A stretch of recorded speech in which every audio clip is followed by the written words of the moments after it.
Forward. D-Day, Tuesday, June 6, 1944. Operation Overlord, the Allied invasion of Europe, began at precisely 15 minutes after midnight on June 6, 1944, in the first hour of a day that would be forever known as D-Day.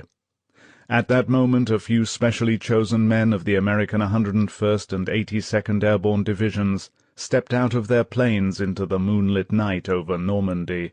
5 minutes later, and 50 miles away, a small group of men from the British 6th Airborne Division plunged out of their planes. These were the Pathfinders, the men who were to light the dropping zones for the paratroopers and glider-borne infantry that were soon to follow.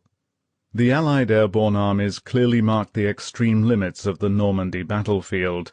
Between them and along the French coastline lay 5 invasion beaches: Utah, Omaha, Gold, Juno, and Sword.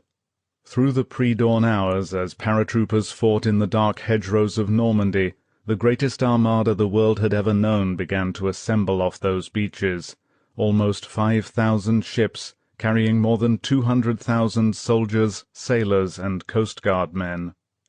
Beginning at 6:30 a.m., and preceded by a massive naval and air bombardment, a few thousand of these men waded ashore in the first wave of the invasion. What follows is not a military history, it is the story of people, the men of the Allied forces, the enemy they fought, and the civilians who were caught up in the bloody confusion of D-Day, the day the battle began that ended Hitler's insane gamble to dominate the world.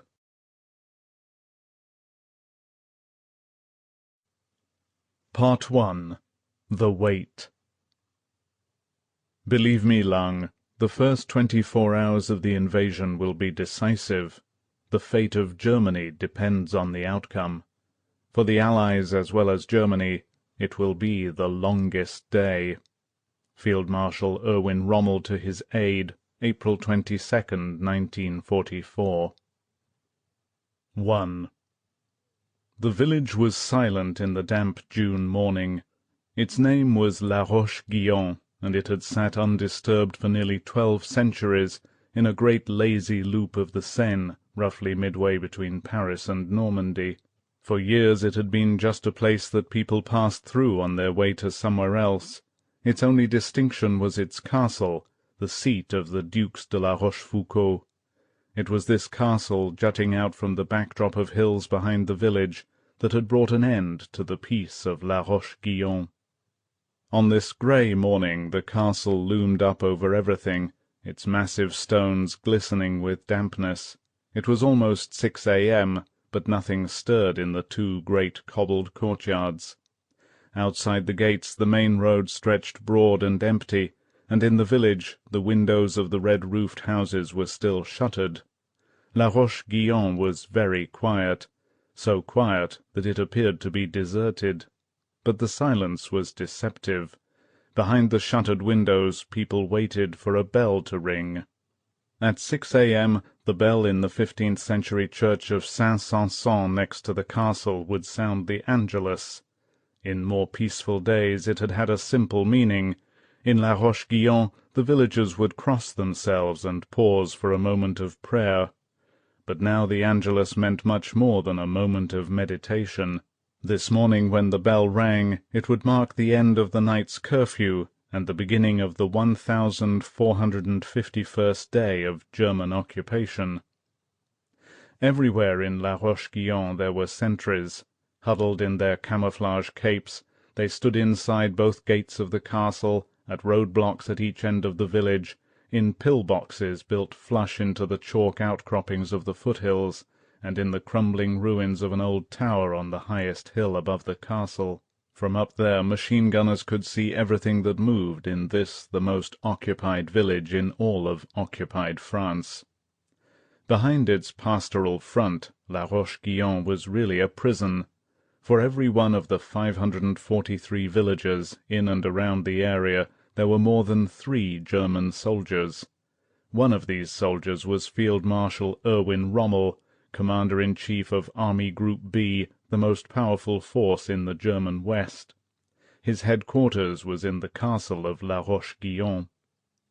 From here, in this crucial 5th year of World War II, a tense, determined Rommel prepared to fight the most desperate battle of his career. Under his command, more than 500,000 men manned defences along a tremendous length of coastline, stretching almost 800 miles from the dikes of Holland to the Atlantic-washed shores of the Brittany Peninsula. His main strength, the 15th Army, was concentrated about the Pas-de-Calais, at the narrowest point of the channel between France and England. Night after night, Allied bombers hit this area. Bomb-weary veterans of the 15th Army bitterly joked that the place for a rest cure was in the zone of the 7th Army in Normandy. Hardly a bomb had fallen there. For months, behind a fantastic jungle of beach obstacles and minefields, Rommel's troops had waited in their concrete coastal fortifications. But the blue-grey English Channel had remained empty of ships. Nothing had happened. From La Roche-Guyon, on this gloomy and peaceful Sunday morning, there was still no sign of the Allied invasion. It was June the 4th, 1944.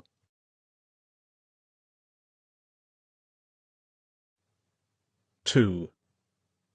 In the ground-floor room he used as an office, Rommel was alone. He sat behind a massive Renaissance desk, working by the light of a single desk-lamp. The room was large and high-ceilinged. Along one wall stretched a faded Gobelin tapestry. On another, the haughty face of Duke François de la Rochefoucauld, a 17th-century writer of maxims and an ancestor of the present Duke, looked down out of a heavy gold frame.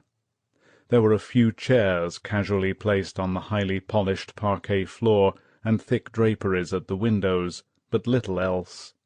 In particular, there was nothing of Rommel in this room but himself. There were no photographs of his wife Lucy Maria, or his 15-year-old son Manfred.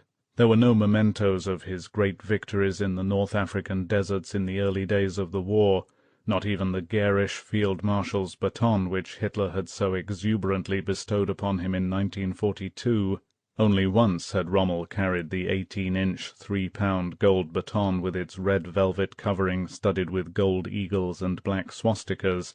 That was the day he got it. There wasn't even a map showing the dispositions of his troops. The legendary Desert Fox remained as elusive and shadowy as ever. He could have walked out of that room without leaving a trace. Although the 51-year-old Rommel looked older than his years, he remained as tireless as ever.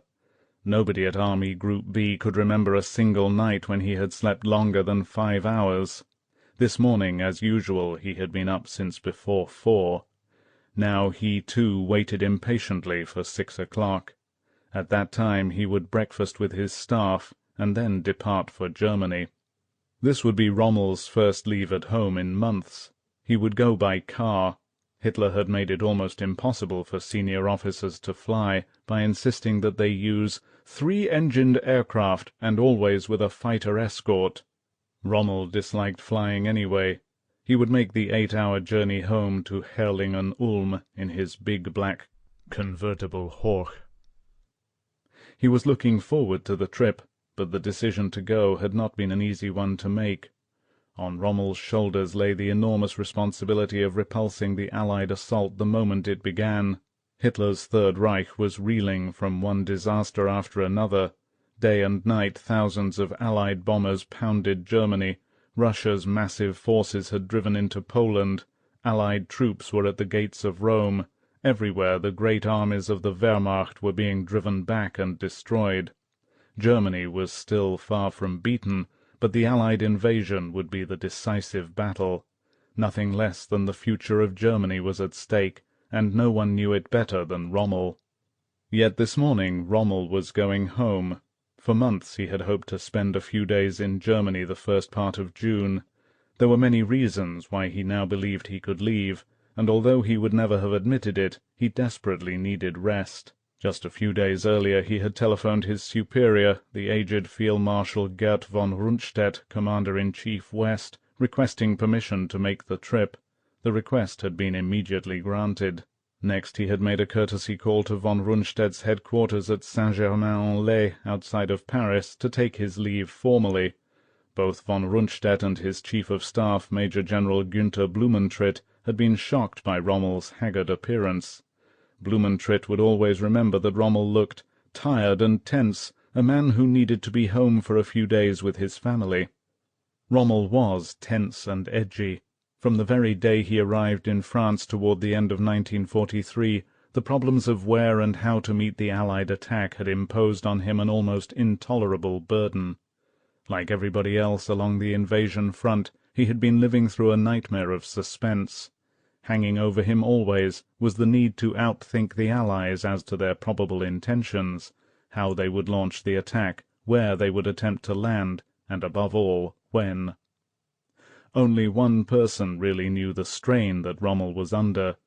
To his wife Lucy Maria he confided everything. In less than 4 months he had written her more than 40 letters, and in almost every other letter he had made a new prediction about the Allied assault. On March 30th he wrote, "Now that March is nearing its end, and without the Anglo-Americans having started their attack, I'm beginning to believe they have lost confidence in their cause." On April 6th, "Here the tension is growing from day to day. It will probably be only weeks that separate us from the decisive events." On April 26th, "In England morale is bad. There is one strike after another, and the cries of 'Down with Churchill and the Jews' and for peace are getting louder. These are bad omens for such a risky offensive." On April 27th, "It appears now that the British and Americans are not going to be so accommodating as to come in the immediate future." On May 6th, "Still no signs of the British and Americans. Every day, every week we get stronger. I am looking forward to the battle with confidence. Perhaps it will come on May 15th, perhaps at the end of the month." On May 15th, "I can't take many more big inspection trips, because one never knows when the invasion will begin. I believe only a few more weeks remain until things begin here in the West." On May 19th, "I hope I can get ahead with my plans faster than before, but I am wondering if I can spare a few days in June to get away from here. Right now there isn't a chance." But there was chance after all. One of the reasons for Rommel's decision to leave at this time was his own estimate of the Allies' intentions. Before him now on the desk was Army Group B's weekly report. This meticulously compiled evaluation was due to be sent by noon of the following day to Field Marshal von Rundstedt's headquarters, or as it was generally known in military jargon, OB West, Oberbefehlshaber West. From there, after further embroidery, it would become part of the overall theatre report, and then it would be forwarded to Hitler's headquarters, OKW, Oberkommando der Wehrmacht. Rommel's estimate read in part that the Allies had reached a high degree of readiness, and that there was an increased volume of messages going to the French resistance. But it went on, "According to past experience, this is not indicative that an invasion is imminent." This time Rommel had guessed wrong.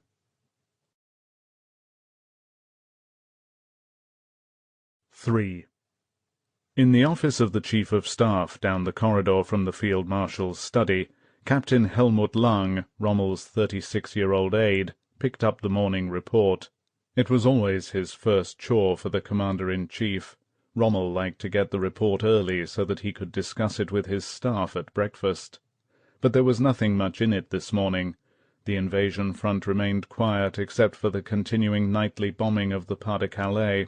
There seemed no doubt about it. Besides all the other indications, this marathon bombing pointed to the Pas-de-Calais as the place the Allies had chosen for their attack. If they were going to invade at all, it would be there. Nearly everybody seemed to think so. Lang looked at his watch. It was a few minutes of 6 a.m. They would leave at 7 sharp, and they should make good time. There was no escort, just 2 cars, Rommel's and one belonging to Colonel Hans-Georg von Tempelhof, Army Group B's operations officer, who was going along with them. As usual, the various military commanders in the areas through which they would pass had not been informed of the Field Marshal's plans. Rommel liked it that way. He hated to be delayed by the fuss and protocol of heel-clicking commanders, and motorcycle escorts awaiting him at the entrance to each city. So with a bit of luck they should reach Ulm about 3. There was the usual problem, what to take along for the field marshal's lunch. Rommel did not smoke, rarely drank, and cared so little for food that he sometimes forgot to eat. Often, when going over the arrangements for a long journey with Lang, Rommel would run a pencil through the proposed luncheon and write in big black letters, "Simple field kitchen meal." Sometimes he would confuse Lang even more by saying, "Of course, if you want to throw in a chop or two, that won't bother me." The attentive Lang never quite knew what to order from the kitchen. This morning, besides a vacuum jug of consommé, he had ordered an assortment of sandwiches. His guess was that Rommel, as usual, would forget about lunch anyway. Lang left the office and walked down the oak-panelled corridor. From the rooms on either side of him came the hum of conversation and the clacking of typewriters.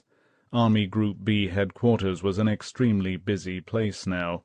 Lang had often wondered how the Duke and the Duchess, who occupied the floors above, could possibly sleep through all the noise. At the end of the corridor Lang stopped before a massive door. He knocked gently, turned the handle, and walked in. Rommel did not look up. He was so engrossed in the papers before him that he seemed quite unaware that his aide had entered the room, but Lang knew better than to interrupt. He stood waiting. Rommel glanced up from his desk. "Good morning, Lang," he said. "Good morning, Field Marshal. The report." Lang handed it over. Then he left the room and waited outside the door to escort Rommel down to breakfast. The Field Marshal seemed extremely busy this morning. Lang, who knew how impulsive and changeable Rommel could be, wondered if they were really leaving after all.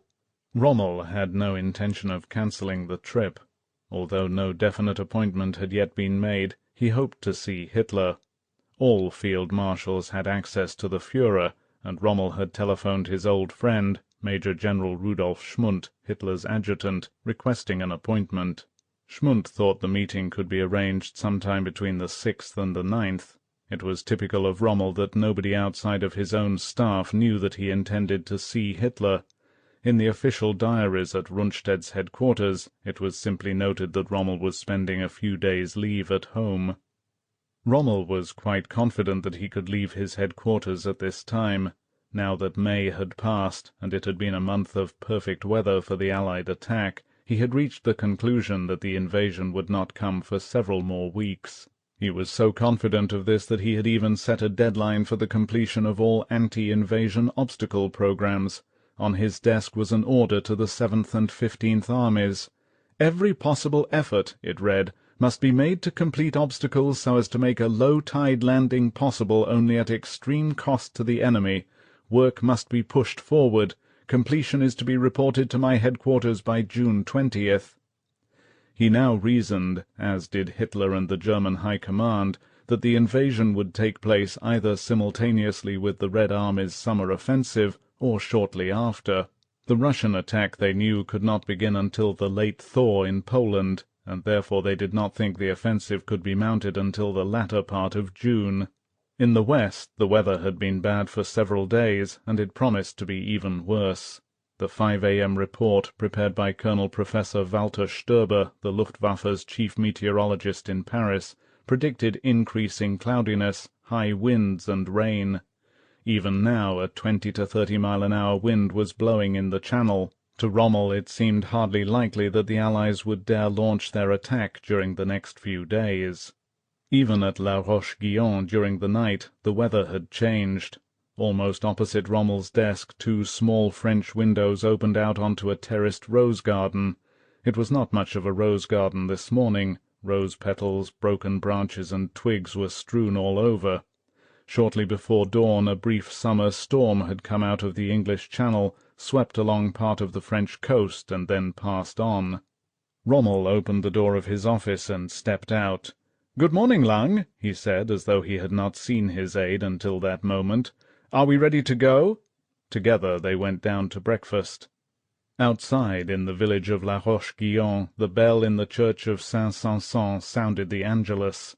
Each note fought for its existence against the wind. It was 6 a.m. 4. Between Rommel and Lang, an easy, informal relationship existed. They had been constantly together for months. Lang had joined Rommel in February, and hardly a day had passed since without a long inspection trip somewhere. Usually they were on the road by 4:30 a.m., driving at top speed to some distant part of Rommel's command.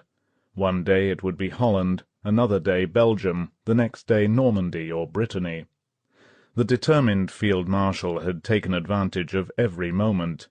"I have only one real enemy now," he had told Lang, "and that is time." To conquer time, Rommel spared neither himself nor his men. It had been that way from the moment he had been sent to France in November 1943. That fall, von Rundstedt, responsible for the defense of all Western Europe, had asked Hitler for reinforcements. Instead, he got the hard-headed, daring and ambitious Rommel. To the humiliation of the aristocratic 68-year-old Commander-in-Chief West, Rommel arrived with a Gummibefehl, an elastic directive, ordering him to inspect the coastal fortifications, Hitler's much-publicized Atlantic Wall, and then to report directly back to the Führer's headquarters, OKW. The embarrassed and disappointed von Rundstedt was so upset by the arrival of the younger Rommel, he referred to him as the Marschall Bubi, roughly the Marshal Laddie, that he asked Field Marshal Wilhelm Keitel, chief of OKW, if Rommel was being considered as his successor. He was told not to draw any false conclusions, that with all Rommel's capabilities he is not up to that job. Shortly after his arrival, Rommel had made a whirlwind inspection of the Atlantic Wall, and what he saw appalled him. In only a few places were the massive concrete and steel fortifications along the coast completed, at the principal ports and river mouths and overlooking the straits, roughly from above Le Havre to Holland. Elsewhere the defences were in various stages of completion. In some places work had not even begun. True, the Atlantic Wall was a formidable barrier even in its present state.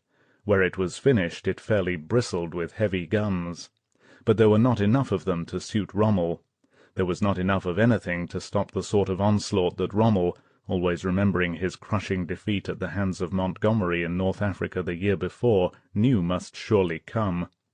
To his critical eye, the Atlantic Wall was a farce. Using one of the most descriptive words in any language, he had denounced it as a figment of Hitler's Wolkenkuckucksheim, cloud cuckoo land. Just 2 years before, the wall had hardly existed at all. Up to 1942, victory had seemed so certain to the Führer and his strutting Nazis that there was no need for coastal fortifications. The swastika flew everywhere. Austria and Czechoslovakia had been picked off before the war even started. Poland had been carved up between Germany and Russia as long ago as 1939. The war was not even a year old when the countries of Western Europe began falling like so many rotten apples. Denmark fell in a day. Norway, infiltrated from within, took a little longer, 6 weeks. Then that May and June, in just 27 days and without overture of any sort, Hitler's blitzkrieging troops had plunged into Holland, Belgium, Luxembourg and France, and, as an incredulous world watched, had driven the British into the sea at Dunkirk. After the collapse of France, all that remained was England, standing alone. What need had Hitler for a wall? But Hitler didn't invade England. His generals wanted him to, but Hitler waited, thinking the British would sue for peace. As time passed, the situation rapidly changed. With U.S. aid, Britain began staging a slow but sure recovery. Hitler, by now deeply involved in Russia, he attacked the Soviet Union in June 1941, saw that the coast of France was no longer an offensive springboard. It was now a soft spot in his defences. By the fall of 1941, he began talking to his generals about making Europe an impregnable fortress, and in December, after the U.S. had entered the war, the Führer ranted to the world that a belt of strong points and gigantic fortifications runs from Kirkenes, on the Norwegian-Finnish frontier, to the Pyrenees, on the Franco-Spanish border, and it is my unshakable decision to make this front impregnable against every enemy. It was a wild, impossible boast. Discounting the indentations, this coastline running from the Arctic Ocean in the north to the Bay of Biscay in the south stretched almost 3,000 miles. Even directly across from Britain at the narrowest part of the channel the fortifications didn't exist, but Hitler had become obsessed with the fortress concept. Colonel General Franz Halder, then chief of the German General Staff, well remembers the first time Hitler outlined his fantastic scheme. Halder, who would never forgive Hitler for refusing to invade England, was cool to the whole idea. He ventured the opinion that fortifications, if they were needed, should be constructed behind the coastline out of range of naval guns. Otherwise troops might be pinned down. Hitler dashed across the room to a table on which there was a large map, and for a full 5 minutes threw an unforgettable tantrum. Pounding the map with his clenched fist, he screamed, "Bombs and shells will fall here, here, here, and here, in front of the wall, behind it and on it. But the troops will be safe in the wall. Then they'll come out and fight." Halder said nothing, but he knew, as did the other generals in the High Command, that despite all the Reich's intoxicating victories, the Führer already feared a second front, an invasion. Still, little work was done on the fortifications. In 1942, as the tide of war began to swing against Hitler, British commandos began raiding the impregnable fortress of Europe. Then came the bloodiest commando raid of the war, when more than 5,000 heroic Canadians landed at Dieppe. It was a bloody curtain-raiser to the invasion. Allied planners learned just how strongly the Germans had fortified the ports. The Canadians had 3,369 casualties, of which 900 were dead. The raid was disastrous, but it shocked Hitler. The Atlantic Wall, he thundered at his generals, must be completed at top speed. Construction was to be rushed fanatically. It was. Thousands of slave laborers worked night and day to build the fortifications. Millions of tons of concrete were poured. So much was used that all over Hitler's Europe it became impossible to get concrete for anything else. Staggering quantities of steel were ordered, but this commodity was in such short supply that the engineers were forced to do without it. As a result, few of the bunkers or blockhouses had swivelling cupolas, which required steel for the turrets, and the arc of fire from the guns was thereby restricted. So great was the demand for materials and equipment that parts of the old French Maginot Line and Germany's frontier fortifications, the Siegfried Line, were cannibalized for the Atlantic Wall. By the end of 1943, although the wall was far from finished, over 500,000 men were working on it, and the fortifications had become a menacing reality. Hitler knew that invasion was inevitable, and now he was faced with another great problem, finding the divisions to man his growing defences. In Russia, division after division was being chewed up as the Wehrmacht tried to hold a 2,000-mile front against relentless Soviet attacks. In Italy, knocked out of the war after the invasion of Sicily, thousands of troops were still pinned down. So by 1944, Hitler was forced to bolster his garrisons in the West with a strange conglomeration of replacements, old men and young boys, the remnants of divisions shattered on the Russian front, impressed volunteers from occupied countries. There were units of Poles, Hungarians, Czechs, Romanians, and Yugoslavs, to mention just a few, and even 2 Russian divisions composed of men who preferred fighting for the Nazis to remaining in prison camps. Questionable as these troops might prove to be in combat, they filled out the gaps. He still had a hard core of battle-hardened troops and panzers. By D-Day, Hitler's strength in the West would total a formidable 60 divisions. Not all these divisions would be up to full strength, but Hitler was still relying on his Atlantic Wall. That would make the difference. Yet men like Rommel, who had been fighting and losing on other fronts, were shocked when they saw the fortifications. Rommel had not been in France since 1941, and he, like many other German generals, believing in Hitler's propaganda, had thought that the defences were almost completed. His scathing denunciation of the wall came as no surprise to von Rundstedt at OB West. He heartily concurred. Indeed, it was probably the only time that he completely agreed with Rommel on anything.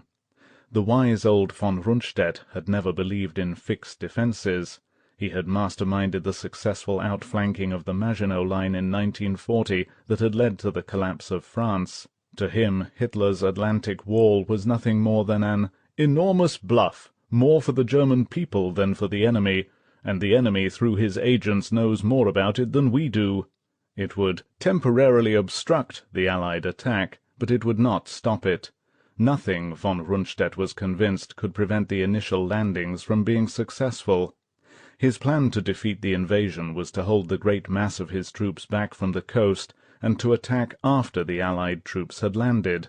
That would be the moment to strike, he believed, when the enemy was still weak, without adequate supply lines, and struggling to organize in isolated bridgeheads. With this theory Rommel disagreed completely. He was positive that there was only one way to smash the attack, meet it head-on. There would be no time to bring up reinforcements from the rear. He was certain that they would be destroyed by incessant air attacks or the massive weight of naval or artillery bombardment. Everything, in his view, from troops to panzer divisions, had to be held ready at the coast or just behind it. His aide well remembered a day when Rommel had summed up his strategy. They had stood on a deserted beach, and Rommel, a short, stocky figure in a heavy greatcoat with an old muffler around his throat, had stalked up and down, waving his informal marshal's baton, a 2-foot-long silver-topped black stick with a red, black, and white tassel. He had pointed to the sands with his baton and said, "The war will be won or lost on the beaches. We'll have only one chance to stop the enemy, and that's while he's in the water, struggling to get ashore. Reserves will never get up to the point of attack, and it's foolish even to consider them. The Hauptkampflinie, main line of resistance, will be here. Everything we have must be on the coast. Believe me, Lang, the first 24 hours of the invasion will be decisive. For the Allies as well as Germany, it will be the longest day." Hitler had approved Rommel's plan in general, and from then on von Rundstedt had become merely a figurehead. Rommel executed von Rundstedt's orders only if they agreed with his own ideas. To get his way, he would frequently use a single but powerful argument. "The Führer," Rommel would remark, "gave quite explicit orders to me." He never said this directly to the dignified von Rundstedt, but rather to O.B. West's Chief of Staff, Major General Blumentritt. With Hitler's backing and von Rundstedt's reluctant acceptance, "That Bohemian Corporal Hitler," snapped the Commander-in-Chief West, "usually decides against himself." The determined Rommel had set out to overhaul completely the existing anti-invasion plans. In a few short months, Rommel's ruthless drive had changed the whole picture. On every beach where he considered a landing possible, he had ordered his soldiers, working with local conscripted labor battalions, to erect barriers of crude anti-invasion obstacles. These obstacles, jagged triangles of steel, saw-toothed gate-like structures of iron, metal-tipped wooden stakes and concrete cones, were planted just below high and low-tide watermarks. Strapped to them were deadly mines.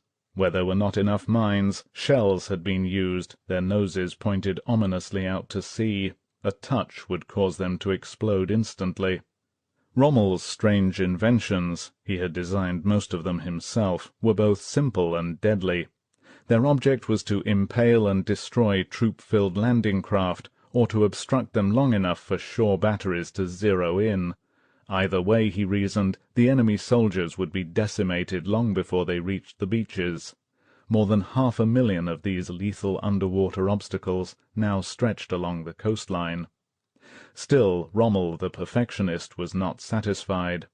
In the sands, in bluffs, in gullies and pathways leading off the beaches, he ordered mines laid, all varieties from the large pancake type, capable of blowing off a tank's tracks, to the small S-mine, which when stepped on bounded into the air and exploded level with a man's midriff. Over 5 million of these mines now infested the coast. Before the attack came, Rommel hoped to have another 6 million planted. Eventually, he hoped to girdle the invasion coast with 60 million mines. Rommel was fascinated by mines as a defensive weapon. On one inspection trip with the Field Marshal, Major General Alfred Gauser, Rommel's Chief of Staff before Major General Dr. Hans Speidel, pointed to several acres of wild spring flowers and said, "Isn't that a wonderful sight?" Rommel nodded and said, "You might make a note, Gauser. That area will take about 1,000 mines." And on yet another occasion, when they were en route to Paris, Gauser suggested that they visit the famous porcelain china works at Sèvres. Gauser was surprised when Rommel agreed, but Rommel was not interested in the works of art he was shown. He walked quickly through the display rooms, and turning to Gauser said, "Find out if they can make waterproof casings for my sea mines."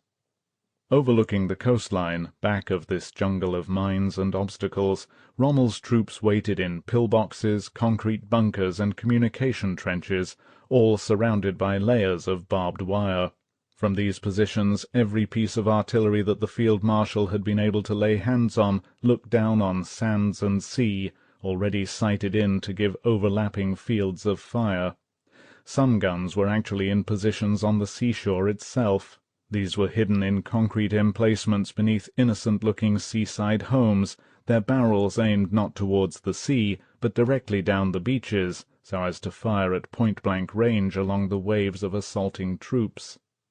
Rommel took advantage of every new technique or development. Where he was short of guns, he positioned batteries of rocket launchers or multiple mortar throwers. At one place he even had miniature robot tanks called Goliaths.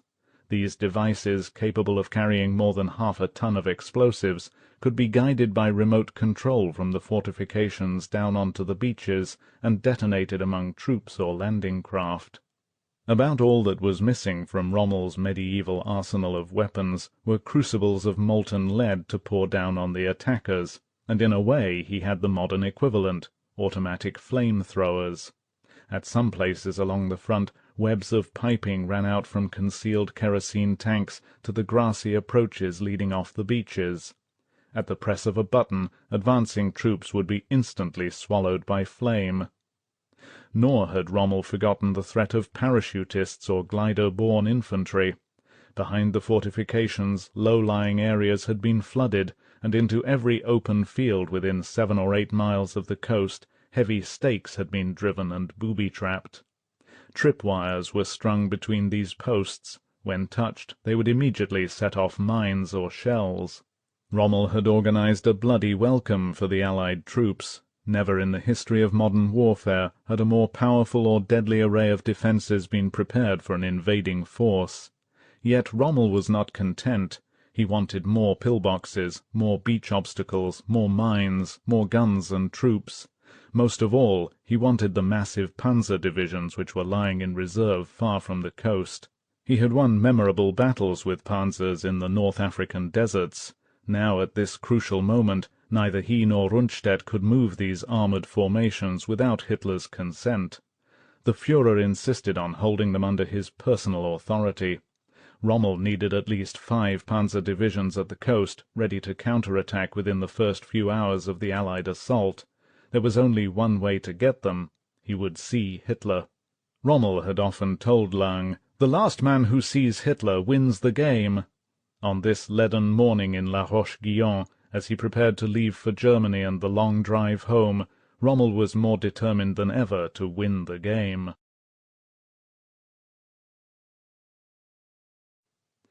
5.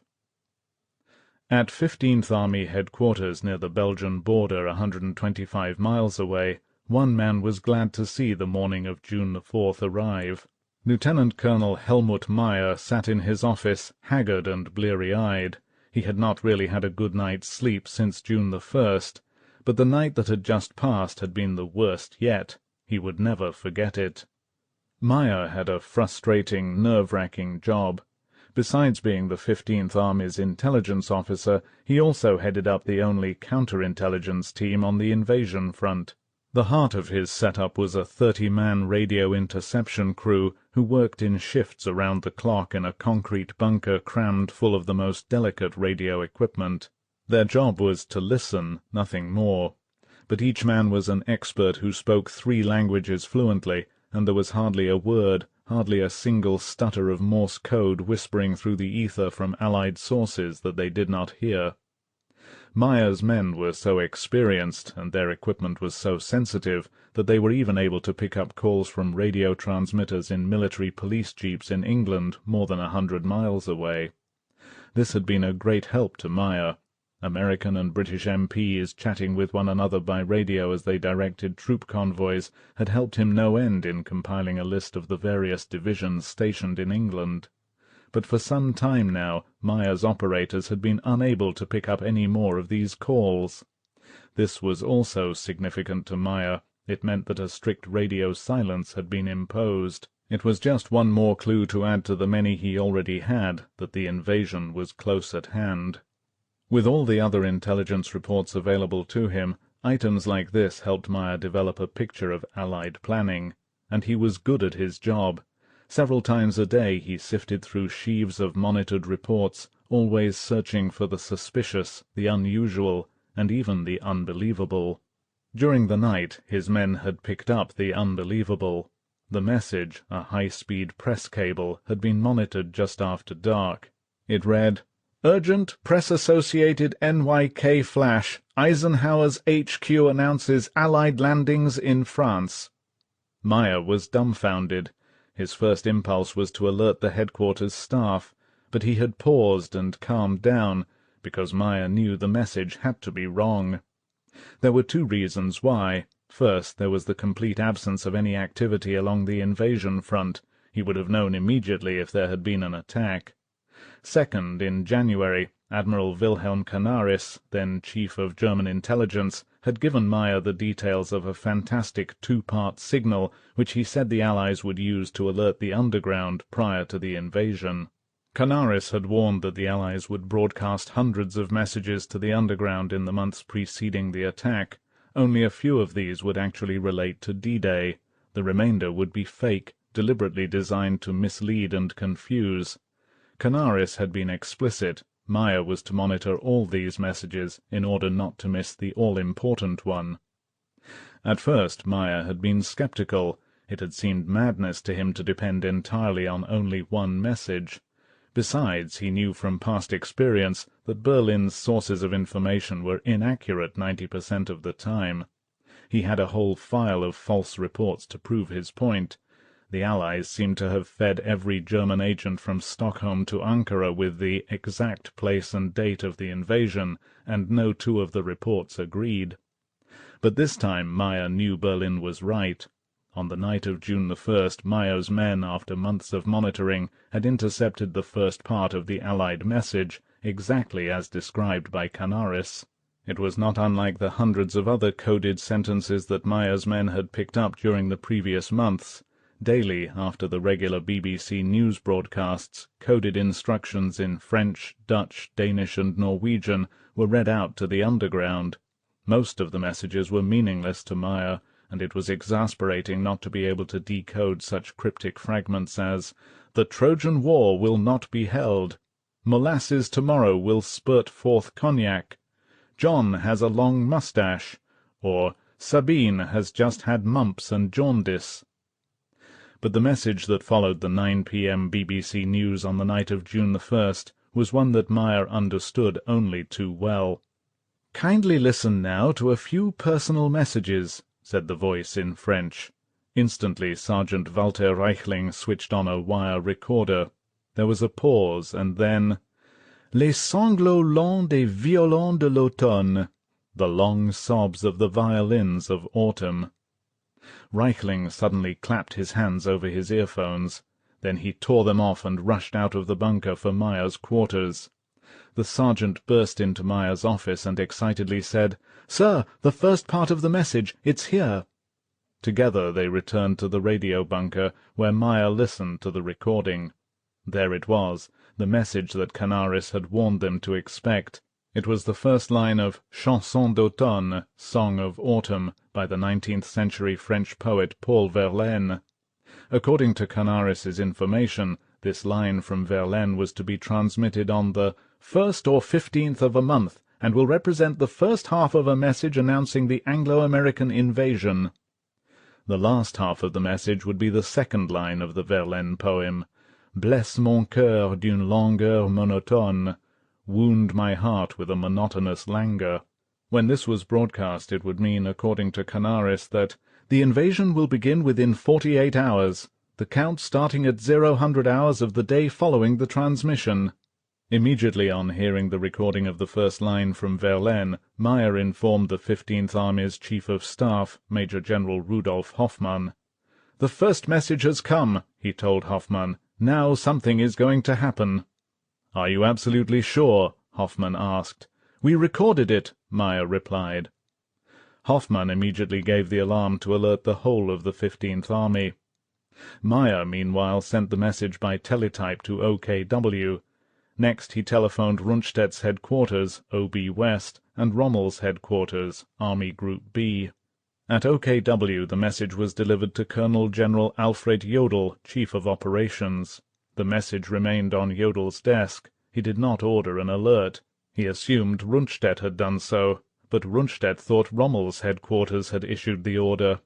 Rommel must have known about the message, but from his own estimate of Allied intentions it is obvious that he must have discounted it. Along the invasion coast only one army was placed on readiness, the 15th. The 7th Army, holding the coast of Normandy, heard nothing about the message and was not alerted. On the nights of the 2nd and 3rd of June, the first part of the message was again broadcast. This worried Meyer. According to his information, it should have been broadcast only once. He could only assume that the Allies were repeating the alert in order to make sure it was received by the underground.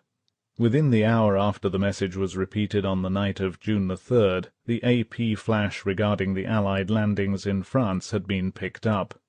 If the Canaris warning was right, the AP report must be wrong. After his first moment of panic, Meyer had bet on Canaris. Now he was weary, but elated. The coming of the dawn and the continued peacefulness along the front had more than proved him right. Now there was nothing to do but wait for the last half of the vital alert, which might come at any moment. Its awesome significance overwhelmed Meyer. The defeat of the Allied invasion, the lives of hundreds of thousands of his countrymen, the very existence of his country, would depend on the speed with which he and his men monitored the broadcast and alerted the front. Meyer and his men would be ready as never before. He could only hope that his superiors also realized the importance of the message. As Meyer settled down to wait, 125 miles away the commander of Army Group B was preparing to leave for Germany. 6. Field Marshal Rommel carefully spread a little honey on a slice of buttered bread. At the breakfast table sat his brilliant Chief of Staff, Major General Dr. Hans Speidel, and several members of his staff. There was no formality. The table talk was easy and uninhibited. It was almost like a family gathering, with the father sitting at the head of the table. In a way it was a kind of close-knit family. Each of the officers had been hand-picked by Rommel, and they were devoted to him. All of them this morning had briefed Rommel on various questions which they hoped he would raise with Hitler. Rommel had said little. He had simply listened. Now he was impatient to leave. He looked at his watch. "Gentlemen," he said abruptly, "I must go." Outside the main entrance, Rommel's chauffeur Daniel stood by the field marshal's car with the door open. Rommel invited Colonel von Tempelhof, besides Lang the only other staff officer going with them, to ride with him in the Hoch. Tempelhof's car could follow behind. Rommel shook hands with each member of his official family, spoke briefly to his Chief of Staff, and then took his usual seat next to the chauffeur. Lang and Colonel von Tempelhof sat in the back. "We can go now, Daniel," said Rommel. Slowly the car circled the courtyard and drove out through the main gate, passing the 16 square-cut linden trees along the driveway. In the village it turned left onto the main Paris road. It was 7 a.m. Leaving La Roche-Guyon this particular dismal Sunday morning, June the 4th, suited Rommel fine. The timing of the trip could not have been better. Beside him on the seat was a cardboard box containing a pair of handmade grey suede shoes, size 5½ for his wife. There was a particular and very human reason why he wanted to be with her on Tuesday, June the 6th. It was her birthday.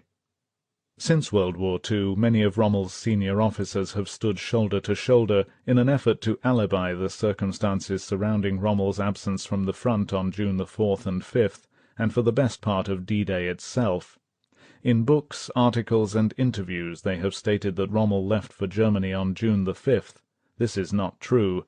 They also claim that Hitler ordered him to Germany. This is not true. The only person at Hitler's headquarters who knew of Rommel's intended visit was the Führer's adjutant, Major General Rudolf Schmundt. General Walter Warlimont, then Deputy Chief of Operations at OKW, has told me that neither Jodl, Keitel, nor himself was even aware that Rommel was in Germany. Even on D-Day, Warlimont thought that Rommel was at his headquarters conducting the battle. As to the date of Rommel's departure from Normandy, it was June the 4th. The incontrovertible proof lies in the meticulously recorded Army Group B war diary, which gives the exact time. In England it was 8 a.m. There was 1 hour's difference between British double summer time and German central time. In a house trailer in a wood near Portsmouth, General Dwight D. Eisenhower, the Allied Supreme Commander, was sound asleep after having been up nearly all night. For several hours now coded messages had been going out by telephone, by messenger, and by radio from his headquarters nearby. Eisenhower, at about the time Rommel got up, had made a fateful decision. Because of unfavorable weather conditions, he had postponed the Allied invasion by 24 hours. If conditions were right, D-Day would be Tuesday, June the 6th.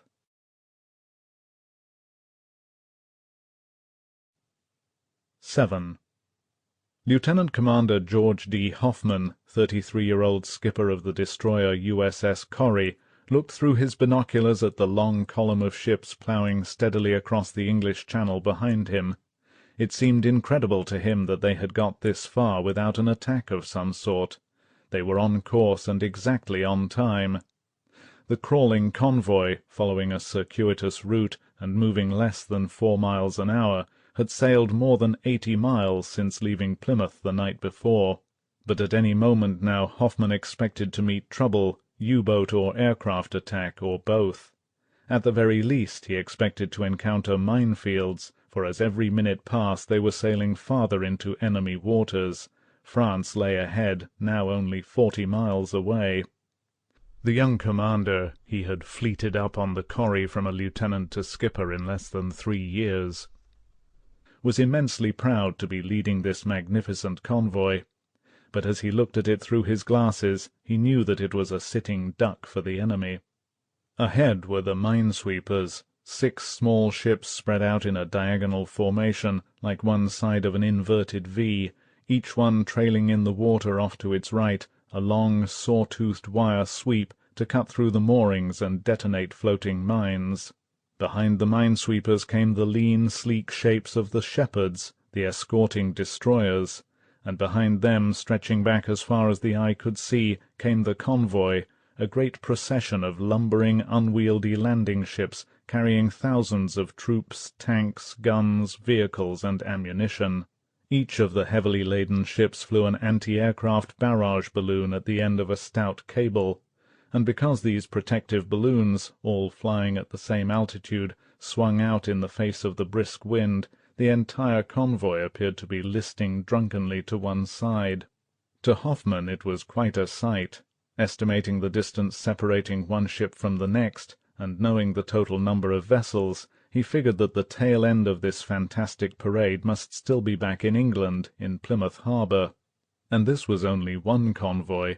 Hoffman knew that dozens of others had been due to sail when he did, or would leave England during the day. That night all of them would converge on the bay of the Seine. By morning an immense fleet of 5,000 ships would stand off the invasion beaches of Normandy. Hoffman could hardly wait to see it. The convoy that he led had left England early because it had the farthest to go.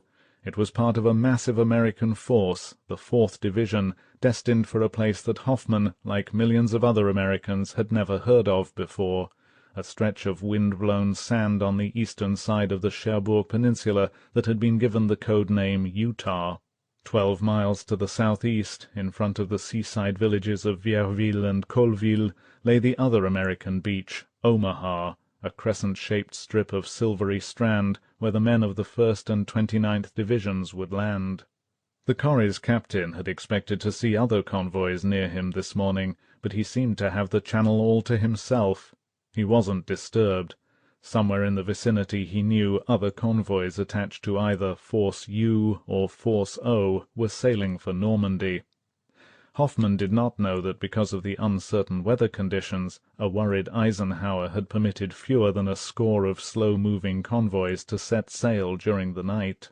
Suddenly the bridge telephone buzzed. One of the deck officers reached for it, but Hoffmann, who was closer, picked up the phone. "Bridge," he said. "This is the captain." He listened for a moment. "Are you quite sure?" he asked. "Has the message been repeated?" Hoffmann listened a moment longer. Then he replaced the receiver on its cradle. It was unbelievable. The whole convoy had been ordered back to England. No reason given.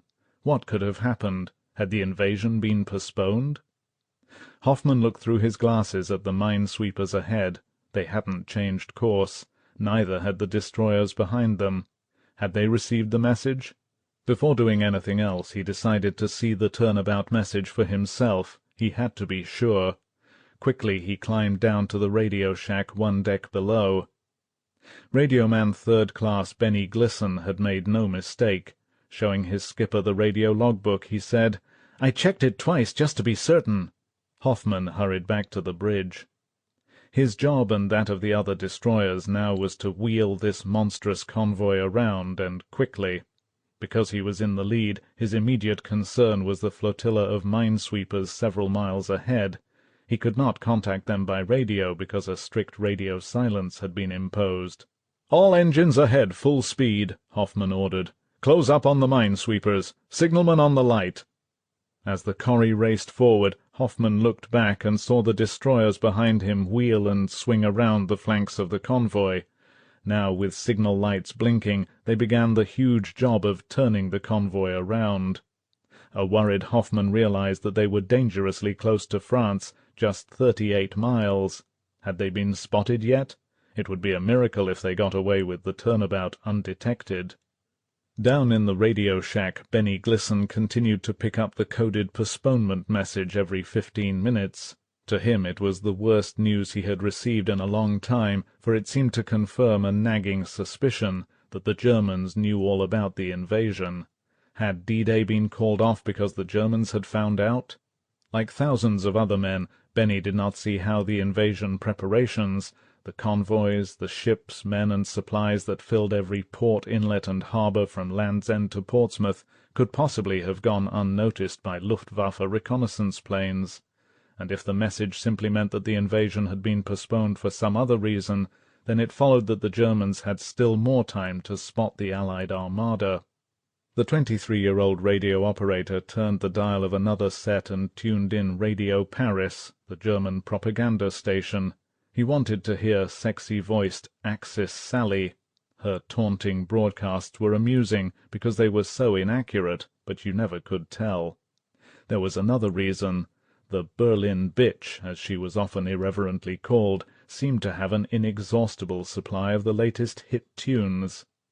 Benny didn't get a chance to listen because just then a long string of coded weather reports began coming in. But as he finished typing up these messages, Axis Sally put on her first record of the day. Benny instantly recognized the opening bars of the popular wartime tune, "I Double Dare You." But new lyrics had been written for the song. As he listened, they confirmed his worst fears. That morning, a little before 8, Benny and many thousands of Allied troops who had steeled themselves for the invasion of Normandy on June the 5th, and who now had another agonizing 24 hours to wait, heard "I Double Dare You" with these pertinent if chilling lines. "I double dare you to come over here. I double dare you to venture too near. Take off your high hat and quit that bragging. Cut out that claptrap and keep your hair on. Can't you take a dare on? I double dare you to venture a raid. I double dare you to try and invade. And if your loud propaganda means half of what it says, I double dare you to come over here. I double dare you."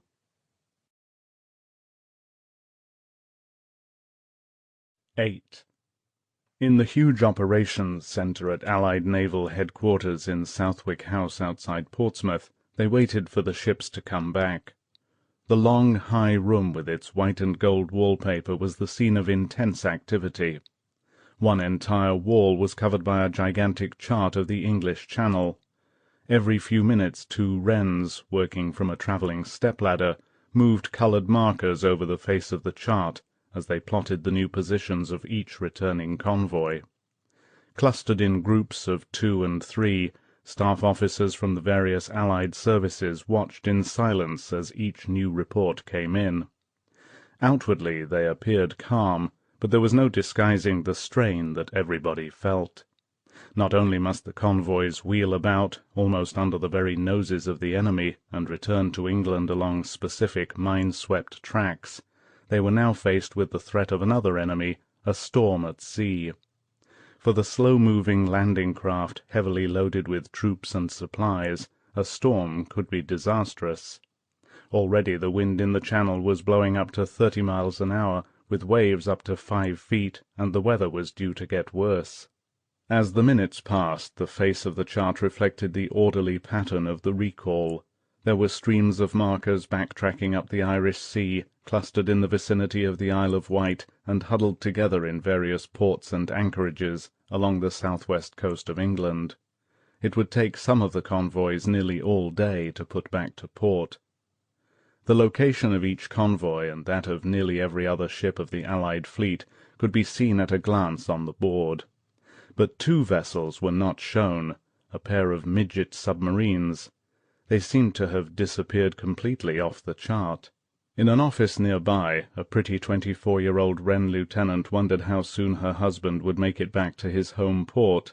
Naomi Cole's Honor was a bit anxious, but not unduly worried yet, even though her friends in ops seemed to know nothing about the whereabouts of her husband, Lieutenant George Honor, and his 57-foot-long midget submarine, the X-23.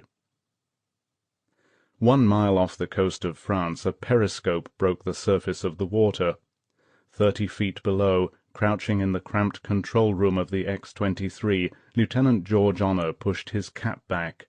"Well, gentlemen," he recalls saying, "let's take a look-see."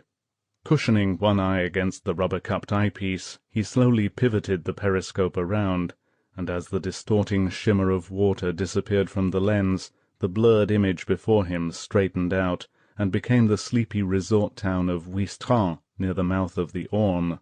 They were so close in, and his view was so magnified, that Honor could see smoke rising from chimneys, and in the far distance a plane that had just taken off from the Carpiquet airport near Caen.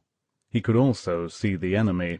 Fascinated, he watched German troops calmly working among the anti-invasion obstacles on the sandy beaches that stretched away on either side.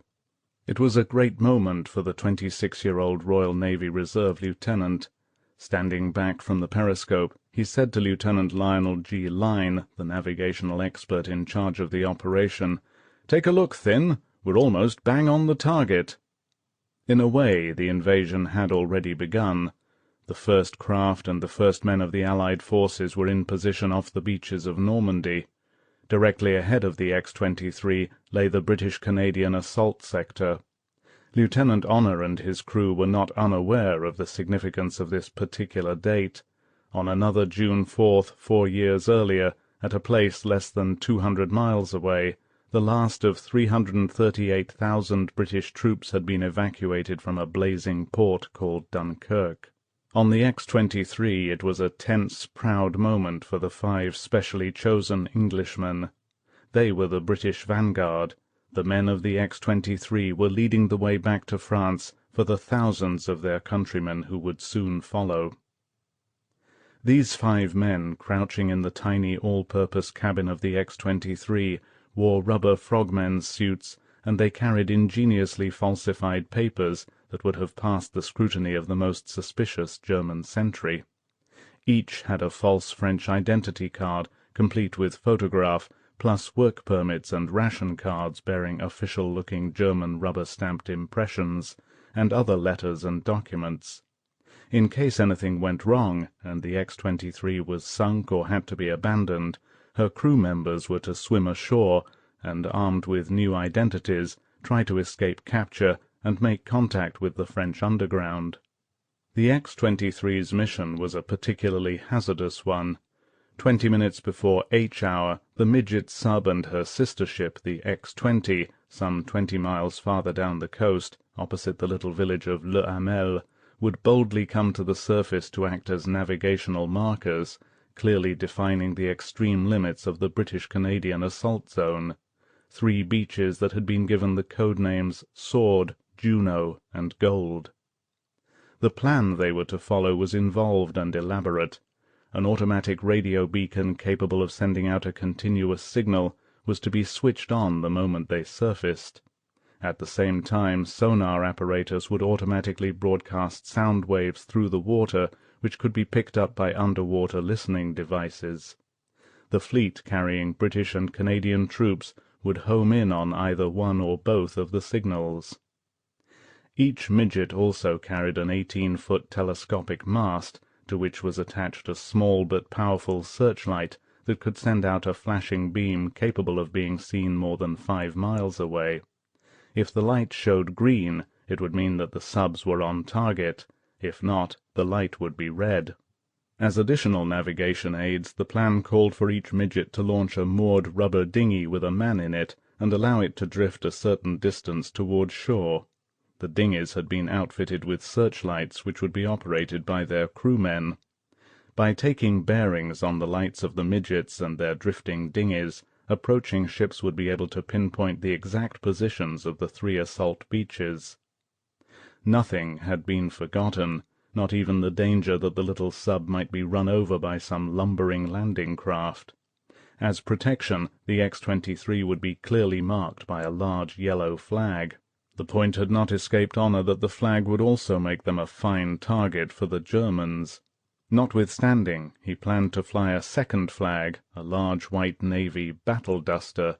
Honor and his crew were prepared to risk enemy shell fire, but they were taking no chances on being rammed and sunk.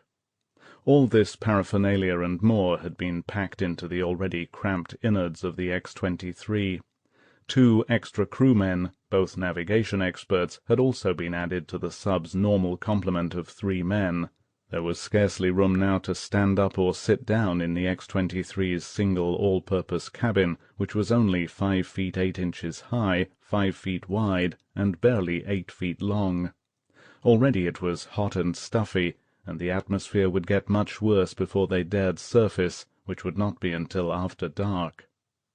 Even in daylight in these shallow coastal waters, Honor knew that there was always the possibility of being spotted by low-flying reconnaissance planes or patrol boats, and the longer they stayed at periscope depth, the greater was the risk. At the periscope, Lieutenant Lyne took a series of bearings. He quickly identified several landmarks, the Ouistreham lighthouse, the town church, and the spires of 2 others in the villages of Langrune and Saint-Aubin-sur-Mer a few miles away. Honor had been right. They were almost bang on the target, barely 3/4 of a mile from their plotted position. Honor was relieved to be this close. It had been a long, harrowing trip. They had covered the 90 miles from Portsmouth in a little under 2 days, and much of that time they had travelled through minefields. Now they would get into position and then drop to the bottom. Operation Gambit was off to a good start. Secretly he wished that some other code word had been chosen. Although he was not superstitious, on looking up the meaning of the word the young skipper had been shocked to discover that Gambit meant throwing away the opening pawns. Honor took one last look through the periscope at the Germans working on the beaches. All hell would break loose on those beaches by this time tomorrow, he thought. "Down periscope," he ordered. Submerged and out of radio communication with their base, Honor and the crew of the X-23 did not know that the invasion had been postponed.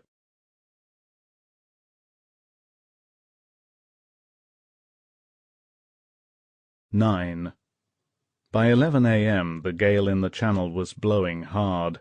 In the restricted coastal areas of Britain, sealed off from the remainder of the country, the invasion forces sweated it out. Their world now was the assembly areas, the airfields, and the ships. It was almost as though they were physically severed from the mainland, caught up strangely between the familiar world of England and the unknown world of Normandy. Separating them from the world they knew was a tight curtain of security. On the other side of that curtain life went on as usual. People went about their accustomed routines, unaware that hundreds of thousands of men waited out an order that would mark the beginning of the end of World War II. In the town of Leatherhead, Surrey, a slight 54-year-old physics teacher was walking his dog.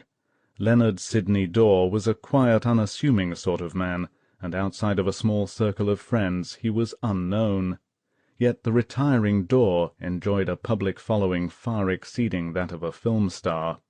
Every day upwards of 1 million people struggled over the crossword puzzle that he and his friend Melville Jones, another schoolteacher, prepared for each morning's London Daily Telegraph. For more than 20 years Daw had been the Telegraph's senior crossword compiler, and in that time his tough, intricate puzzles had both exasperated and satisfied countless millions.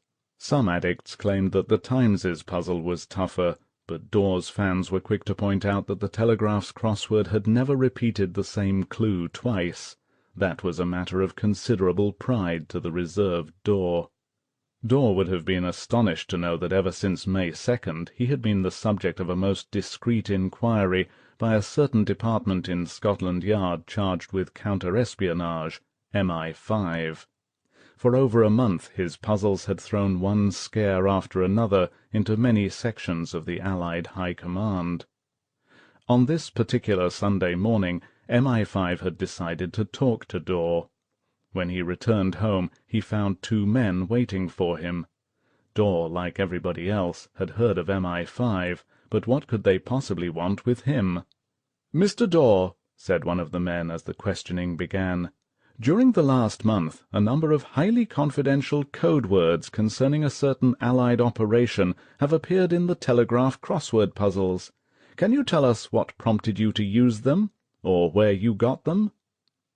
Before the surprised Daw could answer, the MI5 man pulled a list out of his pocket and said, "We are particularly interested in finding out how you came to choose this word." He pointed to the list.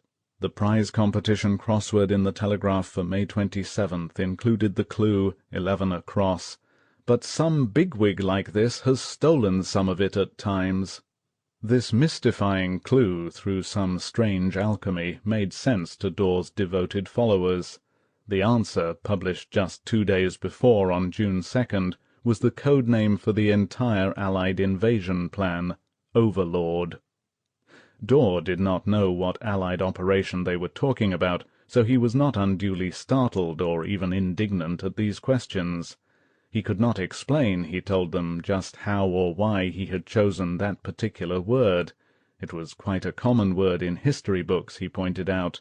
"But how," he protested, "can I tell what is being used as a code word and what isn't?" The 2 MI5 men were extremely courteous. They agreed that it was difficult. But wasn't it strange that all these code words should appear in the same month? One by one they went over the list with the now slightly harassed bespectacled schoolmaster.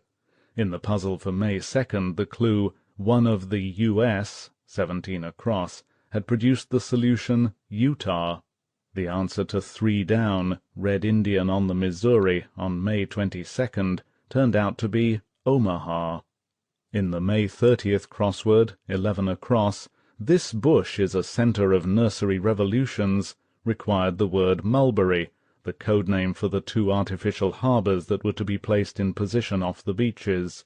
And the solution to 15 down on June 1st, "Britannia and he hold to the same thing," had been Neptune, the code word for the naval operations in the invasion. Daw had no explanation for the use of these words. For all he knew, he said, the crosswords mentioned on the list could have been completed 6 months before. Was there any explanation? Daw could suggest only one: fantastic coincidence. There had been other hair-raising scares. 3 months before, in Chicago's Central Post Office, a bulky, improperly wrapped envelope had burst open on the sorting table, revealing a number of suspicious-looking documents.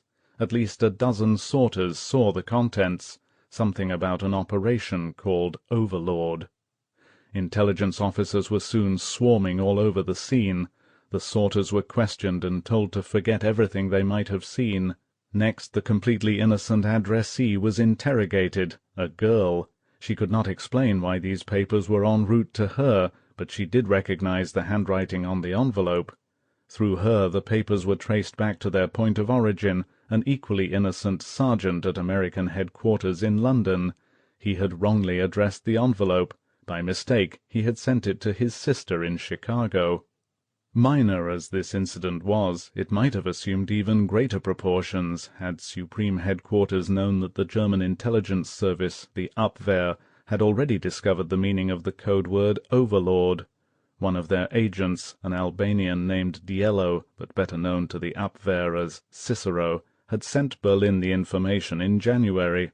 At first Cicero had identified the plan as Overlock, but later he had corrected it. And Berlin believed Cicero. He worked as a valet in the British embassy in Turkey. But Cicero was unable to discover the big Overlord secret, the time and place of D-Day itself. So scrupulously guarded was this information that up to the end of April only a few hundred Allied officers knew it. But that month, despite constant warnings by counterintelligence that agents were active throughout the British Isles, two senior officers, an American general and a British colonel, carelessly violated security. At a cocktail party in Claridge's Hotel, London, the general mentioned to some brother officers that the invasion would take place before June 15th. Elsewhere in England, the colonel, a battalion commander, was even more indiscreet. He told some civilian friends that his men were training to capture a specific target, and he hinted that its location was in Normandy. Both officers were immediately demoted and removed from their commands. Although the American general had been a West Point classmate of General Eisenhower's, there was nothing that the Supreme Commander could do but send him home. After D-Day, the general's case received wide publicity, and later, as a colonel, he retired. There is no record that Eisenhower's HQ even heard about the Britishers' indiscretion. It was quietly handled by his own superiors. The Britisher went on to become a member of Parliament. And now, on this tense Sunday, June 4th, Supreme Headquarters was stunned by the news that there had been yet another leak, far worse than any that had occurred before. During the night, an AP teletype operator had been practicing on an idle machine in an effort to improve her speed. By error, the perforated tape carrying her practice flash somehow preceded the usual nightly Russian communique. It was corrected after only 30 seconds, but the word was out. The bulletin that reached the U.S. read, "Urgent press-associated NYK flash, Eisenhower's HQ announced Allied landings in France." Grave as the consequences of the message might prove to be, it was much too late to do anything about it now. The gigantic machinery of the invasion had moved into high gear. Now, as the hours slipped by and the weather steadily worsened, the greatest airborne and amphibious force ever assembled waited for General Eisenhower's decision. Would Ike confirm June 6th as D-Day, or would he be compelled, because of Channel weather, the worst in 20 years, to postpone the invasion once again? 10. In a rain-lashed wood 2 miles from the naval headquarters at Southwick House, the American who had to make that great decision wrestled with the problem and tried to relax in his sparsely furnished 3.5-ton trailer. Although he could have moved into more comfortable quarters at the big, sprawling Southwick House, Eisenhower had decided against it. He wanted to be as close as possible to the ports where his troops were loading. Several days before, he had ordered a small, compact battle headquarters set up, a few tents for his immediate staff, and several trailers, among them his own, which he had long ago named "my circus wagon." Eisenhower's trailer, a long, low caravan somewhat resembling a moving van, had 3 small compartments serving as bedroom, living room, and study. Besides these, neatly fitted into the trailer's length was a tiny galley, a miniature switchboard, a chemical toilet, and at one end a glass-enclosed observation deck. But the Supreme Commander was rarely around long enough to make full use of the trailer. He hardly ever used the living room or the study. When staff conferences were called, he generally held them in a tent next to the trailer. Only his bedroom had a lived-in look. It was definitely his. There was a large pile of Western paperbacks on the table near his bunk, and here, too, were the only pictures, photographs of his wife, Mamie, and his 21-year-old son, John, in the uniform of a West Point cadet. From this trailer, Eisenhower commanded almost 3 million Allied troops. More than half of his immense command were American, roughly 1.7 million soldiers, sailors, airmen, and Coast Guard men.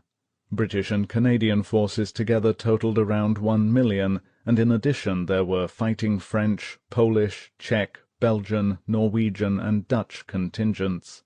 Never before had an American commanded so many men from so many nations, or shouldered such an awesome burden of responsibility. Yet, despite the magnitude of his assignment and his vast powers, there was little about this tall, sunburned Midwesterner with the infectious grin to indicate that he was the Supreme Commander. Unlike many other famous Allied commanders, who were instantly recognizable by some visible trademark, such as eccentric headgear or garish uniforms layered shoulder-high with decorations, everything about Eisenhower was restrained. Apart from the 4 stars of his rank, a single ribbon of decorations above his breast pocket, and the flaming sword shoulder patch of SHAEF, Supreme Headquarters Allied Expeditionary Force, Eisenhower shunned all distinguishing marks. Even in the trailer there was little evidence of his authority. No flags, maps, framed directives, or signed photographs of the great or near-great who often visited him. But in his bedroom, close to his bunk, were 3 all-important telephones, each a different color. The red was for scrambled calls to Washington, the green was a direct line to Winston Churchill's residence at No. 10 Downing Street, London, and the black connected him to his brilliant Chief of Staff, Major General Walter Bedell Smith, the immediate headquarters, and other senior members of the Allied High Command. It was on the black phone, to add to all his other worries, that Eisenhower heard of the erroneous flash concerning the landings. He said nothing when he was told the news. His naval aide, Captain Harry C. Butcher, recalls that the Supreme Commander merely grunted an acknowledgment. What was there to say or do now? 4 months before, in the directive appointing him Supreme Commander, the combined Chiefs of Staff in Washington had spelled out his assignment in one precise paragraph. It read, "You will enter the continent of Europe, and in conjunction with the other United Nations, undertake operations aimed at the heart of Germany and the destruction of her armed forces." There, in one sentence, was the aim and purpose of the assault. But to the entire Allied world this was to be more than a military operation. Eisenhower called it a great crusade to end once and for all a monstrous tyranny that had plunged the world into its bloodiest war, shattered a continent, and placed upwards of 300 million people in bondage. Actually, nobody at this time could even imagine the full extent of the Nazi barbarism that had washed across Europe, the millions who had disappeared into the gas chambers and furnaces of Heinrich Himmler's aseptic crematoria, the millions who had been herded out of their countries to work as slave laborers, a tremendous percentage of whom would never return, the millions more who had been tortured to death, executed as hostages, or exterminated by the simple expedient of starvation. The Great Crusade's unalterable purpose was not only to win the war, but to destroy Nazism and bring to an end an era of savagery which had never been surpassed in the world's history. But first the invasion had to succeed. If it failed, the final defeat of Germany might take years. To prepare for the all-out invasion on which so much depended, intensive military planning had been going on for more than a year.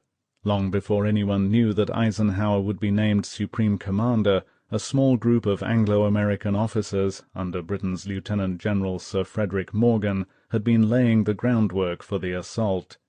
Their problems were incredibly involved. There were few guideposts, few military precedents, but a plethora of question marks. Where should the attack be launched, and when? How many divisions should be used? If X divisions were needed, would they be available, trained and ready to go by Y date? How many transports would be required to carry them? What about naval bombardment, support ships and escorts? Where were all the landing craft going to come from? Could some be diverted from the Pacific and Mediterranean theatres of war? How many airfields would be needed to accommodate the thousands of planes necessary for the air attack? How long would it take to stockpile all the supplies, the equipment, guns, ammunition, transport and food, and how much was needed not only for the attack, but to follow it up? These were just a few of the staggering questions that Allied planners had to answer. There were thousands of others. Ultimately, their studies, enlarged and modified into the final Overlord plan after Eisenhower took over, called for more men, more ships, more planes, more equipment and materiel than had ever been assembled before for a single military operation. The build-up was enormous. Even before the plan reached its final form, an unprecedented flow of men and supplies began pouring into England. Soon there were so many Americans in the small towns and villages that the British who lived in them were often hopelessly outnumbered. Their movie theatres, hotels, restaurants, dance halls and favourite pubs were suddenly swamped by a flood of troops from every state in the Union.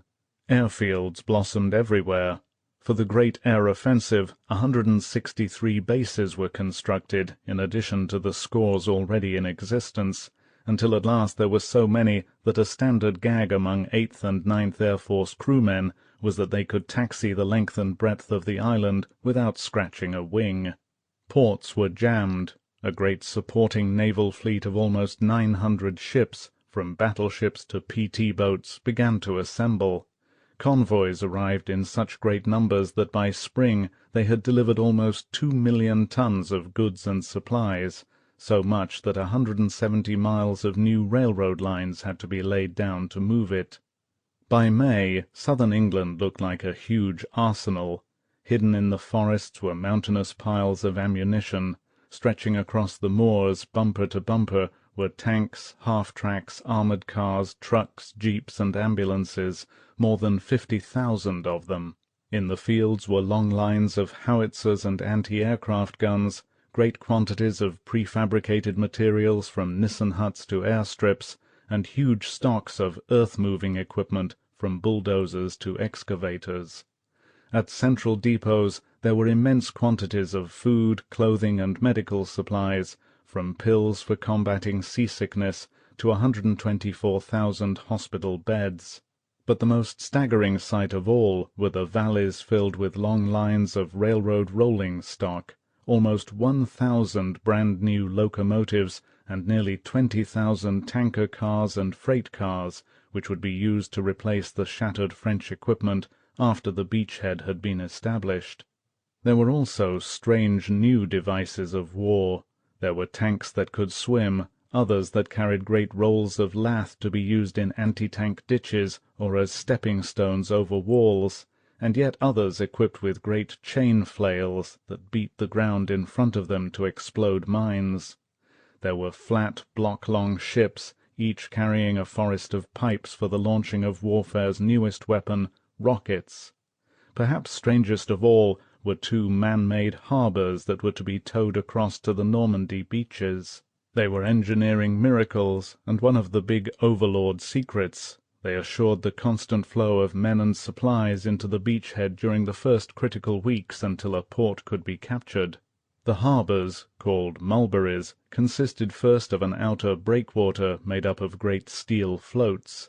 Next came 145 huge concrete caissons in various sizes, which were to be sunk butt to make an inner breakwater.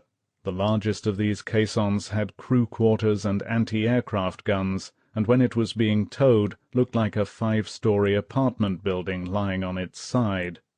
Within these man-made harbours, freighters as large as Liberty ships could unload into barges ferrying back and forth to the beaches. Smaller ships, like coasters or landing craft, could dump their cargoes at massive steel pierheads, where waiting trucks would run them to shore over floating pontoon-supported piers. Beyond the Mulberries, a line of 60 concrete block ships was to be sunk as an additional breakwater. In position off the invasion beaches of Normandy, each harbour would be the size of the port of Dover. All through May, men and supplies began to move down to the ports and the loading areas. Congestion was a major problem, but somehow the quartermasters, military police, and British railroad authorities kept everything moving and on time. Trains loaded with troops and supplies backed and filled on every line as they waited to converge on the coast. Convoys jammed every road. Every little village and hamlet was covered with a fine dust, and throughout the quiet spring nights the whole of southern England resounded with the low whining sound of the trucks, the whirring and clacking of tanks, and the unmistakable voices of Americans, all of whom seemed to be asking the same question: "How far away is this goddamn place?" Almost overnight, cities of Nissen huts and tents sprang up in the coastal regions as troops began to pour into the embarkation areas. Men slept in bunks stacked 3 and 4 deep. Showers and latrines were usually several fields away, and the men had to queue up to use them.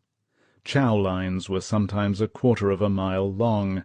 There were so many troops that it took some 54,000 men, 4,500 of them newly trained cooks, just to service American installations. The last week in May, troops and supplies began loading onto the transports and the landing ships. The time had finally come. The statistics staggered the imagination. The force seemed overwhelming. Now this great weapon, the youth of the free world, the resources of the free world, waited on the decision of one man, Eisenhower. Throughout most of June 4th, Eisenhower remained alone in his trailer. He and his commanders had done everything to ensure that the invasion would have every possible chance of success at the lowest cost in lives. But now, after all the months of political and military planning, Operation Overlord lay at the mercy of the elements. Eisenhower was helpless. All he could do was to wait and hope that the weather would improve. But no matter what happened, he would be forced to make a momentous decision by the end of the day, to go or to postpone the assault once again. Either way, the success or failure of Operation Overlord might depend on that decision, and nobody could make that decision for him. The responsibility would be his, and his alone. Eisenhower was faced with a dreadful dilemma. On May 17th he had decided that D-Day would have to be one of 3 days in June, the 5th, 6th, or 7th.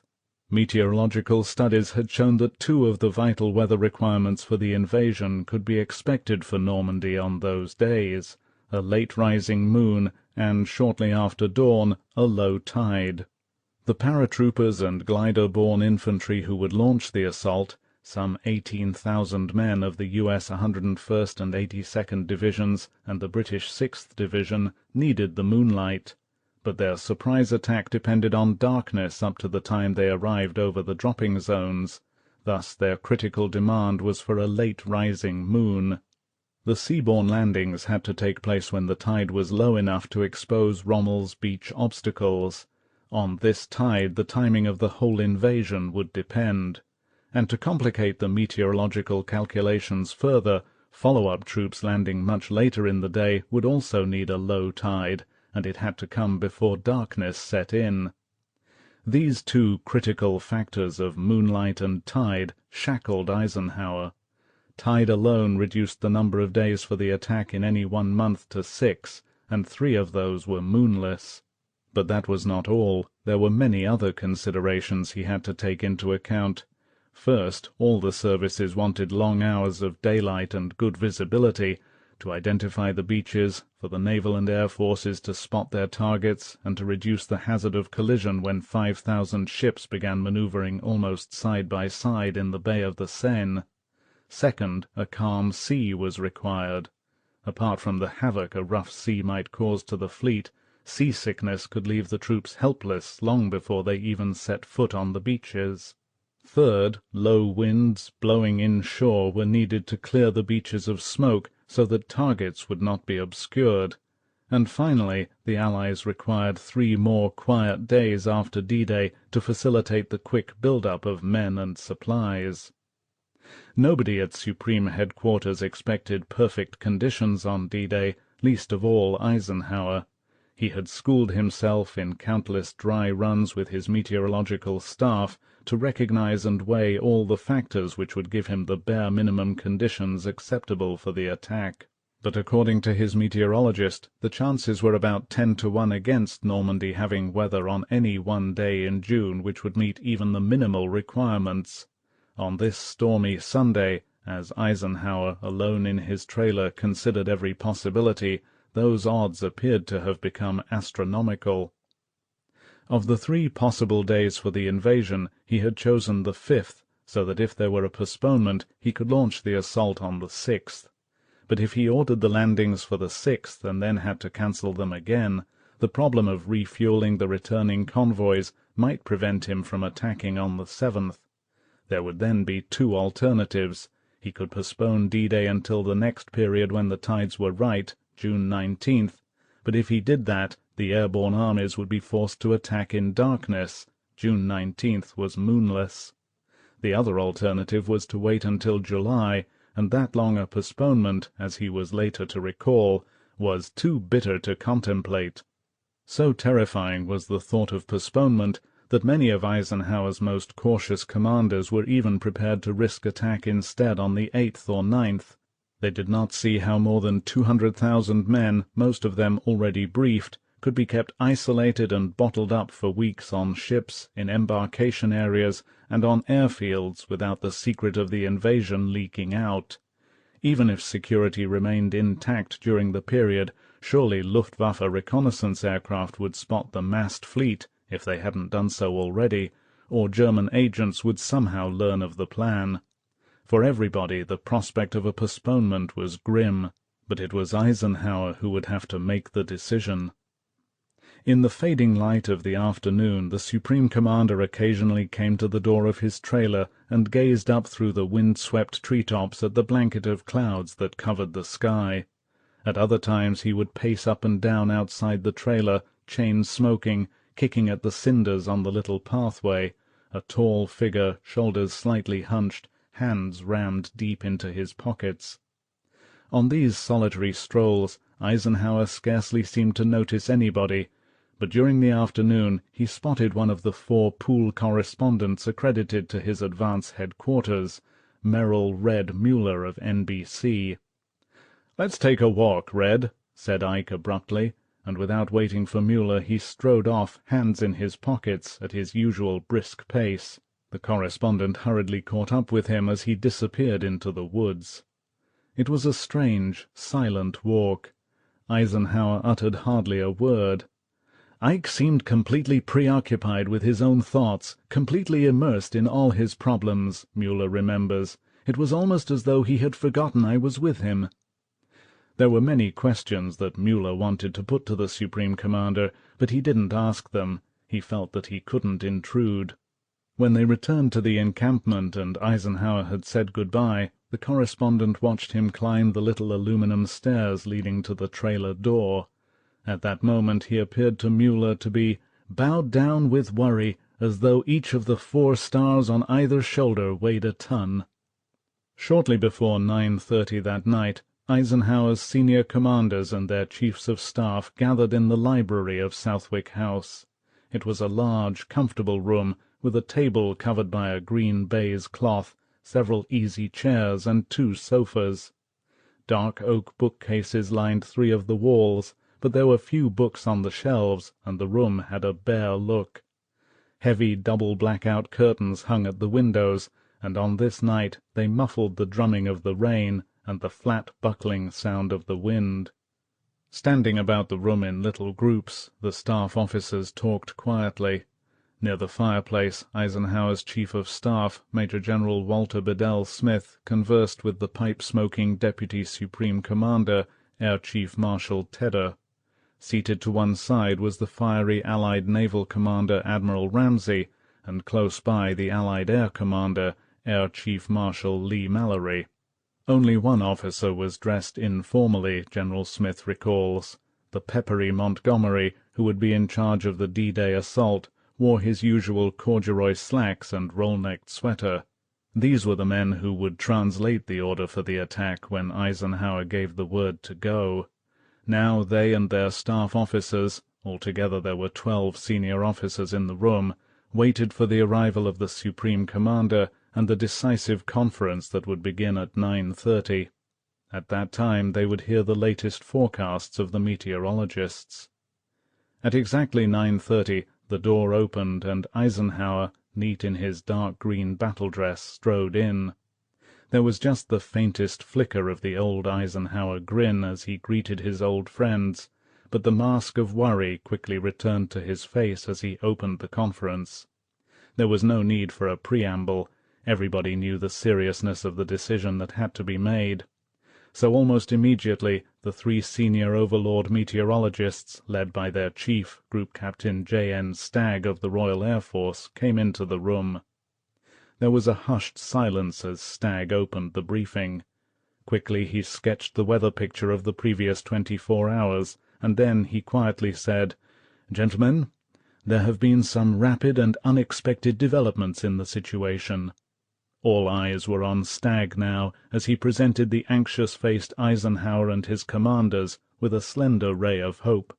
A new weather front had been spotted which, he said, would move up the channel within the next few hours and cause a gradual clearing over the assault areas.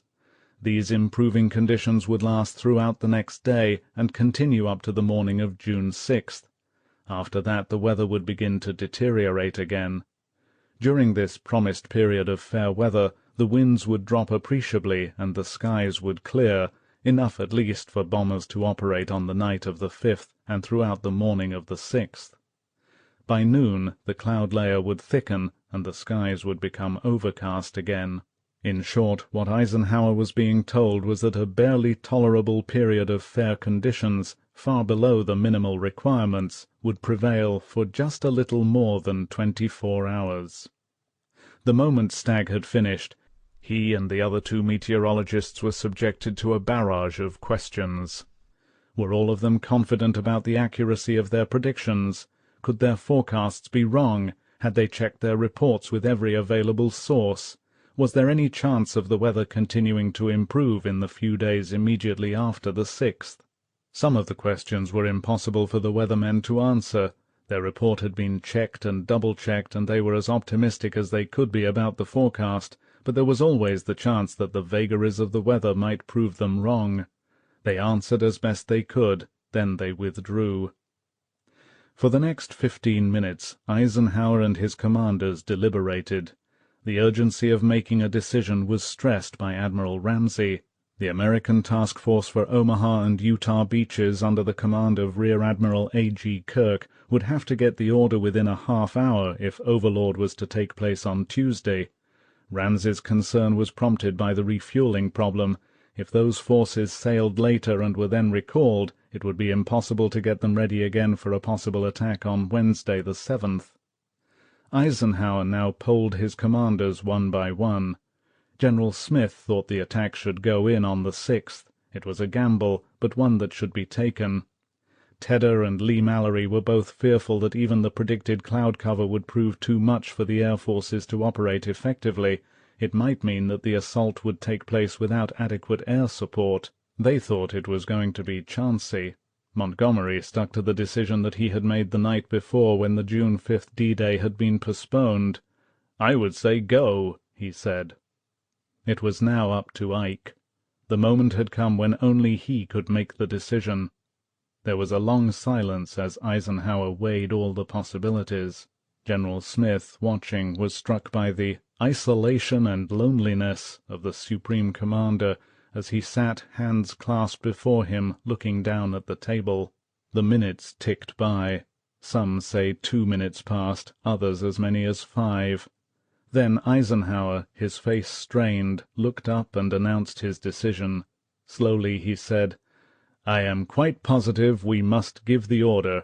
I don't like it, but there it is. I don't see how we can do anything else." Eisenhower stood up. He looked tired, but some of the tension had left his face. 6 hours later, at a briefing to review the weather, he would hold to his decision and reconfirm it.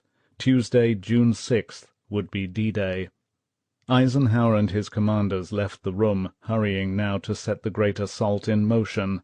Behind them in the silent library a haze of blue smoke hung over the conference table.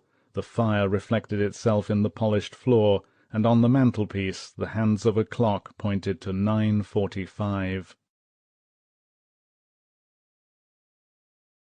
11.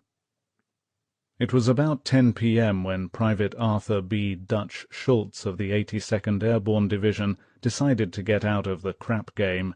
He might never have this much money again.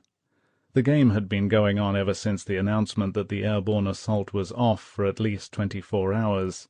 It had begun behind a tent, next it had moved under the wing of a plane, and now the session was going full blast in the hangar, which had been converted into a huge dormitory. Even here it had done some travelling, moving up and down the corridors created by the rows of double-tiered bunks, and Dutch was one of the big winners. How much he had won he didn't know, but he guessed that the bundle of crumpled greenbacks, English banknotes, and fresh blue-green French invasion currency he held in his fist came to more than $2,500. That was more money than he had seen at any one time in all his 21 years. Physically and spiritually he had done everything to prepare himself for the jump. Services for all denominations had been held on the airfield in the morning, and Dutch, a Catholic, had gone to confession and communion. Now he knew exactly what he was going to do with his winnings. He mentally figured out the distribution. He would leave $1,000 with the adjutant's office. He could use that on pass when he got back to England. Another $1,000 he planned to send to his mother in San Francisco to keep for him, but he wanted her to have $500 of it as a gift. She sure could use it. He had a special purpose for the remainder. That would go on a hell of a blowout when his outfit, the 505th, reached Paris. The young paratrooper felt good. He had taken care of everything. But had he? Why did the incident of the morning keep coming back, filling him with so much uneasiness? At mail call that morning he had received a letter from his mother. As he tore open the envelope, a rosary slid out and fell at his feet. Quickly, so that the wisecracking crowd around him wouldn't notice, he had snatched up the beads and stuffed them into a barracks bag that he was leaving behind. Now the thought of the rosary beads suddenly gave rise to a question that hadn't struck him before. What was he doing gambling at a time like this? He looked at the folded and crumpled bills sticking out between his fingers, more money than he could have earned in a year. At that moment Private Dutch Schultz knew that if he pocketed all this money he would surely be killed. Dutch decided to take no chances. "Move over," he said, "and let me get at the play." He glanced at his watch and wondered how long it would take to lose $2,500. Schultz wasn't the only one who acted strangely this night. Nobody, from enlisted men to generals, seemed eager to challenge the fates. Over near Newbury, at the headquarters of the 101st Airborne Division, the commander, Major General Maxwell D. Taylor, was holding a long, informal session with his senior officers. There were perhaps half a dozen men in the room, and one of them, Brigadier General Don Pratt, the assistant division commander, sat on a bed. While they were talking, another officer arrived. Taking off his cap, he tossed it onto the bed. General Pratt leapt up, swept the cap onto the floor, and said, "My God, that's damn bad luck!" Everybody laughed, but Pratt didn't sit on the bed again. He had chosen to lead the 101st's glider forces into Normandy. As the night closed in, the invasion forces all over England continued to wait. Keyed up by months of training, they were ready to go, and the postponement had made them jittery. It was now about 18 hours since the stand-down, and each hour had taken its toll of the patience and readiness of the troops. They did not know that D-Day now was barely 26 hours away. It was still much too early for the news to filter down, and so on this stormy Sunday night men waited, in loneliness, anxiety, and secret fear, for something, anything, to happen. They did precisely what the world expects men to do under such circumstances. They thought of their families, their wives, their children, their sweethearts, and everybody talked about the fighting that lay ahead. What would the beaches really be like? Would the landings be as tough as everybody seemed to think? Nobody could visualize D-Day, but each man prepared for it in his own way. On the dark, wave-tossed Irish Sea, aboard the destroyer USS Herndon, Lieutenant J.G. Bartow Farr, Jr., tried to concentrate on a bridge game. It was difficult. There were too many sober reminders all around him that this was not just another social evening. Taped to the walls of the wardroom were large aerial reconnaissance photographs of German gun positions overlooking the Normandy beaches. These guns were the Herndon's D-Day targets. It occurred to Farr that the Herndon would also be theirs. Farr was reasonably certain he would survive D-Day. There had been a lot of kidding about who would come through and who wouldn't. Back in Belfast Harbour, the crew of the Corrie, their sister ship, had been giving odds of 10-1 against the Herndon's return. The Herndon's crew retaliated by spreading the rumour that when the invasion fleet set out, the Corrie would remain in port because of low morale aboard ship. Lieutenant Farr had every confidence that the Herndon would return safe, and he with her. Still, he was glad he had written a long letter to his unborn son. It never occurred to Farr that his wife, Anne, back in New York, might give birth to a girl instead. She didn't. That November the Farrs had a boy. In a staging area near New Haven, Corporal Reginald Dale of the British 3rd Division sat up in his bunk and worried about his wife, Hilda. They had been married in 1940, and ever since both had longed for a child. On his last leave, just a few days before, Hilda had announced that she was pregnant. Dale was furious. All along he had sensed that the invasion was close, and that he'd be in on it. "This is a hell of a time, I must say," he had snapped. In his mind he saw again the quick hurt that had come into her eyes, and he berated himself once again for the hasty words.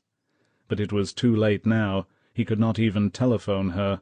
He lay back down on his bunk, and, like thousands of others in British staging areas, tried to will himself to sleep. A few men, nerveless and cool, slept soundly. At a British 50th Division embarkation area, one man was Company Sergeant Major Stanley Hollis. Long ago he had learned to sleep whenever he could. The coming attack didn't worry Hollis too much. He had a good idea what to expect. He had been evacuated from Dunkirk, had fought with the 8th Army in North Africa, and had landed on the beaches of Sicily. Among the millions of troops in Britain that night, Hollis was a rarity.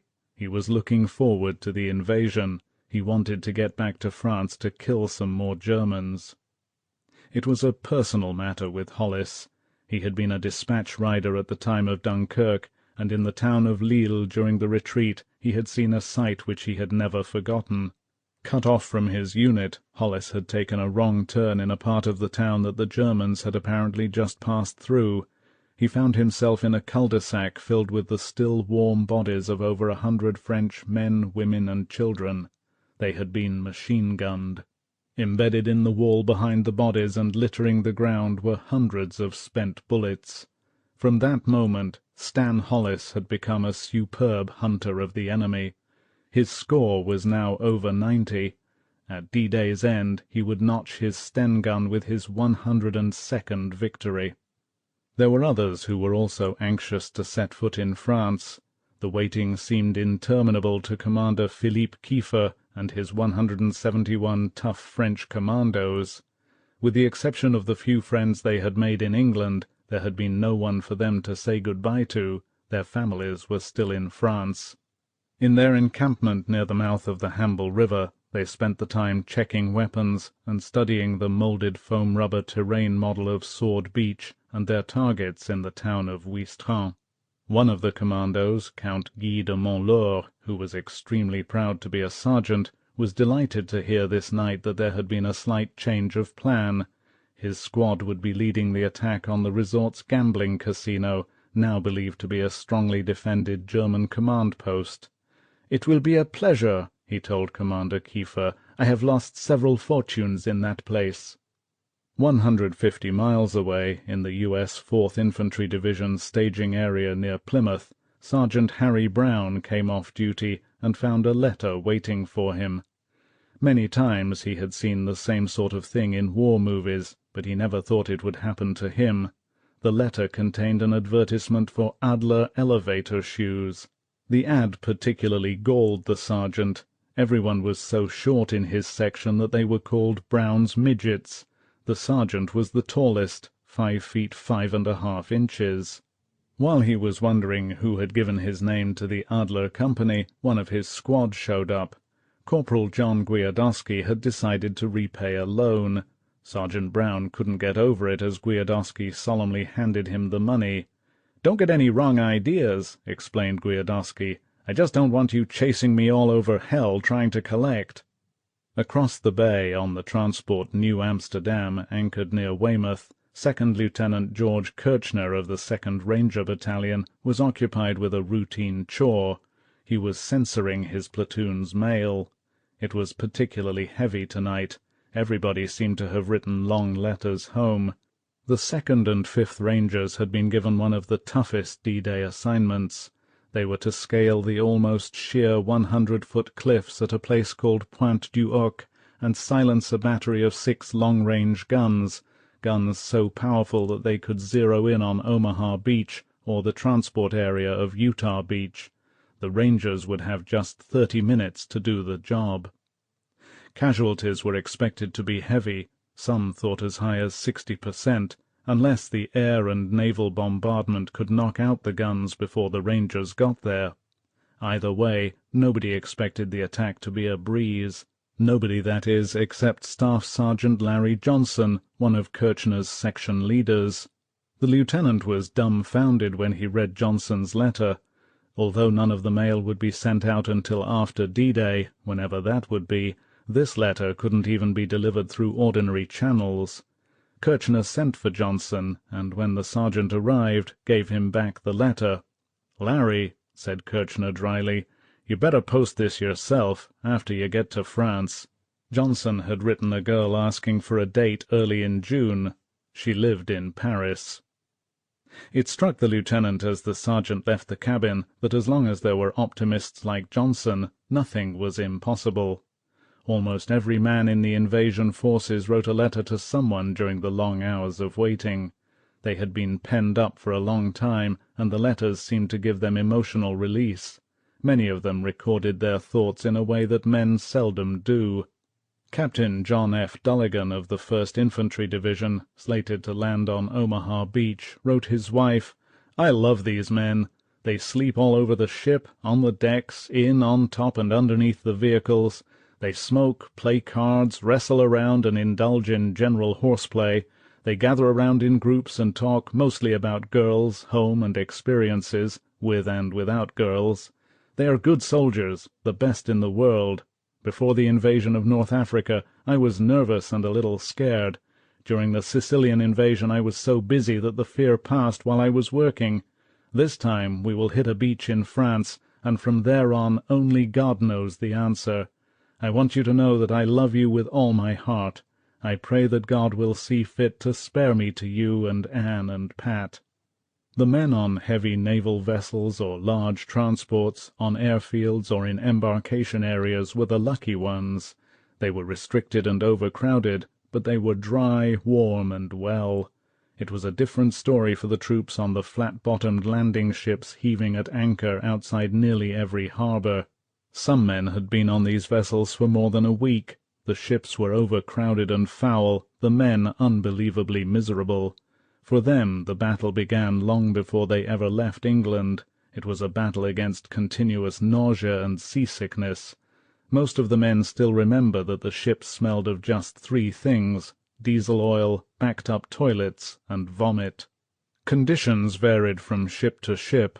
on LCT 777, signalman third-class George Hackett, Jr. was amazed to see waves so high that they smashed over one end of the wallowing craft and rolled out the other.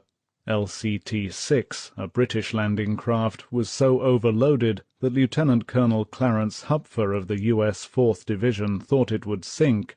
Water lapped at the gunwales and at times washed over into the craft. The galley was flooded, and the troops were forced to eat cold food, those who could eat at all. LST 97, Sergeant Keith Bryan of the 5th Engineer Special Brigade remembers, was so overcrowded that men were stepping over one another, and it rolled so much that those lucky enough to have bunks had difficulty staying in them. And to Sergeant Maurice McGee of the Canadian 3rd Division, the heaving of his craft was worse than being in a rowboat in the centre of Lake Champlain. He was so sick he could no longer throw up. But the troops who suffered most during the waiting period were the men in the recalled convoys. All day they had ridden out the storm in the Channel. Now, waterlogged and weary, they glumly lined the rails as the last of the straggling convoys dropped their anchors. By 11 p.m. all the ships were back. Outside Plymouth Harbour, Lieutenant Commander Hoffman of the Corrie stood on his bridge looking at the long lines of dark shadows, blacked-out landing ships of every size and description. It was cold. The wind was still high, and he could hear the shallow-draught vessels slopping and slapping the water as they rolled in the trough of every wave. Hoffman was weary. They had returned to port only a short while before to learn for the first time the reason for the postponement. Now they had been warned to stand to once again. Below decks the news spread quickly. Benny Glisson, the radio operator, heard it as he prepared to go on watch. He made his way to the mess hall, and when he got there he found more than a dozen men having dinner. Tonight it was turkey with all the trimmings. Everybody seemed depressed. "You guys," he said, "act like you're eating your last meal." Benny was nearly right. At least half of those present would go down with the Corrie a little after H-hour on D-Day. Nearby, on LCI 408, morale was also very low. The Coast Guard crew were convinced that the false start had been just another dry run. Private William Joseph Phillips of the 29th Infantry Division tried to cheer them up. "This outfit," he solemnly predicted, "will never see combat. We've been in England so long that our job won't start until the war is over. They're going to have us wipe the bluebird shit off the white cliffs of Dover." At midnight, Coast Guard cutters and naval destroyers began the huge job of reassembling the convoys again. This time there would be no turning back. Off the coast of France, the midget submarine X-23 slowly came to the surface. It was 1 a.m., June 5th. Lieutenant George Honor quickly undid the hatch. Climbing up into the little conning tower, Honor and another crewman erected the antennae. Below, Lieutenant James Hodges flicked the dial on the radio to 1850 kilocycles and cupped his earphones with his hands. He hadn't long to wait. Very faintly he picked up their call sign. Padfoot, Padfoot, Padfoot. As he heard the one-word message that followed, he looked up in disbelief. Pressing his hands more firmly over the earphones, he listened again, but there was no mistake. He told the others. Nobody said anything. Glumly they looked at one another. Ahead lay another full day under water. 12.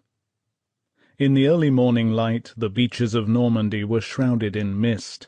The intermittent rain of the previous day had become a steady drizzle, soaking everything. Beyond the beaches lay the ancient, irregularly shaped fields over which countless battles had been fought, and countless more battles would be fought. For 4 years the people of Normandy had lived with the Germans. This bondage had meant different things for different Normans. In the 3 major cities, Le Havre and Cherbourg, the ports which bracketed the area on east and west, and between them, both geographically and in size, Caen, lying 10 miles inland, The occupation was a harsh and constant fact of life. Here were the headquarters of the Gestapo and the SS. Here were the reminders of war, the nightly roundups of hostages, the never-ending reprisals against the underground, the welcome but fearful Allied bombing attacks.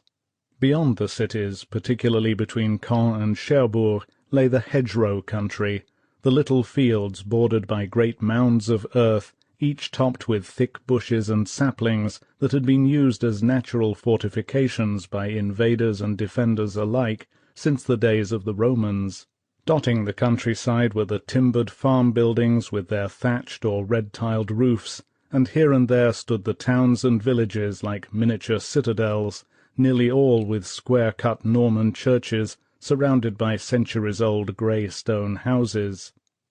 To most of the world their names were unknown: Vierville, Colleville, Le Madeleine, Sainte-Mère-Église, Chef-du-Pont, Sainte-Marie-du-Mont, Arromanches, Luc. Here, in the sparsely populated countryside, the occupation had a different meaning than in the big cities. Caught up in a kind of pastoral backwash of the war, the Norman peasant had done what he could to adjust to the situation. Thousands of men and women had been shipped out of the towns and villages as slave labourers, and those who remained were forced to work part of their time in labour battalions for the coastal garrisons. But the fiercely independent peasants did no more than was absolutely necessary. They lived from day to day, hating the Germans with Norman tenaciousness, and stoically watching and waiting for the day of liberation. In his mother's house on a hill overlooking the sleepy village of Vierville, a 31-year-old lawyer, Michel Ardelais, stood at the living-room windows, his binoculars focused on a German soldier riding a large farm horse down the road to the seafront. On either side of his saddle hung several tin cans. It was a preposterous sight, the massive rump of the horse, the bounding cans and the soldier's bucket-like helmet topping it all. As Ardelais watched, the German rode through the village, past the church with its tall, slender spire, and on down to the concrete wall that sealed the main road off from the beach. Then he dismounted and took down all but one can. Suddenly 3 or 4 soldiers appeared mysteriously from around the cliffs and bluffs. They took the cans and disappeared again. Carrying the remaining can, the German climbed the wall and crossed to a large russet-coloured summer villa surrounded by trees which stood astride the promenade at the end of the beach. There he got down on his knees and passed the can to a pair of waiting hands that appeared at ground level from under the building. Every morning it was the same. The German was never late. He always brought the morning coffee down to the Vierville exit at this time. The day had begun for the gun crews in the cliffside pillboxes and camouflaged bunkers at this end of the beach, a peaceful-looking, gently curving strip of sand that would be known to the world by the next day as Omaha Beach. Michel Ardelais knew it was exactly 6:15 a.m. He had watched the ritual many times before. It always struck Ardelais as a little comic, partly because of the soldier's appearance, partly because he found it amusing that the much-vaunted technical know-how of the Germans fell apart when it came to a simple job like supplying men in the field with morning coffee. But Ardelais was a bitter amusement. Like all Normans, he had hated the Germans for a long time, and he hated them particularly now. For some months Ardelais had watched German troops and conscripted labour battalions digging, burrowing, and tunnelling all along the bluffs which backed up the beach, and in the cliffs at either end where the sand stopped. He had seen them trellis the sands with obstacles and plant thousands of lethal, ugly mines. And they had not stopped there. With methodical thoroughness they had demolished the line of pretty pink, white, and red summer cottages and villas below the bluffs along the seafront. Now only 7 out of 90 buildings remained. They had been destroyed not only to give the gunners clear arcs of fire, but because the Germans wanted the wood to panel their bunkers. Of the 7 houses still standing, the largest, an all-year-round house built of stone, belonged to Ardelais. A few days before he had been officially told by the local commandant that his house would be destroyed. The Germans had decided they needed the bricks and the stone. Audible wondered if maybe somebody somewhere wouldn't countermand the decision. In some matters the Germans were often unpredictable. He'd know for certain within 24 hours. He had been told the house would come down tomorrow, Tuesday, June 6th. At 6:30, Audible switched on his radio to catch the BBC News. It was forbidden, but like hundreds of thousands of Frenchmen he flouted the order. It was just one more way to resist. Still he kept the sound down to a whisper. As usual, at the end of the news, Colonel Britain, Douglas Ritchie, who was always identified as the voice of Supreme Headquarters Allied Expeditionary Force, read an important message. "Today, Monday, June 5th, he said, the Supreme Commander directs me to say this. There now exists in these broadcasts a direct channel of communications between the Supreme Commander and yourselves in the occupied countries.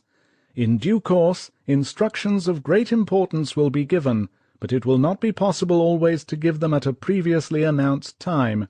Therefore, you must get into the habit, either personally or by arrangement with your friends, of listening at all hours.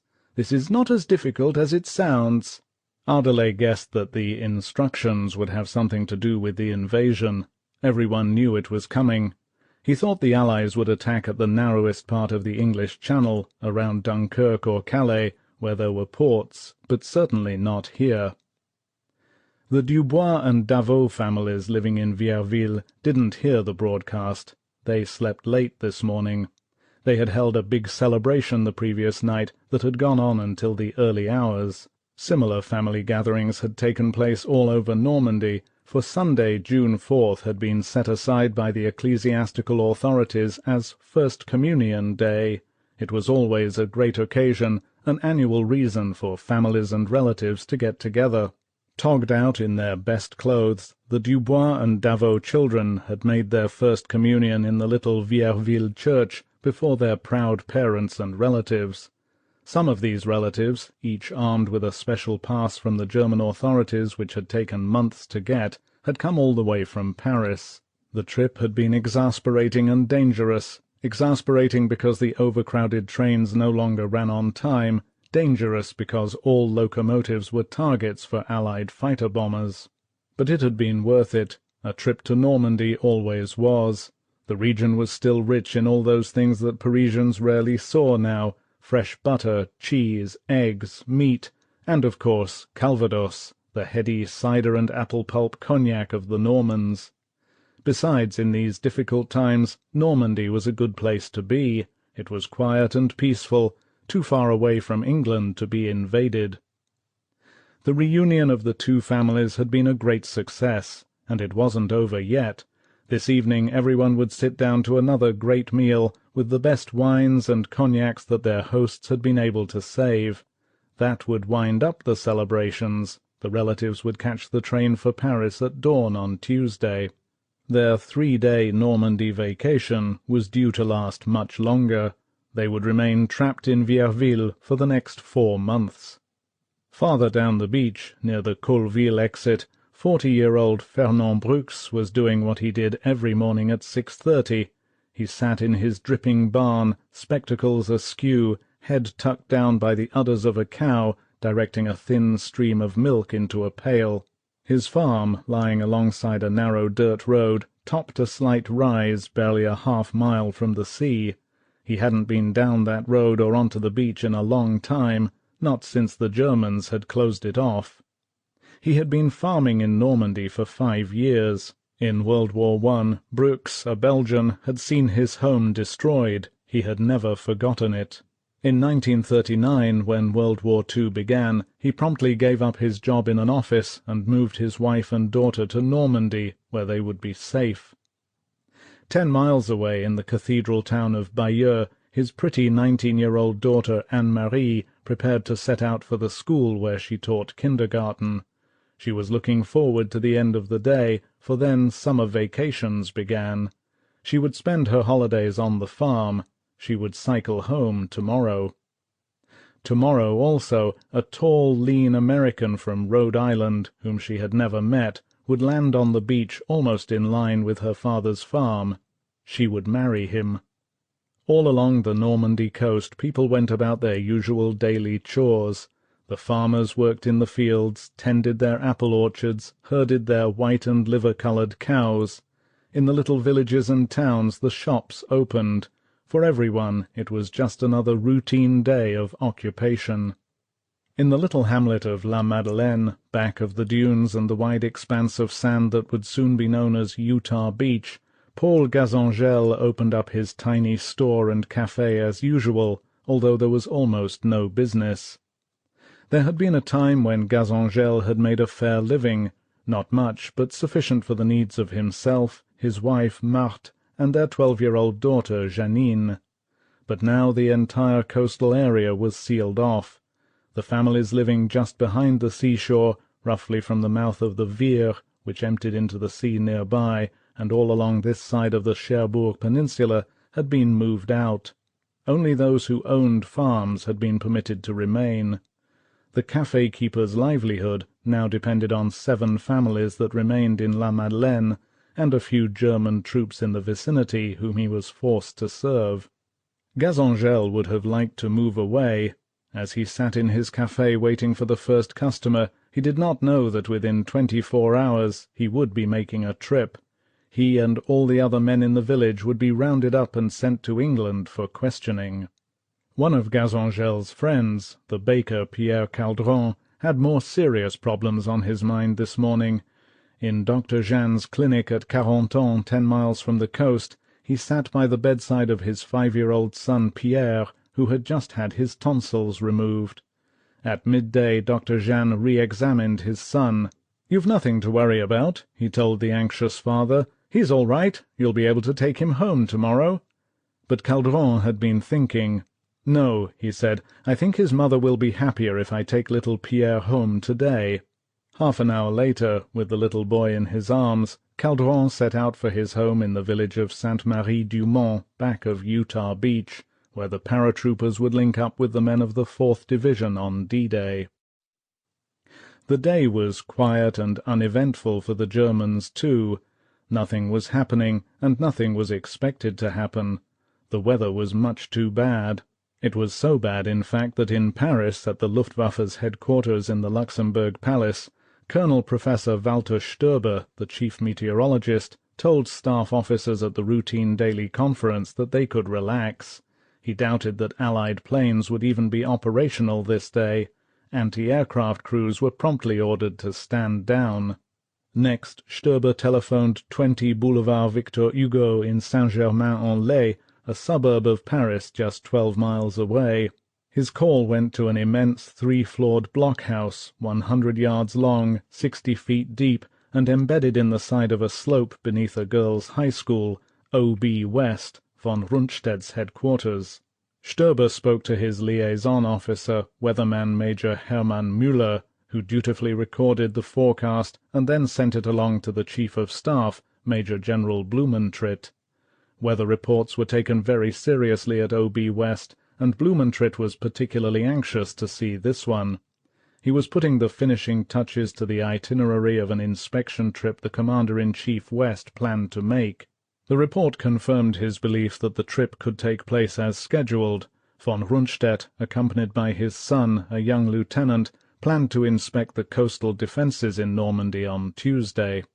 Not many in Saint-Germain-en-Laye were aware of the blockhouse's existence, and even fewer knew that the most powerful field marshal in the German West lived in a small, unpretentious villa back of the high school at 28 Rue Alexandre Dumas.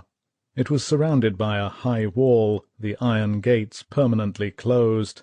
Entrance to the villa was by way of a specially constructed corridor that had been cut through the walls of the school, or by way of an unobtrusive door in the wall bordering the Rue Alexandre Dumas. Von Rundstedt slept late as usual. The aged field marshal rarely got up now before 10:30, and it was almost noon before he sat down at his desk in the villa's first-floor study. It was there that he conferred with his chief of staff and approved O.B. West's estimate of Allied intentions, so that it could be forwarded to Hitler's headquarters, OKW, later in the day. The estimate was another typical wrong guess. It read, The systematic and distinct increase of air attacks indicates that the enemy has reached a high degree of readiness. The probable invasion front still remains the sector from the Scheldt in Holland to Normandy, and it is not impossible that the north front of Brittany might be included. But it is still not clear where the enemy will invade within this total area. Concentrated air attacks on the coast defences between Dunkirk and Dieppe may mean that the main Allied invasion effort will be made there, but imminence of invasion is not recognizable. With this vague estimate out of the way, an estimate that placed the possible invasion area someplace along almost 800 miles of coast, von Rundstedt and his son set out for the Field Marshal's favourite restaurant, the Coq Hardy at Bougival nearby. It was a little after 1. D-Day was 12 hours away. All along the chain of German command, the continuing bad weather acted like a tranquilizer. The various headquarters were quite confident that there would be no attack in the immediate future. Their reasoning was based on carefully assessed weather evaluations that had been made of the Allied landings in North Africa, Italy, and Sicily.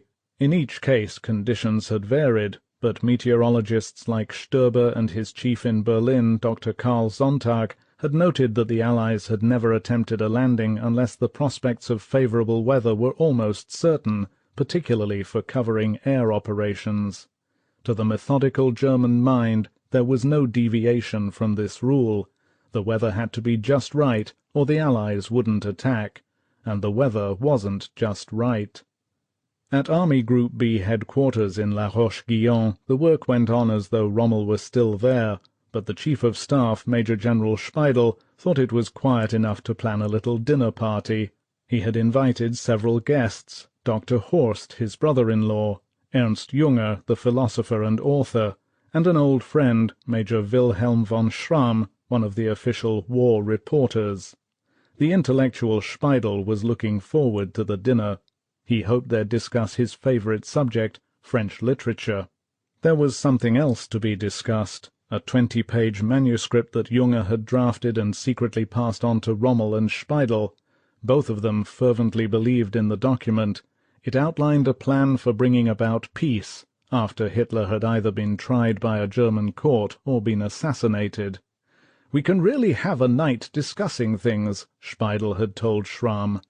In Saint-Lô, at the headquarters of the 84th Corps, Major Friedrich Hein, the intelligence officer, was making arrangements for another kind of party. He had ordered several bottles of excellent Chablis, for at midnight the staff planned to surprise the Corps commander, General Erich Marx. His birthday was June 6th. They were holding the surprise birthday party at midnight, because Marx had to leave for the city of Rennes in Brittany at daybreak. He and all the other senior commanders in Normandy were to take part in a big map exercise that was to begin early on Tuesday morning.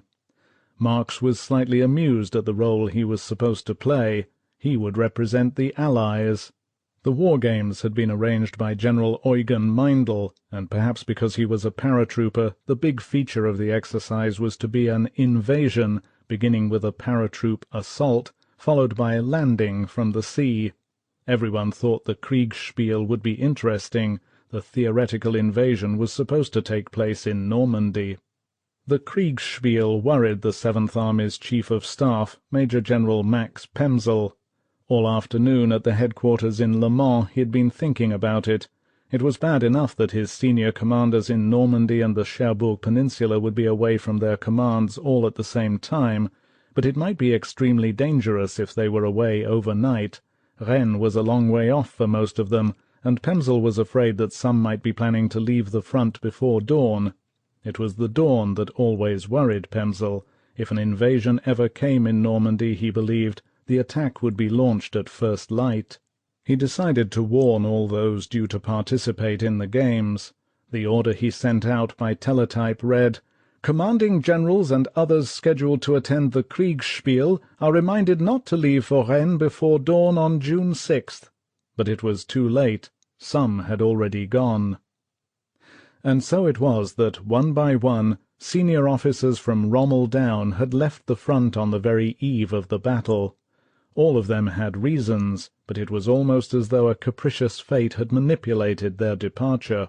Rommel was in Germany. So was Army Group B's operations officer von Tempelhof.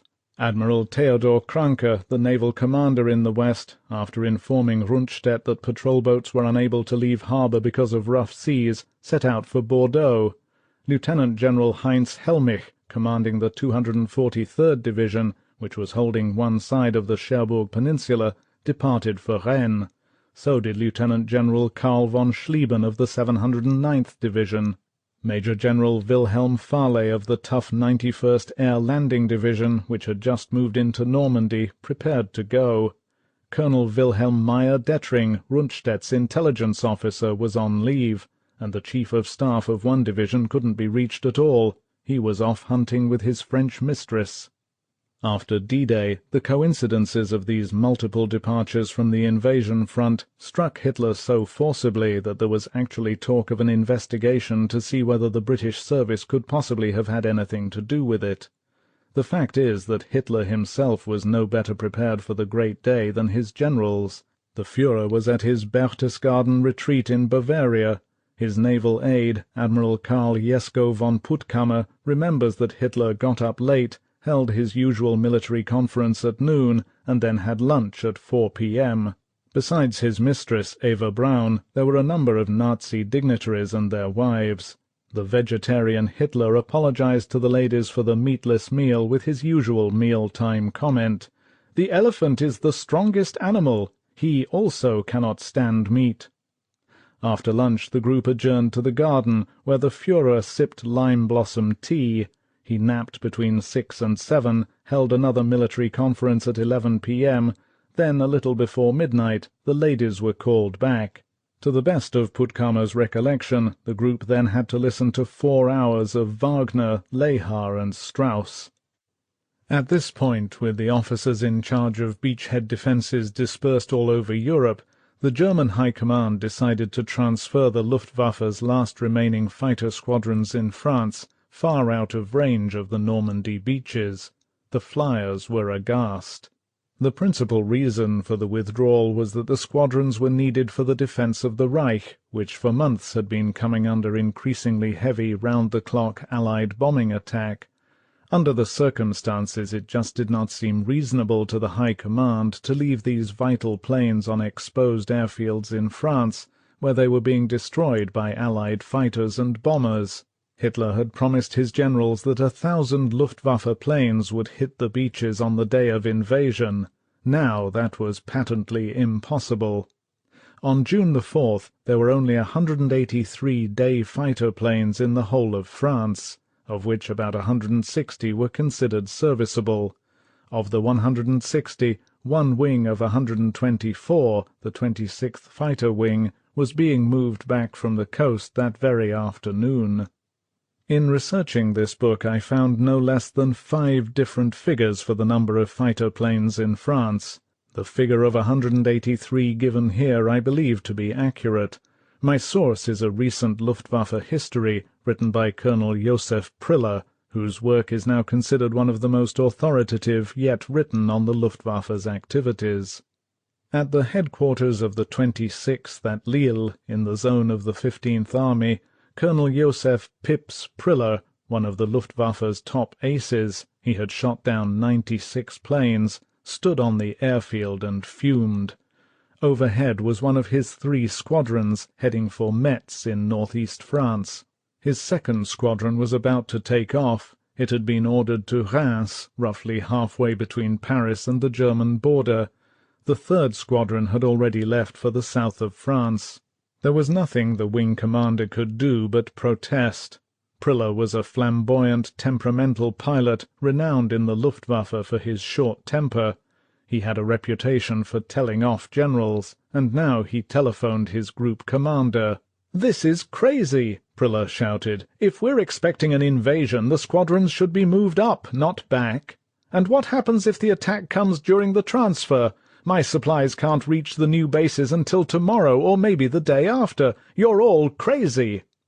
"Listen, Priller," said the group commander. "The invasion is out of the question. The weather is much too bad." Priller slammed down the receiver. He walked back out onto the airfield. There were only 2 planes left, his and the one belonging to Sergeant Heinz Wodarczyk, his wingman. "What can we do?" he said to Wodarczyk. "If the invasion comes, they'll probably expect us to hold it off all by ourselves, so we might as well start getting drunk now." Of all the millions who watched and waited throughout France, only a few men and women actually knew that the invasion was imminent. There were less than a dozen of them. They went about their affairs calmly and casually as usual. Being calm and casual was part of their business. They were the leaders of the French underground. Most of them were in Paris. From there they commanded a vast and complicated organization. It was in fact an army with a full chain of command and countless departments and bureaus, handling everything from the rescue of downed Allied pilots to sabotage, from espionage to assassination. There were regional chiefs, area commanders, section leaders, and thousands of men and women in the rank and file. On paper the organization had so many overlapping nets of activity that it appeared to be unnecessarily complex. This apparent confusion was deliberate. In it lay the underground's strength. Overlapping commands gave greater protection. Multiple nets of activity guaranteed the success of each operation, and so secret was the entire structure that leaders rarely knew one another except by code names, and never did one group know what another was doing.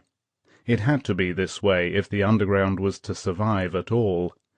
Even with all those precautions, German retaliatory measures had become so crushing that by May of 1944 the life expectancy of an active underground fighter was considered to be less than 6 months.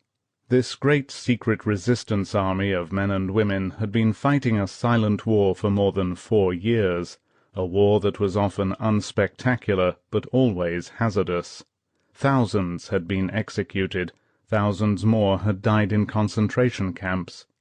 But now, although the rank and file didn't know it yet, the day for which they had been fighting was close at hand.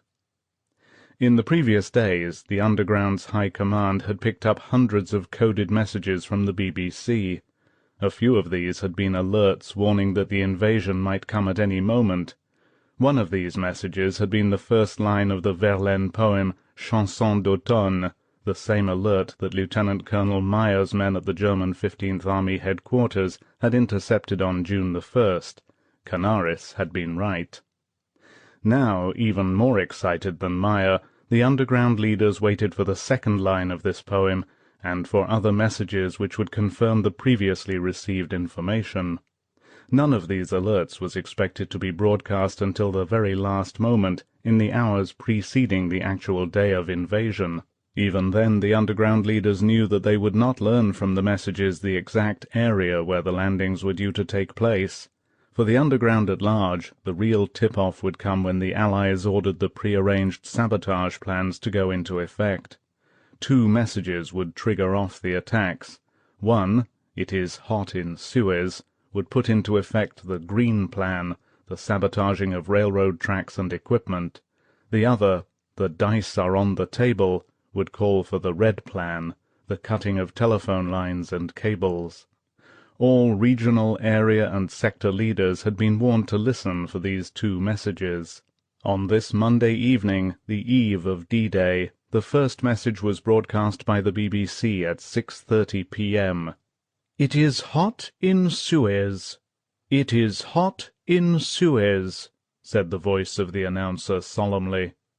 Guillaume Mercadet, the intelligence chief for the Normandy coastal sector between Vierville and Port-en-Bessin, roughly the Omaha Beach area, was crouching by a hidden radio set in the cellar of his bicycle shop in Bayeux when he heard it.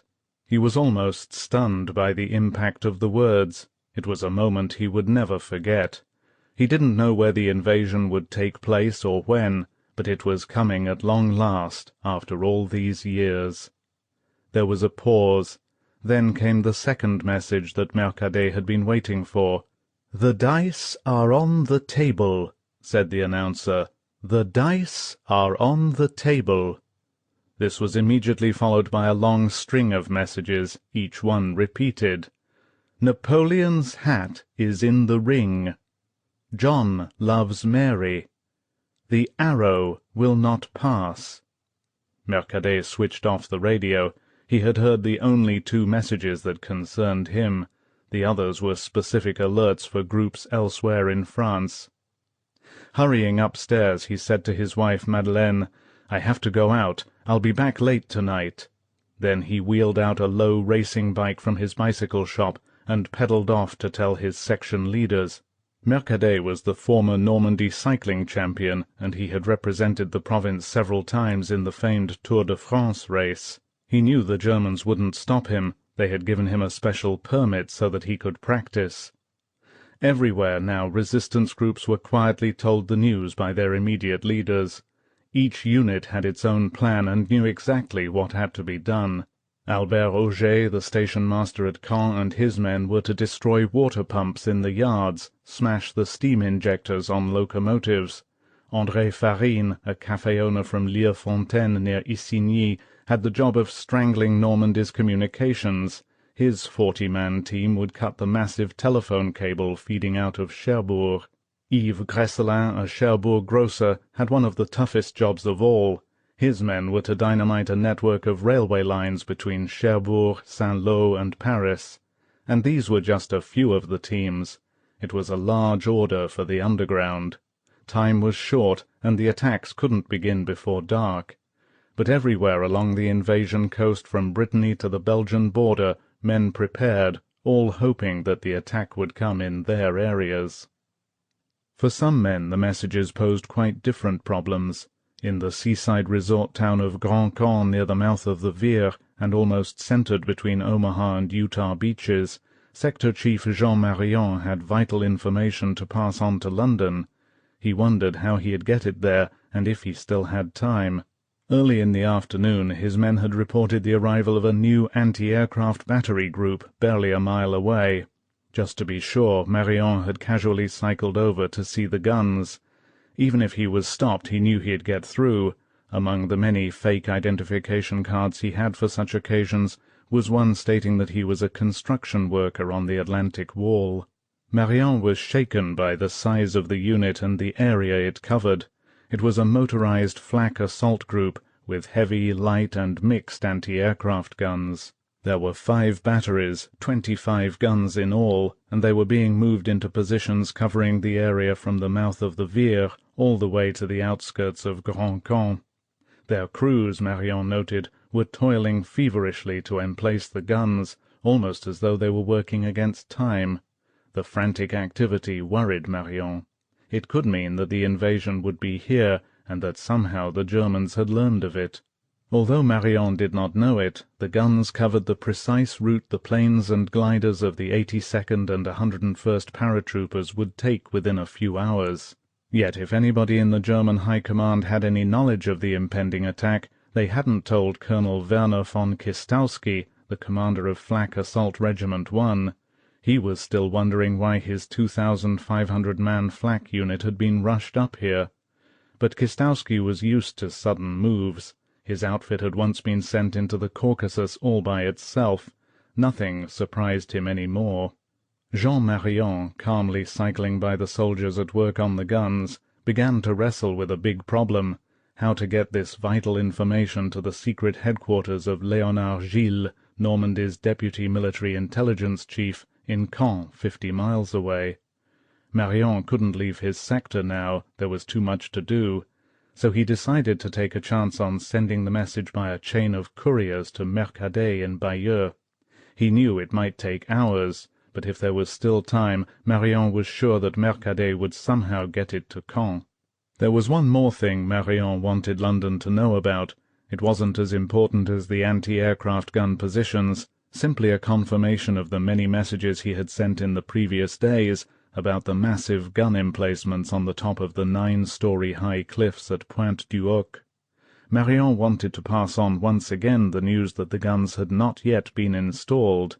They were still en route, 2 miles away from the positions.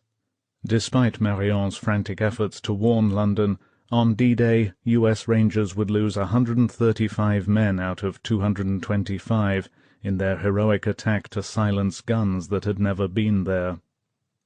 For some members of the underground, unaware of the imminence of the invasion, Tuesday, June the 6th had a special significance of its own. For Léonard Gilles it meant a meeting in Paris with his superiors. Even now Gilles was calmly sitting in a train bound for Paris, although he expected Green Plan sabotage teams to derail it at any moment. Gilles was quite sure the invasion was not scheduled for Tuesday, at least not in his area. Surely his superiors would have cancelled the meeting if the attack was due in Normandy. But the date did bother him. That afternoon in Caen, one of Gilles' section chiefs, the leader of an affiliated communist group, had told him quite emphatically that the invasion was due at dawn on the 6th. The man's information had proved invariably right in the past. This raised an old question again in Gilles' mind. Did the man get his information direct from Moscow? Gilles decided not. It seemed inconceivable to him that the Russians would deliberately jeopardize Allied plans by breaking security. For Jeanine Boitard, Gilles' fiancée back in Caen, Tuesday couldn't come soon enough. In 3 years of underground work she had hidden more than 60 Allied pilots in her little ground-floor apartment at 15 Rue Laplace. It was dangerous, unrewarding, nerve-wracking work. A slip could mean the firing squad. After Tuesday, Jeanine could breathe a little easier, until the next time she hid a flyer who was down, for on Tuesday she was due to pass along the escape route 2 RAF pilots who had been shot down over northern France. They had spent the last 15 days in her apartment. She hoped her luck would continue to hold. For others, luck had already run out. For Amélie Le Chevalier, June the 6th could mean nothing or everything. She and her husband Louis had been arrested by the Gestapo on June 2nd. They had helped more than 100 Allied flyers to escape.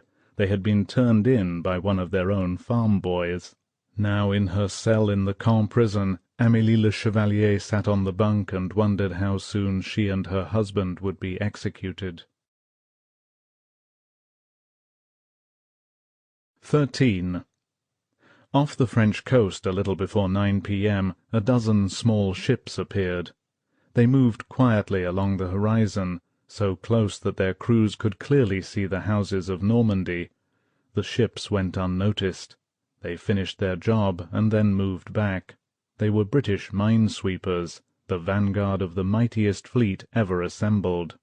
For now, back in the Channel, ploughing through the choppy grey waters, a phalanx of ships bore down on Hitler's Europe, the might and fury of the free world unleashed at last.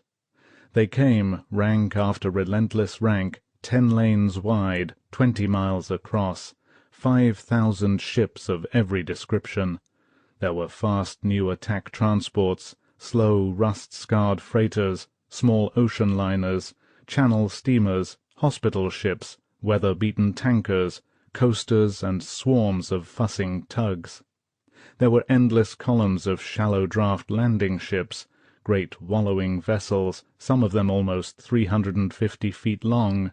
Many of these and the other heavier transports carried smaller landing craft for the actual beach assault, more than 1,500 of them.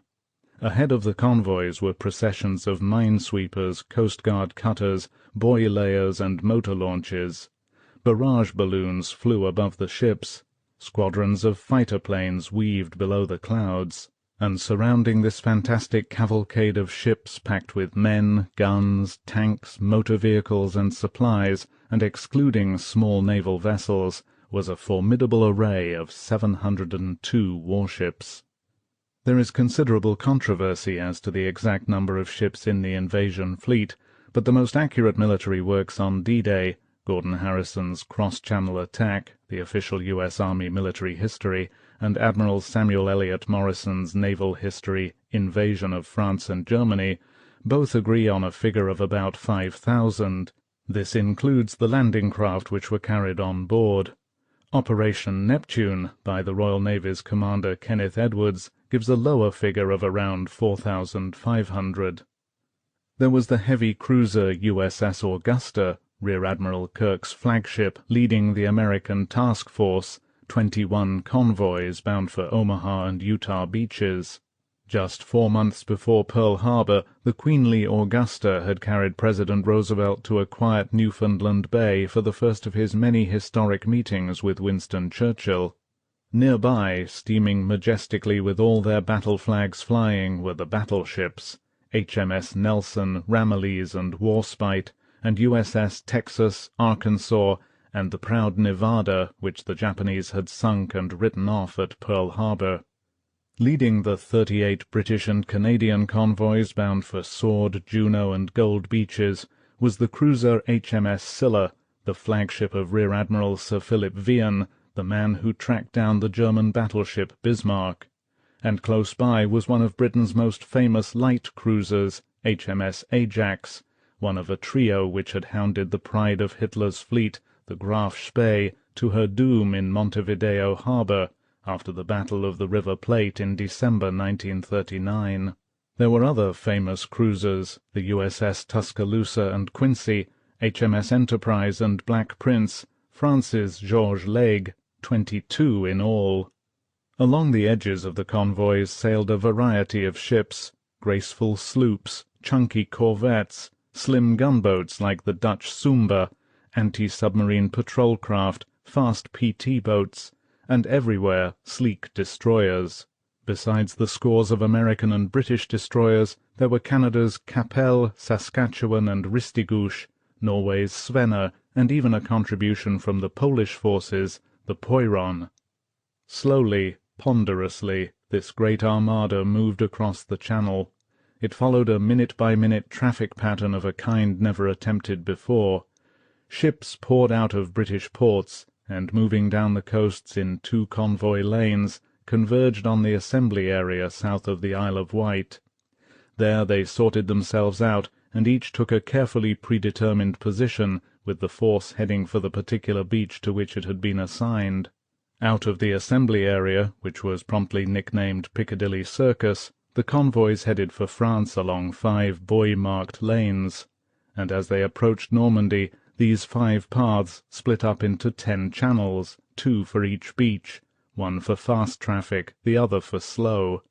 Up front, just behind the spearhead of minesweepers, battleships, and cruisers, were the command ships, 5 attack transports bristling with radar and radio antennae. These floating command posts would be the nerve centers of the invasion. Everywhere there were ships.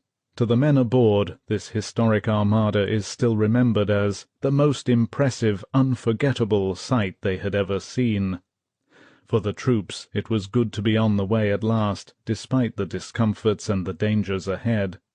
Men were still tense, but some of the strain had lifted. Now everybody simply wanted to get the job over and done with. On the landing ships and transports, men wrote last-minute letters, played cards, joined in long bull sessions. Chaplains, Major Thomas Spencer Dallas of the 29th Division recalls, did a land office business. One minister on a jam-packed landing craft, Captain Lewis Filmer Kuhn, chaplain of the 4th Division's 12th Infantry Regiment, found himself serving as pastor for all denominations. A Jewish officer, Captain Irving Gray, asked Chaplain Kuhn if he would lead his company in prayer to the God in whom we all believe, whether Protestant, Roman Catholic, or Jew, that our mission may be accomplished, and that, if possible, we may be brought safely home again. Kuhn gladly obliged, and in the gathering dusk, gunner's mate third-class William Sweeney of a Coast Guard cutter remembers the attack transport's Samuel Chase blinked out a signal, "Mass is going on." For most of the men, the first few hours of the journey were spent quietly. Many grew introspective and talked of things men usually keep to themselves. Hundreds later recalled that they found themselves admitting their fears and talking of other personal matters with unusual candor. They drew closer to one another on this strange night, and confided in men they had never even met before. "We talked a lot about home and what we had experienced in the past, and what we would experience at the landing, and what it would all be like," Private First Class Earlston Hearn of the 146th Engineer Battalion recalls. On the slippery wet deck of his landing craft, Hearn and a medic whose name he never learned had such a conversation. "The medic was having trouble at home. His wife, a model, wanted a divorce. He was a pretty worried guy. He said she'd have to wait until he got home. I remember, too, that the whole time we were talking, there was a young kid nearby singing softly to himself. This kid made the remark that he could sing better than he ever had in the past, and it really seemed to please him. Aboard HMS Empire Anvil, Corporal Michael Kurtz of the U.S. 1st Division, a veteran of the invasions of North Africa, Sicily, and Italy, was approached by a new replacement, Private Joseph Steinber of Wisconsin. "Corporal," said Steinber, "do you honestly think we've got a chance?" "Hell yes, boy," said Kurtz. "Don't ever worry about getting killed. In this outfit we worry about battles when we get to them." Sergeant Bill Elrod Petty of the 2nd Ranger Battalion was doing his worrying now. With his friend, Private First Class Bill McHugh, Petty sat on the deck of the old Channel steamer Isle of Man, watching the darkness close in. Petty took cold comfort from the long lines of ships all about them. His mind was on the cliffs at Pointe du Hoc. Turning to McHugh, he said, "We haven't got a hope in hell of coming out of this alive." "You're just a goddamn pessimist," said McHugh. "Maybe," replied Petty, "but only one of us will make it, Mac." McHugh was unimpressed. "When you gotta go, you gotta go," he said. Some men tried to read. Corporal Alan Baudet of the 1st Division began King's Row by Henry Bellarmine, but he found it difficult to concentrate because he was worrying about his jeep. Would the waterproofing hold out when he drove it into 3 or 4 feet of water? Gunner Arthur Henry Boone of the Canadian 3rd Division, on board a landing craft loaded with tanks, tried to get through a pocketbook intriguingly titled A Maid and a Million Men. Chaplain Lawrence E. Deary of the 1st Division, on the transport HMS Empire Anvil, was amazed to see a British naval officer reading Horace's Odes in Latin. But Deary himself, who would land on Omaha Beach in the first wave with the 16th Infantry Regiment, spent the evening reading Symonds' Life of Michelangelo. In another convoy, on a landing craft which was rolling so much that nearly everybody was seasick, Captain James Douglas Gillan, another Canadian, brought out the one volume which made sense this night. To quiet his own nerves and those of a brother officer, he opened to the 23rd Psalm and read aloud, "The Lord is my shepherd, I shall not want." It wasn't all solemn. There was light-heartedness, too. Aboard the transport HMS Ben Macree, some rangers strung 3/4-inch ropes from the masts to the decks and began climbing all over the ship, much to the astonishment of the British crew. On another ship, members of the Canadian 3rd Division held an amateur night with assorted recitations, jigs and reels, and choral offerings. Sergeant James Percival Paddy de Lacy of the King's Regiment became so emotional listening to the Rose of Tralee played on the bagpipes that he forgot where he was, and stood up and offered a toast to Ireland's Eamon de Valera for keeping us out of the war. Many men who had spent hours worrying about their chances of survival now couldn't wait to reach the beaches. The boat trip was proving more terrible than their worst fear of the Germans. Seasickness had struck through the 59 convoys like a plague, especially in the rolling landing craft. Each man had been supplied with anti-seasickness pills, plus an article of equipment which was listed in the loading sheets with typical Army thoroughness as Bag, Vomit, 1. This was military efficiency at its best, but it still wasn't enough. The puke bags were full, tin hats were full, the fire buckets were emptied of sand and filled, Technical Sergeant William James Wiedefeld of the 29th Division recalls.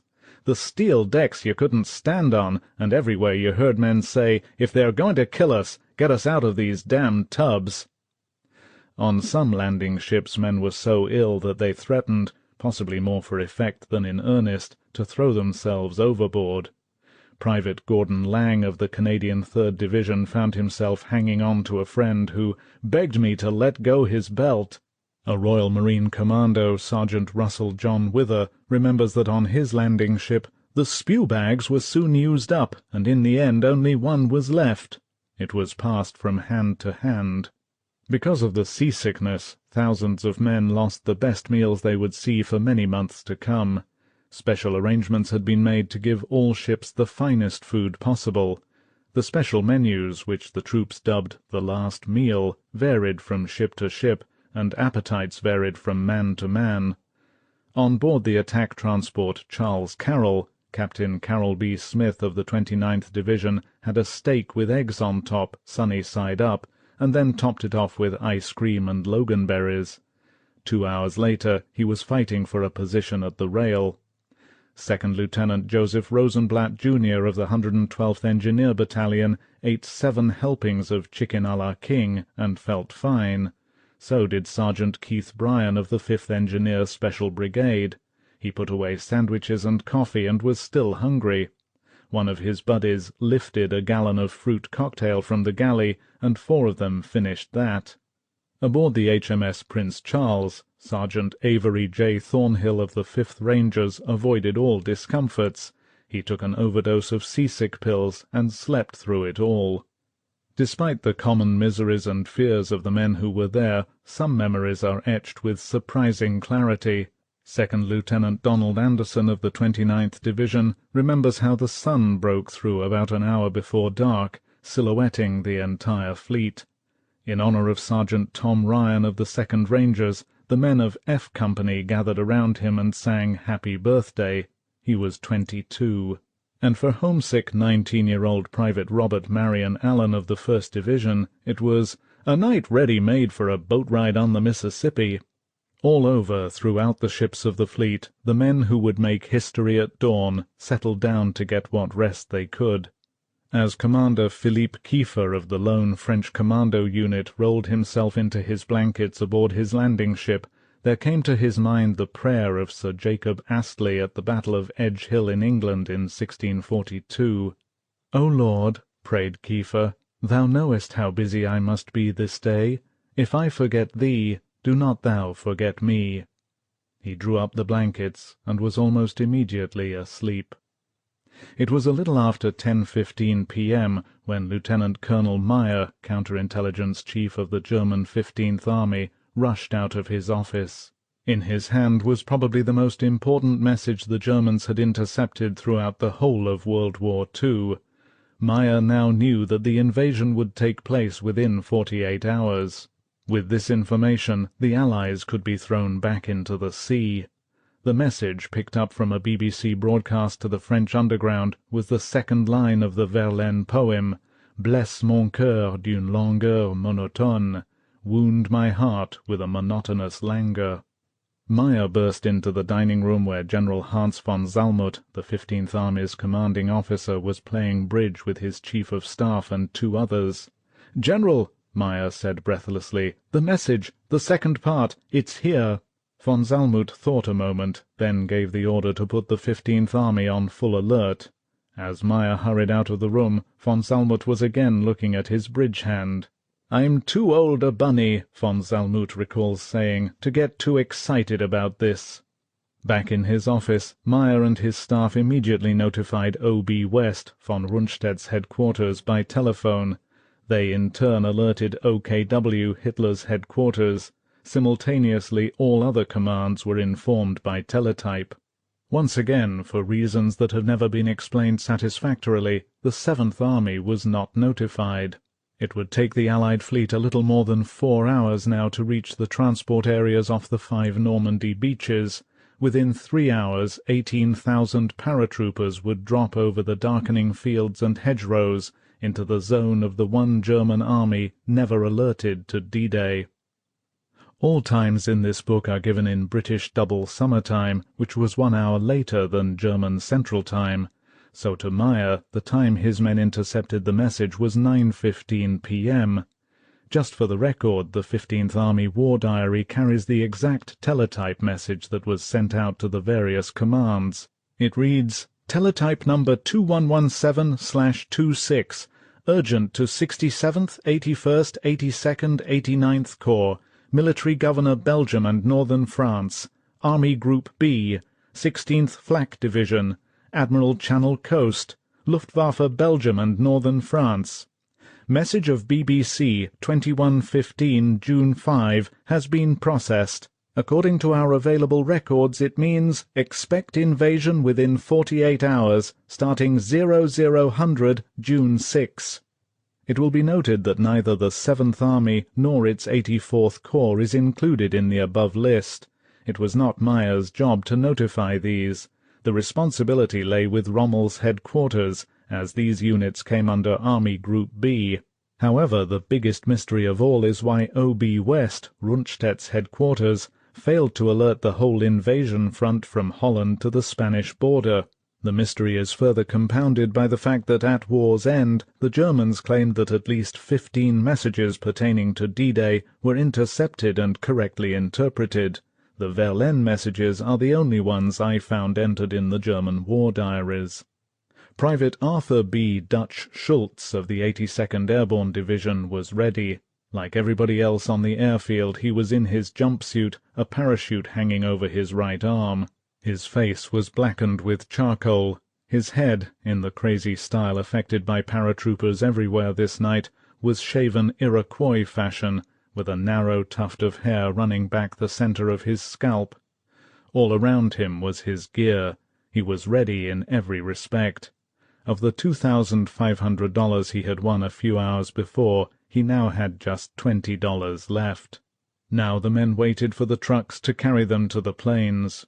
Private Gerald Columby, one of Dutch's friends, broke away from a small crap game that was still going and came running up. "Lend me $20, quick," he said. "What for?" asked Schultz. "You might get killed." "I'll let you have this," said Columby, undoing his wristwatch. "Okay," said Dutch, handing over his last $20.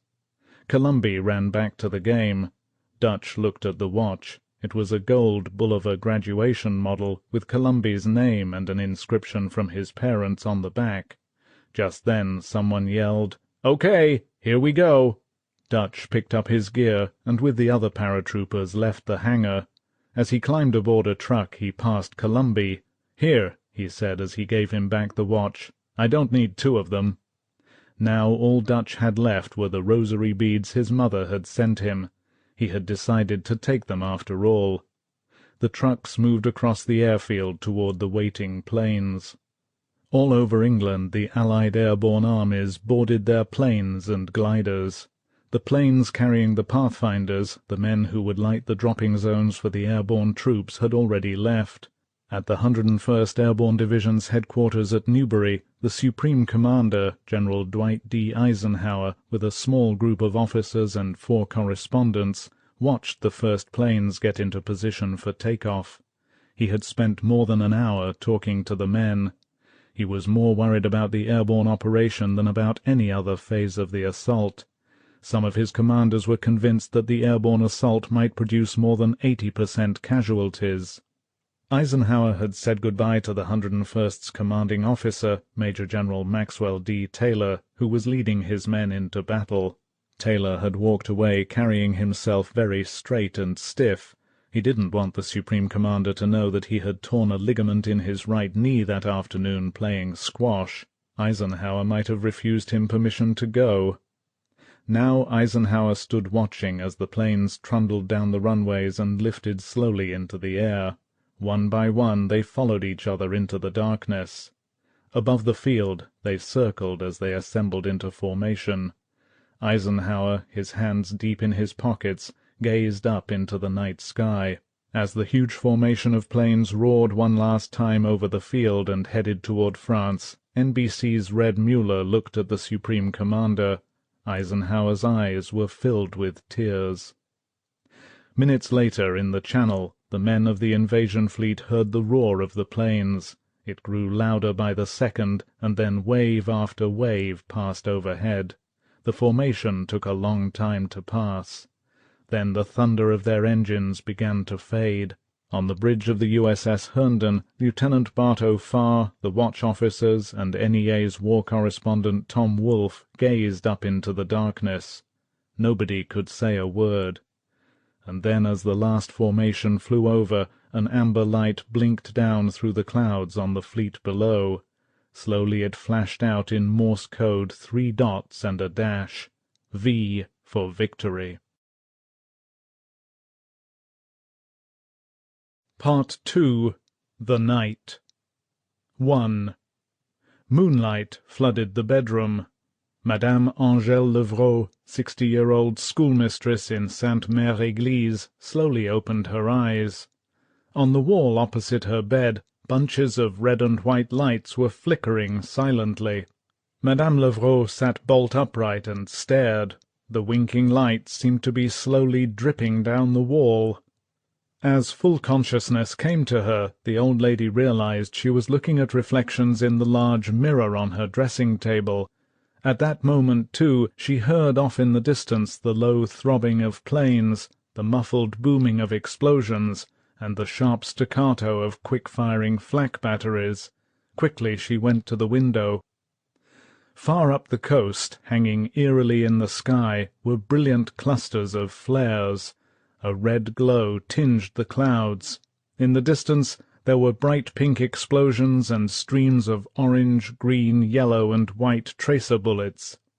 To Madame Levrault it looked as if Cherbourg, 27 miles away, was being bombed again. She was glad she lived in quiet little Sainte-Mère-Église this night. The schoolmistress put on her shoes and a dressing-gown, and headed through the kitchen and out the back door, bound for the outhouse. In the garden everything was peaceful. The flares and the moonlight made it seem bright as day. The neighbouring fields with their hedgerows were still and quiet, filled with long shadows. She had taken only a few steps when she heard the sound of airplanes growing louder, heading for the town.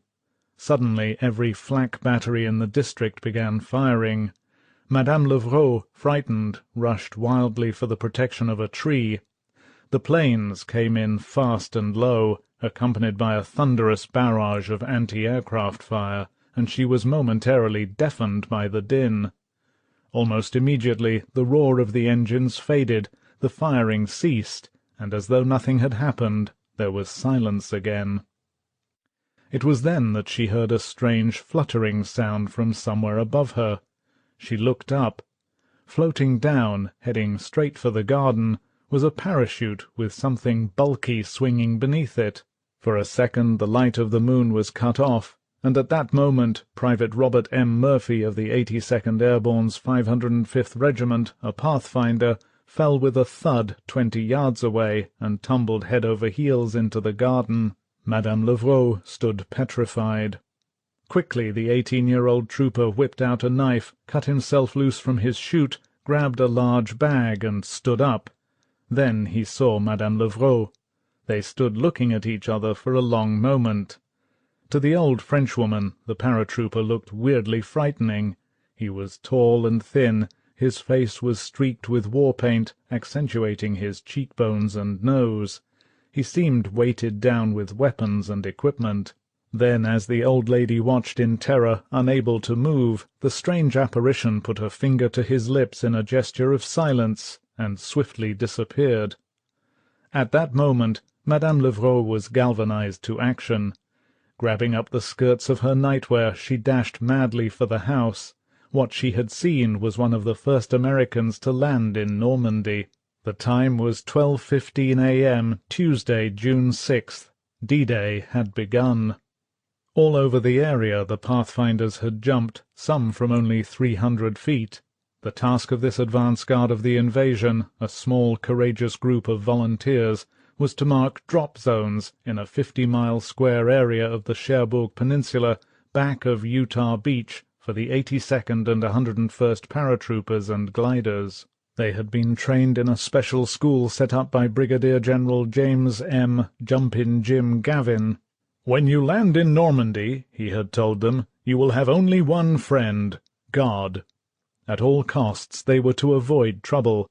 Their vital mission depended on speed and stealth. But the pathfinders ran into difficulties from the very beginning. They plunged into chaos. The Dakotas had swept in over the targets so fast that the Germans at first thought they were fighter planes. Surprised by the suddenness of the attack, flak units opened up blindly, filling the sky with weaving patterns of glowing tracer bullets and deadly bursts of shrapnel. As Sergeant Charles Assay of the 101st floated down, he watched with a curious detachment as, Long, graceful arcs of multicolored bullets waved up from the ground, reminding him of the 4th of July. He thought they were very pretty. Just before Private Delbert Jones jumped, the plane he was in got a direct hit. The shell slammed through without doing much damage, but it missed Jones by only an inch. And as Private Adrian Doss, burdened with upwards of 100 pounds of equipment, fell through the air, he was horrified to find tracer bullets weaving all about him. They converged above his head, and he felt the tugging of his chute as the bullets ripped through the silk. Then a stream of bullets passed through the equipment hanging in front of him.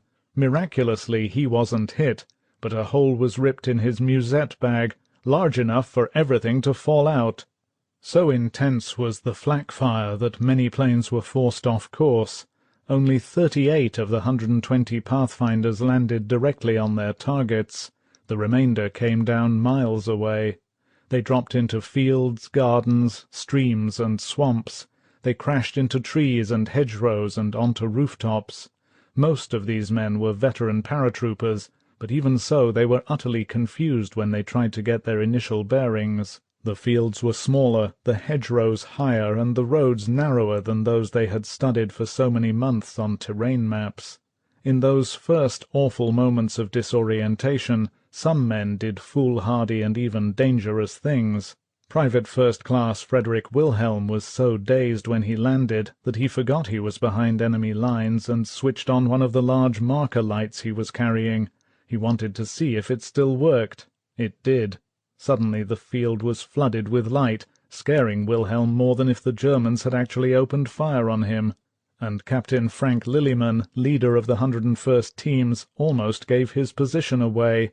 Dropping into a pasture, he was suddenly confronted by a huge bulk that bore down on him out of the darkness. He almost shot it before it identified itself with a low moo. Besides frightening themselves and startling the Normans, the Pathfinders surprised and confused the few Germans who saw them.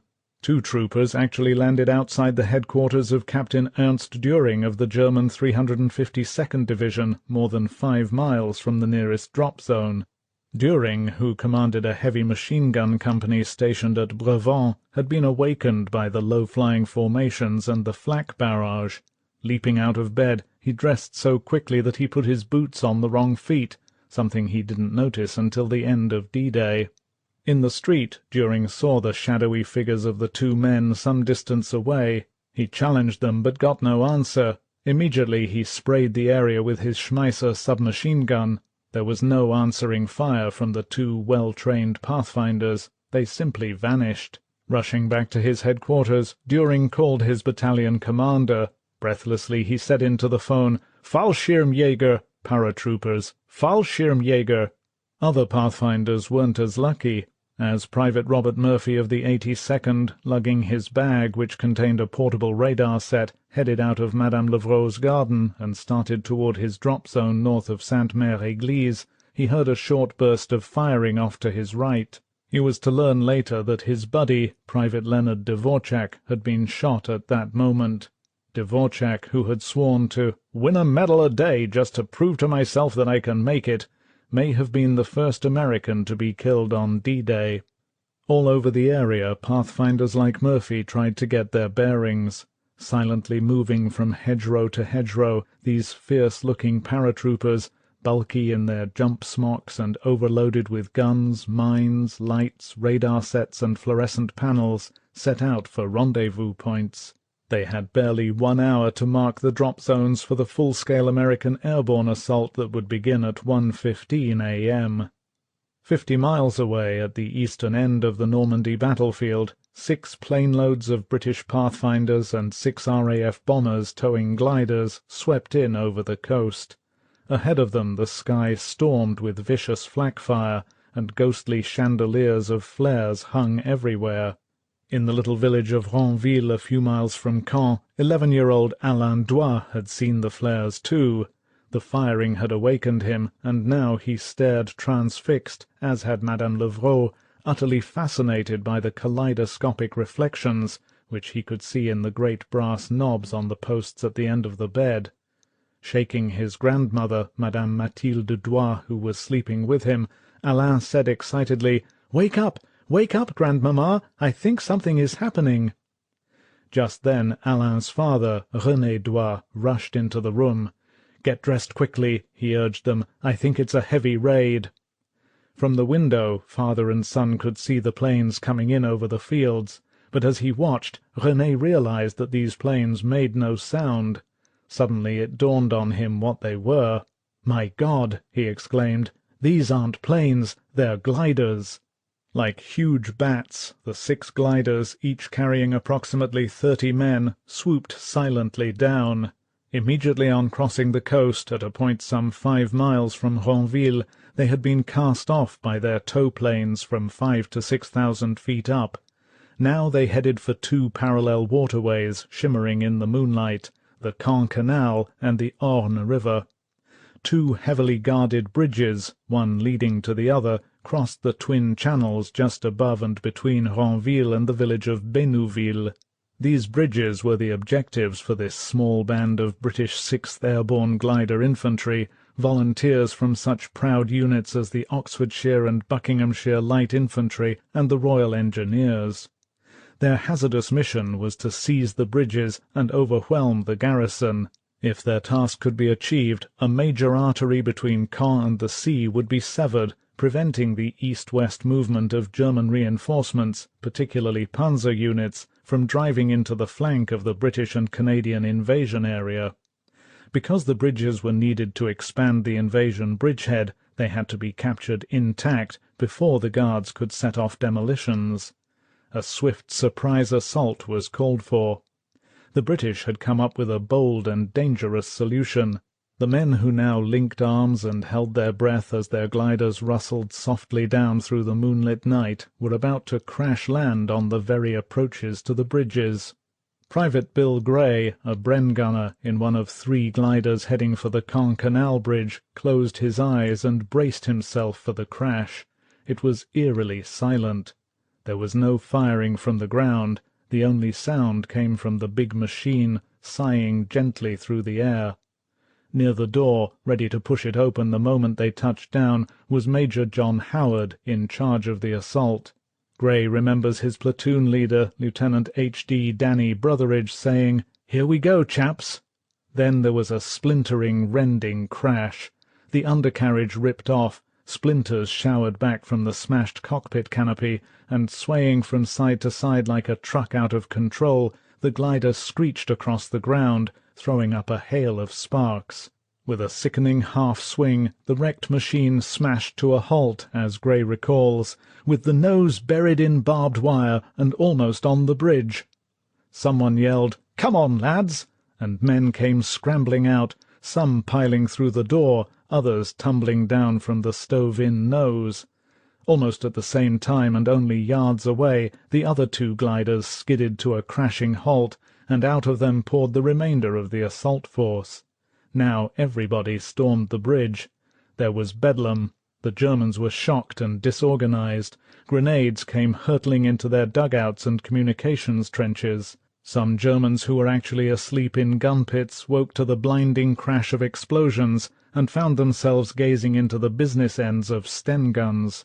Others, still dazed, grabbed rifles and machine guns and began firing haphazardly at the shadowy figures who seemed to have materialized from nowhere. While teams mopped up resistance on the near side of the bridge, Gray and some 40 men led by Lieutenant Brotheridge charged across to seize the all-important far bank. Halfway over, Gray saw a German sentry with a very pistol in his hand, ready to fire a warning flare. It was the last act of a courageous man.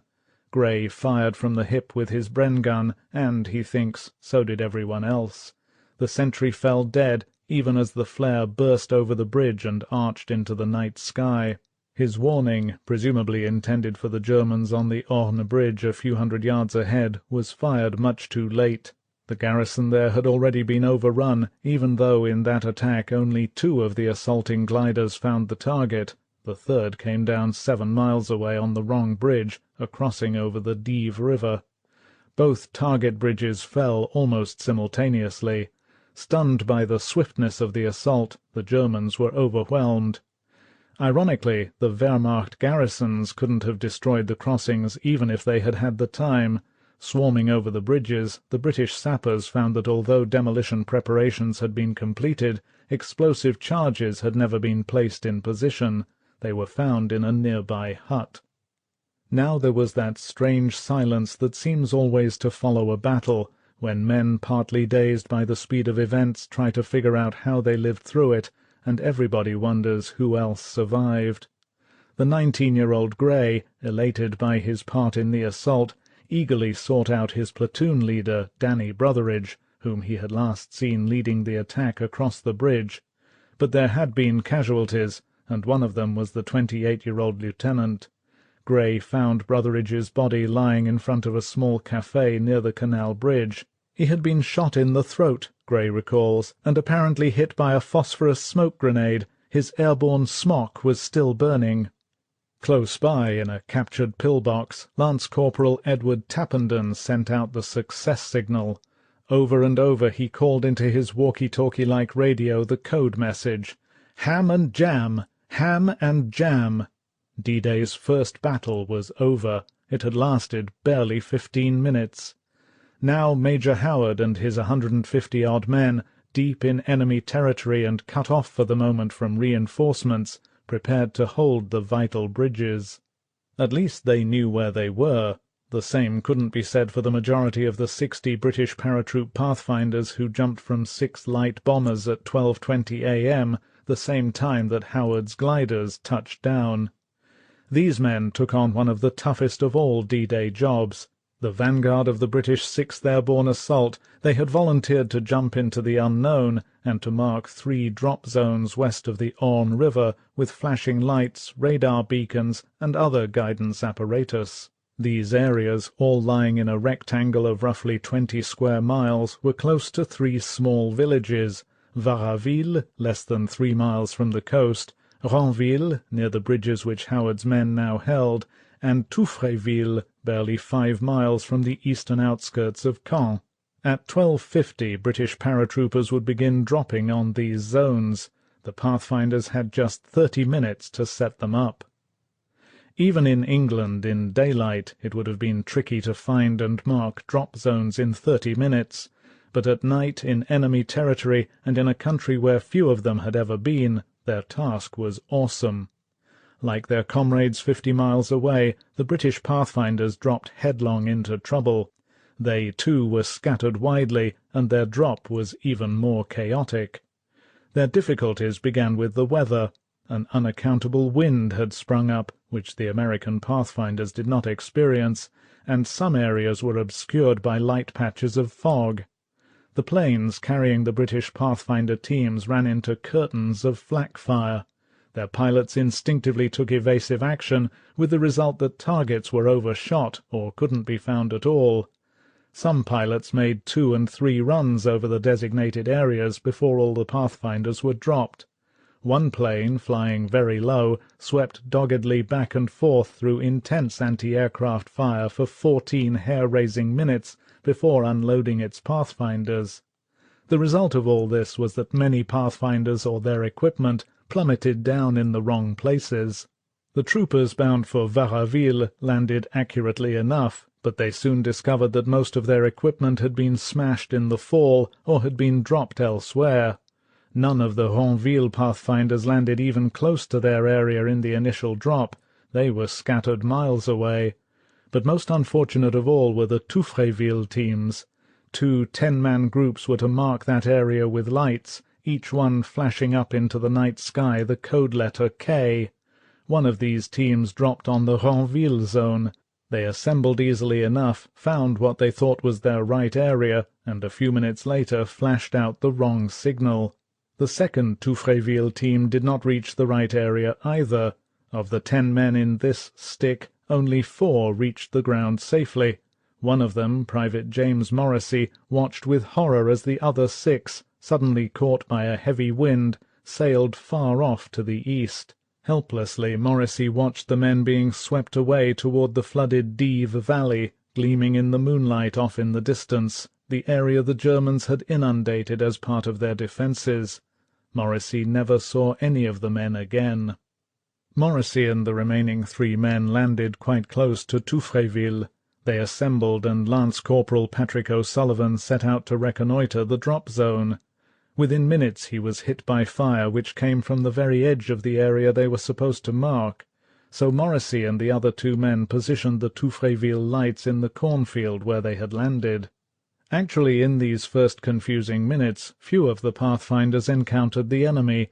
Here and there men startled sentries and drew fire, and inevitably some became casualties.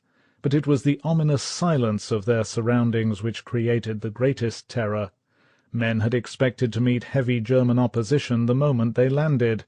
Instead, for the majority, all was quiet, so quiet that men passed through nightmarish experiences of their own making. In several instances, pathfinders stalked one another in fields and hedgerows, each man thinking the other was a German. Groping through the Normandy night, near darkened farmhouses and on the outskirts of sleeping villages, the pathfinders and 210 men of the battalion's advance parties tried to get their bearings. As always, their immediate task was to find out exactly where they were. Those dropped accurately recognized the landmarks they had been shown on terrain maps back in England. Others, completely lost, tried to locate themselves with maps and compasses. Captain Anthony Windram of an advanced signal unit solved the problem in a more direct way. Like a motorist who has taken the wrong road on a dark night, Windram shinned up a signpost, calmly struck a match, and discovered that Ronville, his rendezvous point, was only a few miles off. But some pathfinders were irretrievably lost. 2 of them plunged out of the night sky and dropped squarely on the lawn before the headquarters of Major General Josef Reichert, commanding officer of the German 711th Division. Reichert was playing cards when the planes roared over, and he and the other officers rushed out onto the veranda, just in time to see the 2 Britishers land on the lawn. It would have been hard to tell who was the more astonished, Reichert or the 2 pathfinders. The general's intelligence officer captured and disarmed the 2 men and brought them up to the veranda. The astounded Reichert could only blurt out, "Where have you come from?" To which one of the pathfinders, with all the aplomb of a man who had just crashed a cocktail party, replied, "Awfully sorry, old man, but we simply landed here by accident." Even as they were led away to be interrogated, 570 American and British paratroopers, the first of the Allied forces of liberation, were setting the stage for the Battle of D-Day. On the landing zones, lights were already beginning to flash up into the night sky. 2. "What's happening?" yelled Major Werner Pluskat into the phone. Dazed and only half awake, he was still in his underwear. The racket of planes and gunfire had awakened him, and every instinct told him that this was more than a raid. 2 years of bitter experience on the Russian front had taught the Major to rely heavily on his instincts. Lieutenant Colonel Ocker, his regimental commander, seemed annoyed at Pluskat's phone call. "My dear Pluskat," he said icily, "we don't know yet what's going on. We'll let you know when we find out." There was a sharp click as Ocker hung up. The reply didn't satisfy Pluskat. For the past 20 minutes planes had been droning through the flare-studded sky, bombing the coast to the east and the west. Pluskat's coastal area in the middle was uncomfortably quiet. From his headquarters at Étretat, 4 miles from the coast, he commanded 4 batteries of the German 352nd Division, 20 guns in all. They covered 1/2 of Omaha Beach. Nervously, Pluskat decided to go over his regimental commander's head. He phoned division headquarters and spoke with the 352nd's intelligence officer, Major Block. "Probably just another bombing raid, Pluskat," Block told him. "It's not clear yet." Feeling a little foolish, Pluskat hung up. He wondered if he had been too impetuous. After all, there had been no alarm. In fact, Pluskat recalls, after weeks of on-again, off-again alerts, this was one of the few nights when his men had been ordered to stand down. Pluskat was wide awake now, too uneasy for sleep. He sat on the edge of his cot for some time. At his feet, Harras, his German shepherd, lay quietly.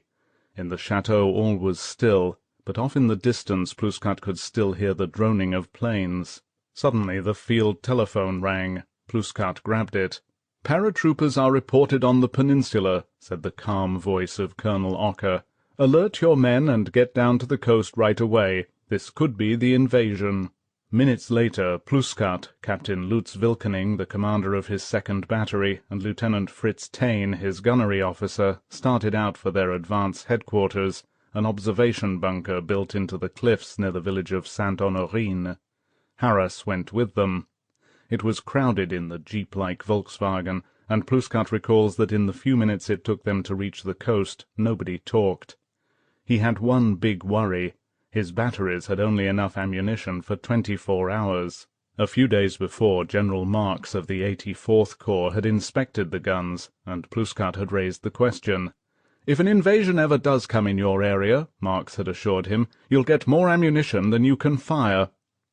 Passing through the outer perimeter of the coastal defense zone, the Volkswagen reached Saint-Honorine. There, with Harris on a leash and followed by his men, Pluskat slowly climbed a narrow track back of the cliffs leading to the hidden headquarters. The path was clearly marked by several strands of barbed wire. It was the only entrance to the post, and there were minefields on either side. Almost at the top of the cliff the Major dropped into a slit trench, went down a flight of concrete steps, followed a twisting tunnel, and finally entered a large, single-roomed bunker manned by 3 men.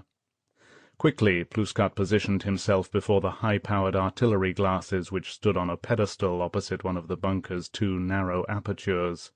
The observation post couldn't have been better sited. It was more than 100 feet above Omaha Beach, and almost directly in the center of what was soon to be the Normandy beachhead. On a clear day, from this vantage point, a spotter could see the whole bay of the Seine, from the tip of the Cherbourg Peninsula off to the left, to Le Havre and beyond on the right. Even now, in the moonlight, Pluskat had a remarkable view. Slowly moving the glasses from left to right, he scanned the bay. There was some mist. Black clouds occasionally blanketed out the dazzling moonlight and threw dark shadows on the sea, but there was nothing unusual to be seen. There were no lights, no sound. Several times he traversed the bay with the glasses, but it was quite empty of ships. Finally Pluskat stood back. "There's nothing out there," he said to Lieutenant Taine as he called regimental headquarters. But Pluskat was still uneasy.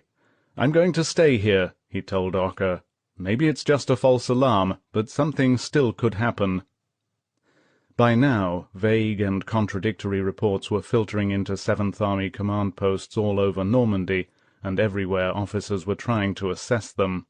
They had little to go on. Shadowy figures seen here, shots fired there, a parachute hanging from a tree somewhere else. Clues to something, but what? Only 570 Allied airborne troops had landed. This was just enough to create the worst kind of confusion. Reports were fragmentary, inconclusive, and so scattered that even experienced soldiers were skeptical and plagued by doubts. How many men had landed? 2 or 200? Were they bomber crews that had bailed out? Was this a series of French underground attacks? Nobody was sure, not even those like General Reichert of the 711th Division, who had seen paratroopers face to face.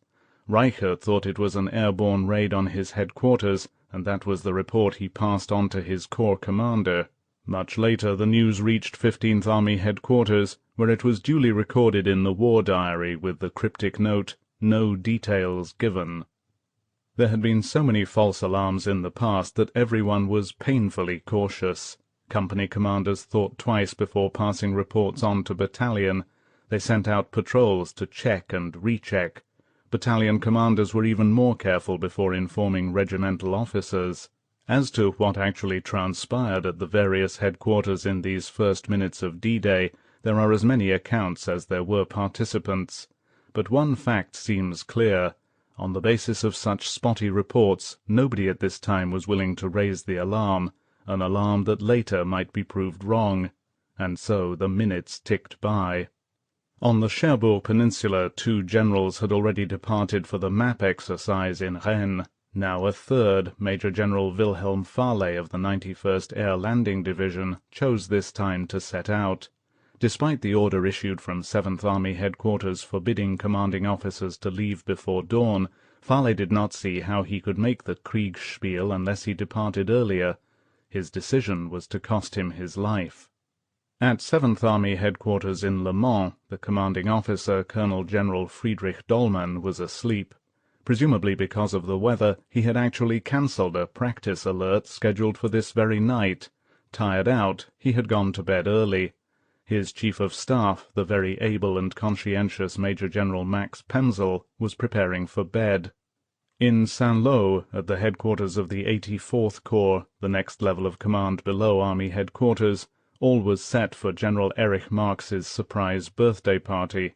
Major Friedrich Hein, the Corps intelligence officer, had the wine ready.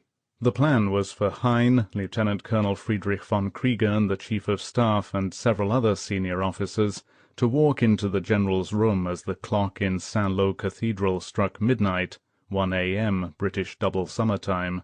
Everybody wondered how the stern-faced, one-legged Marx, he had lost a leg in Russia, would react. He was considered one of the first generals in Normandy, but he was also an austere man, not given to demonstrations of any kind. Still, the plans were set, and although everybody felt a little childish about the whole idea, the staff officers were determined to go through with the party. They were almost ready to enter the general's room when suddenly they heard a nearby flak battery open up. Rushing outside, they were just in time to see an Allied bomber spiraling down in flames, and to hear the jubilant gun crew yelling, "We got it! We got it!" General Marx remained in his room. As the cathedral bells began chiming, the little group, with Major Hein in the lead carrying the Chablis and several glasses, marched into the general's room, perhaps a shade self-consciously, to do honour to their commander. There was a slight pause as Marx looked up and gazed at them mildly through his glasses. "His artificial leg creaked," recalls Hein, "as he rose to greet us." With a friendly wave of the hand, he immediately put everybody at ease. The wine was opened, and standing in a little group around the 53-year-old general, his staff officers came to attention. Stiffly raising their glasses, they drank his health, blissfully unaware that 40 miles away, 4,255 British paratroopers were dropping on French soil.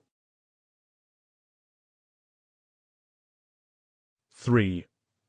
Across the moonlit fields of Normandy rolled the hoarse, haunting notes of an English hunting horn.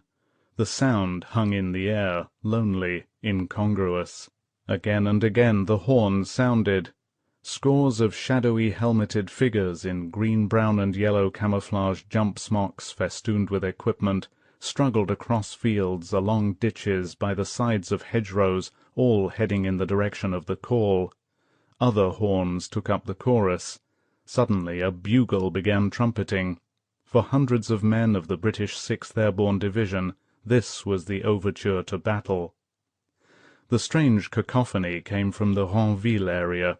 The calls were the assembly signals for 2 battalions of the 5th Parachute Brigade, and they had to move fast.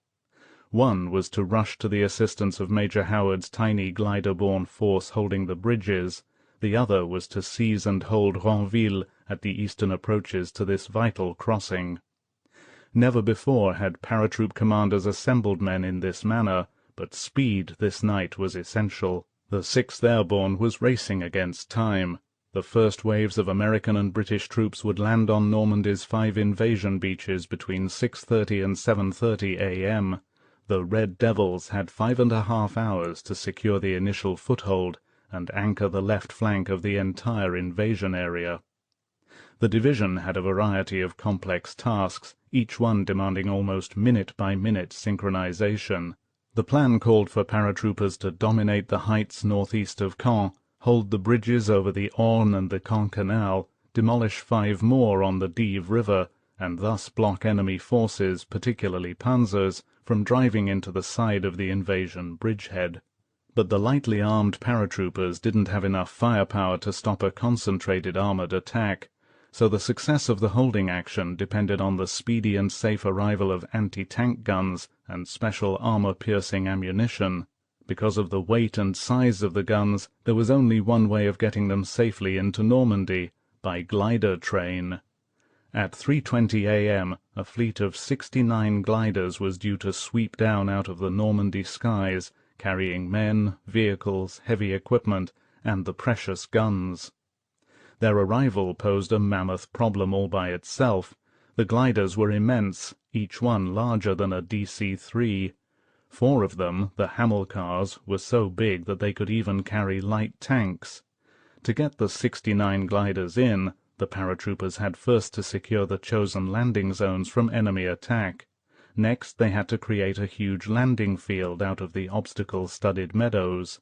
This meant clearing a forest of mined tree trunks and railroad ties in the dead of night, and in just under 2.5 hours. The same field would be used for a second glider train due to land in the evening. There was one more job to be done. It was perhaps the most important of all the 6th Airborne's missions, the destruction of a massive coastal battery near Merville. Allied intelligence believed that this battery's 4 powerful guns could harass the assembling invasion fleet and massacre the troops landing on Sword Beach. The 6th had been ordered to destroy the guns by 5 a.m. To accomplish these tasks, 4,255 paratroopers of the 3rd and 5th Parachute Brigades had jumped into Normandy.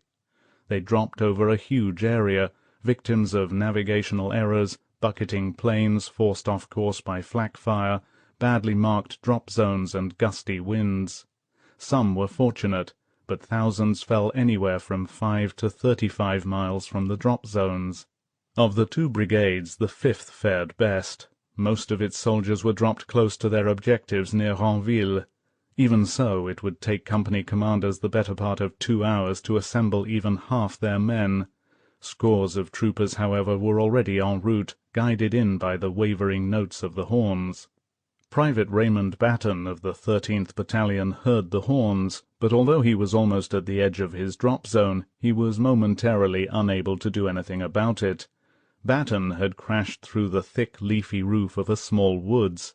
He was hanging from a tree, slowly swaying back and forth in his harness, just 15 feet from the ground. It was very still in the woods, but Batten could hear prolonged bursts of machine-gun fire, the droning of planes and the firing of flak batteries off in the distance. As he pulled out his knife, ready to cut himself down, Batten heard the abrupt stutter of a Schmeisser machine pistol nearby. A minute later there was a rustling of underbrush, and somebody moved slowly toward him. Batten had lost his Sten gun in the drop, and he didn't have a pistol. Helplessly he hung there, not knowing whether it was a German or another paratrooper moving toward him. "Whoever it was came and looked up at me," Batten recalls. "All I could do was to keep perfectly still, and he, probably thinking I was dead, as I hoped he would, went away." Batten got down from the tree as fast as he could and headed toward the rallying horns. But his ordeal was far from over. At the edge of the woods he found the corpse of a young paratrooper whose parachute had failed to open. Next, as he moved along a road, a man rushed past him shouting crazily, "They got my mate! They got my mate!" And finally, catching up with a group of paratroopers heading toward the assembly point, Batten found himself beside a man who seemed to be in a state of complete shock. He strode along, looking neither to his left or right, totally oblivious of the fact that the rifle which he gripped tightly in his right hand was bent almost double. In many cases this night, men like Batten were shocked almost immediately into the harsh realities of war.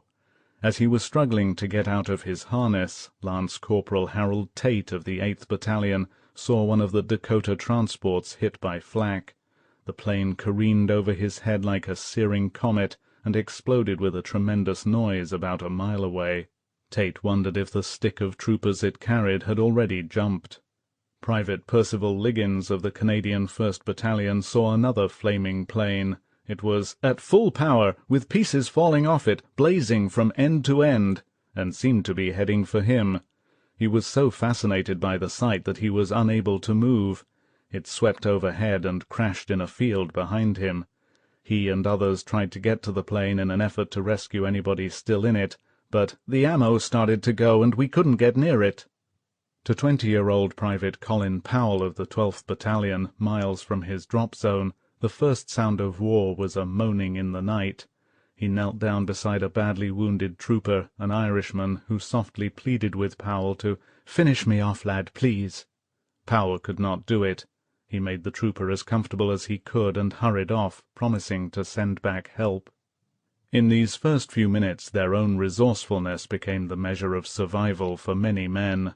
One paratrooper, Lieutenant Richard Hilborn of the Canadian 1st Battalion, remembers, crashed through the top of a greenhouse, shattering glass all over the place and making a hell of a lot of noise, but he was out and running before the glass had stopped falling. Another fell with pinpoint accuracy into a well. Hauling himself up hand over hand on his shroud lines, he set out for his assembly point as though nothing had happened. Everywhere men extricated themselves from extraordinary predicaments. Most of their situations would have been bad enough in daylight. At night, in hostile territory, they were compounded by fear and imagination. Such was the case with Private Godfrey Madison. He sat at the edge of a field, imprisoned by a barbed wire fence, unable to move. Both legs were twisted in the wire, and the weight of his equipment, 125 pounds, including 4 10-pound mortar shells, had driven him so far forward into the wire that he was almost completely enmeshed. Madison had been heading toward the rallying horns of the 5th when he missed his footing and crashed into the fence. "I started to panic a bit," he remembers, "and it was very dark, and I felt sure someone would take a pot-shot at me." For a few moments he did nothing but wait and listen. Then, satisfied that he had escaped notice, Madison began a slow and painful struggle to free himself.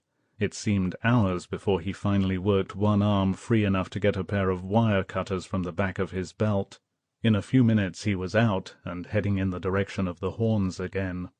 At about that same time, Major Donald Wilkins of the Canadian 1st Battalion was crawling past what appeared to him to be a small factory building.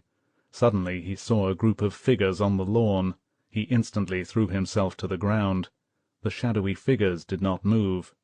Wilkins stared hard at them, and after a minute got up cursing and went over to confirm his suspicions. They were stone garden statues. A sergeant of the same unit had a somewhat similar experience, except that the figures he saw were only too real. Private Henry Churchill, in a nearby ditch, saw the sergeant, who had landed in knee-deep water, shrug out of his harness and look about in desperation as two men approached. "The sergeant waited," Churchill remembers, "trying to decide whether they were British or Germans."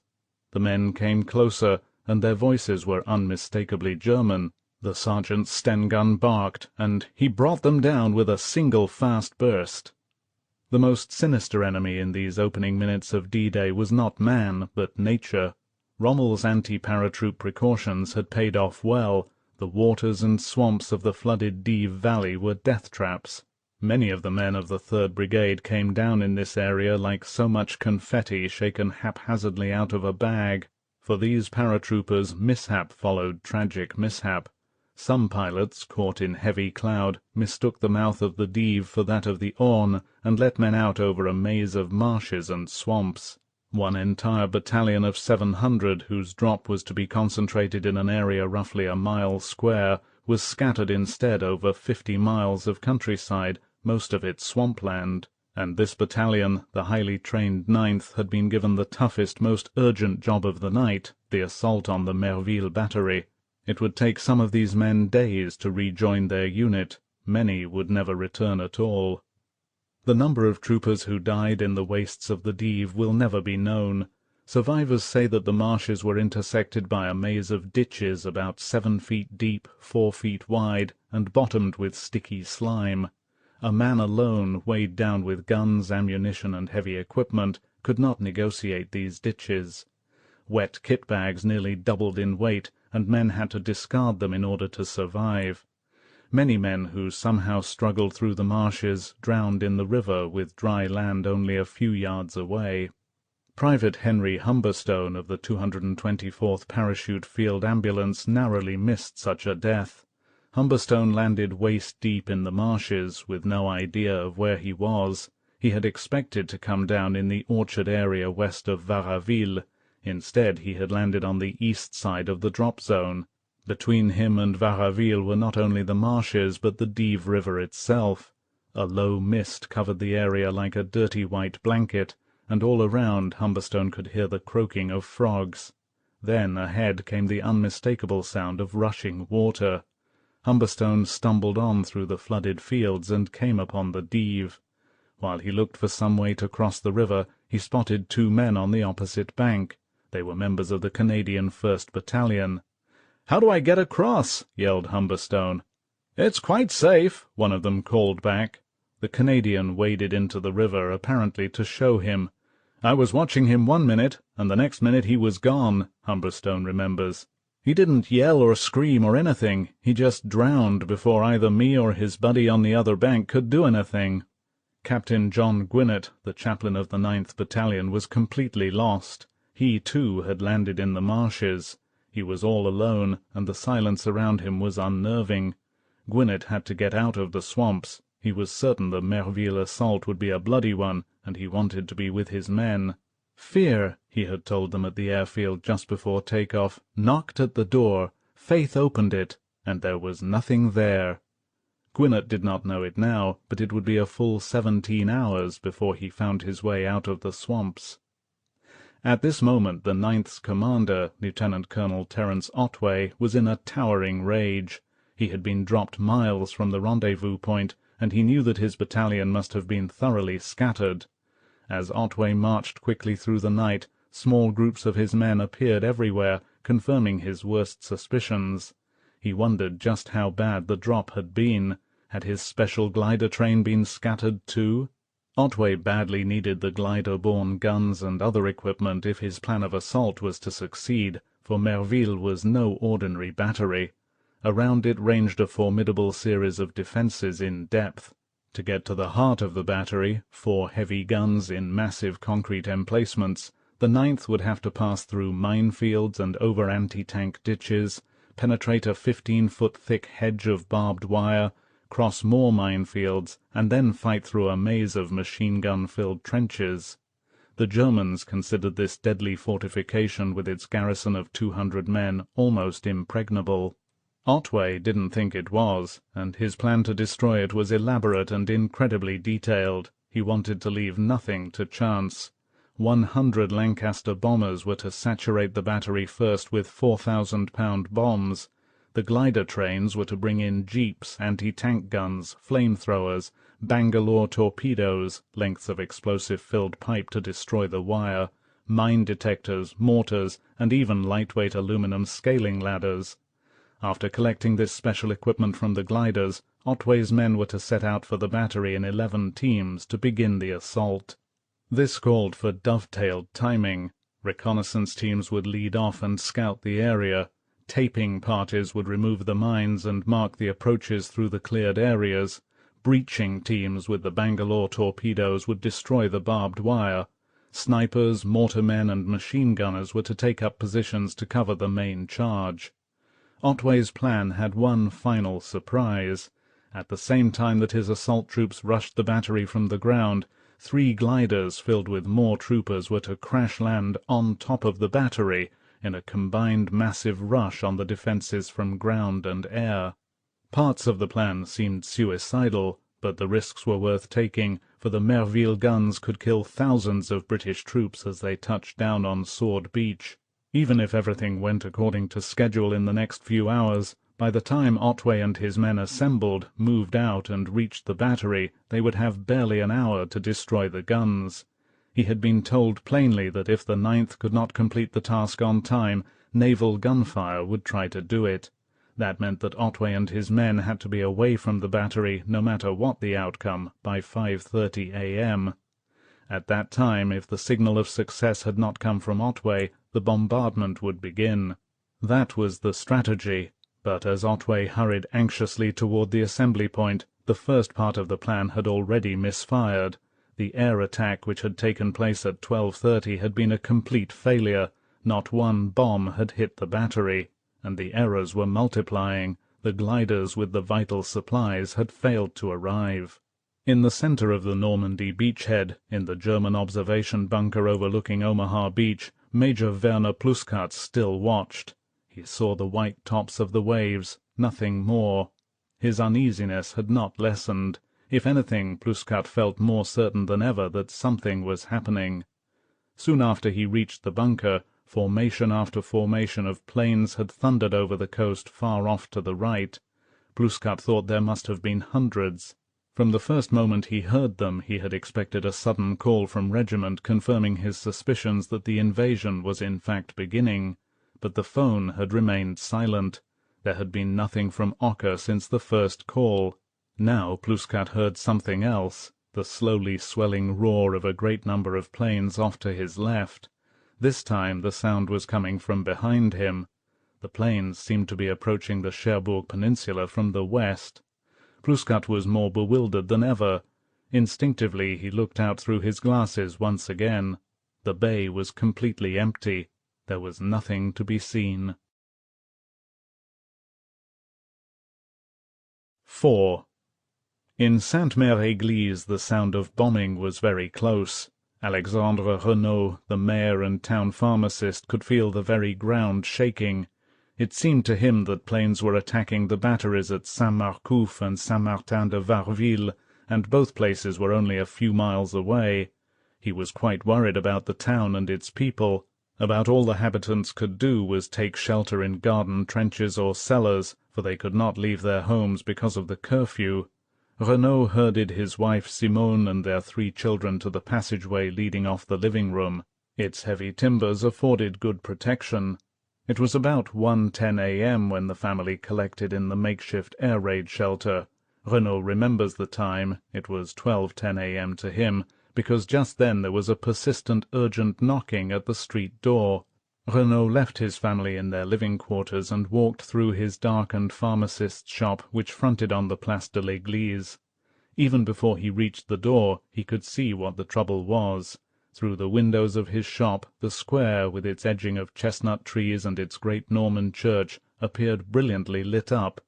Monsieur Héron's villa across the square was on fire and blazing fiercely. Renaud got the door open. The town's fire chief, resplendent in his polished shoulder-length brass helmet, stood before him. "I think it was hit by a stray incendiary from one of the planes," the man said without any preamble, motioning toward the burning house. "The fire is spreading fast. Can you get the commandant to lift the curfew? We need as much help as we can get for the bucket brigade." The mayor ran to the nearby German headquarters. He quickly explained the situation to the sergeant on duty, who, on his own authority, gave permission. At the same time the German called out the guard to watch the volunteers when they assembled. Then Renaud went to the parish house and told Father Louis Rouland. The curé sent his sexton to the church to toll the bell, while he, Renaud, and the others banged on doors, calling for the inhabitants to help. Above them the bell began to clang, booming out over the town. People started to appear, some in their nightwear, others half-dressed, and soon more than 100 men and women in 2 long lines were passing buckets of water from hand to hand. Surrounding them were about 30 German guards armed with rifles and schmeissers. In the midst of this confusion, Renaud remembers, Father Rouland took him aside. "I must talk to you, something very important," the priest said. He led Renaud to the kitchen of the parish house. There Madame Angèle Levrault, the aged schoolmistress, awaited them. She was in a state of shock. "A man has landed in my pea-patch," she announced in a wavering voice. Renaud had almost more trouble than he could handle, but he tried to calm her. "Don't worry," he said. "Please go home and stay indoors." Then he raced back to the fire. The noise and confusion had intensified in his absence. The flames were higher now. Showers of sparks had spread to the outbuildings, and they were already starting to burn. To Renaud the scene had a nightmarish quality. He stood almost rooted to the spot, seeing the flushed, excited faces of the firefighters, the overdressed, ponderous German guards with their rifles and machine-guns, and above the square the bell still tolled, adding its persistent clanging to the din. It was then they all heard the droning of the planes. The sound came from the west, a steadily mounting roar, and with it the approaching racket of anti-aircraft fire as battery after battery across the peninsula picked up the formations. In the square of Sainte-Mère-Église everybody looked up transfixed, the burning house forgotten. Then the guns of the town began firing, and the roaring was on top of them. The aircraft swept in, almost wingtip to wingtip, through a criss-crossing barrage of fire that hammered up from the ground. The plane's lights were on.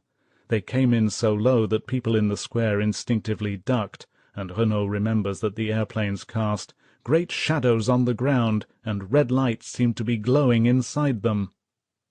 In wave after wave the formations flew over, the first planes of the biggest airborne operation ever attempted, 882 planes carrying 13,000 men. These men of the U.S. 101st and veteran 82nd Airborne Divisions were heading for 6 drop zones, all within a few miles of Sainte-Mère-Église.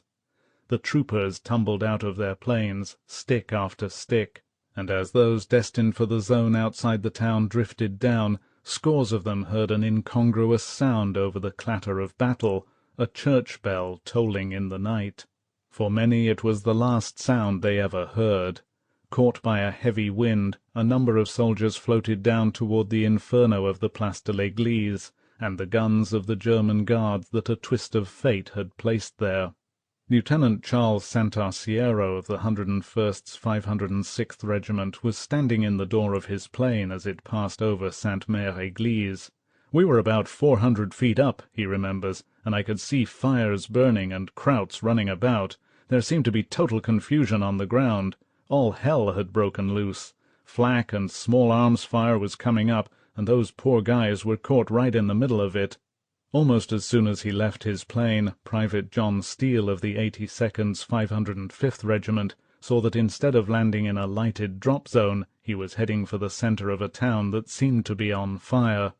Then he saw German soldiers and French civilians running frantically about. Most of them, it seemed to Steele, were looking up at him. The next moment he was hit by something that felt like the bite of a sharp knife. A bullet had smashed into his foot. Then Steele saw something that alarmed him even more. Swinging in his harness, unable to veer away from the town, he dangled helplessly as his chute carried him straight toward the church steeple at the edge of the square. Above Steele, Private First Class Ernest Blanchard heard the church bell ringing and saw the maelstrom of fire coming up all around him. The next minute he watched horrified as a man floating down almost beside him exploded and completely disintegrated before my eyes, presumably a victim of the explosives he was carrying.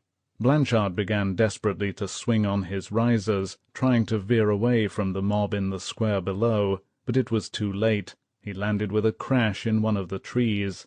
Around him men were being machine-gunned to death. There were shouts, yells, screams, and moans, sounds that Blanchard will never forget. Frantically, as the machine-gunning came closer, Blanchard sawed at his harness. Then he dropped out of the trees and ran in panic, unaware that he had also sawed off the top of his thumb. It must have seemed to the Germans that Sainte-Mère-Église was being smothered by paratroop assault, and certainly the townspeople in the square thought that they were at the center of a major battle. Actually, very few Americans, perhaps 30, dropped into the town, and no more than 20 came down in and about the square. But they were enough to cause the German garrison of slightly less than 100 men to panic. Reinforcements rushed to the square, which seemed to be the focal point of the attack, and there some Germans, coming suddenly upon the bloody, burning scene, seemed to Renaud to lose all control. About 15 yards from where the mayor stood in the square, a paratrooper plunged into a tree, and almost immediately, as he tried frantically to get out of his harness, he was spotted. As Renaud watched, about half a dozen Germans emptied the magazines of their submachine guns into him, and the boy hung there with his eyes open, as though looking down at his own bullet holes.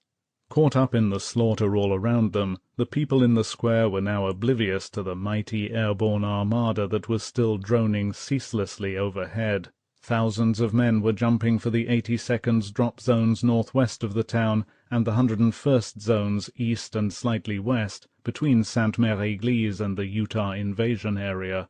But every now and then, because the drop was so widely scattered, stray paratroopers from almost every regiment drifted into the holocaust of the little town.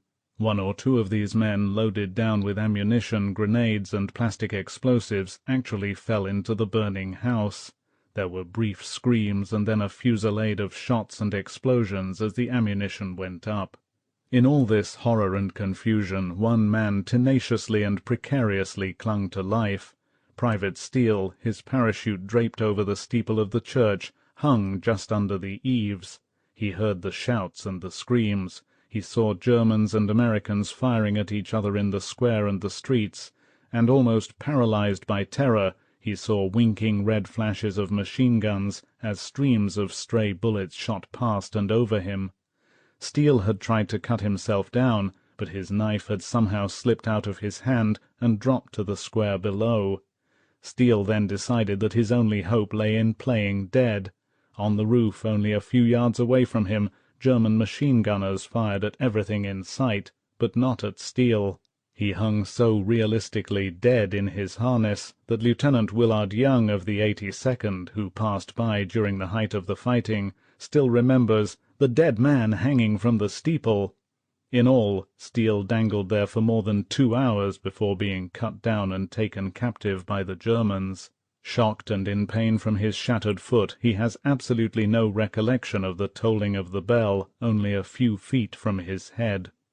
The encounter at Sainte-Mère-Église was the prelude to the main American airborne assault, but in the scheme of things this initial and bloody skirmish was quite accidental. Although the town was one of the principal objectives of the 82nd Airborne, the real battle for Sainte-Mère-Église was still to come. Much had to be accomplished before then, for the 101st and 82nd Divisions, like the British, were racing the clock. I have not been able to determine how many were killed and wounded in the square, because sporadic fighting continued all over the town until the actual attack, which resulted in its capture. But the best estimates put casualties at about 12 killed, wounded, and missing. Most of these men were from F Company, 2nd Battalion, 505th Regiment, and there is a pathetic little note in their official records which reads, "Second Lieutenant Kadish and the following enlisted men dropped in the town and were killed almost instantly: Shearer, Blankenship, Bryant, Van Holsbeck, and Tlapa." Private John Steele saw 2 men fall into the burning house, and one of those, he believes, was Private White of his own mortar squad, who dropped behind him. Lieutenant Colonel William E. Ekman, commanding the 505th, also says that one of the chaplains of the regiment who dropped in Sainte-Mère-Église was captured and executed within minutes. To the Americans went the job of holding the right flank of the invasion area, just as their British counterparts were holding on the left. But much more was riding on the American paratroopers.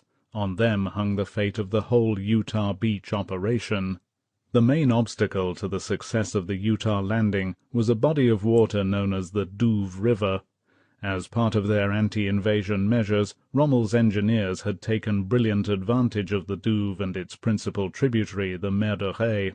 These water barriers, veining the lower part of the thumb-like Cherbourg landmass, flow south and southeast through low-lying land, link up with the Carentan Canal at the base of the peninsula, and flowing almost parallel with the Vire River, empty into the English Channel. By manipulating the century-old La Barquette locks just a few miles above the town of Carentan, the Germans had inundated so much ground that the peninsula, marshy to begin with, was almost isolated from the remainder of Normandy. Thus, by holding the few roads, bridges, and causeways through these wastes, the Germans could bottle up an invading force, and eventually wipe it out. In the event of landings on the eastern coast, German forces attacking from the north and west could close the trap and drive the invaders back into the sea. That, at least, was the general strategy, but the Germans had no intention of allowing an invasion to get even that far. As a further defense measure, they had flooded more than 12 square miles of low-lying land behind the beaches on the eastern coast. Utah Beach lay almost in the center of these man-made lakes. There was only one way that the men of the 4th Infantry Division, plus their tanks, guns, vehicles, and supplies, could force their way inland, along 5 causeways running through the floods, and German guns controlled these. Holding the peninsula and these natural defense barriers were 3 German divisions, the 709th in the north and along the east coast, the 243rd defending the west coast, and the recently arrived 91st in the middle and spread about the base. Also lying south of Carentan and within striking distance was one of the finest and toughest German units in Normandy, Baron von der Heiter's 6th Parachute Regiment. Exclusive of naval units manning coastal batteries, Luftwaffe anti-aircraft contingents, and a variety of personnel in the Cherbourg vicinity, the Germans could throw about 40,000 men almost immediately at an Allied attack of any sort. In this heavily defended area, Major General Maxwell D. Taylor's 101st Airborne Division and Major General Matthew B. Ridgway's 82nd had been given the enormous task of carving out and holding an airhead, an island of defense running from the Utah Beach area to a point far to the west across the base of the peninsula. They were to open up the way for the 4th Division and hold until relieved. In and about the peninsula, the American paratroopers were outnumbered more than 3 to 1. On the map, the airhead looked like the imprint of a short, broad left foot, with the small toes lying along the coast, the big toe at the La Barquette locks above Carentan, and the heel back and beyond the Mer de Ré and Douve marshes. It was roughly 12 miles long, 7 miles wide at the toes, and 4 miles in width across the heel. It was a huge area to be held by 13,000 men, but it had to be taken in less than 5 hours. Taylor's men were to seize a 6-gun battery at Saint-Martin-de-Varville, almost directly behind Utah, and race for 4 of the 5 causeways between there and the coastal hamlet of Poupeville. At the same time, crossings and bridges along the Douve and the Carentan Canal, particularly the La Barquette locks, had to be seized or destroyed. While the screaming eagles of the 101st secured these objectives, Ridgway's men were to hold the heel and the left side of the foot. They were to defend crossings over the Douve and the Mer de Ré, capture Sainte-Mère-Église, and hold positions north of the town to prevent counterattacks from driving into the side of the bridgehead. The men of the airborne divisions had one other vital mission. The enemy had to be cleared off glider landing areas, for big glider trains were coming in to reinforce the Americans, just as they were the British, before dawn and again in the evening. The first flight, more than 100 gliders, was scheduled to arrive at 4 a.m. From the beginning, the Americans worked against staggering odds. Like the British, the U.S. divisions were critically scattered. Only one regiment, the 505th of the 82nd, fell accurately. 60% of all equipment was lost, including most of the radios, mortars, and ammunition. Worse still, many of the men were lost too.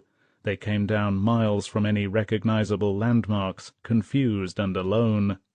The route of the planes was from west to east, and it took just 12 minutes to cross the peninsula.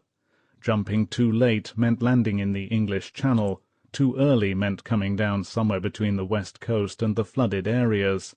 Some sticks were dropped so badly they actually landed closer to the western side of the peninsula than to their zones on the east.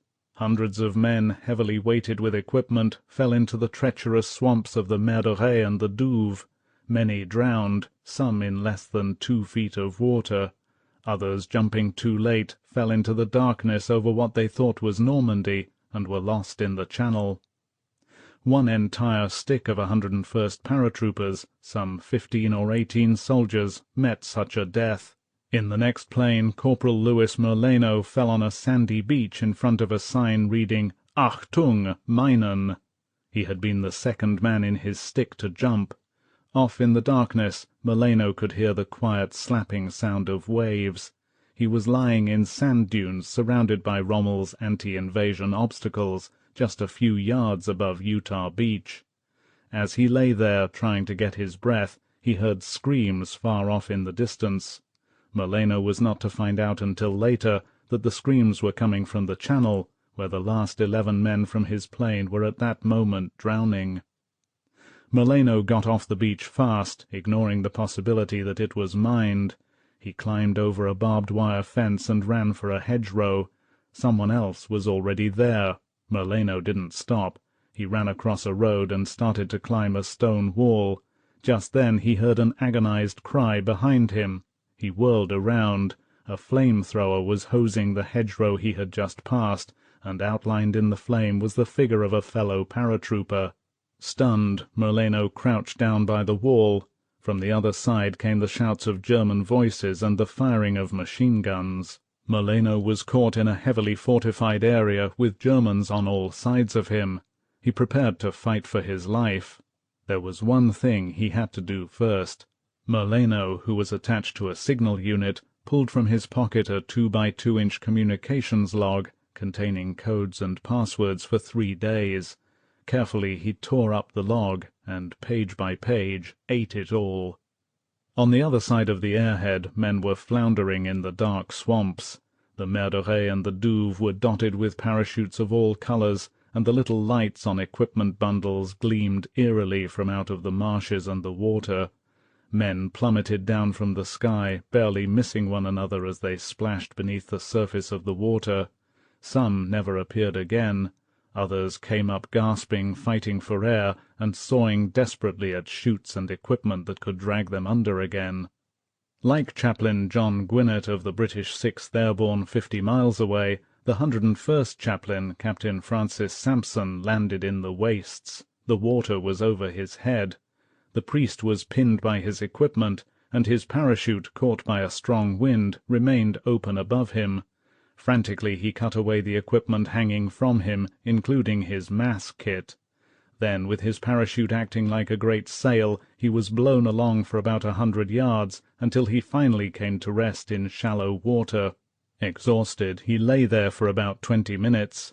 At last, disregarding the machine gun and mortar fire that was beginning to come in, Father Sampson set out for the area where he had first gone under, and doggedly began diving for his mass kit. He got it on the 5th try. It wasn't until much later that Father Sampson, thinking back about the experience, realized that the act of contrition he had so hurriedly said as he struggled in the water was actually the grace before meals. In countless small fields and pastures between the channel and the flooded areas, Americans came together in the night, drawn not by hunting horns, but by the sound of a toy cricket. Their lives depended on a few cents' worth of tin, fashioned in the shape of a child's snapper. One snap of the cricket had to be answered by a double snap, and, for the 82nd alone, a password. 2 snaps required one in reply. On these signals men came out of hiding, from trees and ditches, around the sides of buildings, to greet one another. Major General Maxwell D. Taylor and a bare-headed, unidentified rifleman met at the corner of a hedgerow and warmly hugged each other. Some paratroopers found their units right away, others saw strange faces in the night, and then the familiar, comforting sight of the tiny American flag stitched above the shoulder patch. As confused as things were, these men adapted quickly. The battle-tested troopers of the 82nd, with airborne assaults in Sicily and Salerno under their belts, knew what to expect. The 101st, on its first combat jump, was fiercely determined not to be outdone by its more illustrious partner. All these men wasted as little time as possible, for they had no time to waste. The lucky ones who knew where they were assembled promptly and set out for their objectives. The lost ones joined with small groups made up of men from different companies, battalions, and regiments. Troopers of the 82nd found themselves being led by 101st officers, and vice versa. Men from both divisions fought side by side, often for objectives they had never heard of. Hundreds of men found themselves in small fields surrounded on all sides by tall hedgerows. The fields were silent little worlds, isolated and scary. In them every shadow, every rustle, every breaking twig was the enemy. Private Dutch Schultz, in one such shadowy world, was unable to find his way out. He decided to try his cricket. On the very first click he got a response he hadn't bargained for: machine-gun fire. He threw himself to the ground, aimed his M1 rifle in the direction of the machine-gun position, and pressed the trigger. Nothing happened. He had forgotten to load it. The machine-gun opened up again, and Dutch ran for cover in the nearest hedgerow. He made another careful reconnaissance of the field. Then he heard a twig crackle. Dutch felt a moment's panic, but but he calmed down as his company commander, Lieutenant Jack Talladay, came through the hedgerow. "Is that you, Dutch?" Talladay called softly. Schultz hurried over to him. Together they left the field and joined a group that Talladay had already assembled. There were men from the 101st Division and from all three of the 82nd's regiments. For the first time since the jump, Dutch felt easy. He was no longer alone. Talladay moved down along the side of a hedgerow with his little group fanning out behind him. A short while later they heard and then saw a group of men coming toward them. Talladay snapped his cricket and thought he heard an answering click. "As our two groups approached each other," Talladay says, "it was quite evident by the configuration of their steel helmets that they were Germans." And then there occurred one of those curious and rare happenings in war. Each group silently walked past the other in a kind of frozen shock, without firing a shot. As the distance between them grew, the darkness obliterated the figures as though they had never existed. All over Normandy this night paratroopers and German soldiers met unexpectedly. In these encounters men's lives depended on their keeping their wits, and often on the fraction of a second it took to pull a trigger. 3 miles from Sainte-Mère-Église, Lieutenant John Wallace of the 82nd almost tripped over a German sentry who was in front of a machine-gun nest. For a terrible moment each man stared at the other.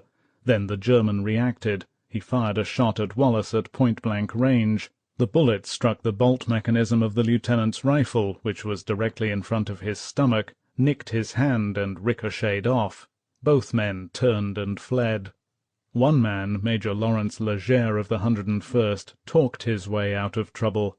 In a field between Sainte-Mère-Église and Utah Beach, Leger had collected a little group of men and was leading them toward the rendezvous point. Suddenly Leger was challenged in German. He knew no German, but he was fluent in French. As the other men were some distance behind him and had not been seen, Leger, in the darkness of the field, posed as a young farmer and explained rapidly in French that he had been visiting his girl and was on his way home. He apologized for being out after curfew. As he talked, he was busily removing a strip of adhesive tape from a grenade, placed there to prevent the accidental release of the pin. Still talking, he yanked the pin, threw the grenade, and hit the ground as it went off. He found he had killed 3 Germans. "When I backtracked to pick up my brave little band," Leger recalls, "I found they had scattered to the 4 winds." There were many ludicrous moments. In a dark orchard 1 mile from Sainte-Mère-Église, Captain Lyle Putnam, one of the 82nd's battalion surgeons, found himself utterly alone. He gathered up all his medical equipment and began searching for a way out. Near one of the hedgerows he saw a figure approaching cautiously. Putnam froze in his tracks, leaned forward and loudly whispered the 82nd's password, "Flash." There was a moment of electric silence as Putnam waited for the countersign, "Thunder." Instead, to his amazement, Putnam recalls, the other man yelled, "Jesus Christ!" and turned and fled like a maniac. The doctor was so angry he forgot to be frightened. Half a mile away his friend Captain George Wood, the 82nd's chaplain, was also alone and busily snapping his cricket. No one answered him. Then he jumped with fright as a voice behind him said, "For God's sake, Padre, stop that damn noise." Chastened, Chaplain Wood followed the paratrooper out of the field. By afternoon these 2 men would be in Madame Angèle Levrault's schoolhouse in Sainte-Mère-Église, fighting their own war, a war where uniforms made no difference. They would be tending the wounded and dying of both sides. By 2 a.m., although more than an hour would pass before all the paratroopers were on the ground, many small groups of determined men were closing in on their objectives. One group was actually attacking its target, an enemy stronghold of dugouts and machine-gun and anti-tank gun positions in the village of Foucarville just above Utah Beach. The position was of extreme importance, for it controlled all movement on the main road running behind the Utah Beach area, a road which enemy tanks would have to use to reach the beachhead. Storming Foucarville called for a full company, but only 11 men under Captain Cleveland Fitzgerald had as yet arrived. So determined were Fitzgerald and his little group that they assaulted the position without waiting for more men. In this, the first recorded 101st Unit battle of the D-Day airborne assault, Fitzgerald and his men got as far as the enemy command post. There was a short, bloody battle. Fitzgerald was shot in the lung by a sentry, but as he fell, he killed the German. At last the outnumbered Americans had to pull back to the outskirts to await dawn and reinforcements. Unknown to them, 9 paratroopers had reached Foucarville some 40 minutes earlier. They had dropped into the strongpoint itself. Now, under the eyes of their captors, they were sitting in a dugout, oblivious of the battle, listening to a German practicing on his harmonica. These were crazy moments for everyone, particularly the generals. They were men without staffs, without communications, and without men to command. Major General Maxwell Taylor found himself with several officers, but only 2 or 3 enlisted men. Never, he told them, have so few been commanded by so many. Major General Matthew B. Ridgway was alone in a field, pistol in hand, counting himself lucky. As he was later to recall, at least if no friends were visible, neither were any foes. His assistant, Brigadier General James M. Jumpin' Jim Gavin, who at this time was in complete charge of the 82nd's parachute assault, was miles away in the swamps of the Mer de Ré. Gavin and a number of paratroopers were trying to salvage equipment bundles from the marshes. In them were the radios, bazookas, mortars, and ammunition Gavin so desperately needed. He knew that by dawn the heel of the airhead which his men were to hold would be under heavy attack. As he stood knee-deep in cold water alongside the troopers, other worries were crowding in on Gavin. He was not sure where he was, and he wondered what to do about the number of injured men who had found their way to his little group and were now lying along the edge of the swamp. Nearly an hour earlier, seeing red and green lights on the far edge of the water, Gavin had sent his aide, Lieutenant Hugo Olsen, to find out what they meant. He hoped they were the assembly lights of 2 of the 82nd's battalions. Olsen had not returned, and Gavin was getting anxious. One of his officers, Lieutenant John Devine, was out in the middle of the river, stark naked, diving for bundles. Whenever he came up, he stood out like a white statue, Gavin recalls, and I couldn't help thinking that he'd be a dead turkey if he was spotted by the Germans. Suddenly a lone figure came struggling out of the swamps. He was covered with mud and slime and was wringing wet.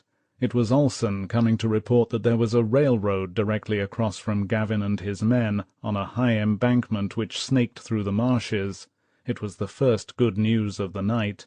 Gavin knew there was only one railroad in the district, the Cherbourg-Carentan track, which passed down the Mer de Ré valley. The general began to feel better. For the first time he knew where he was. In an apple orchard outside Sainte-Mère-Église, the man who was to hold the northern approaches to the town, the flank of the Utah invasion bridgehead, was in pain and trying not to show it. Lieutenant Colonel Benjamin Vandervoort of the 82nd had broken his ankle on the jump, but he had made up his mind to stay in the fighting no matter what happened. Bad luck had dogged Vandervoort. He had always taken his job seriously, sometimes too seriously. Unlike many another army officer, Vandervoort had never had a popular nickname, nor had he permitted himself the kind of close, easy relationship with his men that other officers enjoyed. Normandy was to change all that, and more. It was to make him, as General Matthew B. Ridgway later recalled, one of the bravest, toughest battle commanders I ever knew. Vandervoort was to fight on his broken ankle for 40 days, side by side with the men whose approval he wanted most. Vandervoort's battalion surgeon Captain Putnam, still fumbling from his encounter with the strange paratrooper in the hedgerow, came across the colonel and some of his troopers in the orchard. Putnam still vividly remembers his first sight of Vandervoort. He was seated with a rain cape over him, reading a map by flashlight. He recognized me and, calling me close, quietly asked that I take a look at his ankle, with as little demonstration as possible. His ankle was obviously broken. He insisted on replacing his jump boot, and we laced it tightly. Then, as Putnam watched, Vandervoort picked up his rifle and, using it as a crutch, took a step forward. He looked at the men around him. "Well?" he said. "Let's go." He moved out across the field. Like the British paratroopers to the east, the Americans, in humor, in sorrow, in terror, and in pain, began the work they had come to Normandy to do.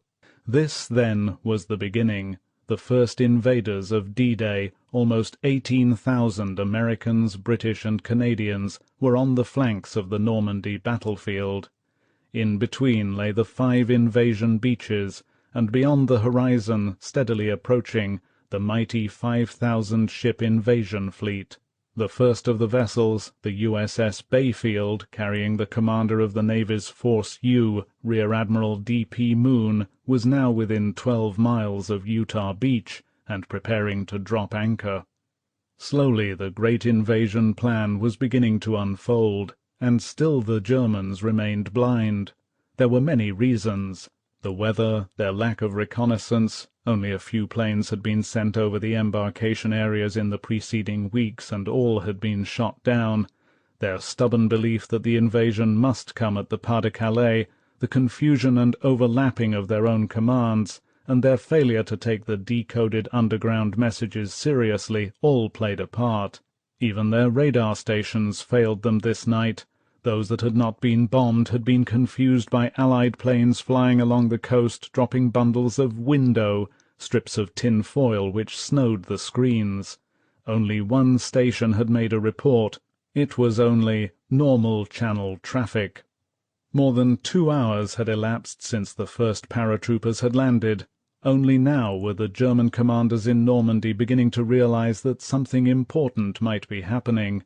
The first scattered reports were beginning to come in, and slowly, like a patient coming out of anesthetic, the Germans were awakening. 5. General Erich Marx stood at a long table studying the war maps spread out before him. He was surrounded by his staff. They had been with him ever since his birthday party, briefing the 84th Corps commander for the war games in Rennes. Every now and then the general called for another map. It seemed to his intelligence officer, Major Friedrich Hein, that Marx was preparing for the Kriegsspiel as though it was a real battle, instead of merely a theoretical invasion of Normandy. In the midst of their discussion the phone rang. The conversation ceased as Marx picked up the receiver. Hein recalls that, as he listened, the general's body seemed to stiffen. Marx motioned to his chief of staff to pick up the extension phone. The man who was calling was Major General Wilhelm Richter, commander of the 716th Division holding the coast above Caen. "Parachutists have landed east of the Orne," Richter told Marx. "The area seems to be around Bréville and Ranville, along the northern fringe of the Bavent forest." This was the first official report of the Allied attack to reach a major German headquarters. "It struck us," Hein says, "like lightning." The time was 2:11 a.m., British double summer time. Marx immediately telephoned Major General Max Pemsel, Chief of Staff of the 7th Army. At 2:15 a.m., Pemsel placed the 7th on Alarmstufe 2, the highest state of readiness. It was 4 hours since the second Verlaine message had been intercepted. Now at last the 7th Army, in whose area the invasion had already begun, had been alerted. Pemsel was taking no chances. He wakened the 7th's commanding officer, Colonel General Friedrich Dollmann. "General," said Pemsel, "I believe this is the invasion. Will you please come over immediately?" As he put down the phone, Pemsel suddenly remembered something. Among a sheaf of intelligence bulletins that had come in during the afternoon, one had been from an agent in Casablanca. He had specifically stated that the invasion would take place in Normandy on June 6th. As Pemsel waited for Dollmann to arrive, the 84th Corps reported again. "Parachute drops near Montbourg and Saint-Marcouf on the Cherbourg Peninsula. Troops partly already engaged in battle." Pemsel promptly called Rommel's Chief of Staff, Major General Dr. Hans Speidel at Army Group B. It was 2:35 a.m. There has been considerable controversy over the timing of the German reaction to the invasion, and over the messages that were passed from one headquarters to another. When I began my research, Colonel General Franz Halder, the former chief of the German General Staff, now attached to the U.S. Army's historical section in Germany, told me to believe nothing on our side unless it tallies with the official war diaries of each headquarters. I have followed his advice. All times, corrected to British double summer time, reports and telephone calls as they pertain to German activities come from these sources. At about the same time, General Hans von Zalmuth, from the 15th Army headquarters near the Belgian border, was trying to get some first-hand information. Although the bulk of his army was far removed from the airborne attacks, one division, Major General Josef Reichert's 711th, held positions east of the Orne River on the boundary line between the 7th and 15th Armies. Several messages had come in from the 711th. One reported that paratroopers actually were landing near the headquarters at Cabourg. A second announced that fighting was going on all around the command post. Von Zalmuth decided to find out for himself. He rang Reichert. "What the devil is going on down there?" von Zalmuth demanded. "My general," came Reichert's harassed voice on the other end of the wire, "if you'll permit me, I'll let you hear for yourself." There was a pause, and then von Zalmuth could clearly hear the clatter of machine-gun fire. "Thank you," said von Zalmuth, and he hung up. Immediately he, too, called Army Group B, reporting that at the 711th headquarters the din of battle can be heard. Pemsel's and von Zalmuth's calls, arriving almost simultaneously, gave Rommel's headquarters the first news of the Allied attack. Was it the long-expected invasion? Nobody at Army Group B at this time was prepared to say. In fact, Rommel's naval aide, Vice Admiral Friedrich Ruger, distinctly remembers that as more reports came in of airborne troops, some said they were only dolls disguised as paratroopers.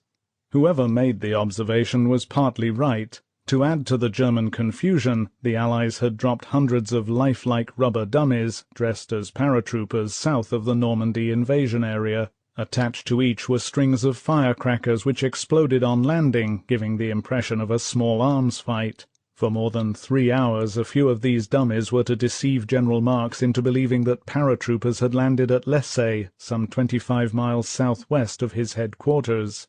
These were strange, confusing minutes for von Rundstedt's staff at OB West in Paris, and for Rommel's officers at La Roche-Guyon. Reports came piling in from everywhere, reports that were often inaccurate, sometimes incomprehensible, and always contradictory. Luftwaffe headquarters in Paris announced that 50 to 60 two-engined planes are coming in over the Cherbourg Peninsula, and that paratroopers had landed near Caen. Admiral Theodor Kranke's headquarters, Marine Gruppenkommando West, confirmed the British paratroop landings, nervously pointed out that the enemy had fallen close to one of their coastal batteries, and then added that part of the parachute drop consists of straw dummies. Neither report mentioned the Americans on the Cherbourg Peninsula, yet at this time one of the naval batteries at Saint-Marcouf, just above Utah Beach, had informed Cherbourg headquarters that a dozen Americans had been captured. Within minutes of their first message, the Luftwaffe phoned in another bulletin. Parachutists, they said, were down near Bayeux. Actually, none had landed there at all. At both headquarters, men tried desperately to evaluate the rash of red spots sprouting over their maps. Officers at Army Group B rang their opposite numbers at OB West, hashed the situation over, and came up with conclusions, many of which, in the light of what was actually happening, seem incredible. When OB West's acting intelligence officer, Major Durtenbach, called Army Group B for a report, for example, he was told that the Chief of Staff views the situation with equanimity, and that there is a possibility that parachutists who have been reported are merely bailed-out bomber crews. The 7th Army didn't think so. By 3 a.m. Pemsel was convinced that the Schwerpunkt, the main thrust, was driving into Normandy. His maps showed paratroopers at each end of the 7th area, on the Cherbourg Peninsula and east of the Orne. Now, too, there were alarming reports from naval stations at Cherbourg. Using sound direction apparatus and some radar equipment, the stations were picking up ships maneuvering in the Bay of the Seine. There was no doubt now in Pemsel's mind. The invasion was on. He called Speidel. "The air landings," Pemsel said, "constitute the first phase of a larger enemy action." Then he added, "Engine noises are audible from out at sea." But Pemsel could not convince Rommel's chief of staff. Speidel's answer, as recorded in the Seventh Army telephone log, was that the affair is still locally confined. The estimate that he gave Pemsel at this time was summarized in the War Diary and reads, "Chief of Staff Army Group B believes that for the time being this is not to be considered as a large operation." Even as Pemsel and Speidel talked, the last paratroopers of the 18,000-man airborne assault were floating down over the Cherbourg Peninsula. 69 gliders carrying men, guns, and heavy equipment were just crossing the coast of France, headed for the British landing areas near Ranville, and 12 miles off Normandy's 5 invasion beaches, the Ancône, headquarters ship of Task Force O, under the command of Rear Admiral John L. Hall, dropped anchor. Lining up behind her were the transports carrying the men who would land in the first wave on Omaha Beach. But at La Roche-Guyon there was still nothing to indicate the immensity of the Allied attack, and in Paris O.B. West endorsed Speidel's first estimate of the situation. Rundstedt's able operations chief, Lieutenant General Bodo Zimmermann, informed of Speidel's conversation with Pemsel, sent back a message agreeing with Speidel. Operations O.B. West holds that this is not a large-scale airborne operation, all the more because Admiral Channel Coast, Kranke's headquarters, has reported that the enemy has dropped straw dummies. These officers can hardly be blamed for being so utterly confused. They were miles away from the actual fighting, entirely dependent on the reports coming in. These were so spotty and so misleading that even the most experienced officers found it impossible to gauge the magnitude of the airborne assault, or, for that matter, to see an overall pattern emerging from the Allied attacks. If this was the invasion, was it aimed at Normandy? Only the Seventh Army seemed to think so. Perhaps the paratroop attacks were simply a diversion intended to draw attention from the real invasion against General Hans von Zalmuth's massive 15th Army in the Pas-de-Calais, where nearly everybody thought the Allies would strike. The 15th's Chief of Staff, Major General Rudolf Hoffmann, was so sure the main attack would come in the 15th's area that he called Pemsel and bet him a dinner that he was right. "This is one bet you're going to lose," said Pemsel. Yet at this time neither Army Group B nor O.B. West had sufficient evidence to draw any conclusions. They alerted the invasion coast and ordered measures taken against the paratroop attacks. Then everybody waited for more information. There was little else they could do. By now messages were flooding into command posts all over Normandy. One of the first problems for some of the divisions was to find their own commanders, the generals who had already left for the Kriegspiel in Rennes. Although most of them were located quickly, two, Lieutenant General Karl von Schlieben and Major General Wilhelm Fahle, both commanding divisions in the Cherbourg Peninsula, couldn't be found. Von Schlieben was asleep in his hotel in Rennes, and Fahle was still en route there by car. Admiral Kranke, the naval commander in the west, was on an inspection trip to Bordeaux. His chief of staff awakened him in his hotel room. "Paratroop landings are taking place near Caen," Kranke was informed. "O.B. West insists that this is only a diversionary attack and not the real invasion, but we're picking up ships. We think it's the real thing." Kranke immediately alerted the few naval forces he had, and then quickly set out for his headquarters in Paris. One of the men who got his orders at Le Havre was already a legend in the German Navy. Lieutenant Commander Heinrich Hoffmann had made his name as an E-boat commander. Almost from the beginning of the war, his speedy, powerful flotillas of torpedo craft had ranged up and down the English Channel, attacking shipping wherever they found it.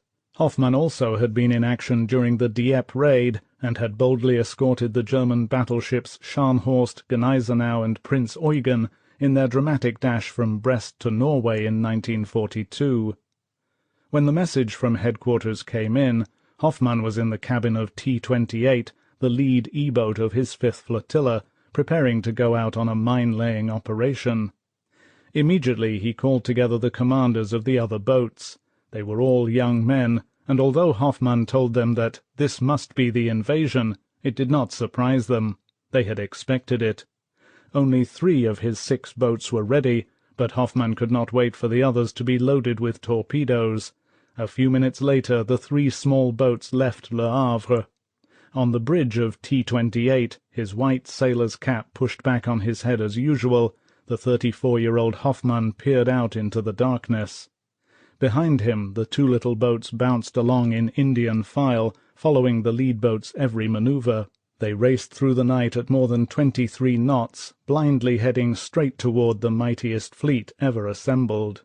At least they were in action. Probably the most baffled men in Normandy this night were the 16,242 seasoned troops of the tough 21st Panzer Division, once a part of Rommel's famed Africa Corps. Clogging every small village, hamlet and wood in the area, just 25 miles southeast of Caen, these men were sitting almost on the edge of the battlefield, the only Panzer division within immediate striking distance of the British airborne assault, and the only veteran troops in that area.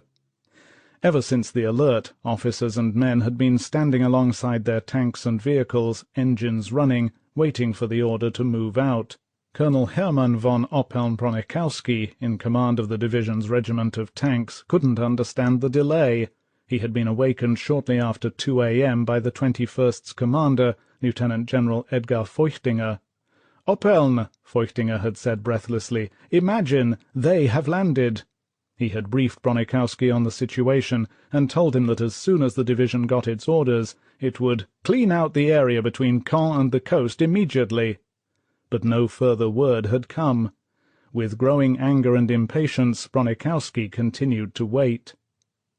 Miles away, the most puzzling reports of all were being received by the Luftwaffe's Lieutenant Colonel Priller.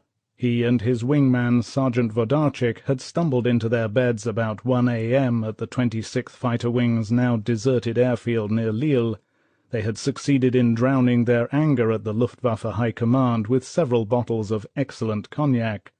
Now, in his drunken sleep, Priller heard the telephone ring as though from a long way off.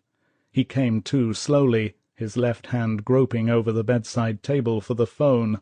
2nd Fighter Corps headquarters was on the line. "Priller," said the operations officer, "it seems that some sort of an invasion is taking place. I suggest you put your wing on the alert." Sleepy as he was, Pips Priller's temper promptly boiled over again. The 124 planes of his command had been moved away from the Lille area the previous afternoon, and now the very thing he had feared was happening. Priller's language, as he remembers the conversation, is unprintable, but after telling his caller what was wrong with Corps headquarters and the entire Luftwaffe High Command, the fighter ace roared, "Who in hell am I supposed to alert? I'm alert, Vodarchik is alert, but you fatheads know I have only 2 damned planes." With that he slammed down the receiver.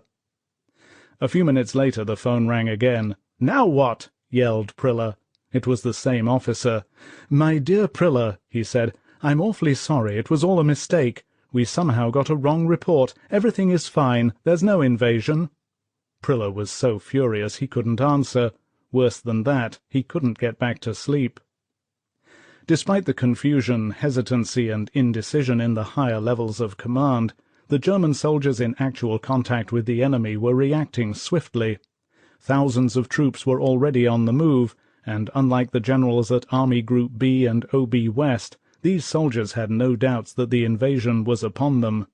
Many of them had been fighting in isolated face-to-face skirmishes ever since the first British and Americans had dropped out of the sky. Thousands of other alerted troops waited behind their formidable coastal defences, ready to repel an invasion no matter where it might come. They were apprehensive, but they were also determined. At 7th Army headquarters, the one top commander who was not confused called his staff together. In the brightly lighted map room, General Pemsel stood before his officers. His voice was as calm and as quiet as usual. Only his words betrayed the deep concern he felt. "Gentlemen," he told them, "I am convinced the invasion will be upon us by dawn. Our future will depend on how we fight this day. I request of you all the effort and pain that you can give." In Germany, 500 miles away, the man who might have agreed with Pemsel, the one officer who had won many a battle by his uncanny ability to see clearly through the most confusing situations, was asleep. At Army Group B, the situation was not considered serious enough yet to call Field Marshal Erwin Rommel. 6. Already the first reinforcements had reached the airborne troops. In the British 6th Airborne's area, 69 gliders had landed, 49 of them on the correct landing strip near Ranville. Other small glider units had landed earlier, notably Major Howard's force on the bridges and a formation carrying heavy equipment for the division, but this was the main glider train. The sappers had done a good job. They had not had time to completely clear the long glider field of all its obstructions, but enough of these had been dynamited for the force to come in. After the arrival of the gliders, the landing zone presented a fantastic sight. In the moonlight it looked like a Dali-esque graveyard. Wrecked machines with crumpled wings, squashed cabins, and crazily canted tails lay everywhere. It did not seem possible that anyone could have survived the splintering crashes, yet casualties had been low. More men had been injured from anti-aircraft fire than in the landings. The train had brought in the 6th Airborne's commander, Major General Richard Gale, and his headquarters staff, with more troops, heavy equipment, and the all-important anti-tank guns. Men had poured out of the gliders expecting to find the field under harassing enemy fire. Instead they found a strange, pastoral silence. Sergeant John Hutley, piloting a Horsa, had expected a hot reception and had warned his co-pilot, "Get out as quick as you can the moment we hit and make a dash for cover." But the only sign of battle was off in the distance, where Hutley could see the multicolored flash of tracers and hear the sound of machine-gun fire coming from nearby Ranville. Around him the landing field was bustling with activity as men salvaged equipment from the wrecks and hitched up the anti-tank guns to the backs of jeeps. There was even an air of cheerfulness now that the glider ride was over. Hutley and the men he had carried sat down in the wrecked cabin of their glider and had a cup of tea before setting out for Ranville. On the other side of the Normandy battlefield, on the Cherbourg Peninsula, the first American glider trains were just coming in. Sitting in the co-pilot's seat of the 101st Lead Glider was the Assistant Division Commander, Brigadier General Don Pratt, the officer who had been so alarmed back in England when a hat was tossed on the bed where he was sitting. Pratt was, reportedly, as tickled as a schoolboy to be making his first glider flight. Strung out behind was a procession of 52 gliders in formations of 4, each towed by a Dakota. The train carried jeeps, anti-tank guns, an entire airborne medical unit, even a small bulldozer.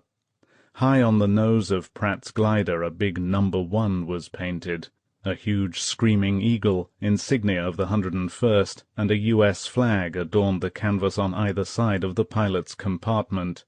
In the same formation, surgical technician Emile Natal looked down on shell bursts and burning vehicles below, and saw a wall of fire coming up to greet us.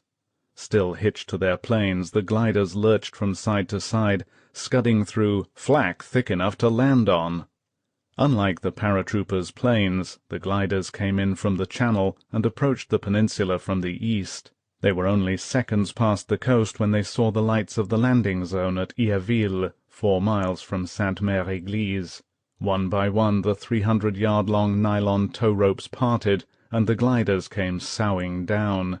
Natal's glider overshot the zone and crashed into a field studded with Rommel's asparagus, lines of heavy posts embedded in the ground as anti-glider obstacles. Sitting in a jeep inside the glider, Natal gazed out through one of the small windows and watched with horrified fascination as the wings sheared off and the posts whizzed past. Then there was a ripping sound, and the glider broke in two, directly behind the jeep in which Natal was sitting. "It made it very easy to get out," he recalls. A short distance away lay the wreckage of glider No. 1. Skidding down a sloping pasture, its brakes unable to halt its 100-mile-an-hour rush, it had smashed headlong into a hedgerow. Natal found the pilot, who had been hurled from the cockpit, lying in the hedgerow with both legs broken. General Pratt had been killed instantly, crushed by the crumpled framework of the cockpit. He was the first general officer on either side to be killed on D-Day. Pratt was one of the few casualties in the 101st landings. Almost all of the division's gliders came down on or close to the field at Yaville. Although most of them were totally wrecked, their equipment arrived largely intact. It was a remarkable achievement. Few of the pilots had made more than 3 or 4 practice landings, and these had all been in daylight. There was also a shortage of glider pilots. "At one time," General Gavin recalls, "we didn't think we'd have enough. In the invasion, each co-pilot's seat was occupied by an airborne trooper.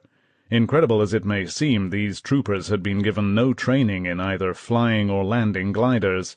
Some found themselves with a wounded pilot and a fully loaded glider on their hands as they came hurtling in through flak-filled space on June 6th. Fortunately, the type of glider we were using was not too hard to fly or land, but having to do it for the first time in combat was a chastening experience. It really gave a man religion." Although the 101st was lucky, the 82nd was not. The inexperience of the pilots produced near disaster in the 82nd's 50-glider train.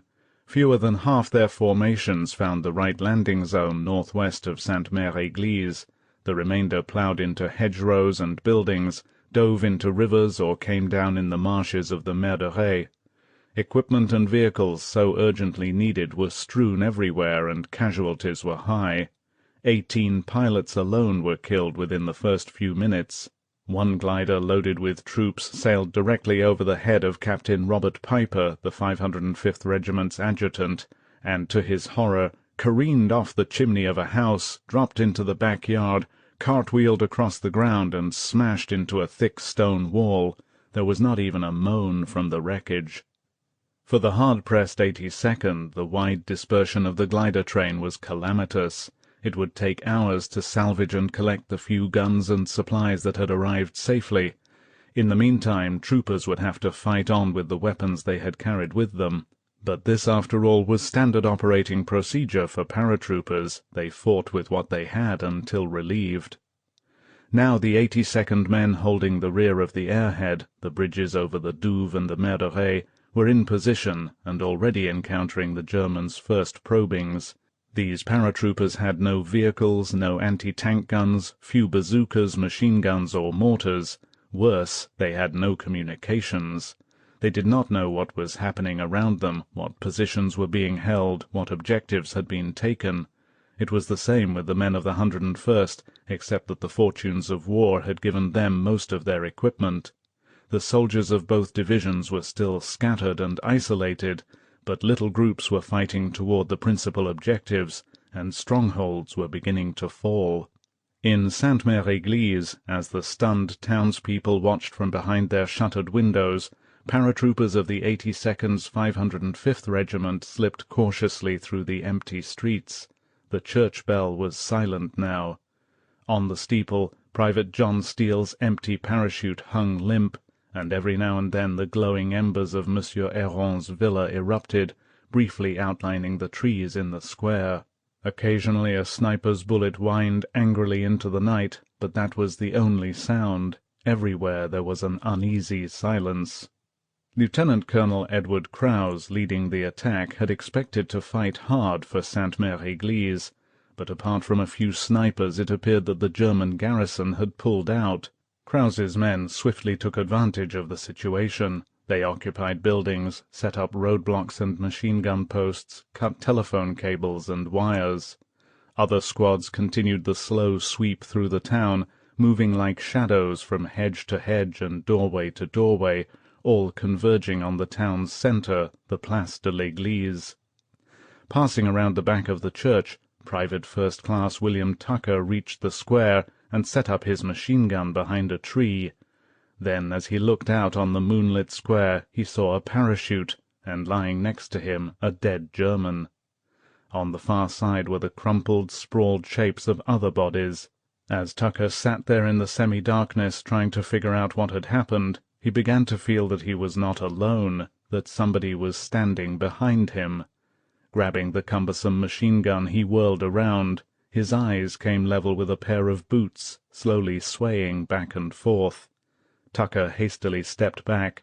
A dead paratrooper was hanging in the tree, looking down at him. Now other paratroopers came into the square, and suddenly they too saw the bodies hanging in the trees. Lieutenant Gus Sanders remembers that, Men just stood there staring, filled with a terrible anger. Lieutenant Colonel Krause reached the square. As he stood looking at the dead troops, he said just 3 words, "Oh my God." Then Krause pulled an American flag from his pocket. It was old and worn, the same flag that the 505th had raised over Naples. Krause had promised his men that, before dawn of D-Day, this flag will fly over Sainte-Mère-Église. He walked to the town hall, and on the flagpole by the side of the door ran up the colours. There was no ceremony. In the square of the dead paratroopers the fighting was over. The Stars and Stripes flew over the first town to be liberated by the Americans in France. At the German 7th Army headquarters in Le Mans, a message was received from General Marx's 84th Corps. It read, "Communications with Sainte-Mère-Église cut off." The time was 4:30 a.m. The Îles Saint-Marcouf are 2 barren piles of rock just 3 miles off Utah Beach. In the vast and intricate invasion plan, the islands had gone unnoticed until 3 weeks before D-Day. Then Supreme Headquarters had decided that they could be the sites of heavy gun batteries. To ignore the islands, then, was a risk that no one was prepared to take. Hurriedly, 132 men of the U.S. 4th and 24th Cavalry Squadrons were trained for a pre-H-hour assault. These men had landed on the Isles at about 4:30 a.m. They found no guns, no troops, only sudden death. For as Lieutenant Colonel Edward C. Dunn's men moved off the beaches, they were trapped in a hideous labyrinth of minefields.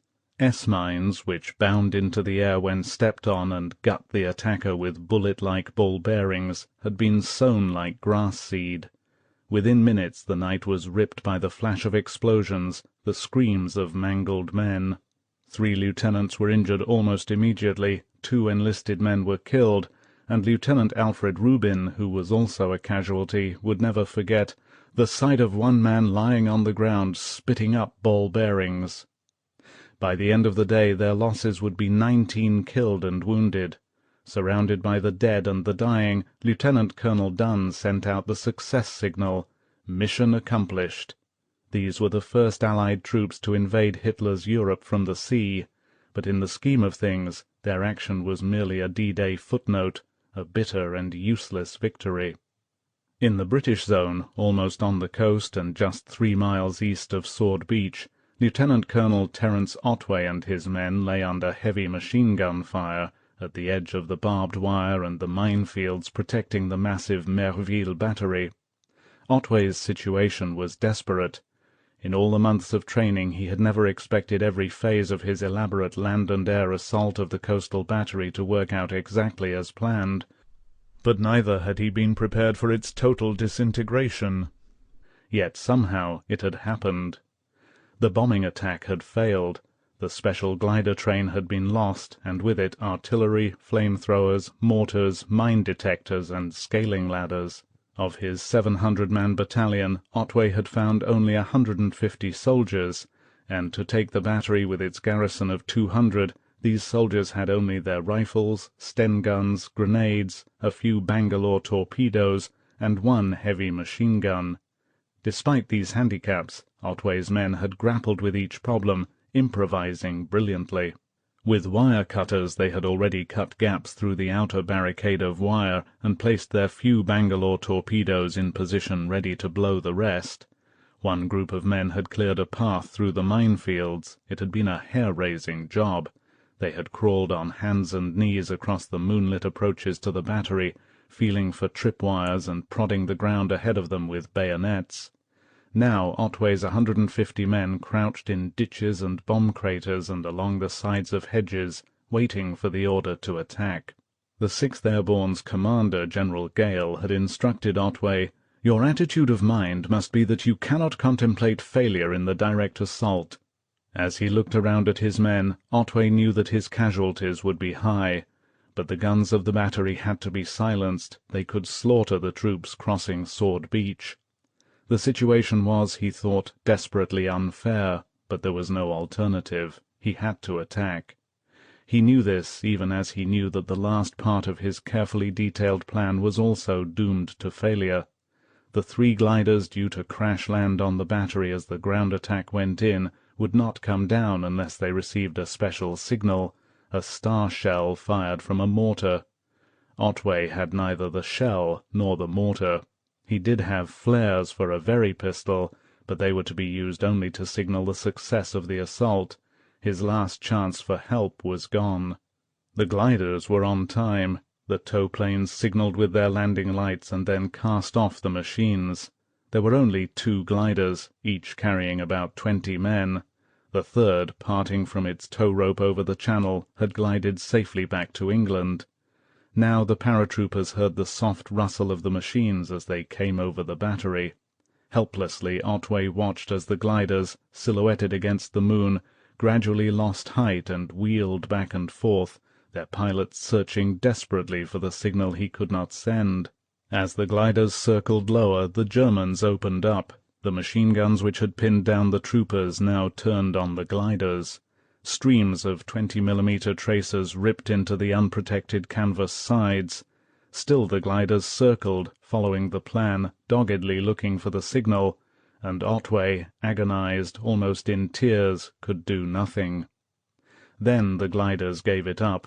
One veered off to land 4 miles away. The other passed so low over the waiting, anxious men that Privates Alan Mower and Pat Hawkins thought it was going to smash into the battery. At the last moment it lifted and crashed instead into a wood some distance away. Instinctively a few men pushed themselves up from hiding to go help the survivors, but they were stopped immediately. "Don't move! Don't leave your positions!" whispered their harassed officers. There was now nothing more to wait for. Otway ordered the attack. Private Mower heard him yell, "Everybody in! We're going to take this bloody battery!" And in they went. With a blinding roar, the Bangalore torpedoes blasted great gaps in the wire. Lieutenant Mike Dowling yelled, "Move up! Move up!" Once again a hunting horn sounded in the night. Yelling and firing, Otway's paratroopers plunged into the smoke of the explosions and through the wire. Ahead of them, across the no-man's land of minefields, manned trenches and gun pits, loomed the battery.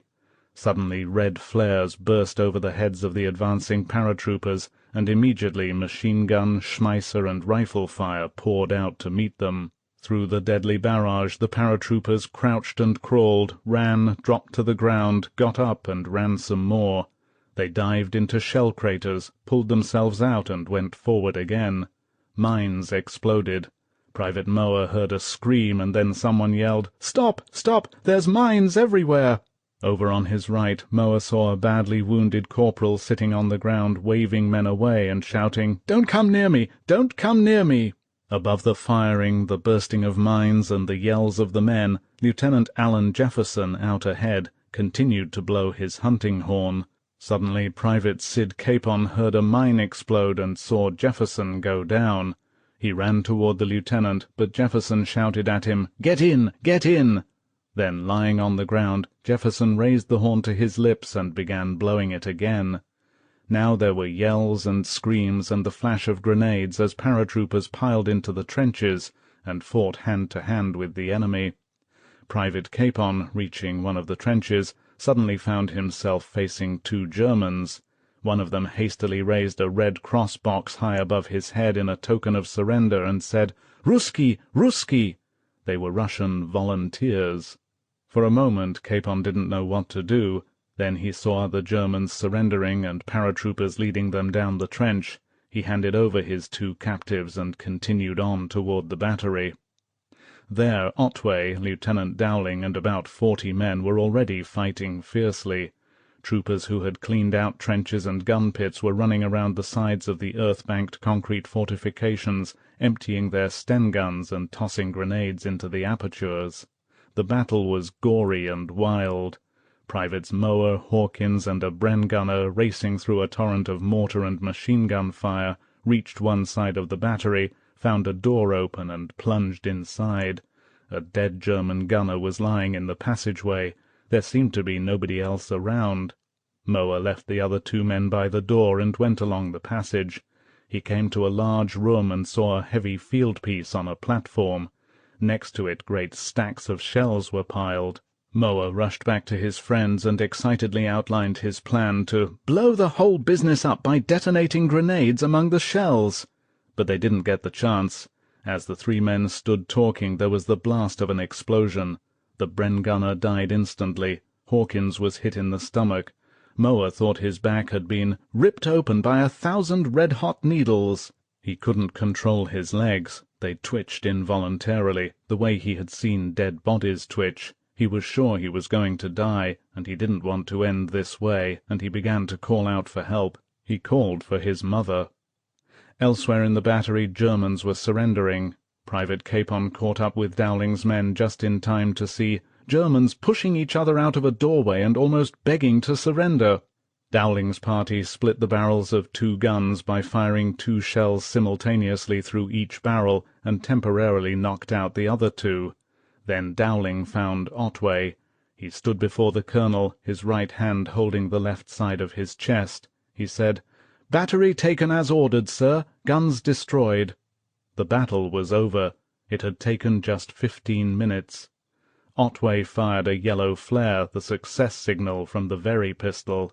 It was seen by an RAF spotting plane and radioed to HMS Arethusa offshore, exactly a quarter of an hour before the cruiser was to start bombarding the battery. At the same time, Otway's signal officer sent a confirming message out by pigeon. He had carried the bird all through the battle. On its leg in a plastic capsule was a strip of paper with the code word hammer. Moments later, Otway found the lifeless body of Lieutenant Dowling. He had been dying at the time he made his report. Otway led his battered battalion out of the bloody Merville battery. He had not been told to hold the battery once the guns were knocked out. His men had other D-Day missions. They took only 22 prisoners.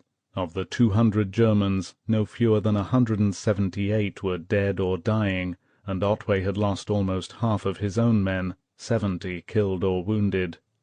Ironically, the 4 guns were only half the reported size, and within 48 hours the Germans would be back in the battery, and 2 of the guns would be firing on the beaches. But for the critical few hours ahead, the Merville battery would be silent and deserted. Most of the badly injured had to be left behind, for Otway's men had neither sufficient medical supplies nor transport to carry them. Moa was carried out on a board. Hawkins was too terribly wounded to be moved.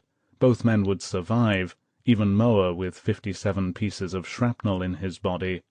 The last thing Moa remembers as they moved away from the battery was Hawkins yelling, "Mates, for God's sake, don't leave me!" Then the voice grew fainter and fainter, and Moa mercifully drifted into unconsciousness. It was nearly dawn, the dawn that 18,000 paratroopers had been fighting toward. In less than 5 hours they had more than fulfilled the expectations of General Eisenhower and his commanders. The airborne armies had confused the enemy and disrupted his communications, and now, holding the flanks at either end of the Normandy invasion area, they had to a great extent blocked the movement of enemy reinforcements. In the British zone, Major Howard's glider-borne troops were firmly astride the vital Caen and Orne bridges. By dawn the 5 crossings over the Dives would be demolished. Lieutenant Colonel Otway and his emaciated battalion had knocked out the Merville battery, and paratroops were now in position on the heights overlooking Caen. Thus the principal British assignments had been completed, and as long as the various arteries could be held, German counterattacks would be slowed down or stopped altogether. At the other end of Normandy's 5 invasion beaches, the Americans, despite more difficult terrain and a greater variety of missions, had done equally well. Lieutenant Colonel Krause's men held the key communications centre of Sainte-Mère-Église. North of the town, Lieutenant Colonel van der Voort's battalion had cut the main Cherbourg highway running down the peninsula, and stood ready to repel attacks driving in from there. Brigadier General Gavin and his troops were dug in around the strategic Merderet and Douve crossings, and were holding the rear of the Utah invasion beachhead. General Maxwell Taylor's 101st was still widely scattered. By dawn the division's assembled strength would be only 1,100 out of a total of 6,600 men. Despite this handicap, troopers had reached the Saint-Martin de Varville gun battery, only to discover that the guns had been removed. Others were in sight of the vital La Barquette locks, the key to the flooding across the neck of the peninsula, and although none of the causeways leading off Utah had been reached, groups of soldiers were driving for them and already held the western edge of the inundated areas back of the beach itself. The men of the Allied airborne armies had invaded the continent from the air and secured the initial foothold for the invasion from the sea. Now they awaited the arrival of the seaborne forces with whom they would drive into Hitler's Europe. The American task forces were already lying 12 miles off Utah and Omaha beaches. For U.S. troops, H-hour, 6:30 a.m., was exactly 1 hour and 45 minutes away. 7. At 4:45 a.m., Lieutenant George Honor's midget submarine X-23 broke the surface of a heaving sea 1 mile off the Normandy coast. 20 miles away its sister sub, the X-20, also surfaced. These two 57-foot craft were now in position, each marking one end of the British-Canadian invasion area, the three beaches, Sword, Juno, and Gold. Now each crew had to erect a mast with a flashing light, set up all the other visual and radio signaling apparatus, and wait for the first British ships to home in on their signals. On the X-23, Honor pushed up the hatch and climbed stiffly out onto the narrow catwalk. Waves rolled over the little deck, and he had to hang on to avoid being washed overboard. Behind him came his weary crew. They clung to the guide rails, water washing about their legs, and hungrily gulped in the cool night air. They had been off Sword Beach since before dawn on June 4th, and they had been submerged for more than 21 hours out of each day. In all, since leaving Portsmouth on June 2nd, they had been under water some 64 hours. Even now their ordeal was far from over. On the British beaches, H-hour varied from 7 to 7:30 a.m., so for 2 more hours, until the first wave of assault craft came in, the midget subs would have to hold their positions. Until then the X-23 and X-20 would be exposed on the surface, small fixed targets for the German beach batteries, and soon it would be daylight. 8. Everywhere men waited for this dawn, but none so anxiously as the Germans, for by now a new and ominous note had begun to creep into the welter of messages pouring into Rommel's and Rundstedt's headquarters. All along the invasion coast, Admiral Kranke's naval stations were picking up the sound of ships, not just 1 or 2 as before, but ships by the score. For more than an hour the reports had been mounting. At last, a little before 5 a.m., the persistent Major General Pemsel of the 7th Army telephoned Rommel's Chief of Staff, Major General Speidel, and told him bluntly, "Ships are concentrating between the mouths of the Veer and the Orne. They lead to the conclusion that an enemy landing and large-scale attack against Normandy is imminent." Field Marshal Gert von Rundstedt at his headquarters, O.B. West, outside Paris, had already reached a similar conclusion. To him the impending Normandy assault still looked like a diversionary attack, and not the real invasion. Even so, Rundstedt had moved fast. He had already ordered 2 massive panzer divisions, the 12th SS and the Panzer Lehr, both lying in reserve near Paris, to assemble and rush to the coast. Technically, both these divisions came under Hitler's headquarters, OKW, and they were not to be committed without the Führer's specific approval. But Rundstedt had taken the chance. He could not believe that Hitler would object or countermand the order. Now, convinced that all the evidence pointed to Normandy as the area for the Allied diversionary attack, Rundstedt sent an official request to OKW for the reserves. O.B. West, explained his teletype message, is fully aware that if this is actually a large-scale enemy operation, it can only be met successfully if immediate action is taken. This involves the commitment on this day of the available strategic reserves. These are the 12th SS and Panzer Lehr divisions. If they assemble quickly and get an early start, they can enter the battle on the coast during the day. Under the circumstances, O.B. West therefore requests OKW to release the reserves. It was a perfunctory message, simply for the record. At Hitler's headquarters in Berchtesgaden, in the balmy, unrealistic climate of southern Bavaria, The message was delivered to the office of Colonel General Alfred Jodl, Chief of Operations. Jodl was asleep, and his staff believed that the situation had not developed sufficiently enough yet for his sleep to be disturbed. The message could wait until later. Not more than 3 miles away at Hitler's mountain retreat, the Führer and his mistress, Eva Braun, were also asleep. Hitler had retired as usual at 4 a.m., and his personal physician, Dr. Morell, had given him a sleeping draught. He was unable to sleep now without it. At about 5 a.m. Hitler's naval aide, Admiral Karl Jesko von Puttkammer, was awakened by a call from Jodl's headquarters. Puttkammer's caller, he cannot recall now who it was, said that there had been some sort of landings in France. Nothing precise was known yet. In fact, Puttkammer was told, the first messages are extremely vague.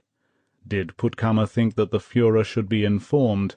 Both men hashed it over, and then decided not to wake Hitler. Puttkammer remembers that there wasn't much to tell him anyway, and we both feared that if I woke him at this time, he might start one of his endless nervous scenes which often led to the wildest decisions. Puttkammer decided that the morning would be time enough to give Hitler the news. He switched off the light and went back to sleep. In France, the generals at OB West and Army Group B sat down to wait. They had alerted their forces and called up the Panzer Reserves. Now the next move was up to the Allies. Nobody could estimate the magnitude of the impending assault. Nobody knew, or could even guess, the size of the Allied fleet. And although everything pointed toward Normandy, nobody was really sure where the main attack would come. The German generals had done all they could. The rest depended on the ordinary Wehrmacht soldiers holding the coast. They had suddenly become important. From the coastal fortifications, the soldiers of the Reich looked out toward the sea, wondering if this was a practice alert or the real thing at last. Major Werner Pluskat, in his bunker overlooking Omaha Beach, had heard nothing from his superiors since 1 a.m. He was cold, tired, and exasperated. He felt isolated. He couldn't understand why there had been no reports from either regimental or division headquarters. To be sure, the very fact that his phone had remained silent all night was a good sign. It must mean that nothing serious was happening. But what about the paratroopers, the massed formations of planes? Pluskat could not rid himself of his gnawing uneasiness. Once more he swung the artillery glasses over to the left, picked up the dark mass of the Cherbourg Peninsula, and began another slow sweep of the horizon. The same low banks of mist came into view, the same patches of shimmering moonlight, the same restless, white-flecked sea. Nothing was changed. Everything seemed peaceful. Behind him in the bunker his dog Harris was stretched out asleep. Nearby Captain Lutz Wilkening and Lieutenant Fritz Taine were talking quietly. Pluskat joined them. "Still nothing out there," he told them. "I'm about to give it up." But he walked back to the aperture and stood looking out as the first streaks of light began to lighten the sky. He decided to make another routine sweep. Wearily he swung the glasses over to the left again. Slowly he tracked across the horizon. He reached the dead center of the bay. The glasses stopped moving. Pluskat tensed, stared hard. Through the scattering, thinning mist, the horizon was magically filling with ships. Ships of every size and description, ships that casually maneuvered back and forth as though they had been there for hours. There appeared to be thousands of them. It was a ghostly armada that somehow had appeared from nowhere. Pluskat stared in frozen disbelief, speechless, moved as he had never been before in his life. At that moment the world of the good soldier Pluskat began falling apart. He says in those first few moments he knew calmly and surely that this was the end for Germany. He turned to Wilkening and Taine, and with a strange detachment said simply, "It's the invasion. See for yourselves." Then he picked up the phone and called Major Block at the 352nd Division's headquarters. "Block," said Pluskat, "it's the invasion. There must be 10,000 ships out here." Even as he said it, he knew his words must sound incredible. "Get hold of yourself, Pluskat," snapped Block. The Americans and the British together don't have that many ships. Nobody has that many ships." Block's disbelief brought Pluskat out of his daze. "If you don't believe me," he suddenly yelled, "come up here and see for yourself. It's fantastic. It's unbelievable." There was a slight pause, and then Block said, "What way are these ships heading?" Pluskat, phone in hand, looked out the aperture of the bunker and replied, "Right for me." Part 3. The Day. 1. Never had there been a dawn like this. In the murky grey light, in majestic, fearful grandeur, the great Allied fleet lay off Normandy's 5 invasion beaches. The sea teemed with ships. Battle ensigns snapped in the wind all the way across the horizon, from the edge of the Utah area on the Cherbourg Peninsula to Sword Beach near the mouth of the Orne. Outlined against the sky were the big battle wagons, the menacing cruisers, the whippet-like destroyers. Behind them were the squat command ships, sprouting their forests of antennae, and behind them came the convoys of troop-filled transports and landing ships, lying low and sluggish in the water. Circling the lead transports, waiting for the signal to head for the beaches, were swarms of bobbing landing craft, jam-packed with the men who would land in the first waves. The great spreading mass of ships seethed with noise and activity. Engines throbbed and whined as patrol boats dashed back and forth through the milling assault craft. Windlasses whirred as booms swung out amphibious vehicles. Chains rattled in the davits as assault boats were lowered away. Landing craft loaded with pallid-faced men shuddered and banged against the high steel sides of transports. Loud hailers blared out, "Keep in line! Keep in line!" as Coast Guard men shepherded the bobbing assault boats into formations. On the transports, men jammed the rails, waiting their turn to climb down slippery ladders or scramble nets into the heaving, spray-washed beaching craft. And through it all, over the ship's public address systems, came a steady flow of messages and exhortations. "Fight to get your troops ashore! Fight to save your ships! And if you've got any strength left, fight to save yourselves! Get in there, 4th Division, and give 'em hell! Don't forget the big red one is leading the way! U.S. Rangers, man your stations! Remember Dunkirk! Remember Coventry! God bless you all! Nous mourrons sur le sable de notre France chérie, mais nous ne retournerons pas. We shall die on the sands of our dear France, but we shall not turn back. This is it, men! Pick it up and put it on! You've only got a one-way ticket, and this is the end of the line. 29, let's go! And then the 2 messages that most men still remember. Away all boats! And Our Father, which art in heaven, hallowed be thy name. Along the crowded rails many men left their positions to say goodbye to buddies going in on other boats.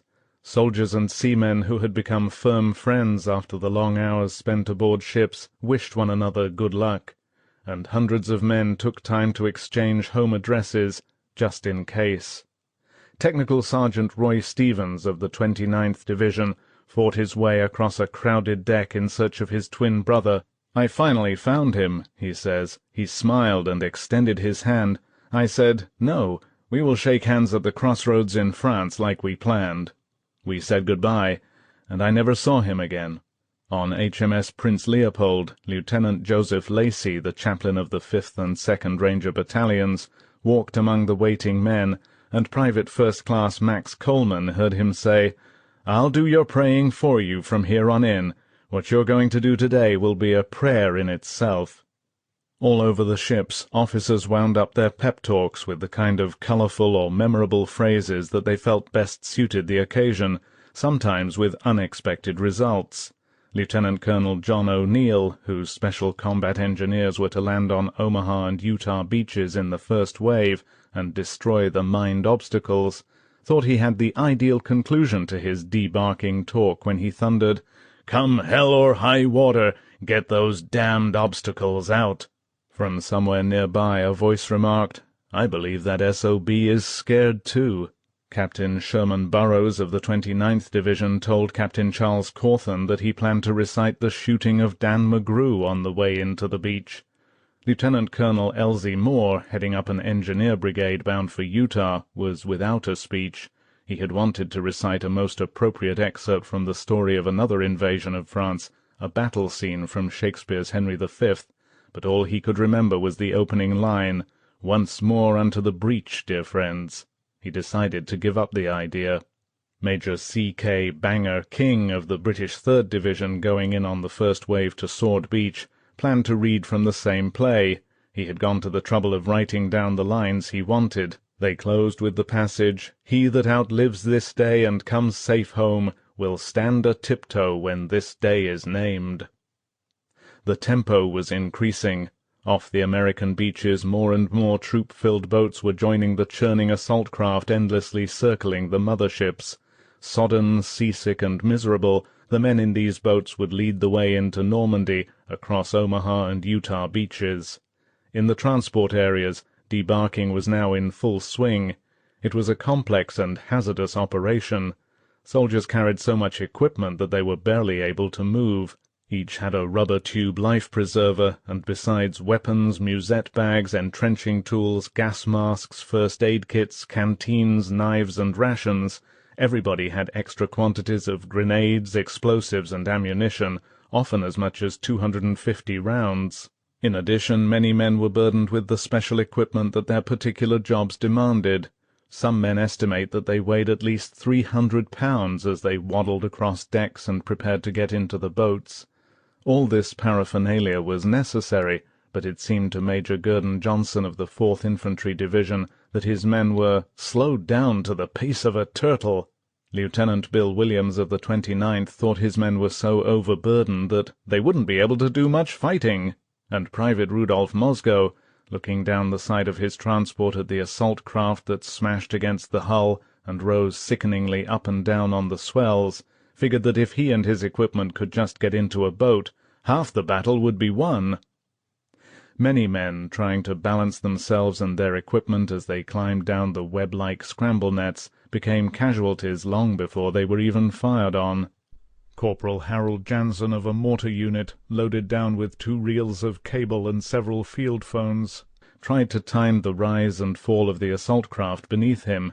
He jumped at what he thought was the right moment, misjudged, fell 12 feet to the bottom of the boat, and knocked himself out with his carbine. There were more serious injuries. Sergeant Romeo Pompey heard someone scream below him, looked down and saw a man hanging in agony on the net as the assault boat ground his foot against the side of the transport. Pompey himself fell headlong from the net into the boat and smashed his front teeth. Troops that boarded craft on the decks and were lowered down from davits were no better off. Major Thomas Dallas, one of the 29th Battalion commanders, and his headquarters staff, was suspended about halfway between the rail and the water when the davits lowering their boat jammed. They hung there for about 20 minutes, just 4 feet beneath the sewage outlet from the heads. The heads were in constant use, he recalls, and during these 20 minutes we received the entire discharge. The waves were so high that many assault craft bounced like monstrous yo-yos up and down on the davit chains. One boatload of Rangers got halfway down the side of HMS Prince Charles when a huge swell surged up and almost pitched them back on the deck. The swell receded and the boat dropped sickeningly down again on its cables, bouncing its seasick occupants about like so many dolls. As they went into the small boats, veteran soldiers told the new men with them what to expect.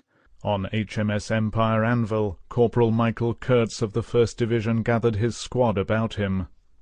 "I want all of you Joes to keep your heads down below the gunwale," he warned them. "As soon as we're spotted, we'll catch enemy fire. If you make it, okay. If you don't, it's a hell of a good place to die. Now let's go." As Kurtz and his men loaded into their boats in the davits, they heard yells below them. Another boat had upended, spilling its men into the sea. Kurtz's boat was lowered away without trouble. Then they all saw the men swimming near the side of the transport. As Kurtz's boat moved off, one of the soldiers floating in the water yelled, "So long, suckers!" Kurtz looked at the men in his boat. On each face he saw the same waxy, expressionless look. It was 5:30 a.m. Already the first-wave troops were well on the way to the beaches. For this great seaborne assault, which the free world had toiled so hard to mount, only about 3,000 men were leading the attack. They were the combat teams of the 1st, 29th, and 4th Divisions and attached units, Army and Navy underwater demolition teams, tank battalion groups, and Rangers. Each combat team was given a specific landing zone. For example, the 16th Regiment of Major General Clarence R. Huebner's 1st Division would assault one half of Omaha Beach, the 116th of Major General Charles H. Gerhardt's 29th Division the other. Although the 1st and 29th Divisions combat teams shared the assault, the actual landings were technically under the command of the 1st Division in this opening phase. Those zones had been subdivided into sectors, each with a code name. Men of the 1st Division would land on Easy Red, Fox Green, and Fox Red, the 29th on Charlie, Dog Green, Dog White, Dog Red, and Easy Green. The landing schedules for both Omaha and Utah beaches were planned on an almost minute-by-minute timetable. In the 29th Division's half of Omaha Beach at H-hour minus 5 minutes, 6:25 a.m., 32 amphibious tanks were to swim onto Dog White and Dog Green and take up firing positions at the water's edge to cover the first phase of the assault. At H-hour itself, 6:30 a.m., 8 LCTs would bring in more tanks, landing them directly from the sea on Easy Green and Dog Red. 1 minute later, 6:31 a.m., the assault troops would swarm across the beach on all sectors. 2 minutes after that, 6:33 a.m., the underwater demolition engineers were due. They had the tough job of clearing 16 50-yard paths through the mines and obstacles. They had just 27 minutes to finish this ticklish job. At 6-minute intervals from 7 a.m. on, 5 assault waves, the main body of troops, would begin landing. This was the basic landing plan for both beaches. The build-up was so carefully timed that heavy equipment like artillery was expected to be landed on Omaha Beach within an hour and a half, and even cranes, half-tracks, and tank recovery vehicles were scheduled to come in by 10:30 a.m.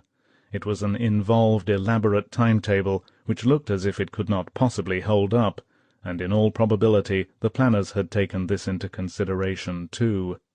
The first-wave assault troops could not yet see the misty shores of Normandy. They were still more than 9 miles away. Some warships were already dueling with German naval coastal batteries, but the action as yet was remote and impersonal for the soldiers in the boats. Nobody was firing directly at them. Seasickness was still their biggest enemy. Few were immune. The assault boats, each loaded with about 30 men and all their weighty equipment, rode so low in the water that waves rolled over the side and out again. With each wave the boats pitched and tossed, and Colonel Eugene Caffey of the 1st Engineers Special Brigade remembers that some of the men in his boat just lay there with the water sloshing back and forth over them, not caring whether they lived or died. But for those among them not yet incapacitated by seasickness, the sight of the great invasion fleet looming up all about them was awesome and wonderful. In Corporal Gerald Burt's boatload of demolition engineers, one man wistfully remarked that he wished he had brought his camera. 30 miles away, Lieutenant Commander Heinrich Hoffmann, in the lead E-boat of his 5th Flotilla, saw a strange, unreal fog blanketing the sea ahead. As Hoffmann watched, a single plane flew out of the whiteness. That confirmed his suspicion. It must be a smoke-screen. Hoffmann, followed by the other 2 E-boats, plunged into the haze to investigate, and got the shock of his life. On the other side he found himself face to face with a staggering array of warships, almost the entire British fleet. Everywhere he looked there were battleships, cruisers, and destroyers towering over him. "I felt as though I was sitting in a rowboat," Hoffmann says. Almost instantly shells began to fall around his dodging, twisting boats. Without a moment's hesitation, the cocky Hoffmann, unbelievably outnumbered, ordered the attack. Seconds later, in the only German naval offensive of D-Day, 18 torpedoes knifed through the water toward the Allied fleet. On the bridge of the Norwegian destroyer Svena, the Royal Navy's Lieutenant Desmond Lloyd saw them coming. So did officers on the bridges of Warspite, Ramillies, and Largs. Largs promptly slammed her engines to full speed astern. 2 torpedoes sliced between Warspite and Ramillies. Svena couldn't get out of the way. Her captain yelled, "Hard a port! Full ahead starboard! Full astern port!" in a vain effort to swing the destroyer so that the torpedoes would pass parallel to the ship. Lieutenant Lloyd, watching through his binoculars, saw that the torpedoes were going to hit directly beneath the bridge. All he could think of was, "How high will I fly?" With agonizing slowness, Svena turned to port, and for a moment Lloyd thought they might escape, but the maneuver failed. A torpedo slammed into the boiler room. Svena seemed to lift from the water, shuddered, and broke in two.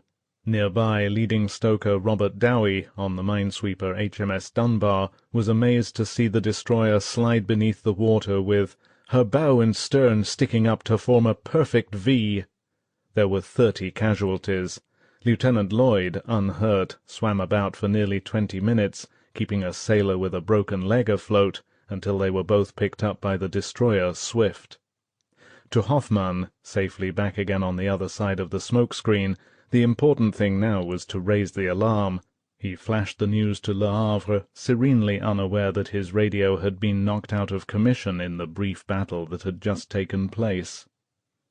On the flagship Augusta, lying off the American beaches, Lieutenant General Omar N. Bradley plugged his ears with cotton and then trained his binoculars on the landing craft speeding toward the beaches. His troops, the men of the U.S. First Army, were moving steadily in. Bradley was deeply concerned. Up to a few hours before, he had believed that an inferior and overextended German static division, the 716th, was holding the coastal area, roughly from Omaha Beach all the way east to the British zone. But just before he left England, Allied intelligence had passed on the information that an additional German division had moved into the invasion area. The news had arrived too late for Bradley to inform his already briefed and sealed troops. Now the men of the 1st and 29th Division were heading for Omaha Beach, unaware that the tough, battle-tested 352nd Division manned the defences. Allied intelligence was under the impression that the 352nd had only recently taken up these positions, and then only for a defense exercise. Actually, units had been in the coastal zone and overlooking Omaha Beach for more than 2 months, and some even longer. Pluskat and his guns, for example, had been there since March, but up to June 4th, Allied intelligence had still placed the 352nd around Saint-Lô, more than 20 miles away. The naval bombardment which Bradley prayed would make their job easier was about to begin. A few miles away, Contre-Amiral Jaujard, on the French light cruiser Montcalm, spoke to his officers and men. "C'est une chose terrible et monstrueuse que d'être obligé de tirer sur notre propre patrie," he said, his voice heavy with emotion. "Mais je vous demande de le faire aujourd'hui. It is a terrible and monstrous thing to have to fire on our homeland, but I want you to do it this day."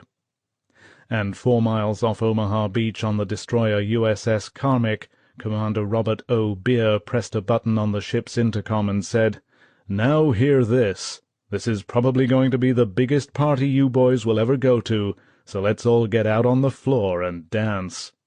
The time was 5:50 a.m. The British warships had been firing off their beaches for more than 20 minutes. Now the bombardment in the American zone began. The entire invasion area erupted with a roaring storm of fire. The maelstrom of sound thundered back and forth along the Normandy coast as the big ships slammed steadily away at their pre-selected targets. The grey sky brightened with the hot flash of their guns, and along the beaches great clouds of black smoke began to bunch up into the air. Off Sword, Juno, and Gold, the battleships Warspite and Ramillies lobbed tons of steel from their 15-inch guns towards powerful German gun batteries at Le Havre and around the mouth of the Orne. Maneuvering cruisers and destroyers poured streams of shells into pillboxes, concrete bunkers, and redoubts. With incredible accuracy, the sharp-shooting HMS Ajax of River Plate fame knocked out a battery of 4 6-inch guns from 6 miles offshore. Off Omaha, the big battleships Texas and Arkansas, mounting between them a total of 10 14-inch, 12 12-inch, and 12 5-inch guns, pumped 600 shells onto the coastal battery position atop Pointe du Hoc in an all-out attempt to ease the way for the Ranger battalions, even now heading for the 100-foot-high sheer cliffs. Off Utah, the battleships Nevada and the cruisers Tuscaloosa, Quincy, and Black Prince seemed to lean back as they hurled salvo after salvo at the shore batteries. While the big ships blasted away from 5 to 6 miles offshore, the small destroyers pressed in to a mile or two off the beaches, and line astern sent a saturating fire into targets all over the network of coastal fortifications. The fearsome salvos of the naval bombardment made deep impressions on the men who saw and heard them. Sub-Lieutenant Richard Ryland of the Royal Navy felt immense pride in the majestic appearance of the battleships, and wondered whether this would be the last occasion such a sight would be seen. On the USS Nevada, Yeoman Third Class Charles Langley was almost frightened by the massive firepower of the fleet. He could not see how any army could possibly withstand the bombardment, and believed that the fleet would be able to pull out in 2 or 3 hours. And in the speeding assault boats, as this roaring canopy of steel flashed over their heads, the sodden, miserable, seasick men, bailing with their helmets, looked up and cheered. Now a new sound throbbed over the fleet, slowly at first like the mumbling of some giant bee, and then building to a great crescendo of noise. The bombers and fighters appeared. They flew straight in over the massive fleet, flying wing-tip to wing-tip, formation after formation, 9,000 planes. Spitfires, Thunderbolts, and Mustangs whistled in over the heads of the men. With apparent disregard for the rain of shells from the fleet, they strafed the invasion beaches and headlands, zoomed up, swept around, and came in again. Above them, criss-crossing at every altitude, were the 9th Air Force's B-26 medium bombers, and above these, out of sight in the heavy cloud layer, droned the Heavies, the RAF and 8th Air Force Lancasters, Fortresses, and Liberators. It seemed as though the sky could not possibly hold them all. Men looked up and stared, eyes damp, faces contorted with a sudden emotion almost too great to bear. It was going to be all right now, they thought. There was the air cover, the enemy would be pinned down, the guns knocked out, the beaches would be cratered with foxholes. But unable to see through the cloud layers, and unwilling to risk bombing their own troops, 329 bombers assigned to the Omaha area were already unloading 13,000 bombs up to 3 miles inland from their targets, the deadly guns of Omaha Beach. There were 8 concrete bunkers with guns of 75 mm or larger caliber, 35 pillboxes with artillery pieces of various sizes and/or automatic weapons, 4 batteries of artillery, 18 anti-tank guns, 6 mortar pits, 35 rocket-launching sites, each with 4 38 mm rocket tubes, and no less than 85 machine-gun nests. The last explosion was very near. Major Werner Pluskat thought the bunker was shaking itself apart. Another shell hit the cliff face at the very base of the hidden position. The shock of it spun Pluskat around and hurled him backward. He fell heavily to the ground. Dust, dirt, and concrete splinters showered about him. He couldn't see through the clouds of white dust, but he could hear his men shouting. Again and again shells smashed into the cliff. Pluskat was so dazed by the concussion that he could hardly speak. The phone was ringing. It was the 352nd Division headquarters. "What's the situation?" a voice asked. "We're being shelled," Pluskat managed to say. "Heavily shelled." Somewhere far behind his position he now heard bombs exploding. Another salvo of shells landed on the cliff top, sending an avalanche of earth and stones in through the bunker's apertures. The phone rang again. This time Pluskat couldn't find it. He let it ring. He noticed that he was covered from head to foot with a fine white dust, and his uniform was ripped. For a moment the shelling lifted, and through the thick haze of dust Pluskat saw Taine and Vilkening on the concrete floor. He yelled to Vilkening, "Better get to your position while you have a chance." Vilkening looked glumly at Pluskat. His observation post was in the next bunker some distance away. Pluskat took advantage of the lull to phone his batteries.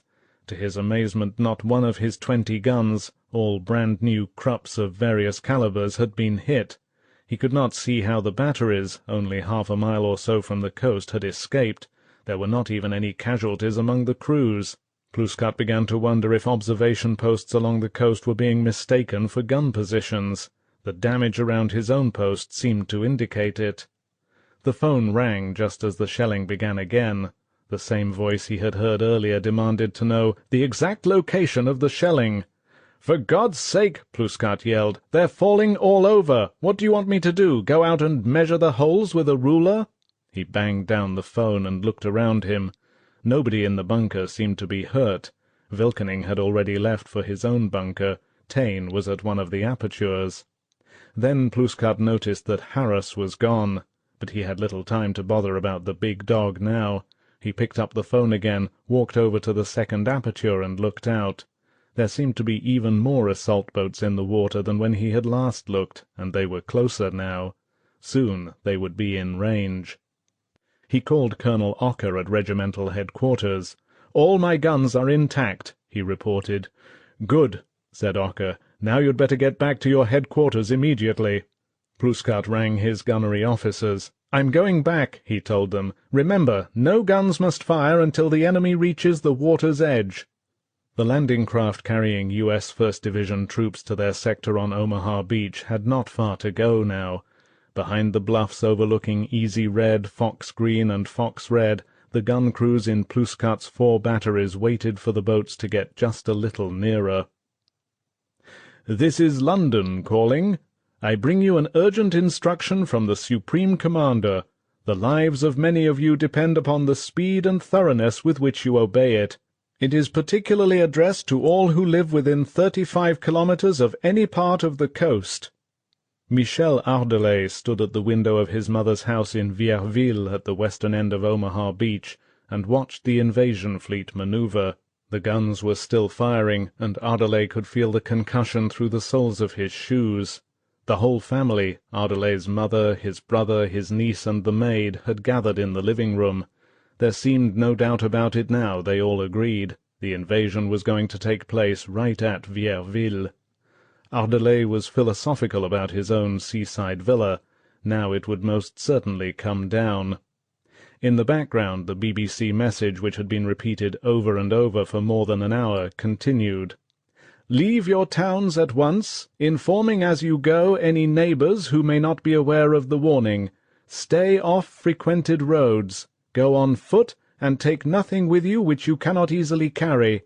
Get as quickly as possible into the open country. Do not gather in large groups which may be mistaken for troop concentrations." Audelais wondered if the German on horseback would make his usual trip down to the gun crews with the morning coffee. He looked at his watch. If the soldier was coming, it was nearly time. Then Audelais saw him on the same big-rumped horse, with the same bouncing coffee cans that he always carried. The man rode calmly down the road, turned the bend, and saw the fleet. For a second or two he sat motionless. Then he jumped off the horse, stumbled and fell, picked himself up and ran for cover. The horse continued slowly on down the road to the village. The time was 6:15 a.m. 2. By now the long, bobbing lines of assault craft were less than a mile from Omaha and Utah beaches. For the 3,000 Americans in the first wave, H-hour was just 15 minutes away. The noise was deafening as the boats, long white wakes streaming out behind them, churned steadily for the shore. In the slopping, bouncing craft, the men had to shout to be heard over the roar of the diesels. Overhead, like a great steel umbrella, the shells of the fleet still thundered. And rolling out from the coast came the booming explosions of the Allied Air Force's carpet bombing. Strangely, the guns of the Atlantic Wall were silent. Troops saw the coastline stretching ahead and wondered about the absence of enemy fire. Maybe, many thought, it would be an easy landing after all. The great square-faced ramps of the assault craft butted into every wave, and chilling, frothing green water sloshed over everyone. There were no heroes in these boats, just cold, miserable, anxious men, so jam-packed together, so weighed down by equipment, that often there was no place to be seasick except over one another. Newsweek's Kenneth Crawford in the first Utah wave saw a young 4th Division soldier covered in his own vomit, slowly shaking his head in abject misery and disgust. "That guy Higgins," he said, "ain't got nothin' to be proud of about inventin' this goddamn boat." Some men had no time to think about their miseries. They were bailing for their lives. Almost from the moment the assault craft left the motherships, many boats had begun to fill with water. At first the men had paid little attention to the sea slopping about their legs. It was just another misery to be endured. Lieutenant George Kirchner of the Rangers watched the water slowly rise in his craft and wondered if it was serious. He had been told that the LCA was unsinkable. But then over the radio Kirchner's soldiers heard a call for help. "This is LCA 860! LCA 860! We're sinking! We're sinking!" There was a final exclamation. "My God, we're sunk!" Immediately Kirchner and his men began bailing. Directly behind Kirchner's boat, Sergeant Regis McCloskey, also of the Rangers, had his own troubles. McCloskey and his men had been bailing for more than an hour. Their boat carried ammunition for the Pointe du Hoc attack and all of the Rangers' packs. The boat was so waterlogged McCloskey was sure it would sink. His only hope lay in lightening the wallowing craft. McCloskey ordered his men to toss all unnecessary equipment overboard. Rations, extra clothing, and packs went over the side. McCloskey heaved them all into the swells. In one pack was $1,200, which Private Chuck Vella had won in a crap game. In another was First Sergeant Charles Frederick's false teeth. Landing craft began to sink in both the Omaha and Utah areas, 10 off Omaha, 7 off Utah.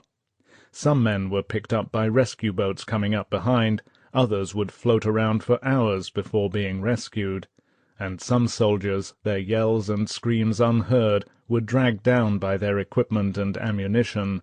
They drowned within sight of the beaches, without having fired a shot. In an instant the war had become personal.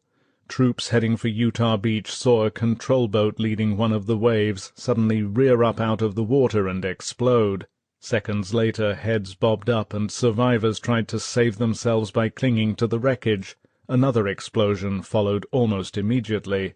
The crew of a landing barge trying to launch 4 of the 32 amphibious tanks bound for Utah had dropped the ramp right onto a submerged sea mine. The front of the craft shot up, and Sergeant Orris Johnson on a nearby LCT watched in frozen horror as a tank soared more than 100 feet into the air, tumbled slowly end over end, plunged back into the water and disappeared. Among the many dead, Johnson learned later, was his buddy, tanker Don Neal. Scores of Utah-bound men saw the dead bodies and heard the yells and screams of the drowning. One man, Lieutenant J.G. Francis X. Riley of the Coast Guard, remembers the scene vividly. The 24-year-old officer commanding an LCI could only listen to the anguished cries for help from wounded and shocked soldiers and sailors as they pleaded with us to pull them out of the water. But Riley's orders were to disembark the troops on time regardless of casualties. Trying to close his mind to the screams, Riley ordered his craft on past the drowning men. There was nothing else he could do. The assault waves sped by, and as one boat carrying Lieutenant Colonel James Batty and the 4th Division's 8th Infantry Regiment troops threaded its way through the dead bodies, Batty heard one of his grey-faced men say, "Them lucky bastards, they ain't seasick no more." The sight of the bodies in the water, the strain of the long trip in from the transport ships, and now the ominous nearness of the flat sands and the dunes of Utah Beach, jerked men out of their lethargy. Corporal Lee Cason, who had just turned 20, suddenly found himself cursing to high heaven against Hitler and Mussolini for getting us into this mess. His companions were startled at his vehemence. Cason had never before been known to swear.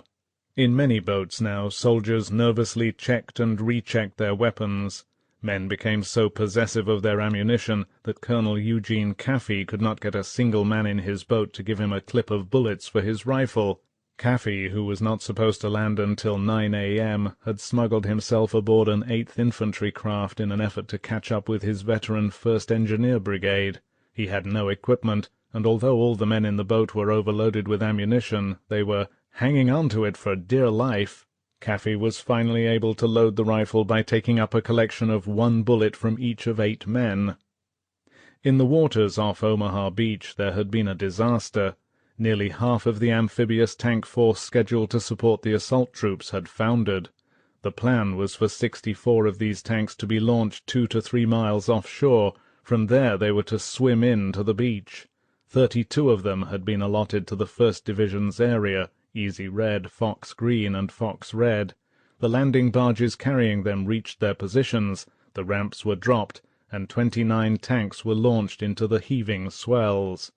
The weird-looking amphibious vehicles, their great balloon-like canvas skirts supporting them in the water, began breasting the waves, driving toward the shore. Then tragedy overtook the men of the 741st Tank Battalion. Under the pounding of the waves, the canvas water wings ripped, supports broke, engines were flooded, and one after another 27 tanks foundered and sank. Men came clawing up out of the hatches, inflating their lifebelts, plunging into the sea. Some succeeded in launching survival rafts, others went down in the steel coffins. 2 tanks, battered and almost awash, were still heading for the shore. The crews of 3 others had the good fortune to be on a landing barge whose ramp jammed. They were put ashore later. The remaining 32 tanks, for the 29th Division's half of the beach, were safe.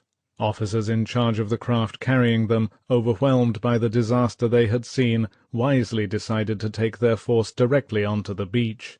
But the loss of the 1st Division tanks would cost hundreds of casualties within the next few minutes. From 2 miles out the assault troops began to see the living and the dead in the water. The dead floated gently, moving with the tide toward the beach, as though determined to join their fellow Americans. The living bobbed up and down in the swells, savagely pleading for the help the assault boats could not tender.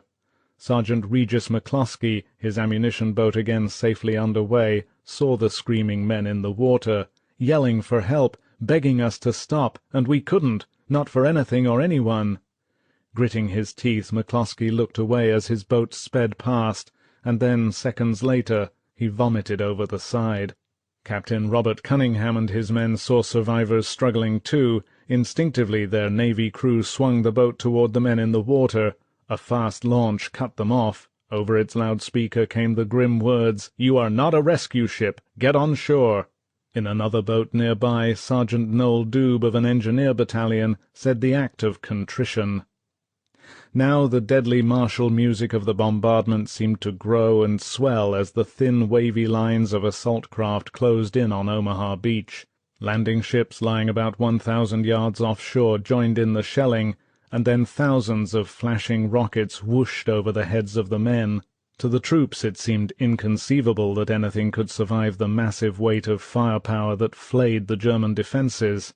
The beach was wreathed in haze, and plumes of smoke from grass fires drifted lazily down from the bluffs. Still the German guns remained silent. The boats bored in. In the thrashing surf and running back up the beach, men could now see the lethal jungles of steel and concrete obstacles. They were strewn everywhere, draped with barbed wire and capped with mines. They were as cruel and ugly as the men had expected. Back of the defences, the beach itself was deserted. Nothing and no one moved upon it. Closer and closer the boats pressed in. 500 yards, 450 yards. Still no enemy fire. Through waves that were 4 to 5 feet high, the assault craft surged forward, and now the great bombardment began to lift, shifting to targets farther inland. The first boats were barely 400 yards from the shore when the German guns, the guns that few believed could have survived the raging Allied air and sea bombardment, opened up. Through the din and clamour one sound was nearer, deadlier than all the rest, the sound of machine-gun bullets clanging across the steel, snout-like noses of the boats. Artillery roared, mortar shells rained down. All along the 4 miles of Omaha Beach, German guns flayed the assault craft. It was H-hour. They came ashore on Omaha Beach, the slogging, unglamorous men that no one envied. No battle ensigns flew for them, no horns or bugles sounded, but they had history on their side.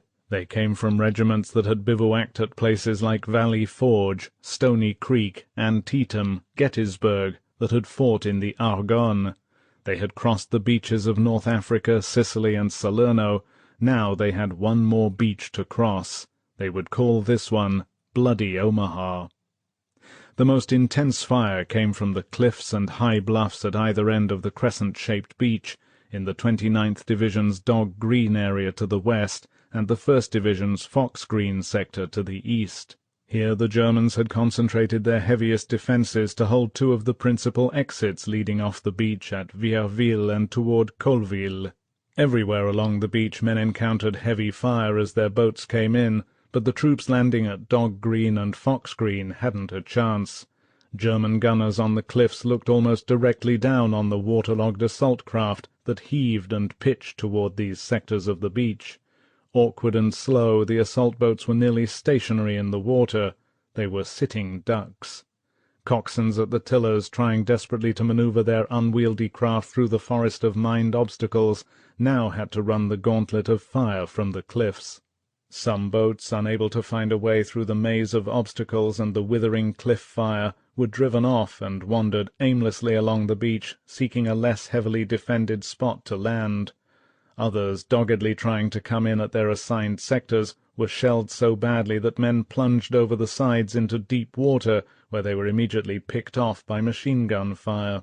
Some landing craft were blown apart as they came in. Second Lieutenant Edward Gearing's assault boat, filled with 30 men of the 29th Division, disintegrated in one blinding moment 300 yards from the Vierville exit at Dog Green. Gearing and his men were blown out of the boat and strewn over the water. Shocked and half-drowned, the 19-year-old lieutenant came to the surface yards away from where his boat had gone down. Other survivors began to bob up too. Their weapons, helmets, and equipment were gone. The coxswain had disappeared, and nearby one of Gearing's men, struggling beneath the weight of a heavy radio set strapped to his back, screamed out, "For God's sake, I'm drowning!"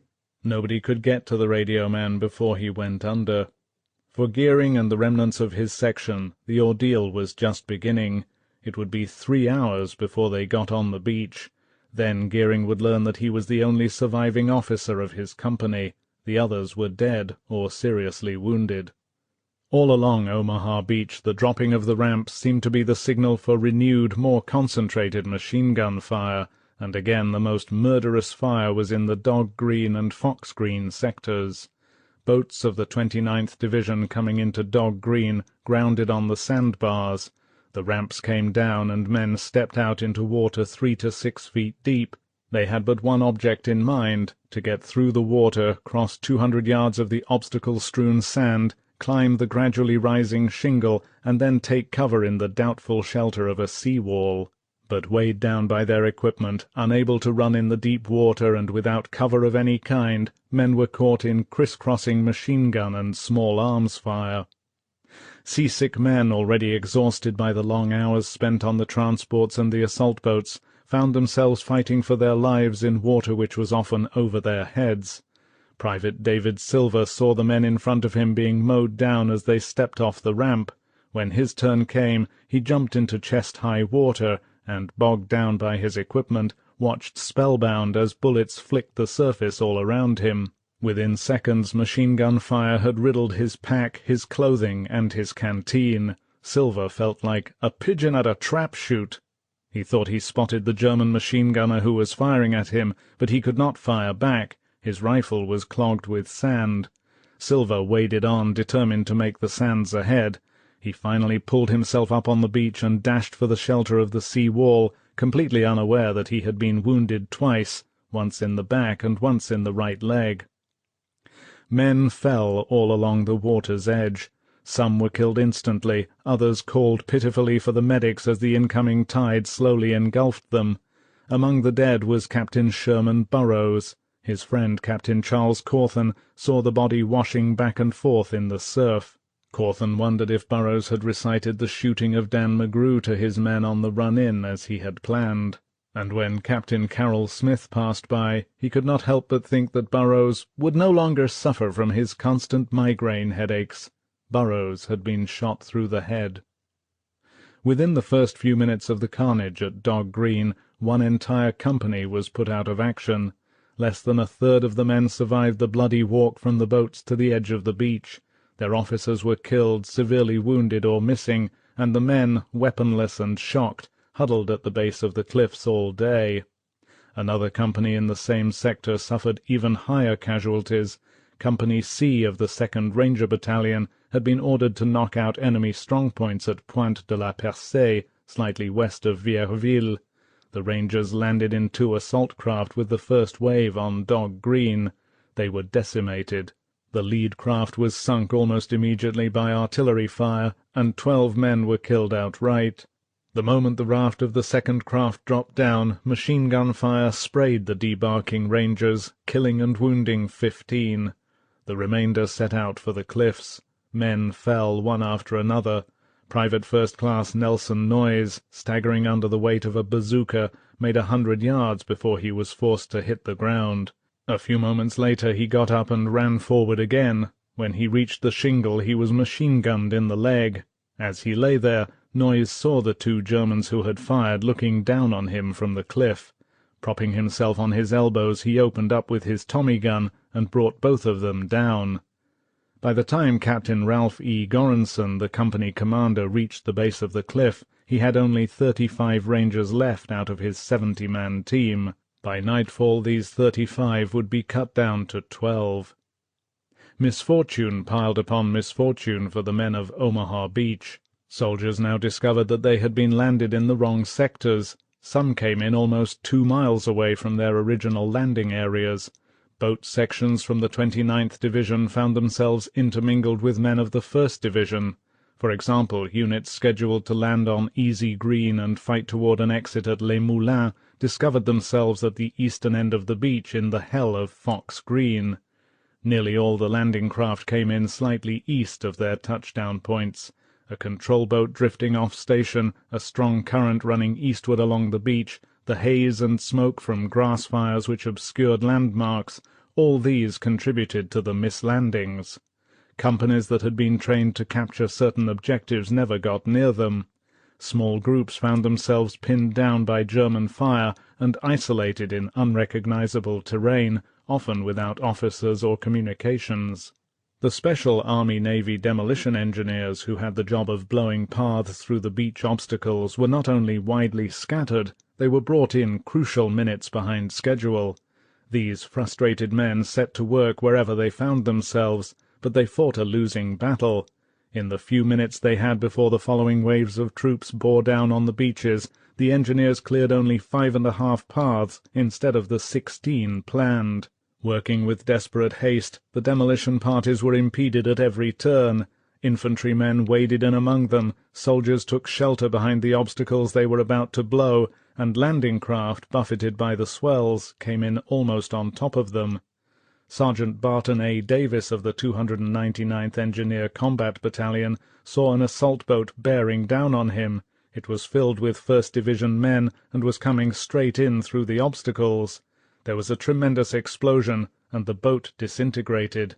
It seemed to Davis that everyone in it was thrown into the air all at once. Bodies and parts of bodies landed all around the flaming wreckage. I saw black dots of men trying to swim through the gasoline that had spread on the water, and as we wondered what to do, a headless torso flew a good 50 feet through the air and landed with a sickening thud near us. Davis did not see how anyone could have lived through the explosion, but 2 men did. They were pulled out of the water, badly burned but alive. But the disaster that Davis had seen was no greater than that which had overtaken the heroic men of his own unit, the Army-Navy Special Engineer Task Force. The landing boats carrying their explosives had been shelled, and the hulks of these craft lay blazing at the edge of the beach. Engineers with small rubber boats loaded with plastic charges and detonators were blown apart in the water when enemy fire touched off the explosives. The Germans, seeing the engineers working among the obstacles, seemed to single them out for special attention. As the teams tied on their charges, snipers took careful aim at the mines on the obstacles. At other times they seemed to wait until the engineers had prepared whole lines of steel trestles and tetrahedra obstacles for blowing. Then the Germans themselves would detonate the obstacles with mortar fire before the engineers could get out of the area. By the end of the day, casualties would be almost 50%. Sergeant Davis himself would be one. Nightfall would find him aboard a hospital ship with a wounded leg, heading back for England. It was 7 a.m. The second wave of troops arrived on the shambles that was Omaha Beach. Men splashed ashore under the saturating fire of the enemy. Landing craft joined the ever-growing graveyard of wrecked, blazing hulks. Each wave of boats gave up its own bloody contribution to the incoming tide, and all along the crescent-shaped strip of beach, dead Americans gently nudged each other in the water. Piling up along the shore was the flotsam and jetsam of the invasion. Heavy equipment and supplies, boxes of ammunition, smashed radios, field telephones, gas masks, entrenching tools, canteens, steel helmets and life-preservers were strewn everywhere. Great reels of wire, ropes, ration boxes, mine detectors, and scores of weapons, from broken rifles to stove-in bazookas, littered the sand. The twisted wrecks of landing craft canted up crazily out of the water. Burning tanks threw great spirals of black smoke into the air. Bulldozers lay on their sides among the obstacles. Off Easy Red, floating in and out among all the cast-off materials of war, men saw a guitar. Small islands of wounded men dotted the sand. Passing troops noticed that those who could sat bolt upright as though now immune to any further hurt. They were quiet men, seemingly oblivious to the sights and sounds around them. Staff Sergeant Alfred Eigenberg, a medic attached to the 6th Engineers Special Brigade, remembers a terrible politeness among the more seriously injured. In his first few minutes on the beach, Eigenberg found so many wounded that he did not know where to start or with whom. On Dog Red he came across a young soldier sitting in the sand with his leg laid open from the knee to the pelvis as neatly as though a surgeon had done it with a scalpel. The wound was so deep that Eigenberg could clearly see the femoral artery pulsing. The soldier was in deep shock. Calmly he informed Eigenberg, "I've taken my sulphur pills and I've shaken all my sulphur powder into the wound. I'll be all right, won't I?" The 19-year-old Eigenberg didn't quite know what to say. He gave the soldier a shot of morphine and told him, "Sure, you'll be all right." Then, folding the neatly sliced halves of the man's leg together, Eigenberg did the only thing he could think of. He carefully closed the wound with safety pins. Into the chaos, confusion, and death on the beach poured the men of the third wave, and stopped. Minutes later the fourth wave came in, and they stopped. Men lay shoulder to shoulder on the sands, stones, and shale. They crouched down behind obstacles. They sheltered among the bodies of the dead. Pinned down by the enemy fire which they had expected to be neutralized, confused by their landings in the wrong sectors, bewildered by the absence of the sheltering craters they had expected from the Air Force bombing, and shocked by the devastation and death all around them, the men froze on the beaches. They seemed in the grip of a strange paralysis. Overwhelmed by it all, some men believed the day was lost. Technical Sergeant William McClintock of the 741st Tank Battalion came upon a man sitting at the edge of the water, seemingly unaware of the machine-gun fire which rippled all over the area. He sat there, throwing stones into the water, and softly crying as if his heart would break. The shock would not last long. Even now a few men here and there, realizing that to stay on the beach meant certain death, were on their feet and moving. 10 miles away on Utah Beach, the men of the 4th Division were swarming ashore and driving inland fast. The third wave of assault boats was coming in, and still there was virtually no opposition. A few shells fell on the beach, some scattered machine-gun and rifle fire rattled along it, but there was none of the fierce infighting that the tense, keyed-up men of the 4th had expected. To many of the men the landing was almost routine. Private First Class Donald N. Jones in the second wave felt as though it was just another practice invasion. Other men thought the assault was an anticlimax. The long months of training at Slapton Sands in England had been tougher. Private First Class Ray Mann felt a little let down because the landing just wasn't a big deal after all. Even the obstacles were not as bad as everyone had feared. Only a few concrete cones and triangles and hedgehogs of steel cluttered the beach. Few of these were mined, and all of them were lying exposed, easy for the engineers to get at. Demolition teams were already at work. They had blown one 50-yard gap through the defences and had breached the sea wall, and within the hour they would have the entire beach cleared. Strung out along the mile of beach, their canvas skirts hanging limply down, were the amphibious tanks, one of the big reasons why the assault had been so successful. Lumbering out of the water with the first waves, they had given a roaring support to the troops as they dashed across the beach. The tanks and the pre-assault bombardment seemed to have shattered and demoralized the German troops holding positions back of this beach. Still, the assault had not been without its share of misery and death. Almost as soon as he got ashore, Private First Class Rudolf Moscow saw his first dead man. A tank had received a direct hit, and Moscow found one of the crew lying half in and half out of the hatch. Second Lieutenant Herbert Taylor of the 1st Engineer Special Brigade was numbed by the sight of a man decapitated by an artillery burst just 20 feet away, and Private First Class Edward Wolfe passed a dead American who was sitting on the beach, his back resting against a post as though asleep.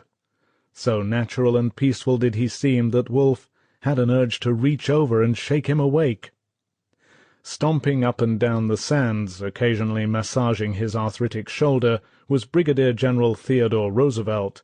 The 57-year-old officer, the only general to land with first-wave troops, had insisted on this assignment. His first request had been turned down, but Roosevelt had promptly countered with another. In a handwritten note to the 4th's commanding officer, Major General Raymond O. Barton, Roosevelt pleaded his case on the grounds that it will steady the boys to know I am with them. Barton reluctantly agreed, but the decision preyed on his mind. "When I said goodbye to Ted in England," he recalls, "I never expected to see him alive again." The determined Roosevelt was very much alive. Sergeant Harry Brown of the 8th Infantry saw him, with a cane in one hand, a map in the other, walking around as if he was looking over some real estate. Every now and then a mortar burst on the beach, sending showers of sand into the air. It seemed to annoy Roosevelt. Impatiently he would brush himself off. As the third-wave boats beached and men began to wade ashore, there was the sudden whine of German 88 fire, and shells burst among the incoming troops. A dozen men went down. Seconds later, a lone figure emerged from the smoke of the artillery burst. His face was black, his helmet and equipment were gone. He came walking up the beach in complete shock, eyes staring. Yelling for a medic, Roosevelt ran over to the man. He put his arm around the soldier. "Son," he said gently, "I think we'll get you back on a boat." As yet only Roosevelt and a few of his officers knew that the Utah landings had been made in the wrong place. It had been a fortunate error. Heavy batteries that could have decimated the troops were still intact, sighted in along the planned assault area. There had been a number of reasons for the mislanding. Confused by smoke from the naval bombardment which had obscured landmarks, caught by a strong current moving down the coast, a solitary control boat had guided the first wave into a landing more than a mile south of the original beach. Instead of invading the beach opposite exits 3 and 4, two of the vital 5 causeways toward which the 101st Airborne was driving, the entire beachhead had slipped almost 2,000 yards and was now astride exit 2. Ironically, at this moment, Lieutenant Colonel Robert G. Cole and a miscellaneous band of 75 101st and 82nd troopers had just reached the western end of Exit 3. They were the first paratroopers to get to a causeway. Cole and his men concealed themselves in the swamps and settled down to wait. He expected the men of the 4th Division along at any moment. On the beach, near the approach to Exit 2, Roosevelt was about to make an important decision. Every few minutes from now on, wave after wave of men and vehicles were due to land, 30,000 men and 3,500 vehicles. Roosevelt had to decide whether to bring succeeding waves into this new, relatively quiet area with only one causeway, or to divert all other assault troops and take their equipment to the original Utah beach with its 2 causeways. If the single exit could not be opened and held, a nightmarish jumble of men and vehicles would be trapped on the beach. The general huddled with his battalion commanders. The decision was made. Instead of fighting for the planned objectives which lay back of the original beach, the 4th would drive inland on the single causeway and take out German positions when and where they found them. Everything now depended on moving as fast as possible before the enemy recovered from the initial shock of the landings. Resistance was light, and the men of the 4th were moving off the beach fast. Roosevelt turned to Colonel Eugene Caffey of the 1st Engineer Special Brigade. "I'm going ahead with the troops," he told Caffey. "You get word to the Navy to bring them in. We're going to start the war from here." Off Utah, the USS Corrie's guns were red-hot. They were firing so fast that sailors stood on the turrets playing hoses on the barrels.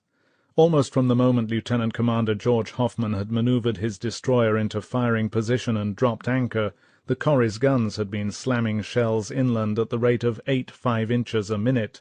One German battery would never bother anyone again. The Corrie had ripped it open with 110 well-placed rounds.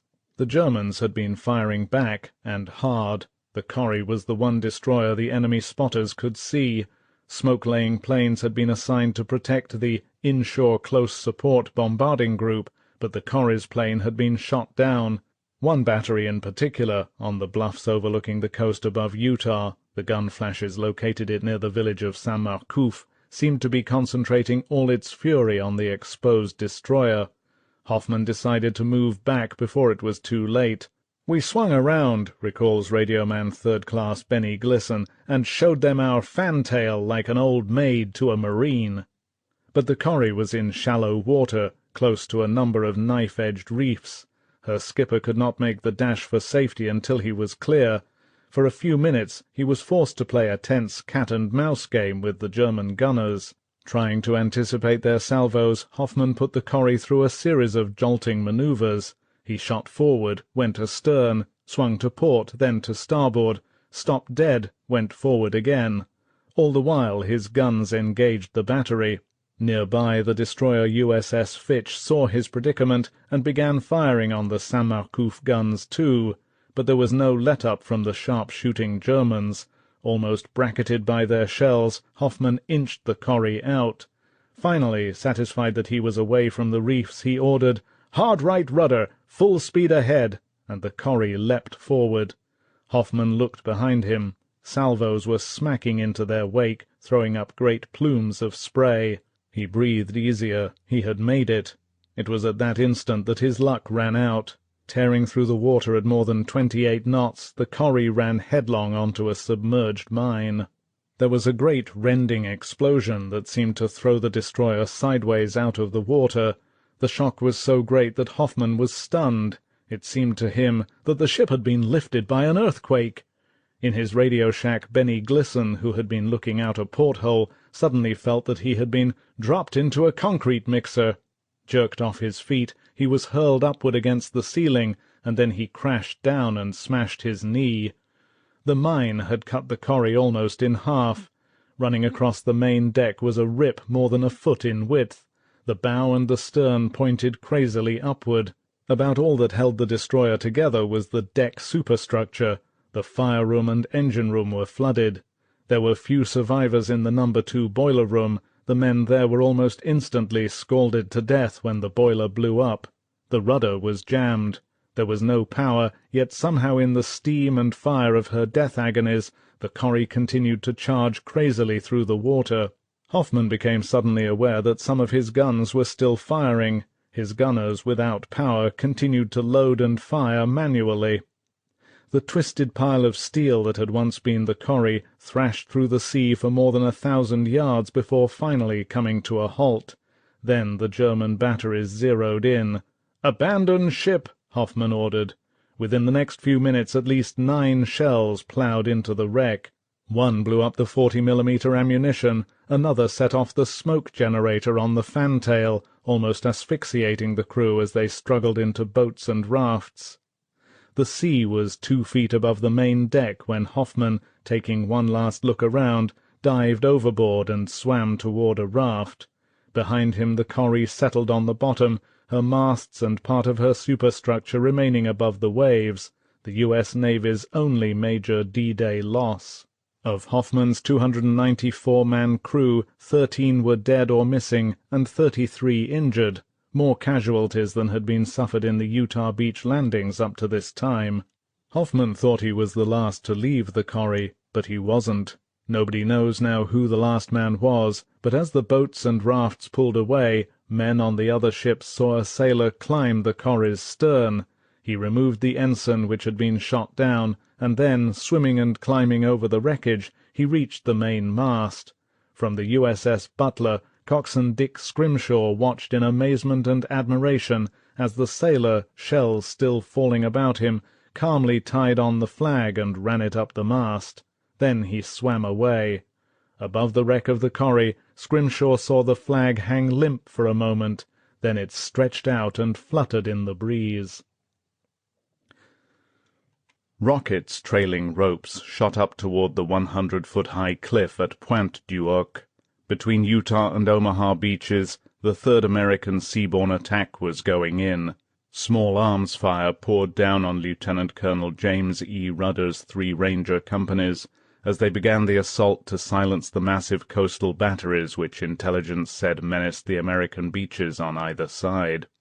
The 9 LCAs carrying the 225 men of the 2nd Ranger Battalion clustered along the little strip of beach beneath the cliff overhang. It afforded some protection from the machine-gun fire and from the grenades the Germans were now rolling down on them, but not much. Offshore, the British destroyer Talabont and the U.S. destroyer Satterley lobbed in shell after shell onto the cliff top. Rudder's Rangers were supposed to touch down at the base of the cliff at H hour, but the lead boat had strayed and led the little flotilla straight toward Pointe de la Percée, 3 miles east. Rudder had spotted the mistake, but by the time he got the assault craft back on course, precious time had been lost. The delay would cost him his 500-man support force, the rest of the 2nd Rangers, and Lieutenant Colonel Max Schneider's 5th Ranger Battalion. The plan had been for Rudder to fire flares as soon as his men had scaled the cliff, as a signal for the other Rangers waiting in their boats some miles offshore to follow in. If no signal was received by 7 a.m., Colonel Schneider was to assume that the Pointe du Hoc assault had failed and head for Omaha Beach 4 miles away.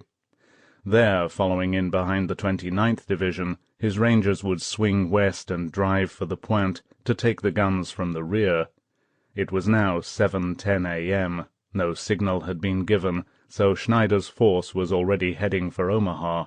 Rudder and his 225 Rangers were on their own. It was a wild, frenzied scene. Again and again the rockets roared, shooting the ropes and rope ladders with grapnels attached.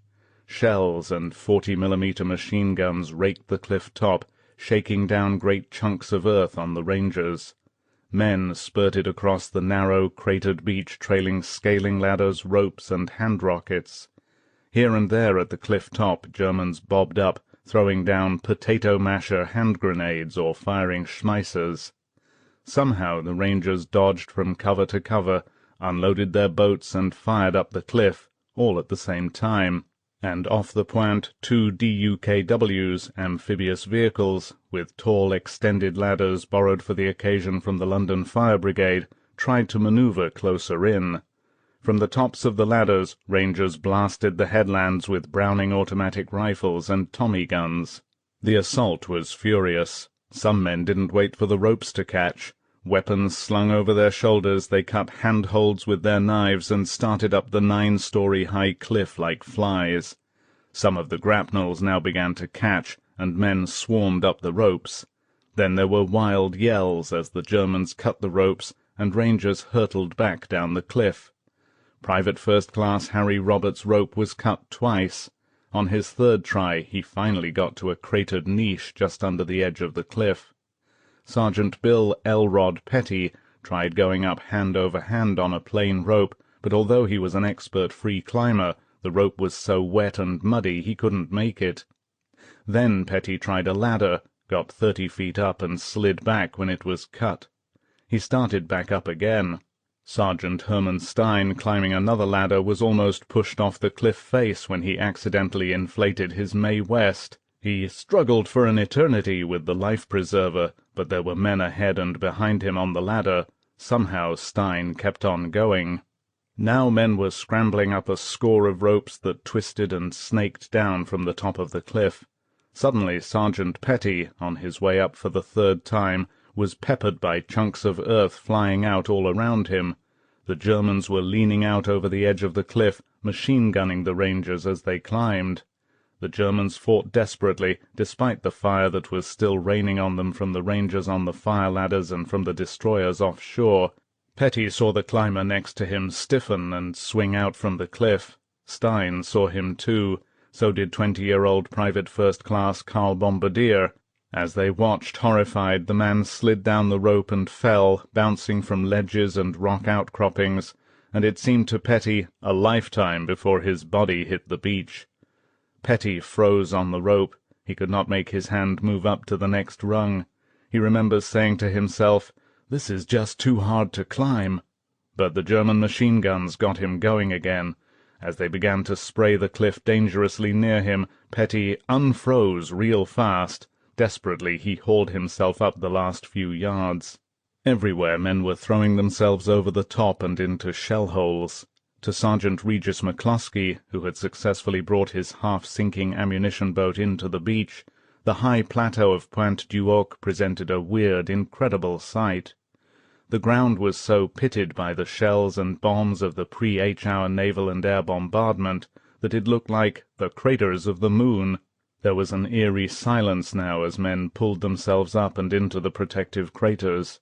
The fire had stopped for the moment, there was not a German to be seen, and everywhere men looked the yawning craters stretched back toward the mainland, a violent, terrible no-man's land. Colonel Rudder had already established his first command post, a niche at the edge of the cliff. From it his signal officer, Lieutenant James Eichner, sent out the message, "Praise the Lord." It meant all men up cliff.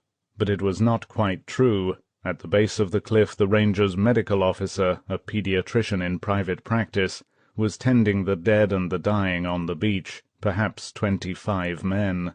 Minute by minute the valiant Ranger force was being chipped away. By the end of the day there would only be 90 of the original 225 still able to bear arms. Worse, it had been a heroic and futile effort to silence guns which were not there. The information which Jean Marion, the French underground sector chief, had tried to send to London was true. The battered bunkers atop Pointe du Hoc were empty. The guns had never been mounted. Some 2 hours later a Ranger patrol found a deserted 5-gun battery in a camouflaged position more than a mile inland. Stacks of shells surrounded each gun, and they were ready to fire, but the Rangers could find no evidence that they had ever been manned. Presumably these were the guns for the Pointe du Hoc emplacements. In his bomb crater at the top of the cliff, Sergeant Petty and his 4-man bar team sat exhausted after the climb. A little haze drifted over the churned, pitted earth, and the smell of cordite was heavy in the air. Petty stared almost dreamily around him. Then on the edge of the crater he saw 2 sparrows eating worms. "Look," said Petty to the others, "they're having breakfast." Now on this great and awful morning the last phase of the assault from the sea began. Along the eastern half of the Normandy invasion coast, Lieutenant General M.C. Dempsey's British Second Army was coming ashore, with grimness and gaiety, with pomp and ceremony, with all the studied nonchalance the British traditionally assume in moments of great emotion.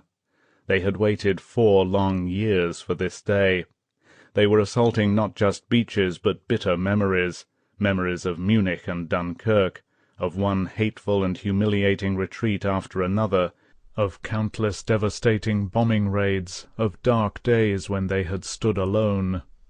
With them were the Canadians, with a score of their own to settle for the bloody losses at Dieppe, and with them too were the French, fierce and eager on this homecoming morning. There was a curious jubilance in the air. As the troops headed toward the beaches, the loudspeaker in a rescue launch off Sword roared out, "Roll out the barrel." From a rocket-firing barge off Gold came the strains of "We Don't Know Where We're Going." Canadians going to Juneau heard the rasping notes of a bugle blaring across the water. Some men were even singing. Marine Dennis Lovell remembers that the boys were standing up singing all the usual Army and Navy songs. And Lord Lovat's 1st Special Service Brigade commandos, spruce and resplendent in their green berets — the commandos refused to wear tin helmets — were serenaded into battle by the eerie wailing of the bagpipes. As their landing boats drew abreast of Admiral Vian's flagship HMS Scylla, the commandos gave the thumbs-up salute. Looking down on them, 18-year-old able seaman Ronald Northwood thought they were the finest set of chaps I ever came across. Even the obstacles and the enemy fire now lacing out at the boats were viewed with a certain detachment by many men. On one LCT, telegraphist John Webber watched a Royal Marine captain study the maze of mined obstacles clotting the coastline, then remarked casually to the skipper, "I say, old man, you really must get my chaps on shore, there's a good fellow." Aboard another landing craft, a 50th Division major stared thoughtfully at the round teller mines clearly visible on top of the obstacles, and said to the coxswain, "For Christ's sake, don't knock those bloody coconuts down, or we'll all get a free trip to hell." One boatload of 48th Royal Marine Commandos were met by heavy machine-gun fire off Juneau, and men dived for cover behind the deck superstructure. Not the adjutant, Captain Daniel Flunder. He tucked his swagger-stick under his arm and calmly paraded up and down the foredeck. "I thought," he explained later, "it was the thing to do." While he was doing it, a bullet ploughed through his map case. And in a landing craft charging for Sword, Major C.K. Banger King, just as he had promised, was reading Henry V. Amid the roar of the diesels, the hissing of the spray, and the sound of gunfire, King spoke into the loud hailer, "And gentlemen in England now abed shall think themselves accursed they were not here." Some men could hardly wait for the fighting to begin. 2 Irish sergeants, James Percival Paddy de Lacy, who had toasted de Valera hours before for "keeping us out of the war," and his sidekick Paddy McQuaid, stood at the ramps of an LST, and, fortified by good Royal Navy rum, solemnly contemplated the troops. "De Lacy," said McQuaid, staring hard at the Englishmen all around them, "don't you think now that some of these boys seem a wee bit timid?" As the beaches neared, de Lacy called out to his men, "All right now, here we go, at the run!" The LST ground to a halt. As the men ran out, McQuaid yelled at the shell-smoked shoreline, "Come out, you bastards, and fight us now!" Then he disappeared under water. An instant later he came up, spluttering. "Oh, the evil of it!" he bellowed, "trying to drown me before I even get up on the beach!" Off Sword, Private Hubert Victor Baxter of the British 3rd Division revved up his Bren-gun carrier, and, peering over the top of the armoured plating, plunged into the water. Sitting exposed on the raised seat above him was his bitter enemy, Sergeant Dinger Bell, with whom Baxter had been fighting for months. Bell yelled, "Baxter, wind up that seat so you can see where you're going." Baxter shouted back, "Not bloody likely, I can see." Then, as they swept up the beach, the sergeant, caught up in the excitement of the moment, resorted to the very thing that had begun the feud in the first place. He slammed down his fist again and again on Baxter's helmet and roared, "Bash on! Bash on!" As the commandos touched down on Sword, Lord Lovat's piper, William Millin, plunged off his landing craft into water up to his armpits. He could see smoke piling up from the beach ahead, and hear the crump of exploding mortar shells. As Millin floundered toward the shore, Lovat shouted at him, "Give us Highland Laddie, man!" Waist-deep in the water, Millin put the mouthpiece to his lips and splashed on through the surf, the pipes keening crazily. At the water's edge, oblivious to the gunfire, he halted and, parading up and down along the beach, piped the commandos ashore. The men streamed past him, and mingling with the whine of bullets and the scream of shells came the wild skirl of the pipes, as Millin now played The Road to the Isles. "That's the stuff, Jock," yelled a commando. Said another, "Get down, you mad bugger." All along Sword, Juno, and Gold for almost 20 miles, from Ouistreham near the mouth of the Orne to the village of Le Hamel on the west, the British swarmed ashore. The beaches were choked with landing craft disgorging troops, and nearly everywhere along the assault area the high seas and underwater obstacles were causing more trouble than the enemy. The first men in had been the frogmen, 120 underwater demolition experts, whose job it was to cut 30-yard gaps through the obstacles. They had only 20 minutes to work before the first waves bore down upon them. The obstacles were formidable, at places more densely sown than in any other part of the Normandy invasion area. Sergeant Peter Henry Jones of the Royal Marines swam into a maze of steel pylons, gates, and hedgehogs and concrete cones. In the 30-yard gap Jones had to blow, he found 12 major obstacles, some of them 14 feet long. When another frogman, Lieutenant John B. Taylor of the Royal Navy, saw the fantastic array of underwater defences surrounding him, he yelled out to his unit leader that, "This bloody job is impossible!" But he did not give it up.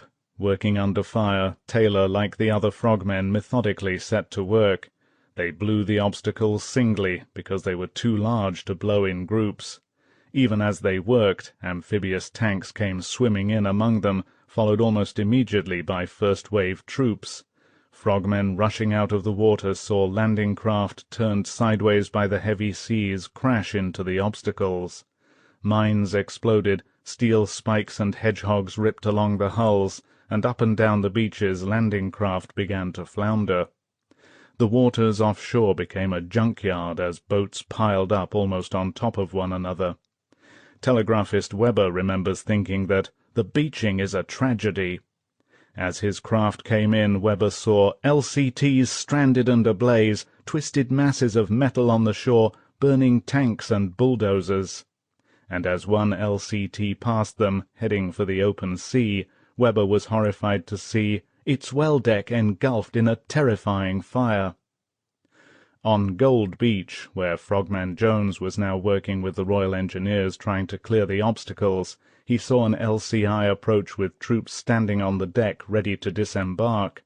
Caught by a sudden swell, the craft swerved sideways, lifted, and crashed down on a series of mined steel triangles. Jones saw it explode with a shattering blast. It reminded him of a slow-motion cartoon. The men, standing to attention, shot up into the air as though lifted by a water-spout. At the top of the spout, bodies and parts of bodies spread like drops of water. Boat after boat got hung up on the obstacles. Of the 16 landing craft carrying the 47th Royal Marine Commandos into Gold Beach, 4 boats were lost, 11 were damaged and beached, and only 1 made it back to the parent ship. Sergeant Donald Gardner of the 47th and his men were dumped into the water about 50 yards from shore. They lost all of their equipment and had to swim in under machine-gun fire. As they struggled in the water, Gardner heard someone say, "Perhaps we're intruding. This seems to be a private beach." Going into Juneau, the 48th Royal Marine Commandos not only ran afoul of the obstacles, they also came under intense mortar fire. Lieutenant Michael Aldworth and about 40 of his men crouched down in the forward hold of their LCI as shells exploded all about them. Aldworth shoved his head up to see what was happening, and saw men from the aft hold running along the deck. Aldworth's men yelled out, "How soon do we get out of here?" Aldworth called back, "Wait a minute, chaps, it's not our turn." There was a moment's pause, and then someone inquired, "Well, just how long do you think it will be, old man? The ruddy hold is filling full of water." The men from the sinking LCI were quickly picked up by a variety of craft. There were so many boats around, Aldworth recalls, that it was rather like hailing a taxi in Bond Street. Some men were delivered safely onto the beaches, others were taken out to a Canadian destroyer, but 50 commandos discovered themselves on an LCT which had unloaded its tanks and was under instructions to proceed directly back to England. Nothing the infuriated men could say or do would persuade the skipper to change his course. One officer, Major de Stackpool, had been wounded in the thighs on the run-in, but on hearing the LCT's destination he roared, "Nonsense! You're all bloody well mad!" With that he dived overboard and swam for shore. For most men the obstacles proved to be the toughest part of the assault. Once they were through these defences, troops found the enemy opposition along the three beaches spotty, fierce in some sectors, light and even non-existent in others. On the western half of Gold, men of the 1st Hampshire Regiment were almost decimated as they waded through water that was at places 3 to 6 feet deep. Struggling through the heaving sea line abreast, they were caught by heavy mortar bursts and criss-crossing machine-gun fire that poured out from the village of Le Hamel, a stronghold occupied by the tough German 352nd Division. Men went down one after another. Private Charles Wilson heard a surprised voice say, "I've bought it, mates." Turning, Wilson saw the man, a strange look of disbelief on his face, slide beneath the water without another word. Wilson ploughed on. He had been machine-gunned in the water before, except that at Dunkirk he had been going the other way. Private George Stunnell saw men going down all around him too. He came across a Bren gun carrier standing in about 3 feet of water, its motor running, and the driver frozen at the wheel, too terrified to drive the machine onto the shore. Stunnell pushed him to one side, and with machine-gun bullets whipping all around, drove up onto the beach. Stunnell was elated to have made it. Then he suddenly pitched headlong to the ground. A bullet had slammed into a can of cigarettes in his tunic pocket with terrific impact. Minutes later he discovered that he was bleeding from wounds in his back and ribs. The same bullet had passed cleanly through his body. It would take the Hampshires almost 8 hours to knock out the Le Hamel defences, and at the end of D-Day their casualties would total almost 200. Strangely, apart from the obstacles, troops landing on either side encountered little trouble. There were casualties, but they were fewer than had been anticipated. On the left of the Hampshires, men of the 1st Dorset Regiment were off the beach in 40 minutes. Next to them the Green Howards landed with such dash and determination that they moved inland and captured their first objective in less than an hour. Company Sergeant Major Stanley Hollis, killer of 90 Germans up to now, waded ashore and promptly captured a pillbox single-handed. The nerveless Hollis, using grenades and his Sten gun, killed 2 and captured 20 in the start of a day that would see him kill another 10. On the beach to the right of Le Hamel it was so quiet that some men were disappointed. Medic Geoffrey Leach saw troops and vehicles pouring ashore and found that there was nothing for the medics to do but help unload ammunition. To Marine Dennis Lovell the landing was like just another exercise back home. His unit, the 47th Royal Marine Commandos, moved quickly off the beach, avoided all enemy contact, turned west and set out on a 7-mile forced march to link up with the Americans near Port-en-Bessin. They expected to see the first Yanks from Omaha Beach around noon. But this was not to be. Unlike the Americans on Omaha, who were still pinned down by the rugged German 352nd Division, the British and the Canadians were more than a match for the tired and inferior 716th Division, with its impressed Russian and Polish volunteers. In addition, the British had made the fullest possible use of amphibious tanks and a Rube Goldberg-like collection of armoured vehicles. Some, like the flail tanks, lashed the ground ahead of them with chains that detonated mines. Other armoured vehicles carried small bridges or great reels of steel matting, which, when unrolled, made a temporary roadway over soft ground. One group even carried giant bundles of logs for use as stepping stones over walls, or to fill in anti-tank ditches. These inventions, and the extra-long period of bombardment that the British beaches had received, gave the assaulting troops additional protection. Still, some strong pockets of resistance were encountered. On one half of Juno Beach, men of the Canadian 3rd Division fought through lines of pillboxes and trenches, through fortified houses, and from street to street in the town of Courseulles, before finally breaking through and pushing inland. But all resistance there would be mopped up within 2 hours. In many places it was being done with quickness and dispatch. Able seaman Edward Ashworth, off an LCT which had brought troops and tanks into the Courseulles beach, saw Canadian soldiers march 6 German prisoners behind a dune some distance away. Ashworth thought that this was his chance to get a German helmet for a souvenir. He ran up the beach and in the dunes discovered the 6 Germans, all lying crumpled up. Ashworth bent over one of the bodies, still determined to get a helmet, but he found the man's throat was cut. Every one of them had had his throat cut. And Ashworth turned away, sick as a parrot. I didn't get my tin hat. Sergeant Paddy de Lacy, also in the Courseulles area, had captured 12 Germans who had come almost eagerly out of a trench, their arms raised high above their heads. De Lacy stood staring at them for a moment. He had lost a brother in North Africa. Then he said to the soldier with him, "Look at the super blokes, just look at them. Here, take them out of my sight." He walked away to make himself a cup of tea to soothe his anger. While he was heating a canteen of water over a sterno can, a young officer, with the down still on his chin, walked over and said sternly, "Now look here, Sergeant, this is no time to be making tea." De Lacy looked up and, as patiently as his 21 years of army service would allow, replied, "Sir, we are not playing at soldiers now. This is real war. Why don't you come back in 5 minutes and have a nice cup of tea?" The officer did. Even as the fighting was going on in the Courseulles area, men, guns, tanks, vehicles, and supplies were pouring ashore. The movement inland was smoothly and efficiently handled. The beachmaster, Captain Colin Maud, allowed no loiterers on Juno.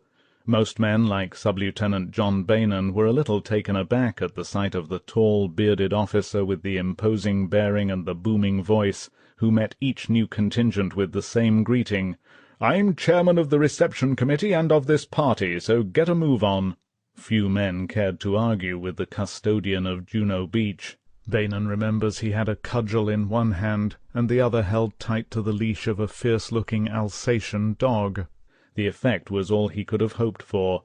INS correspondent Joseph Willicombe recalls a futile argument he had with the beachmaster.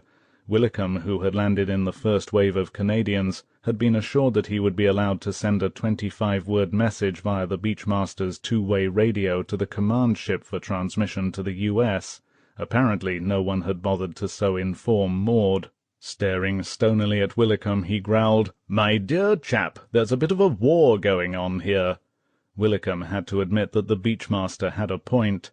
A few yards away in the coarse beach grass lay the mangled bodies of 15 Canadians who had trod on mines as they dashed ashore. Correspondents on Juno had no communications until Ronald Clark of United Press came ashore with 2 baskets of carrier pigeons. The correspondents quickly wrote brief stories, placed them in the plastic capsules attached to the pigeons' legs, and released the birds. Unfortunately, the pigeons were so overloaded that most of them fell back to earth. Some, however, circled overhead for a few moments, and then headed toward the German lines. Charles Lynch of Reuters stood on the beach, waved his fist at the pigeons, and roared, "Traitors! Damned traitors!" 4 pigeons, Willicombe says, proved loyal. They actually got to the Ministry of Information in London within a few hours. All along Juno the Canadians suffered. Of the 3 British beaches, theirs was the bloodiest. Rough seas had delayed the landings. Razor-edged reefs on the eastern half of the beach and barricades of obstacles created havoc among the assault craft. Worse, the naval and air bombardment had failed to knock out the coastal defences, or had missed them altogether, and in some sectors troops came ashore without the protection of tanks.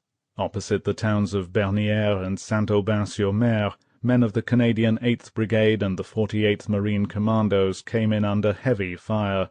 One company lost nearly half its men in the dash up the beach. Artillery fire from Saint-Aubin-sur-Mer was so concentrated that it led to one particular horror on the beach. A tank, buttoned up for protection and thrashing wildly up the beach to get out of the line of fire, ran over the dead and the dying. Captain Daniel Flunder of the Commandos, looking back from the sand dunes, saw what was happening, and oblivious of the bursting shells, ran back down the beach, shouting at the top of his voice, "They're my men!" The enraged Flunder beat on the tank's hatch with his swagger stick, but the tank kept on going. Pulling the pin on a grenade, Flunder blew one of the tank's tracks off. It wasn't until the startled tankers opened the hatch that they realized what had happened.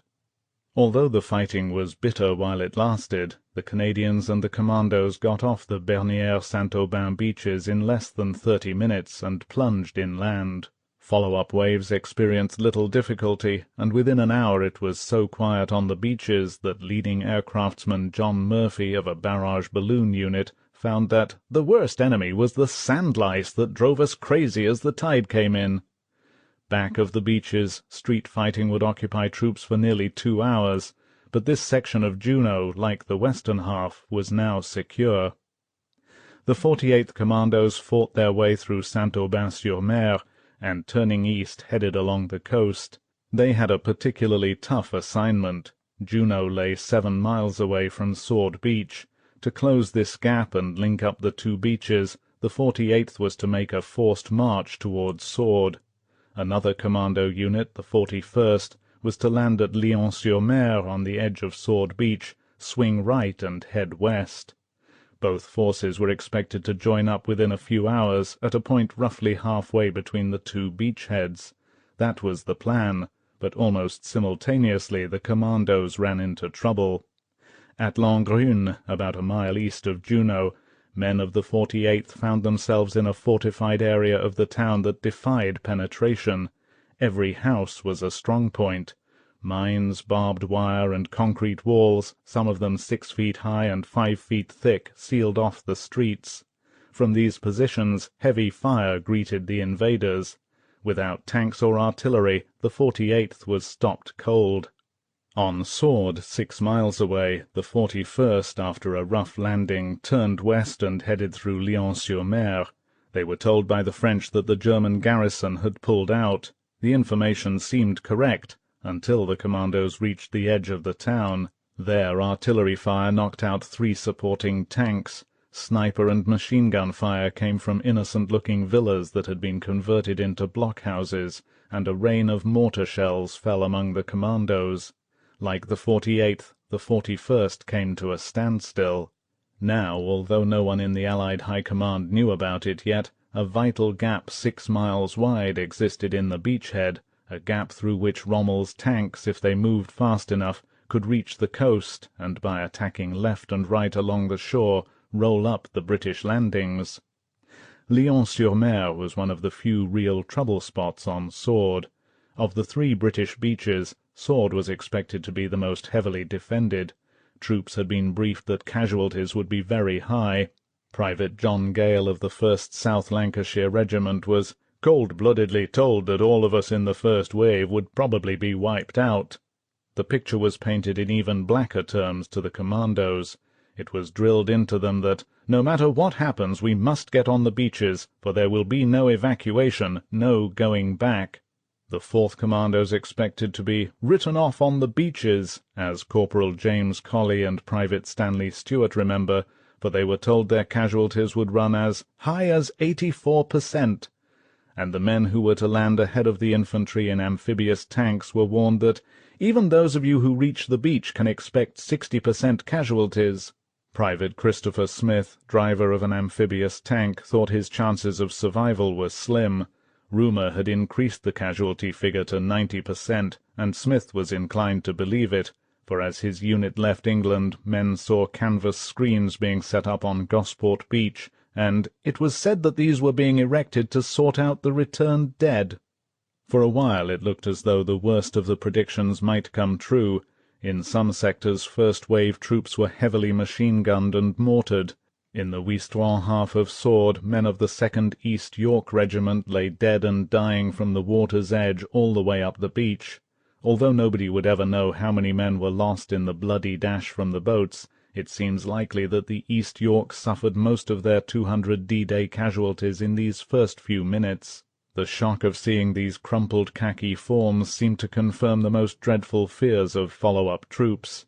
Some saw bodies stacked like cordwood, and counted more than 150 dead. Private John Mason of the 4th Commandos, who landed half an hour later, was shocked to find himself running through piles of dead infantry who had been knocked down like ninepins, and Corporal Fred Mears of Lord Lovat's Commandos was aghast to see the East Yorks lying in bunches. It would probably never have happened had they spread out. As he charged up the beach determined to make Jesse Owens look like a turtle, he remembers cynically thinking that they would know better the next time. There will always be differences of opinion about the nature of the fighting on sword. Men of the East Yorks disagree with their own history, which says that it was just like a training show, only easier. The troops of the 4th Commandos claim that when they landed at H+30, they found the East Yorks still at the water's edge. According to Brigadier E. Cass, in command of the 8th Brigade that assaulted Sword, the East Yorks were off the beach by the time the 4th Commandos landed. It is estimated that the 4th lost 30 men as they came ashore. On the western half of the beach, says Cass, opposition had been overcome by 8:30 except for isolated snipers. Men of the 1st South Lancashire Regiment landing there had light casualties and moved inland fast. The 1st Suffolks coming in behind them had just 4 casualties. Although bloody, the beach fight was brief. Except for initial losses, the assault on Sword went forward speedily, meeting little sustained opposition. The landings were so successful that many men coming in minutes after the first wave were surprised to find only sniper fire. They saw the beaches shrouded in smoke, medics working among the wounded, flail tanks detonating mines, burning tanks and vehicles littering the shoreline, and sand shooting up from occasional shell bursts, but nowhere was there the slaughter they had expected. To these tense troops, primed to expect a holocaust, the beaches were an anticlimax. In many places along Sword there was even a bank holiday atmosphere. Here and there along the seafront little groups of elated French waved to the troops and yelled, "Vive les Anglais!" Royal Marine signalman Leslie Ford noticed a Frenchman practically on the beach itself, who appeared to be giving a running commentary on the battle to a group of townspeople. Ford thought they were crazy, for the beaches and the foreshore were still infested with mines and under occasional fire, but it was happening everywhere. Men were hugged and kissed and embraced by the French, who seemed quite unaware of the dangers around them.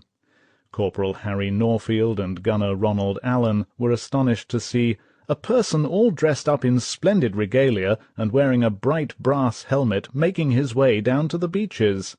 He turned out to be the mayor of Colville-sur-Orne, a small village about a mile inland, who had decided to come down and officially greet the invasion forces. Some of the Germans seemed no less eager than the French to greet the troops. Sapper Henry Jennings had no sooner disembarked than he was confronted with a collection of Germans, most of them Russian and Polish volunteers, anxious to surrender. But Captain Gerald Norton of a Royal Artillery unit got the biggest surprise of all. He was met by 4 Germans with their suitcases packed, who appeared to be awaiting the first available transportation out of France. Out of the confusion on Gold, Juno, and Sword, the British and the Canadians swarmed inland. The advance was businesslike and efficient, and there was a kind of grandeur about it all. As troops fought into towns and villages, examples of heroism and courage were all around them. Some remember a Royal Marine Commando Major, both arms gone, who urged his men along by shouting at them to "Get inland, chaps, before Fritz gets wise to this party." Others remember the cocky cheerfulness and bright faith of the wounded as they waited for the medics to catch up with them. Some waved as the troops passed, others yelled, "See you in Berlin, mates!" Gunner Ronald Allen would never forget one soldier who had been badly wounded in the stomach. He was propped up against a wall, calmly reading a book. Now speed was essential. From Gold, troops headed for the cathedral town of Bayeux, roughly 7 miles inland. From Juno, the Canadians drove for the Bayeux-Caen highway and Carpiquet airport about 10 miles away, and out of Sword the British headed for the city of Caen. They were so sure of capturing this objective that even correspondents, as the London Daily Mail's Noel Monks was later to recall, were told that a briefing would be held at Point X in Caen at 4 p.m. Lord Lovat's commandos marching out of the Sword area wasted no time. They were going to the relief of General Gale's embattled 6th Airborne troops holding the Orne and Caen bridges 4 miles away, and Shimmy Lovett had promised Gale that he would be there sharp at noon. Behind a tank at the head of the column, Lord Lovat's piper Bill Millin played "Blue Bonnets Over the Border." For 10 Britishers, the crews of the midget submarines X-20 and X-23, D-Day was over. Off Sword Beach, Lieutenant George Honor's X-23 threaded through waves of landing craft steaming steadily in toward the shore. In the heavy seas, with her flat superstructure almost awash, all that could be seen of the X-23 were her identifying flags whipping in the wind. Coxswain Charles Wilson on an LCT almost fell overboard with surprise when he saw what appeared to be 2 large flags, apparently unsupported, moving steadily toward him through the water. As the X-23 passed, Wilson couldn't help wondering what the devil a midget sub had to do with the invasion. Ploughing by, the X-23 headed out into the transport area in search of her tow ship, a trawler with the appropriate name of En Avant. Operation Gambit was over. Lieutenant Honor and his 4-man crew were going home. The men for whom they had marked the beaches marched into France. Everyone was optimistic. The Atlantic Wall had been breached. Now the big question was, how fast would the Germans recover from the shock? 3. Berchtesgaden lay quiet and peaceful in the early morning.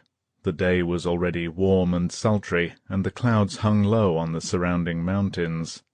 At Hitler's fortress-like mountain retreat on the Obersalzberg, all was still. The Führer was asleep.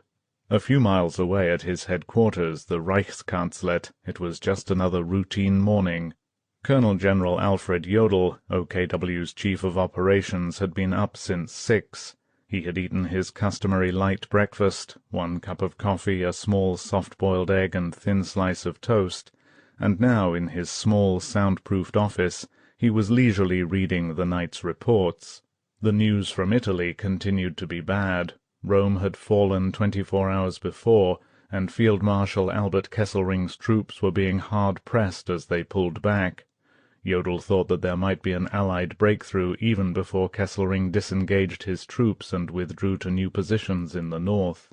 So concerned was Jodl about the threatened collapse in Italy that he had ordered his deputy, General Walter Warlimont, to proceed to Kesselring's headquarters on a fact-finding trip. Warlimont was to leave by the end of the day. There was nothing new from Russia.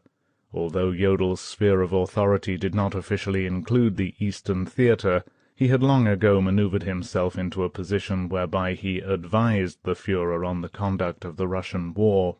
The Soviet summer offensive would begin any day now, and all along the 2,000-mile front 200 German divisions, more than 1.5 million men, were poised, waiting for it. But this morning the Russian front was quiet. Jodl's aide had also passed on several reports from Rundstedt's headquarters about an Allied attack in Normandy. Jodl did not think that the situation there was serious, at least not yet. At the moment his big concern was Italy. In the barracks at Stroop, a few miles away, Jodl's deputy, General Warlimont, had been carefully following the Normandy attack since 4 a.m. He had received O.B. West's teletype message requesting the release of the Panzer Reserves, the Panzer Lehr and the 12th SS Divisions, and he discussed this by phone with von Rundstedt's Chief of Staff, Major General Günther Blumentritt. Now Warlimont rang Jodl. "Blumentritt has called about the Panzer Reserves," Warlimont reported. "O.B. West wants to move them into the invasion areas immediately." As Warlimont recalls, there was a long silence as Jodl pondered the question. "Are you so sure that this is the invasion?" asked Jodl. Before Warlimont could answer, Jodl went on, "According to the reports I have received, it could be a diversionary attack, part of a deception plan. O.B. West has sufficient reserves right now. O.B. West should endeavor to clean up the attack with the forces at their disposal. I do not think that this is the time to release the OKW reserves. We must wait for further clarification of the situation." Warlimont knew there was little use in arguing the point, although he thought the Normandy landings were more serious than Jodl seemed to believe. He said to Jodl, "Sir, in view of the Normandy situation, shall I proceed to Italy as planned?" Jodl answered, "Yes, yes, I don't see why not." Then he hung up. Warlimont put down his phone. Turning to Major General von Butler-Brandenfels, the army's operations chief, he told him of Jodel's decision. "I sympathize with Blumentritt," Warlimont said. "This decision is absolutely contrary to my understanding of what the plan was to be in the event of an invasion." Warlimont was shocked by Jodel's literal interpretation of the Hitler edict concerning the control of the panzers. True, they were OKW reserves, and therefore they came under Hitler's direct authority. But like von Rundstedt, Warlimont had always understood that, in the event of an Allied attack, whether diversionary or not, the panzers would be immediately released, automatically released, in fact.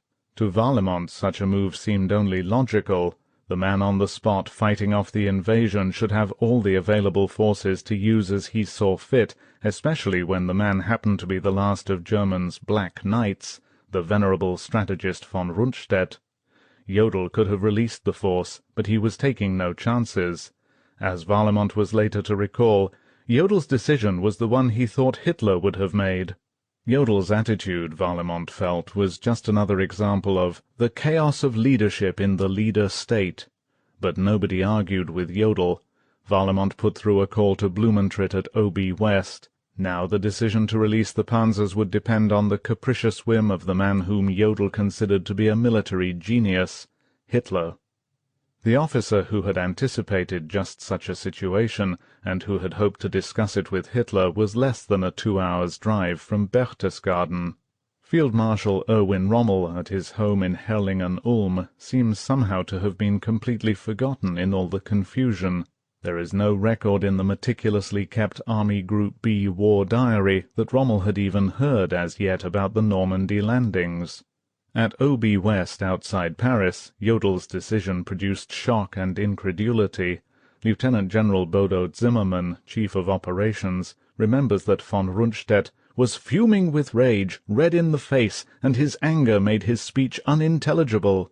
Zimmermann couldn't believe it either. During the night, in a phone call to OKW, Zimmermann had informed Jodel's duty officer, Lieutenant Colonel Friedel, that OB West had alerted the 2 panzer divisions. "No objections whatsoever were made against the movement," Zimmermann bitterly recalls. Now he called OKW again and spoke to Army Operations Chief Major General von Butler-Brandenfels. He got a frigid reception. Von Butler had picked up his cue from Jodl. In an angry outburst, von Butler ranted, "These divisions are under the direct control of OKW. You had no right to alert them without our prior approval. You are to halt the panzers immediately. Nothing is to be done before the Führer makes his decision." When Zimmermann tried to argue back, von Butler shut him up by saying sharply, "Do as you are told." The next move should have been up to von Rundstedt. As a field marshal he could have called Hitler directly, and it is even likely that the panzers might have been immediately released. But von Rundstedt did not telephone the Führer now or any time during D-Day. Not even the overwhelming importance of the invasion could compel the aristocratic von Rundstedt to plead with the man he habitually referred to as that Bohemian corporal. According to von Butler-Brandenfels, Hitler was well aware of von Rundstedt's contempt. "As long as the field marshal grumbles," Hitler had once said, "everything is all right." But von Rundstedt's officers continued to bombard OKW with telephone calls in vain and futile efforts to get the decision reversed. They called Warlimont, von Butler-Brandenfels, and even Hitler's adjutant, Major General Rudolf Schmundt. It was a strange, long-distance struggle that would go on for hours. Zimmermann summed it up this way: "When we warned that if we didn't get the panzers the Normandy landings would succeed, and that unforeseeable consequences would follow, we were simply told that we were in no position to judge, that the main landing was going to come at an entirely different place anyway." Hitler had become so convinced that the real invasion would take place in the Pas-de-Calais area that he held von Salmuth's 15th Army in its position until July 24th. By then it was too late. Ironically, Hitler seems to have been the only one who originally believed that the invasion would take place in Normandy. General Blumentritt says that, "I well remember a call from Jodl sometime in April in which he said, 'The Führer has definite information to the effect that a landing in Normandy is not unlikely.'" And Hitler, protected by his inner circle of military sycophants in the balmy, make-believed world of Berchtesgaden, slept through it all. At Rommel's headquarters in La Roche-Guyon, the Chief of Staff, Major General Speidel, knew nothing of Jodel's decision as yet. He was under the impression that the two reserve panzer divisions had been alerted and were already en route. Also, Speidel knew the 21st Panzer was moving into an assembly area south of Caen, and although it would be some time before their tanks could move up, some of their reconnaissance forces and infantry were already engaging the enemy. So there was a definite air of optimism at the headquarters. Colonel Leodegaard Freiberg recalls that the general impression was that the Allies would be thrown back into the sea by the end of the day. Vice Admiral Friedrich Ruger, Rommel's naval aide, shared in the general elation, but Ruger noticed one peculiar thing. The household staff of the Duke and Duchess de la Rochefoucauld was quietly going through the castle, taking the priceless Gobelin tapestries down from the walls. There seemed greater reason for optimism at the headquarters of the 7th Army, the army that was actually fighting the Allied attack. To staff officers there it looked as though the 352nd Division had thrown the invaders back into the sea in the area between Vierville and Colville, Omaha Beach. What had happened was that an officer in a bunker overlooking the beach had finally been able to get through to his headquarters with an encouraging report on the progress of the battle. The report was considered so important that it was taken down word for word. "At the water's edge," said the observer, "the enemy is in search of cover behind the coastal zone obstacles. A great many motor vehicles, among them 10 tanks, stand burning on the beach. The obstacle demolition squads have given up their activities. Debarkation from the landing boats has ceased. The boats keep farther out to sea. The fire of our battle positions and artillery is well placed, and has inflicted considerable casualties on the enemy. A great many wounded and dead lie on the beach." This report was given sometime between 8 and 9 directly to the 352nd's operations chief, Lieutenant Colonel Ziegelmann, by a certain Colonel Gaut, who commanded the fortifications on Pointe-et-Ras de la Percée, overlooking the Vierville end of Omaha Beach. It caused such elation that Ziegelmann, according to his own account written after the war, considered that he was dealing with inferior enemy forces. Later reports were even more optimistic, and by 11 a.m. General Kreis, the 352nd's commanding officer, was so convinced that he had rubbed out the Omaha beachhead that he diverted reserves to strengthen the division's right wing in the British sector. This was the first good news that the 7th Army had received. Spirits were so high as a result that when the 15th Army's commanding officer, General von Zalmuth, suggested that he send his 346th Infantry Division to help the 7th out, he was haughtily turned down. "We don't need them," he was told. Even though everyone was confident, the 7th Army's Chief of Staff, General Pemsel, was still trying to piece together an accurate picture of the situation. It was difficult, for he had practically no communications. Wires and cables had been cut or otherwise destroyed by the French underground, by the paratroopers, or by the naval and air bombardment. Pemsel told Rommel's headquarters, "I'm fighting the sort of battle that William the Conqueror must have fought, by ear and sight alone." Actually, Pemsel did not know how bad his communications really were. He thought that only paratroopers had landed on the Cherbourg Peninsula. At this time he had no idea that seaborne landings had taken place on the east coast of the peninsula at Utah Beach. Difficult as it was for Pemsel to define the exact geographic limits of the attack, he was certain of one thing: the Normandy assault was the invasion. He continued to point this out to his superiors at Rommel's and von Rundstedt's headquarters, but he remained very much in the minority.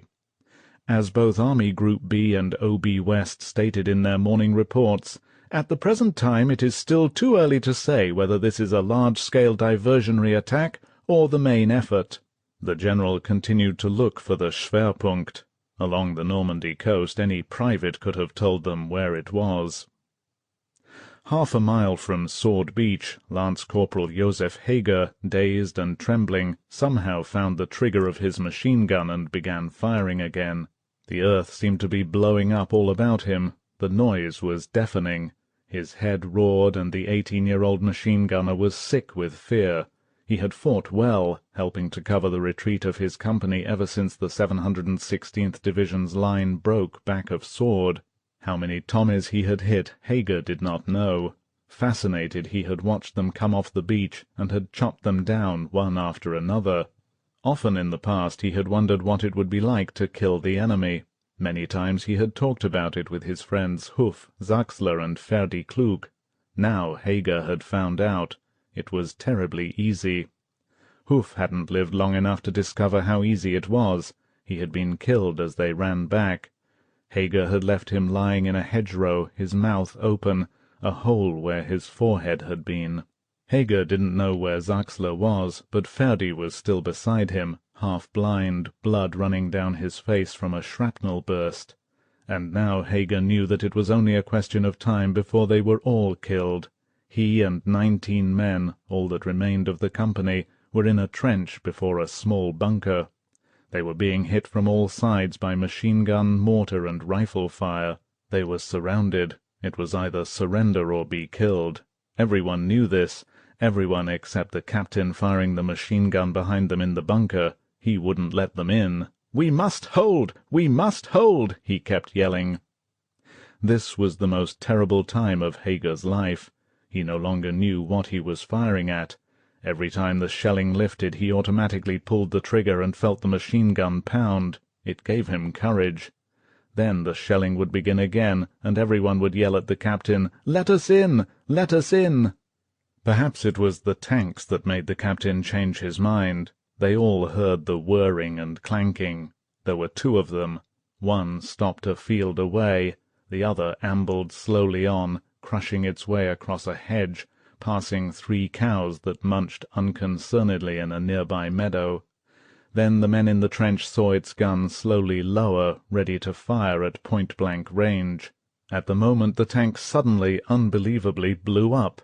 A bazooka man in the trench, down to his last bulbous-nosed rocket projectile, had scored a direct hit. Spellbound, not quite sure how it had all happened, Hager and his friend Ferdi saw the hatch of the blazing tank open, and through the billowing black smoke a man desperately trying to climb out. Screaming, his clothes on fire, he got halfway through the opening and then collapsed, his body hanging down the side of the tank. Hager said to Ferdi, "I hope God gives us a better death." The second tank, prudently remaining out of bazooka range, began firing, and at last the captain ordered everyone into the bunker.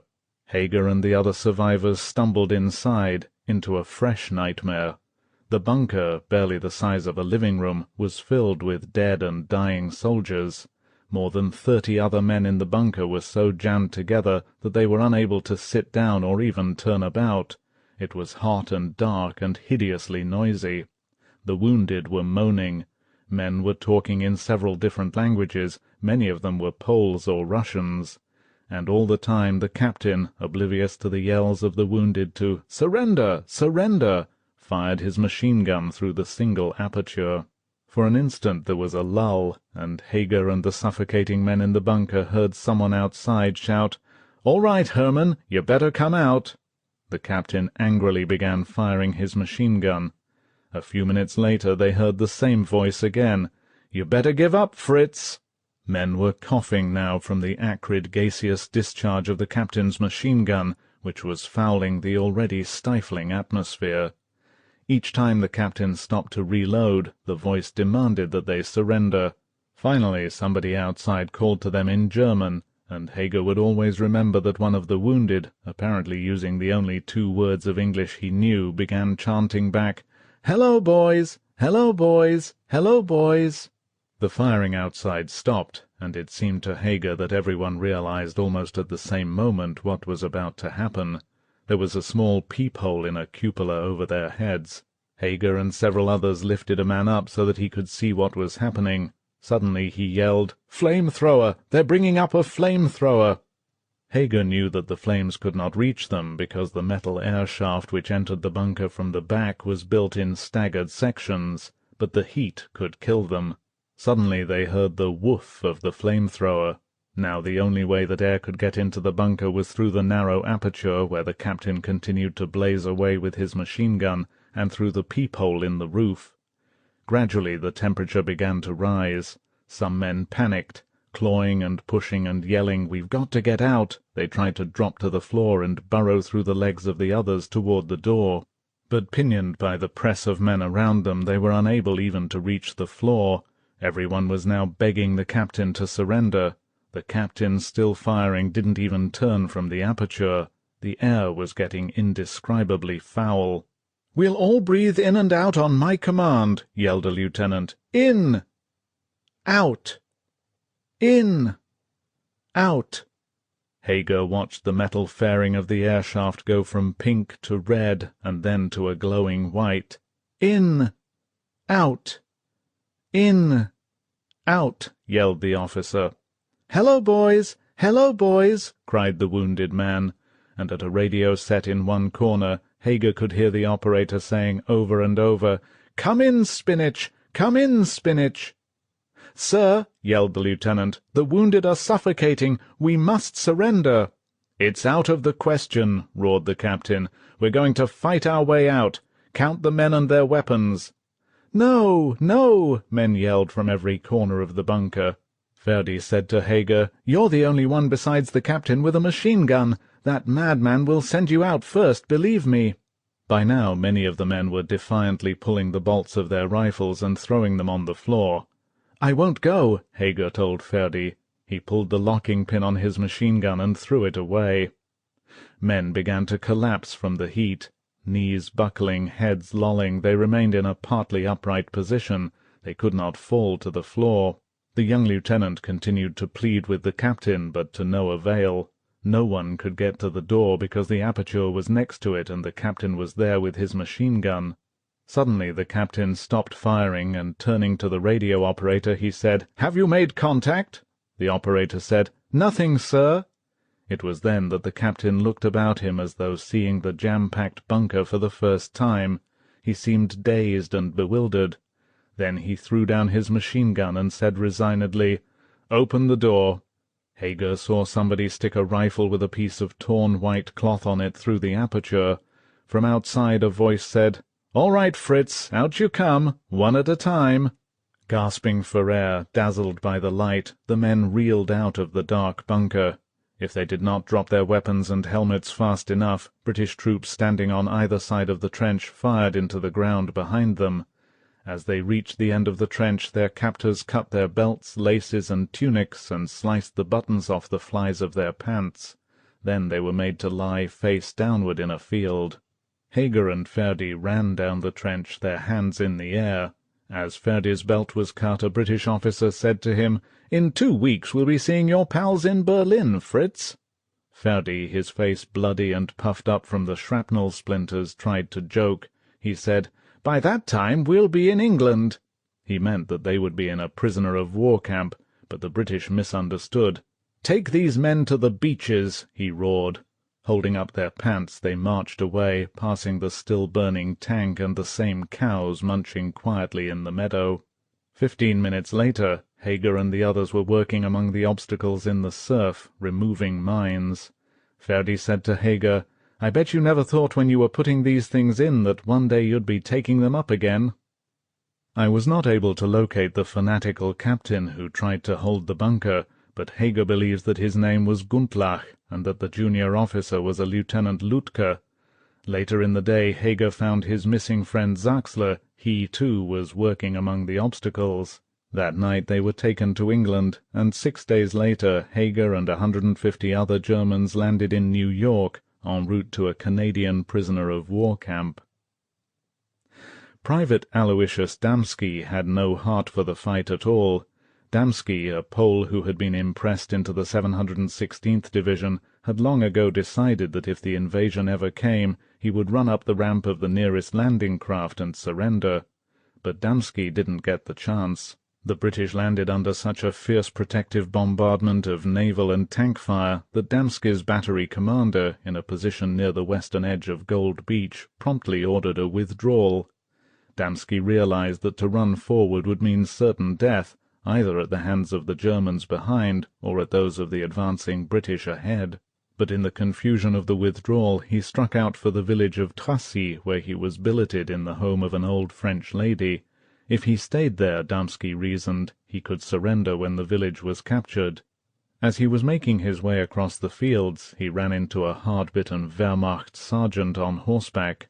Marching ahead of the sergeant was another private, a Russian. The sergeant looked down at Damski, and with a broad smile asked, "Now, just where do you think you're going all by yourself?" They looked at each other for a moment, and Damski knew that the sergeant had guessed he was running away. Then, still smiling, the sergeant said, "I think you'd better come with us." Damski wasn't surprised. As they marched off, he bitterly thought that his luck had never been good, and that it certainly wasn't improving. 10 miles away, roughly in the vicinity of Caen, Private Wilhelm Vogt of a mobile radio monitoring unit was also wondering how he could surrender. Vogt had lived 17 years in Chicago, but he had never taken out naturalization papers.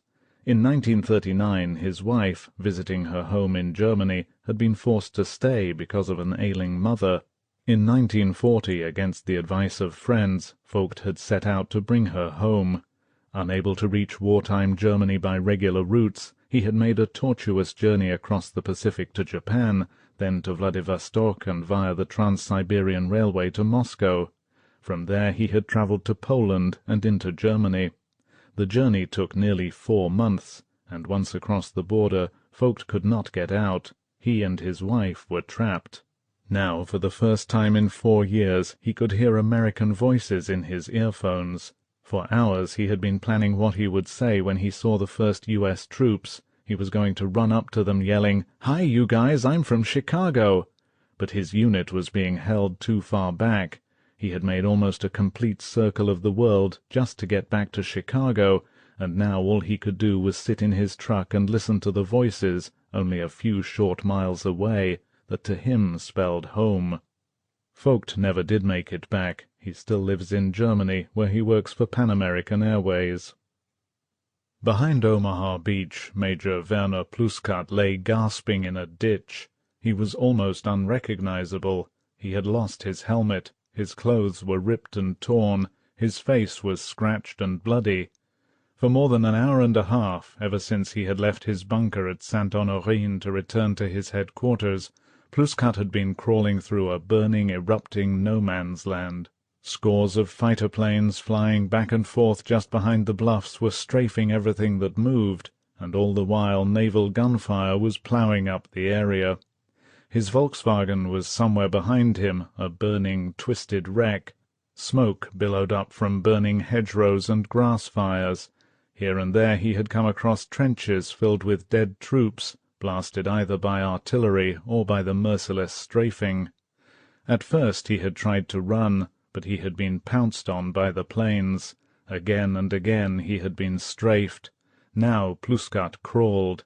He figured he had made just 1 mile, and he was still 3 miles from his headquarters at Étretat. Painfully he moved on. Ahead he saw a farmhouse. He decided that when he came abreast of it he would sprint the 20 yards or so from the ditch and ask the occupants for a drink of water. As he drew near, he was amazed to see 2 Frenchwomen sitting calmly in the open door, as though immune from the shelling and strafing. They looked across at him, and one, laughing spitefully, called out, "C'est terrible, n'est-ce pas?" Pluskat crawled past, the laughter still ringing in his ears. At that moment he hated the French, the Normans, and the whole rotten, stinking war. Corporal Anton Wunsch of the 6th Parachute Regiment saw the parachute hanging high in the branches of a tree. It was blue, and there was a large canvas container swinging below it. In the distance there was a lot of rifle and machine-gun fire, but so far Wunsch and his mortar unit had seen nothing of the enemy. They had been marching for almost 3 hours, and now they were in a small wood above Carentan, roughly 10 miles southwest of Utah Beach. Lance Corporal Richter looked at the parachute and said, "It belongs to the Amis, Americans, probably contains ammo." Private Fritz Fridolin Wendt thought there might be food in it. "God, I'm so hungry," he said. Wunsch told them all to stay in the ditch while he crawled forward. It might be a trick. They might be ambushed when they tried to get the container down, or it could be a booby trap. Wunsch carefully reconnoitred ahead. Then, satisfied that everything was quiet, he tied 2 grenades around the tree trunk and pulled the pins. The tree crashed down, and with it the parachute container. Wunsch waited, but apparently the explosions had gone unnoticed. He waved his unit in. "Let's see what the Amis have sent us," he yelled. Fridolin ran forward with his knife and cut through the canvas. He was ecstatic. "Oh my God!" he yelled. "It's food! Food!" For the next half-hour the 7 tough paratroopers had the time of their lives. They found cans of pineapple and orange juice, cartons of chocolate and cigarettes, and an assortment of foods the like of which they had not seen in years. Fridolin gorged himself. He even poured powdered Nescafe down his throat and tried to wash it down with condensed milk. "I don't know what it is," he said, "but it tastes wonderful." Finally, over Fridolin's protest, Wunsch decided that they had better move on and find the war. Stuffed, their pockets bulging with all the cigarettes they could carry, Wunsch and his men moved out of the wood and headed in single file toward the distant firing. Minutes later the war found them. One of Wunsch's men fell, shot through the temple. "Sniper!" yelled Wunsch. Everyone dived for cover as shots began to whistle about them. "Look!" yelled one of the men, pointing toward a clump of trees off to the right. "I'm sure I saw him up there." Wunsch took out his binoculars and, focusing his glasses on the treetops, began a careful search. He thought he saw a slight movement of the branches in one tree, but he wasn't sure. For a long time he held the glasses steady, and then he saw the foliage move again. Picking up his rifle, he said, "Now we'll see who's the man and who's the fake." He fired. At first Wunsch thought he had missed, for as he watched he saw the sniper climbing down the tree. Again Wunsch aimed, this time for a spot on the tree trunk which was clear of branches and foliage. "My boy," he said aloud, "I'm going to get you now." He saw the sniper's legs appear and then his torso. Wunsch fired, again and again. Very slowly the sniper fell backward out of the tree. Wunsch's men cheered, and then everybody ran over to the body. They stood looking down at the first American paratrooper they had seen. "He was dark-haired, he was very handsome and very young. There was a trickle of blood at the side of his mouth," Wunsch recalls. Lance Corporal Richter went through the dead man's pockets and found a wallet with 2 photographs and a letter. Wunsch remembers that one of them showed the soldier sitting next to a girl, and we all concluded that maybe it was his wife. The other was a snapshot of the young man and the girl sitting on a veranda with a family, presumably his family. Richter began putting the photographs and the letter into his pocket. Wunsch said, "What do you want to do that for?" Richter said, "I thought I'd send this stuff to the address on the envelope after the war." Wunsch thought he was crazy. "We may be captured by the Amis," he said, "and if they find this stuff on you—" He drew his finger across his throat. "Leave it for the medics," said Wunsch, "and let's get out of here." As his men moved on, Wunsch remained for a moment and stared at the dead American, lying limp and still, like a dog who had been run over. He hurried after his men. A few miles away, a German staff car, its black, white, and red pennant flying, raced along the secondary road leading toward the village of Picoville. Major General Wilhelm Farley of the 91st Air Landing Division, together with his aide and a driver, had been in his Höch for almost 7 hours, ever since he set out for Rennes and the war games a little before 1 a.m. Sometime between 3 and 4 a.m., the continuous droning of planes and the distant explosions of bombs had caused the concerned Farley to turn back.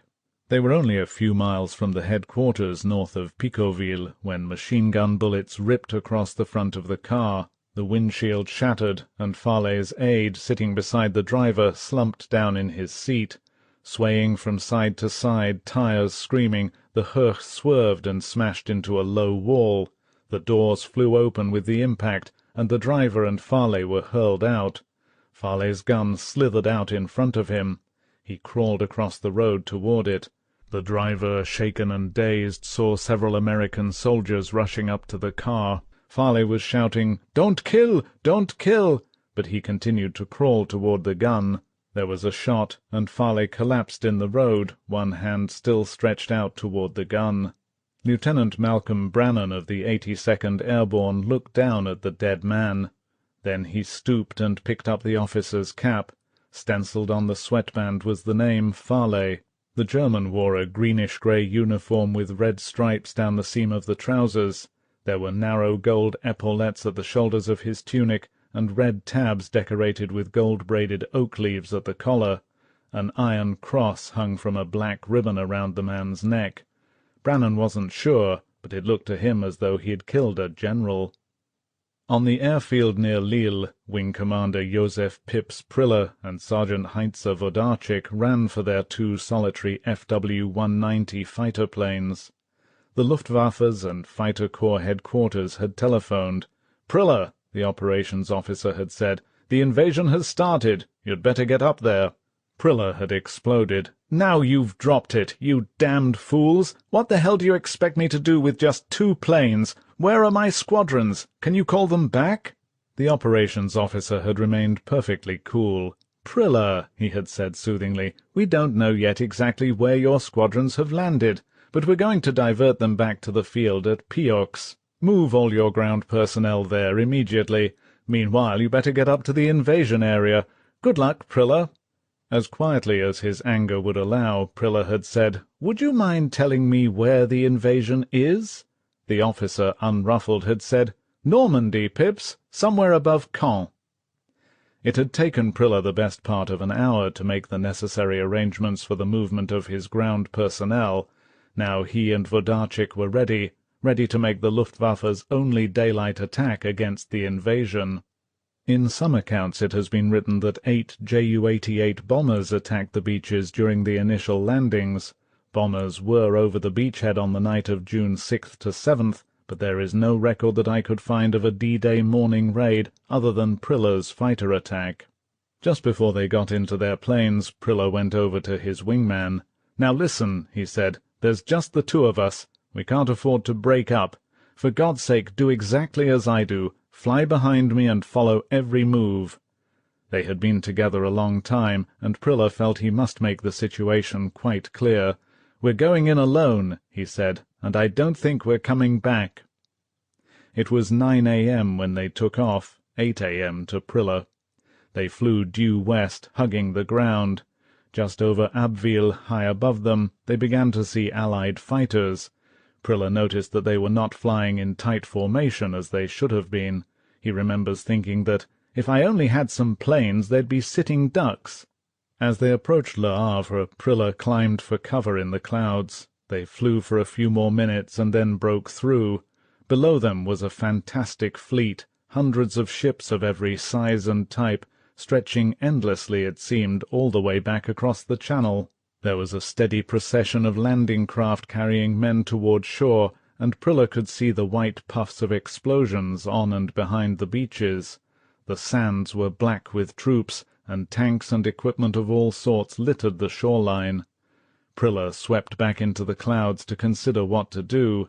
There were so many planes, so many battleships offshore, so many men on the beaches, that he figured he'd have time for just one pass over the beaches before being shot down. There was no need for radio silence now. Almost light-heartedly, Priller spoke into his microphone. "What a show! What a show!" he said. "There's everything out here, everywhere you look. Believe me, this is the invasion." Then he said, "Wodarczyk, we're going in. Good luck." They hurtled down toward the British beaches at over 400 miles an hour, coming in at less than 150 feet. Priller had no time to aim. He simply pressed the button on his control stick and felt his guns pounding. Skimming along just over the tops of men's heads, he saw upturned, startled faces. On Sword, Commander Philippe Kiefer of the French commandos saw Priller and Wodarczyk coming.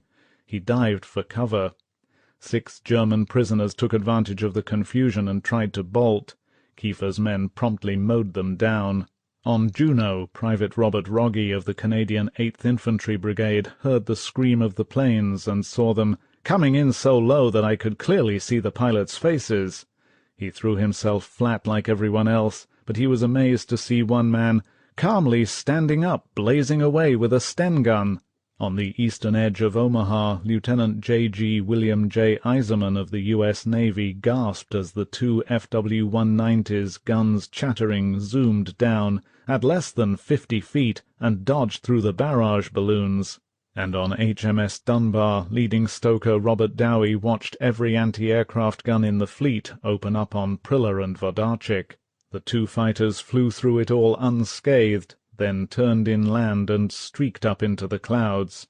"Jerry or not," said Dowie unbelievingly, "the best of luck to you. You've got guts." 4. All along the Normandy coastline the invasion stormed. For the French, caught up in the battle, these were hours of chaos, elation, and terror. Around Sainte-Mère-Église, which was now being heavily shelled, 82nd paratroopers saw farmers calmly working in the fields, as though nothing were happening. Every now and then one of them would fall, either wounded or killed. In the town itself, paratroopers watched the local barber remove the sign "Friseur" from the front of his shop, and put up a new one that said "Barber." A few miles away, in the little coastal hamlet of La Madeleine, Paul Gazangel was bitter and in pain. Not only had the roof of his store and café been blown off, but he had been wounded during the shelling, and now 4th Division troops were taking him and 7 other men down to Utah Beach. "Where are you taking my husband?" demanded his wife of the young lieutenant in charge. The officer answered in perfect French. "For questioning, madame," he said. "We can't talk to him here, so we're taking him and all the other men to England." Madame Gazangel couldn't believe her ears. "To England?" she exclaimed. "Why? What has he done?" The young officer was embarrassed. Patiently he explained that he was simply carrying out instructions. "What happens if my husband gets killed in the bombing?" asked Madame Gazangel tearfully. "There's a 90% chance that won't happen, madame," he said. Gazangel kissed his wife good-bye and was marched off. He had no idea what it was all about, and he never would find out. 2 weeks later he'd be back in Normandy with the lame excuse from his American captors that it was all a mistake. Jean Marion, French underground sector chief in the seaside town of Grand Camp, was frustrated. He could see the fleet off Utah Beach to his left and Omaha Beach to his right, and he knew troops were landing. But it looked to him as though Grand Camp had been forgotten. All morning he had waited in vain for soldiers to come in, but he was heartened when his wife pointed out a destroyer that was slowly manoeuvring opposite the town. "The gun!" exclaimed Marion. "The gun I told them about!" A few days earlier he had informed London that a small artillery piece had been mounted on the sea wall, sighted so that it would fire only to the left in the direction of what was now Utah Beach. Now Marion was sure that his message had been received, for he saw the destroyer carefully moved into position on the gun's blind side and commence firing. With tears in his eyes, Marion jumped up and down each time the destroyer fired. "They got the message!" he cried. "They got the message!" The destroyer, which may have been the Herndon, blasted the artillery piece with round after round. Suddenly there was a violent explosion as the gun's ammunition blew up. "Merveilleux!" yelled the excited Marion. "Magnifique!" In the cathedral town of Bayeux, roughly 15 miles away, Guillaume Mercadet, the underground intelligence chief for the Omaha Beach area, stood at the window of his living room with his wife Madeleine. Mercadet was having a hard time fighting back his tears. After 4 terrible years, the main body of German troops billeted in the town seemed to be pulling out. He could hear the cannonading in the distance, and he knew that heavy fighting must be taking place. Now he had a strong urge to organize his resistance fighters and drive the remainder of the Nazis out. But the radio had warned them to be calm, that there must be no uprising. It was difficult, but Mercadet had learned to wait. "We'll be free soon," he told his wife. Everyone in Bayeux seemed to feel the same way. Although the Germans had posted notices ordering the townspeople to stay indoors, people had gathered quite openly in the cathedral courtyard to hear a running commentary on the invasion from one of the priests. From his vantage point he could clearly see the beaches. Hands cupped around his mouth, He was yelling down from the belfry of the steeple. Among those who heard of the invasion from the priest was Anne-Marie Brooks, the 19-year-old kindergarten teacher who would find her future husband among the American invaders. At 7 she had calmly set out on her bicycle for her father's farm at Colville, back at Omaha Beach. Pedaling furiously, she had cycled past German machine-gun positions and troops marching toward the coast. Some Germans had waved to her, and one had warned her to be careful, but nobody stopped her. She had seen planes strafing and Germans diving for cover, but Anne-Marie, her tresses flying in the wind and her blue skirt ballooning around her, kept on. She felt perfectly safe. It never dawned on her that her life was in danger. Now she was less than a mile from Colville. The roads were deserted. Clouds of smoke drifted inland. Here and there fires were burning. Then she saw the wreckage of several farmhouses. For the first time Anne-Marie felt frightened. Frantically she raced on. By the time she reached the crossroads at Colville, she was thoroughly alarmed. The thunder of gunfire rolled all about her, and the entire area seemed strangely desolated and uninhabited. Her father's farm lay between Colville and the beach. Anne-Marie decided to continue on foot. Hitching her bicycle over her shoulder, she hiked across the fields. Then, topping a little rise, she saw the farmhouse, still standing. She ran the remainder of the way. At first Anne-Marie thought the farm was deserted, for she could see no movement. Calling to her parents, she dashed into the little farmyard. The windows of the house had been blown out. Part of the roof had disappeared, and there was a gaping hole in the door. Suddenly the wrecked door opened, and there stood her father and mother. She threw her arms around both of them. "My daughter," said her father, "this is a great day for France." Anne-Marie burst into tears. Half a mile away, fighting for his life amid the horrors of Omaha Beach, was 19-year-old Private First Class Leo Heroux, the man who would marry Anne-Marie. Anne-Marie is one war bride who does not live in the U.S. She and Leo Heroux now live where they first met on June 8th, at the Brooks farm near Colville, back of Omaha Beach. They have 3 children, and Heroux runs an auto driving school.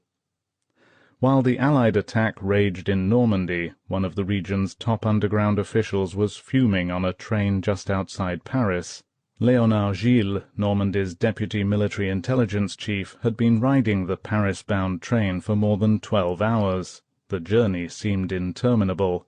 They had crawled through the night, stopping at every station. Now, ironically, the intelligence chief had heard the news from one of the porters. Gilles had no idea where in Normandy the assault had taken place, but he could hardly wait to get back to Caen. He was bitter that after all the years of work his superiors had chosen this of all days to order him to the capital. Worse, there was no way for him to get off the train. The next stop was Paris. But back in Caen his fiancée Jeanine Boitard had been busy ever since she had heard the news. At 7 she had roused the 2 RAF pilots she was hiding. "We must hurry," she told them. "I'm taking you to a farm in the village of Gavru, 12 kilometers from here." Their destination came as a shock to the 2 Britishers. Freedom was only 10 short miles away, yet they were going to head inland. Gavru lay southwest of Caen. One of the Britishers, Wing Commander K.T. Lofts, thought they should take a chance and go north to meet the troops.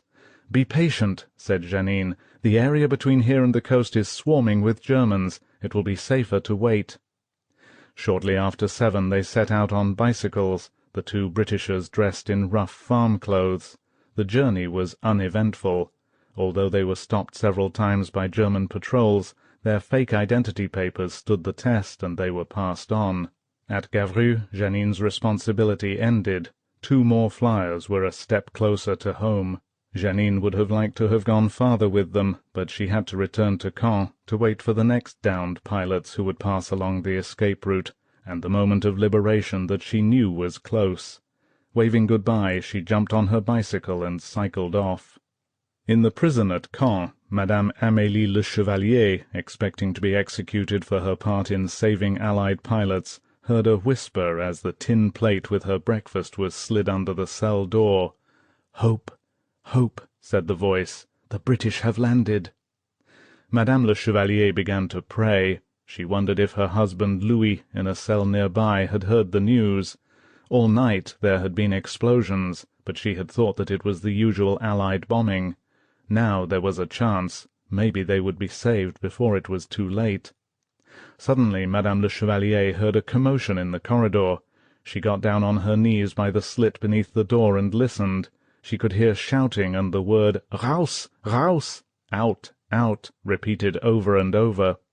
Then there was the tramping of feet, the slamming of cell doors, and then silence again.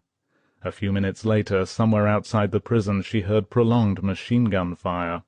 The Gestapo guards had panicked. Within minutes of the news of the landings, 2 machine-guns had been set up in the prison courtyard. In groups of 10 the male prisoners were led out, placed against the wall, and executed. They had been picked up on a variety of charges, some true, some false. There were Guy de Saint-Paul and René Lollier, farmers, Pierre Audige, a dentist, Maurice Primo, a shop assistant, Colonel Antoine de Touchet, a retired officer, Anatole Lelièvre, the town hall secretary, Georges Thomine, a fisherman, Pierre Menochet, a policeman, Maurice Dutac, Achille Boutrois, Joseph Piquenot and his son, French railway workers, Albert Anne, Désiré Lemierre, Roger Veillat, Robert Boulard, 92 in all, of whom only 40 were members of the French underground.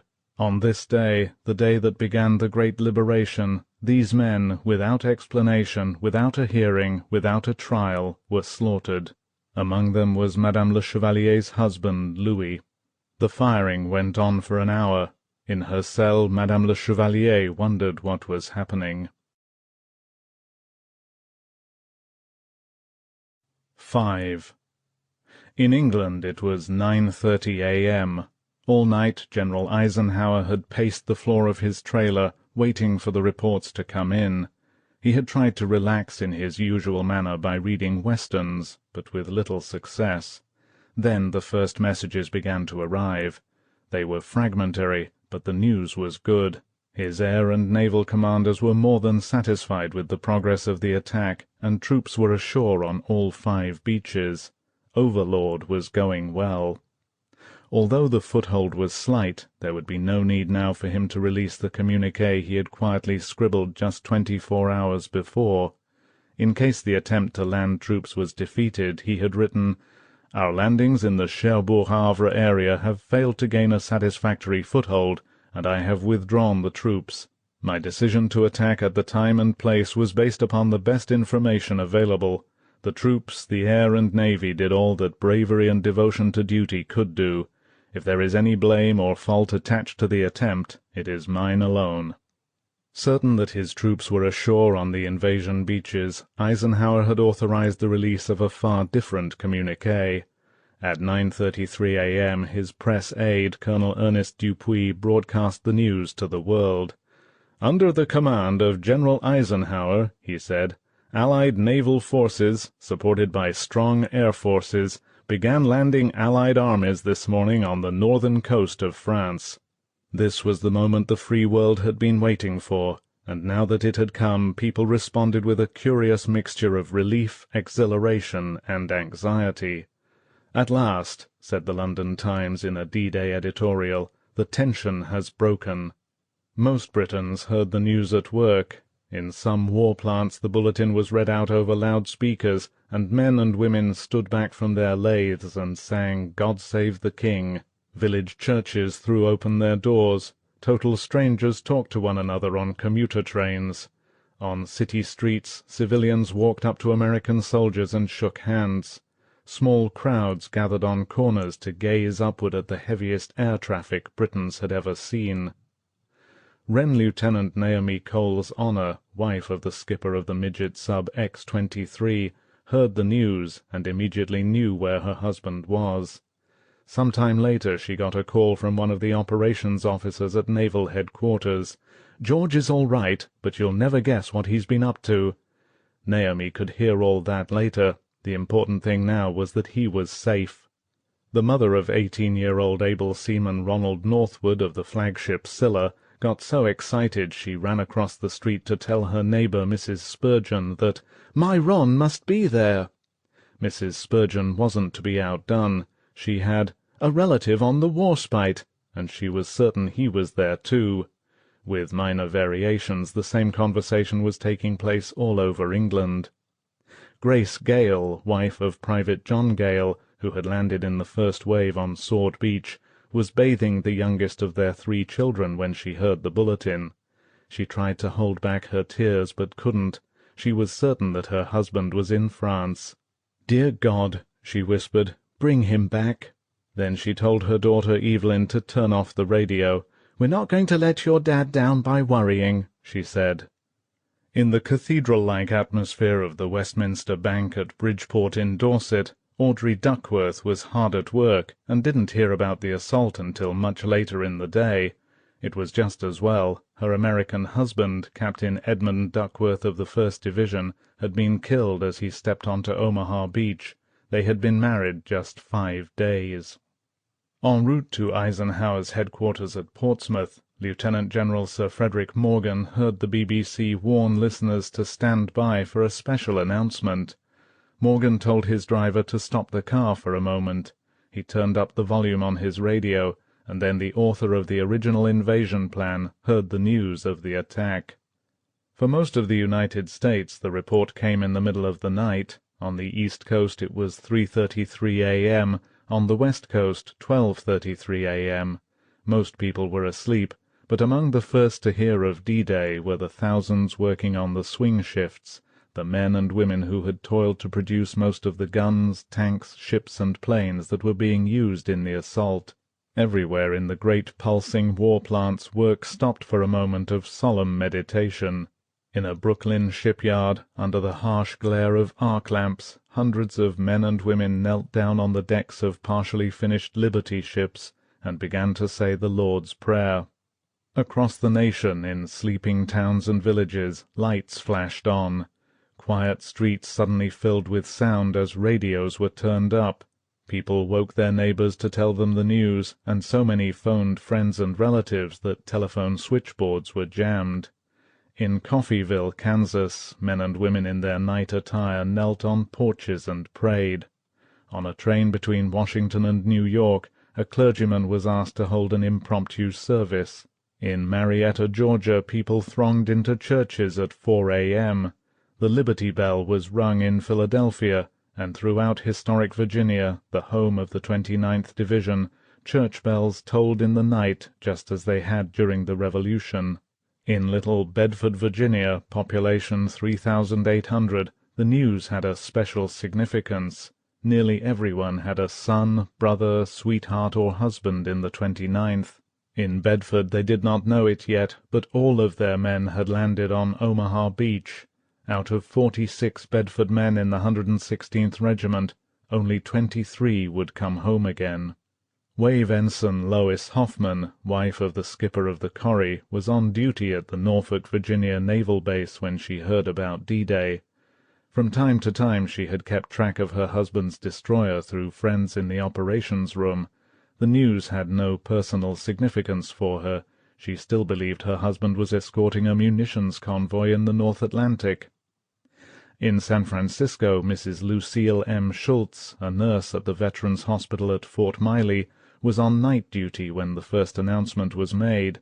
She wanted to stay by the radio in the hope that the 82nd Airborne would be mentioned. She suspected the division was in the assault.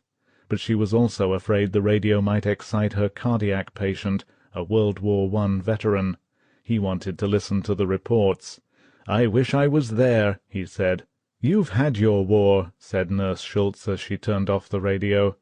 Sitting in the darkness, weeping silently, she said the rosary over and over for her 21-year-old paratrooper son Arthur, better known to the 505th Regiment as Private Dutch Schultz. At her home on Long Island, Mrs. Theodore Roosevelt had slept fitfully. About 3 a.m. she awoke and could not get back to sleep. Automatically she turned on the radio, just in time to catch the official D-Day announcement. She knew that it was characteristic of her husband to be somewhere in the thick of the fighting. She did not know that she was probably the only woman in the nation to have a husband on Utah Beach, and a son, 25-year-old Captain Quentin Roosevelt of the 1st Division, on Omaha Beach. Sitting up in bed, she closed her eyes and said an old and familiar family prayer. "O Lord, support us this day, until the shadows lengthen and the evening falls." In Stalag 17B, near Krems, Austria, the news was received with a rejoicing that could hardly be contained. U.S. Air Force enlisted men had picked up the electrifying announcement on tiny handmade crystal sets, some of them built to fit in toothbrush holders, others camouflaged to look like lead pencils.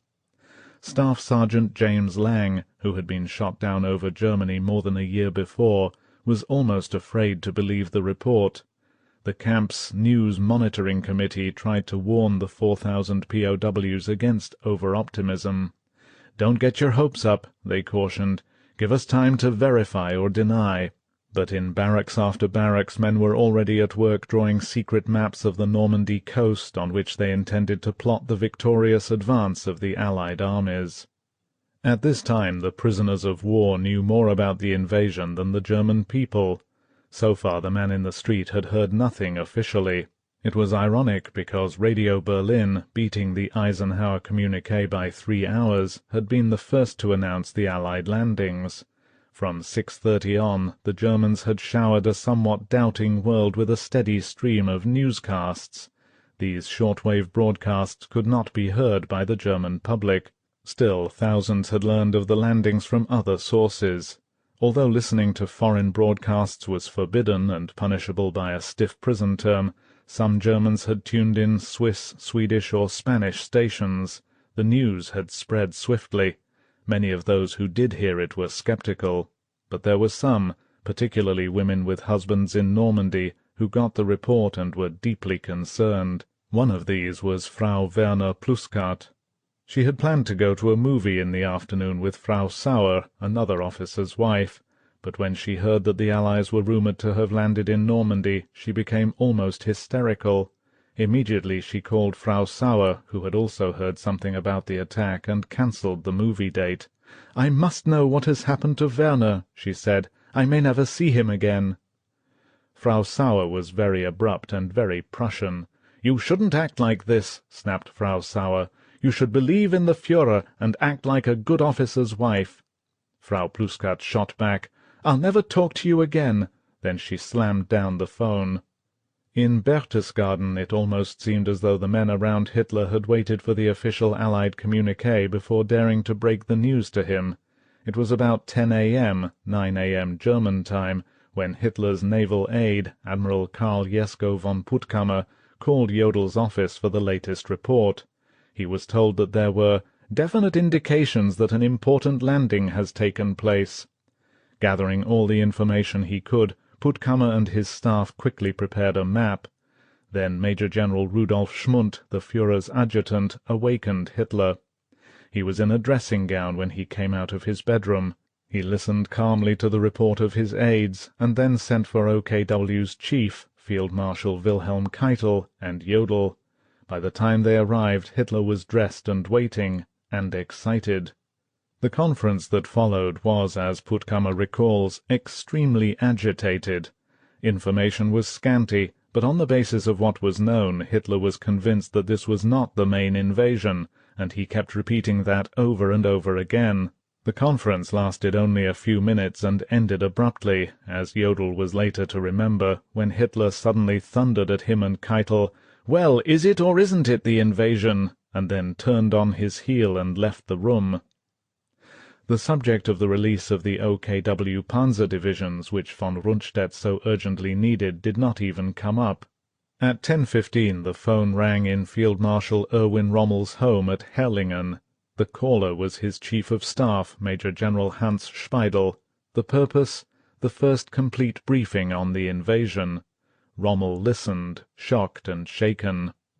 General Speidel has told me that he called Rommel around 6 a.m. on a private wire. He says the same thing in his own book, Invasion 1944. But General Speidel had his times confused. For example, his book states that the Field Marshal left La Roche-Guyon on June 5th, not on June 4th, as Captain Helmut Lang and Colonel Hans Georg von Tempelhof have stated, and as the Army Group B War Diary records. On D-Day the diary lists only one call to Rommel, the 10:15 a.m. call. The entry reads, "Speidel informs Field Marshal Rommel by phone on the situation. Commander-in-Chief Army Group B is going to return to his headquarters today." It was not a Dieppe-type raid. With all the canny instinct that had served him so well for most of his life, Rommel knew that it was the day he had been waiting for, the one he had said would be the longest day. He waited patiently until Speidel had finished the report, and then he said quietly, with no tinge of emotion in his voice, "How stupid of me! How stupid of me!" He turned from the phone, and Frau Rommel saw that the call had charged him. There was a terrible tension.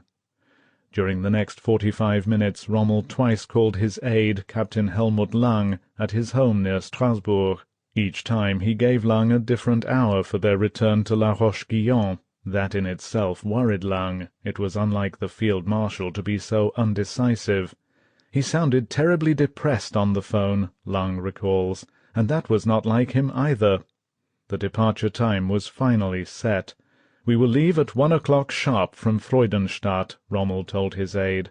As Lang hung up the phone, he reasoned that Rommel was delaying their departure in order to see Hitler. He did not know that at Berchtesgaden no one but Hitler's adjutant, Major General Schmundt, was even aware that Rommel was in Germany. 6. On Utah Beach the roar of trucks, tanks, half-tracks and jeeps almost drowned out the sporadic whine of German 88s. It was the noise of victory. The 4th Division was moving inland faster than anyone had anticipated. On Exit 2, the only open causeway running in from the beach, 2 men stood directing the flood of traffic. Both were generals. On one side of the road stood Major General Raymond O. Barton, commander of the 4th Division. On the other, the boyishly exuberant Brigadier General Teddy Roosevelt. As Major Gurdon Johnson of the 12th Infantry Regiment came up, he saw Roosevelt stomping up and down the dusty road, leaning on his cane and smoking his pipe, almost as unperturbed as though he were in the middle of Times Square. Roosevelt spotted Johnson and yelled, "Hi, Johnny! Keep right on the road. You're doing fine. It's a great day for hunting, isn't it?" It was a triumphant moment for Roosevelt. His decision to bring the 4th in 2,000 yards from the planned touchdown point could have been disastrous. Now he watched the long lines of vehicles and men moving inland, and felt an immense personal satisfaction. For his performance on Utah, Roosevelt was awarded the Congressional Medal of Honor. On July 12th, General Eisenhower confirmed his appointment as the 90th Division's commanding general. Roosevelt never learned of the appointment. He died that same evening of a heart attack. But Barton and Roosevelt, despite their air of unconcern, shared a secret fear. Unless the traffic could be kept constantly moving, the 4th could be stopped dead in its tracks by a determined German counterattack. Again and again the two generals unsnarled traffic jams. Stalled trucks were ruthlessly pushed off the road. Here and there blazing vehicles, victims of enemy shells, threatened to halt the advance. Tanks bulldozed them into the inundated area where the troops were sloshing inland. About 11 a.m. Barton got the good news. Exit 3, just 1 mile away, was open. To ease the pressure, Barton immediately sent his tanks rumbling off in the direction of the newly opened exit. The 4th was rolling, rushing toward the link-up with the hard-pressed paratroopers. When it came, the link-up was unspectacular, lone men meeting one another in unexpected places, often with humorous and emotional results. Corporal Louis Merlano of the 101st may well have been the first airborne soldier to encounter troops of the 4th Division. With 2 other paratroopers, Merlano, who had landed among the beach obstacles just above the original Utah beach, had fought his way almost 2 miles down the coast. He was tired, dirty, and battered when he met the 4th Division soldiers. He stared at them for a moment and then asked irritably, "Where the hell have you guys been?" Sergeant Thomas Bruff of the 101st watched a 4th Division scout come off the causeway near Poupeville, carrying his rifle like a squirrel gun. The scout looked at the weary Bruff. "Where's the war?" he inquired. Bruff, who had landed 8 miles from his drop zone and had fought all night with a small group under the command of General Maxwell Taylor, growled at the soldier. "Anywhere from here on back. Keep going, buddy. You'll find it." Near Audouville-la-Hubert, Captain Thomas Mulvey of the 101st was hurrying toward the coast along a dirt road when a soldier with a rifle popped into view from the edge of the bushes about 75 yards ahead. Both men dived for cover. Cautiously they emerged, rifles ready, and in wary silence stared at each other. The other man demanded that Mulvey drop his rifle and advance with arms raised. Mulvey suggested that the stranger do the same. "This," says Mulvey, "went on for several go-rounds, with neither of us giving an inch. Finally Mulvey, who could now see that the other man was a U.S. soldier, stood up. The two met in the middle of the road, shook hands, and slapped each other on the back." In Sainte-Marie-du-Mont, Pierre Caldron, the baker, saw paratroopers high in the steeple of the church, waving a big orange identification panel.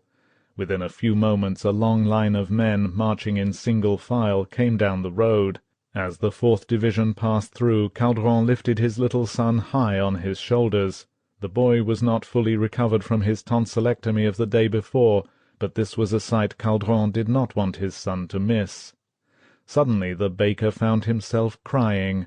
A stocky U.S. soldier grinned at Caldron and shouted, "Vive la France!" Caldron smiled back, nodding his head. He could not trust himself to speak. Out of the Utah Beach area the 4th Division poured inland. Their D-Day losses were light, 197 casualties, 60 of whom were lost at sea.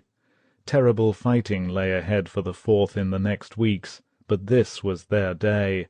By evening 22,000 men and 1,800 vehicles would be ashore. With the paratroopers, the 4th Division had secured the first major American beachhead in France. Savagely, inch by inch, men fought their way off bloody Omaha. From the sea the beach presented an incredible picture of waste and destruction. The situation was so critical that at noon General Omar Bradley aboard the Augusta began to contemplate the possible evacuation of his troops and the diversion of follow-up forces to Utah and the British beaches. But even as Bradley wrestled with the problem, the men in the chaos of Omaha were moving. Along Dog Green and Dog White, a crusty 51-year-old general named Norman Cotter strode up and down in the hail of fire, waving a .45 and yelling at men to get off the beach. Along the shingle, behind the sea wall, and in the coarse beach grass at the base of the bluffs, men crouched shoulder to shoulder, peering at the general, unwilling to believe that a man could stand upright and live. A group of rangers lay huddled near the Vierville exit. "Lead the way, Rangers!" Cotter shouted. Men began to rise to their feet.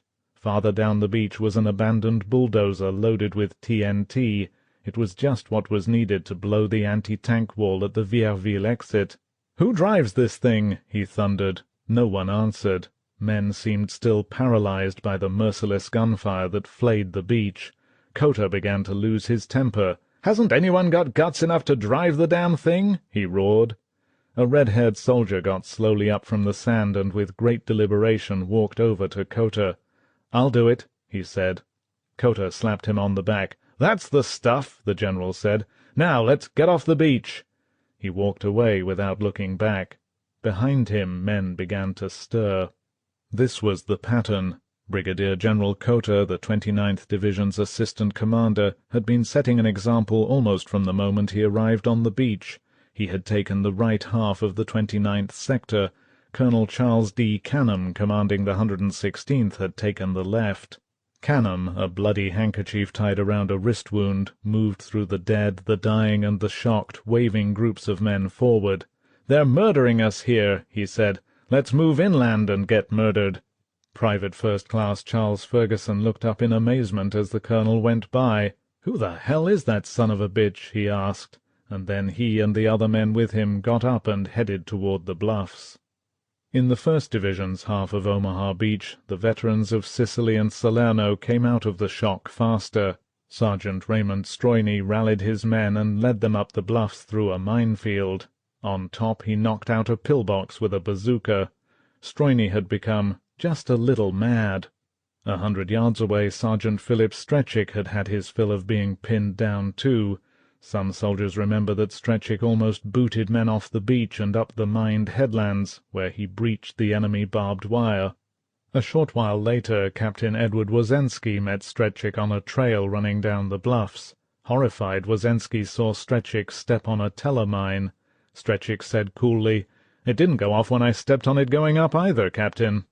Ranging up and down the 1st Division sector, oblivious to the artillery and machine-gun fire that raked the sands, was the 16th's commanding officer, Colonel George A. Taylor. "Two kinds of people are staying on this beach," he yelled. "The dead and those who are going to die. Now let's get the hell out of here." Everywhere intrepid leaders, privates and generals alike, were showing the way, getting the men off the beach. Once started, the troops did not stop again. Technical Sergeant William Widefeld, Jr. stepped over the dead bodies of a score of his friends, and with face set went up the hill through the minefields. Second Lieutenant Donald Anderson, nursing a wound, he had been shot in the back of the neck and the bullet had come out through his mouth, found that he had the courage to get up, and at that point I changed from a rookie in combat to a veteran. Sergeant Bill Courtney of the 2nd Rangers climbed to the top of the ridge and yelled down to his squad, "Come on up! The SOBs are cleaned out!" Immediately there was a burst of machine-gun fire to his left. Courtney wheeled, hurled a couple of grenades, and then yelled again, "Come on! Come on! The SOBs are cleaned out now!" Even as the troops began to advance, the first few landing craft began driving right up on the beaches, ramming their way through the obstacles. Coxswains on other boats saw it could be done and followed. Some destroyers backing up the advance came so close to the shore that they ran the risk of foundering, and at point-blank range fired at enemy strongpoints all along the bluffs. Under the covering barrage, engineers began to complete the demolition job they had begun almost 7 hours earlier. Everywhere along Omaha Beach the deadlock was breaking up. As the men found it possible to move forward, their fear and frustration gave way to an overpowering anger. Near the top of the Vierville bluff, Ranger Private First Class Carl Wiest and his company commander Captain George Whittington spotted a machine-gun nest manned by 3 Germans. As Wiest and the captain circled it cautiously, one of the Germans suddenly turned, saw the 2 Americans, and yelled, "Bitter, bitter, bitter!" Whittington fired, killing all 3. Turning to Wiest, he said, "I wonder what bitter means." Out of the horror that had been Omaha Beach, troops pressed inland. At 1:30 General Bradley would receive the message, "Troops formerly pinned down on beaches Easy Red, Easy Green, Fox Red, advancing up heights behind beaches." By the end of the day, men of the 1st and 29th Divisions would be 1 mile inland. The cost of Omaha? An estimated 2,500 dead, wounded, and missing. 7.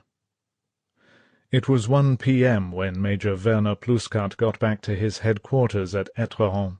The apparition that came through the door bore little resemblance to the commander his officers knew. Pluskat was shivering like a man with a palsy, and all he could say was, "Brandy, brandy." When it came, his hands shook so uncontrollably that he was almost unable to lift the glass. One of his officers said, "Sir, the Americans have landed." Pluskat glared and waved him away. His staff crowded around him, one problem uppermost in their minds. The batteries, they informed Pluskat, would soon be low on ammunition. The matter had been reported to regiment, he was told, and Lieutenant Colonel Ocker had said that supplies were on the way, but nothing had arrived as yet. Pluskat rang Ocker. "My dear Plus," came Ocker's airy voice over the wire, "are you still alive?" Pluskat ignored the question. "What's happening about the ammunition?" he asked bluntly. "It's on the way," said Ocker. The colonel's calmness maddened Pluskat. "When?" he shouted. "When will it arrive? You people don't seem to realize what it's like up here." 10 minutes later, Pluskat was summoned to the phone. "I've got bad news," Ocker told him. "I've just learned that the ammunition convoy has been wiped out. It will be nightfall before anything gets up to you." Pluskat wasn't surprised. He knew from bitter personal experience that nothing could move along the roads. He also knew that at the rate his guns were firing, the batteries would be out of ammunition by nightfall. The question was, which would reach his guns first, the ammunition or the Americans? Pluskat gave orders for his troops to prepare for close combat, and then he wandered aimlessly through the chateau. He felt suddenly useless and alone. He wished he knew where his dog Harras was. 8. By now the British soldiers who had fought D-Day's first battle had been holding on to their prize, the bridges over the Orne and the Caen Canal, for more than 13 hours. Although Major Howard's glider-borne troops had been reinforced at dawn by other 6th Airborne paratroopers, their numbers had been steadily dwindling under fierce mortar and small-arms fire. Howard's men had stopped several small, probing counterattacks. Now the tired, anxious troopers in the captured German positions on either side of the bridge eagerly awaited the link-up from the sea. In his foxhole near the approaches to the Caen Canal Bridge, Private Bill Grey looked at his watch again. Lord Lovat's commandos were almost an hour and a half overdue. He wondered what had happened back up on the beaches. Grey didn't think the fighting could be much worse there than it was at the bridges. He was almost afraid to lift his head. It seemed to him the snipers were becoming more accurate by the minute. It was during a lull in the firing that Grey's friend, Private John Wilkes, lying beside him, suddenly said, "You know, I think I hear bagpipes." Grey looked at him scornfully. "You're daft," he said. A few seconds later Wilkes turned to his friend again. "I do hear bagpipes," he insisted. Now Grey could hear them too. Down the road came Lord Lovat's commandos, cocky in their green berets. Bill Millin marched at the head of the column, his pipes blaring out blue bonnets over the border. On both sides the firing suddenly ceased as soldiers gazed at the spectacle, but the shock didn't last long. As the commandos headed across the bridges, the Germans began firing again. Bill Millin remembers that he was just trusting to luck that I did not get hit, as I could not hear very much for the drone of the pipes. Halfway across, Millin turned around to look at Lord Lovat. "He was striding along as if he was out for a walk round his estate," Millin recalls, "and he gave me the signal to carry on." Disregarding the heavy German fire, the paratroopers rushed out to greet the commandos. Lovat apologized for being a few minutes late. To the weary 6th Airborne troopers it was a stirring moment. Although it would be hours before the main body of British troops reached the farthermost points of the defence line held by the paratroopers, the first reinforcements had arrived. As the red and green berets intermingled, there was a sudden perceptible lightening of the spirits. 19-year-old Bill Grey felt years younger. 9. Now, on this fateful day for Hitler's Third Reich, as Rommel raced frantically for Normandy, as his commanders on the invasion front tried desperately to halt the storming Allied assault, everything depended on the panzers, the 21st Panzer Division just behind the British beaches, and the 12th SS and the Panzer Lehr still held back by Hitler. Field Marshal Rommel watched the white ribbon of road stretching out ahead and urged his driver on. "Tempo, tempo, tempo," he said. The car roared as Daniel put his foot down. They had left Freudenstadt just 2 hours before, and Rommel had uttered hardly a word. His aide, Captain Lang, sitting in back, had never seen the Field Marshal so depressed. Lang wanted to talk about the landings, but Rommel showed no inclination for conversation. Suddenly Rommel turned around and looked at Lang. "I was right all along," he said, "all along." Then he stared at the road again. The 21st Panzer Division couldn't get through Caen. Colonel Hermann von Oppeln-Bronikowski, commanding the division's regiment of tanks, drove up and down the column in a Volkswagen. The city was a shambles. It had been bombed some time earlier, and the bombers had done a good job. Streets were piled up with debris, and it seemed to Bronikowski that everyone in the city was on the move trying to get out. The roads were choked with men and women on bicycles. There was no hope for the panzers. Bronikowski decided to pull back and go around the city. It would take hours, he knew, but there was no other way. And where was the regiment of troops that was supposed to support his attack when he did get through? 19-year-old Private Walter Hermes of the 21st Panzer Division's 192nd Regiment had never been so happy. It was glorious. He was leading the attack against the British. Hermes sat astride his motorcycle, weaving ahead of the advance company.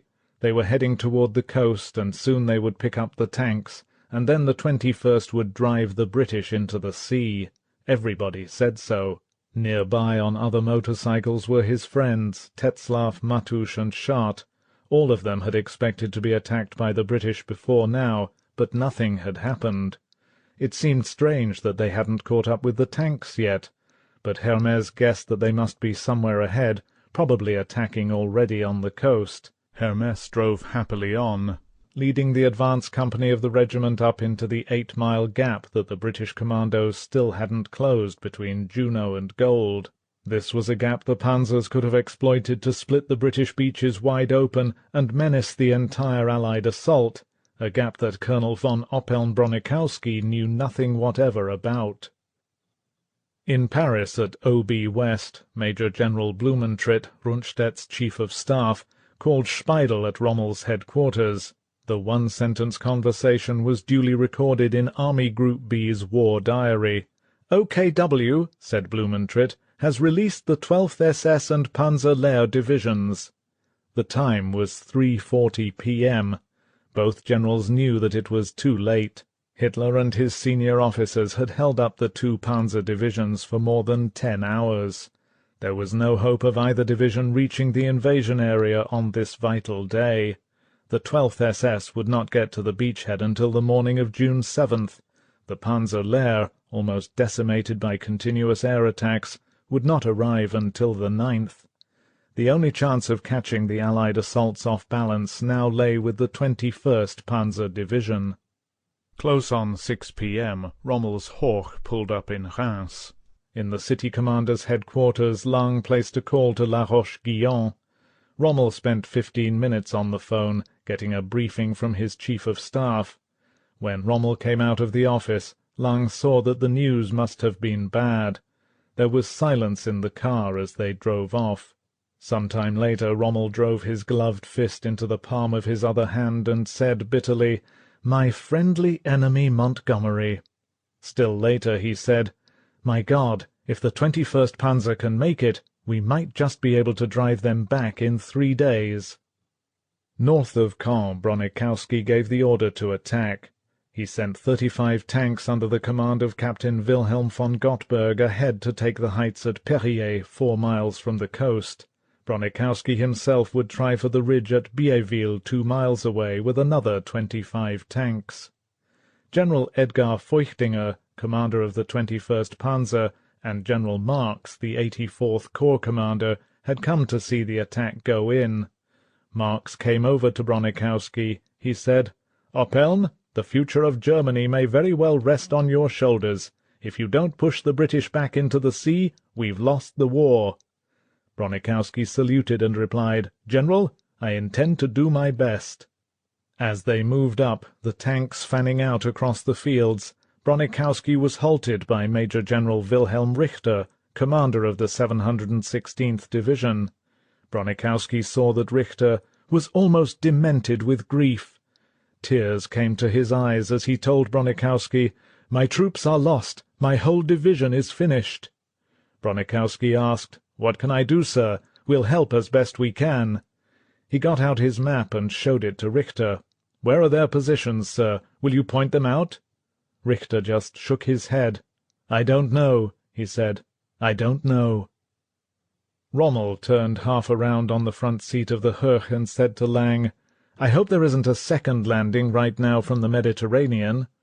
He paused for a moment. "Do you know, Lang," he said thoughtfully, "if I was commander of the Allied forces right now, I could finish off the war in 14 days. He turned back and stared ahead. Lang watched him, miserable, unable to help. The Hoch roared on through the evening. Bronikowski's tanks rumbled up the rise at Biéville. So far they had encountered no enemy resistance. Then, as the first of his Mark IV tanks neared the top, there was the sudden roar of guns opening up somewhere in the distance. He couldn't tell whether he had run headlong into British tanks, or whether the firing was from anti-tank guns, but it was accurate and fierce. It seemed to be coming from half a dozen places all at once. Suddenly his lead tank blew up without having fired a shot. 2 more tanks moved up, their gun firing, but they seemed to make no impression on the British gunners. Bronikowski began to see why. He was being outgunned. The British guns seemed to have a tremendous range. One after the other, Bronikowski's tanks were knocked out. In less than 15 minutes he lost 6 tanks. He had never seen such shooting. There was nothing Bronikowski could do. He halted the attack and gave the order to pull back. Private Walter Hermes couldn't understand where the tanks were. The advance company of the 192nd Regiment had reached the coast at Luc-sur-Mer, but there was no sign of the panzers. There was no sign of the British either, and Hermes was a little disappointed. But the sight of the invasion fleet almost made up for it. On the coast, off to Hermes's left and right, he saw hundreds of ships and craft moving back and forth, and a mile or so offshore were warships of every description. "Beautiful," he said to his friend Schott, "just like a parade." Hermes and his friends stretched out on the grass and took out their cigarettes. Nothing seemed to be happening, and no one had given them any orders. The British were already in position on the Perrier Heights. They stopped Captain Wilhelm von Gottberg's 35 tanks even before the panzers got into firing range. In a matter of minutes, Gottberg lost 10 tanks. The delay in orders, the time wasted trying to get around Caen, had given the British the opportunity to consolidate fully their positions on the strategic heights. Gottberg roundly cursed everyone he could think of. He pulled back to the edge of a wood near the village of Le Bisset. There he ordered his men to dig in their tanks, hulls down, with only the turrets showing. He was sure the British would drive on Caen within a few hours. But to Gottberg's surprise, time passed without an attack. Then, a little after 9 p.m., Gottberg saw a fantastic sight. There was the slowly mounting roar of planes, and off in the distance against the still bright evening sun, he saw swarms of gliders coming in over the coast. There were scores of them, flying steadily in formation behind their tow-planes. Then, as he watched, the gliders were cast off, and wheeling and banking they came soughing down to land out of sight somewhere between him and the coast. Gottberg swore angrily. At Biéville, Bronikowski had dug in his tanks too. As he stood by the side of the road, he watched German officers with 20 to 30 men apiece marching back from the front, retreating toward Caen. Bronikowski couldn't understand why the British didn't attack. It seemed to him that Caen and the whole area could be taken within a few hours. Although the British made D-Day's greatest advances, they failed to capture their principal objective, Caen. Bronikowski was to stay in position with his tanks for more than 6 weeks, until the city finally fell. At the end of the procession, Bronikowski saw a sergeant, his arms around 2 hefty German whacks. They were as drunk as pigs. Their faces were dirty, and they swayed from side to side. Reeling by, oblivious to everything, they sang Deutschland über alles at the top of their voices. Bronikowski watched them until they were out of sight. "The war is lost," he said aloud. Rommel's Hoch purred quietly through La Roche-Guyon, moving slowly by the little houses that shouldered each other on either side of the road. The big black car turned off the highway, past the 16 square-cut linden trees, and entered the gates of the castle of the Dukes de la Rochefoucauld. As they came to a halt before the door, Lang jumped out and ran ahead to inform Major General Speidel of the Field Marshal's return. In the main corridor he heard the strains of a Wagnerian opera coming from the Chief of Staff's office. The music welled up as the door suddenly opened, and Speidel came out. Lang was very angry and shocked. Forgetting for a moment that he was talking to a general, he snapped, "How can you possibly play opera at a time like this?" Speidel smiled and said, "My dear Lang, you don't think that my playing a little music is going to stop the invasion, now do you?" Down the corridor strode Rommel in his long blue-grey field coat, his silver-topped marshal's baton in his right hand. He walked into Speidel's office and, hands clasped behind his back, stood looking at the map. Speidel closed the door, and Lang, knowing that this conference would last some time, made his way to the dining-room. Wearily he sat down at one of the long tables and ordered a cup of coffee from the orderly. Nearby another officer was reading a paper. He looked up. "How was the trip?" he asked pleasantly. Lang just stared at him. On the Cherbourg Peninsula near Sainte-Mère-Église, Private Dutch Schultz of the 82nd Airborne leaned against the side of a foxhole and listened to a distant church bell sounding 11. He could hardly keep his eyes open. He figured he had been awake now almost 72 hours, ever since the postponement on the night of June 4th when he had joined in the crap game. It struck him as funny that he had gone to so much trouble to lose all his winnings. Nothing at all had happened to him. In fact, Dutch felt a little sheepish. He had not fired a single shot all day. Back of Omaha Beach, beneath the bluffs, Medic Staff Sergeant Alfred Eigenberg flopped wearily into a crater. He had lost count of the number of casualties he had treated. He was bone-tired, but there was one thing he wanted to do before he fell asleep. Eigenberg fished a crumpled sheet of V-mail paper out of his pocket, and with the aid of a flashlight settled down to write home. He scribbled, "Somewhere in France," and then began, "Dear Mom and Dad, I know that by now you've heard of the invasion. Well, I'm all right." Then the 19-year-old medic stopped. He couldn't think of anything more to say. Down on the beach, Brigadier General Norman Cotter watched the cat's-eyes blackout lights of trucks and heard the shouts of MPs and beachmasters as they moved men and vehicles inland. Here and there landing craft still burned, throwing a ruddy glare into the night sky. The surf pounded the shore, and somewhere off in the distance Cotter heard the lonely stutter of a machine-gun. Suddenly Cotter felt very tired. A truck rumbled toward him, and Cotter flagged it down. He stepped up onto the running board and hooked one arm around the door. For just a moment he looked back at the beach. Then he said to the driver, "Run me up the hill, son." At Rommel's headquarters, Lang, like everyone else, had heard the bad news. The 21st Panzer attack had failed. Lang was very depressed. He said to the field marshal, "Sir, do you think we can drive them back?" Rommel shrugged, spread his hands, and said, "Lang, I hope we can. I've nearly always succeeded up to now." Then he patted Lang on the shoulder. "You look tired," he said. "Why don't you go to bed? It's been a long day." He turned away, and Lang watched him walk down the corridor to his office. The door closed softly behind him. Outside nothing stirred in the two great cobbled courtyards. La Roche-Guyon was silent. Soon this most occupied of all French villages would be free, as would the whole of Hitler's Europe. From this day on the Third Reich had less than 1 year to live.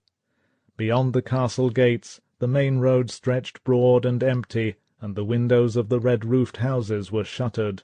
In the church of Saint-Sanson the bell tolled midnight.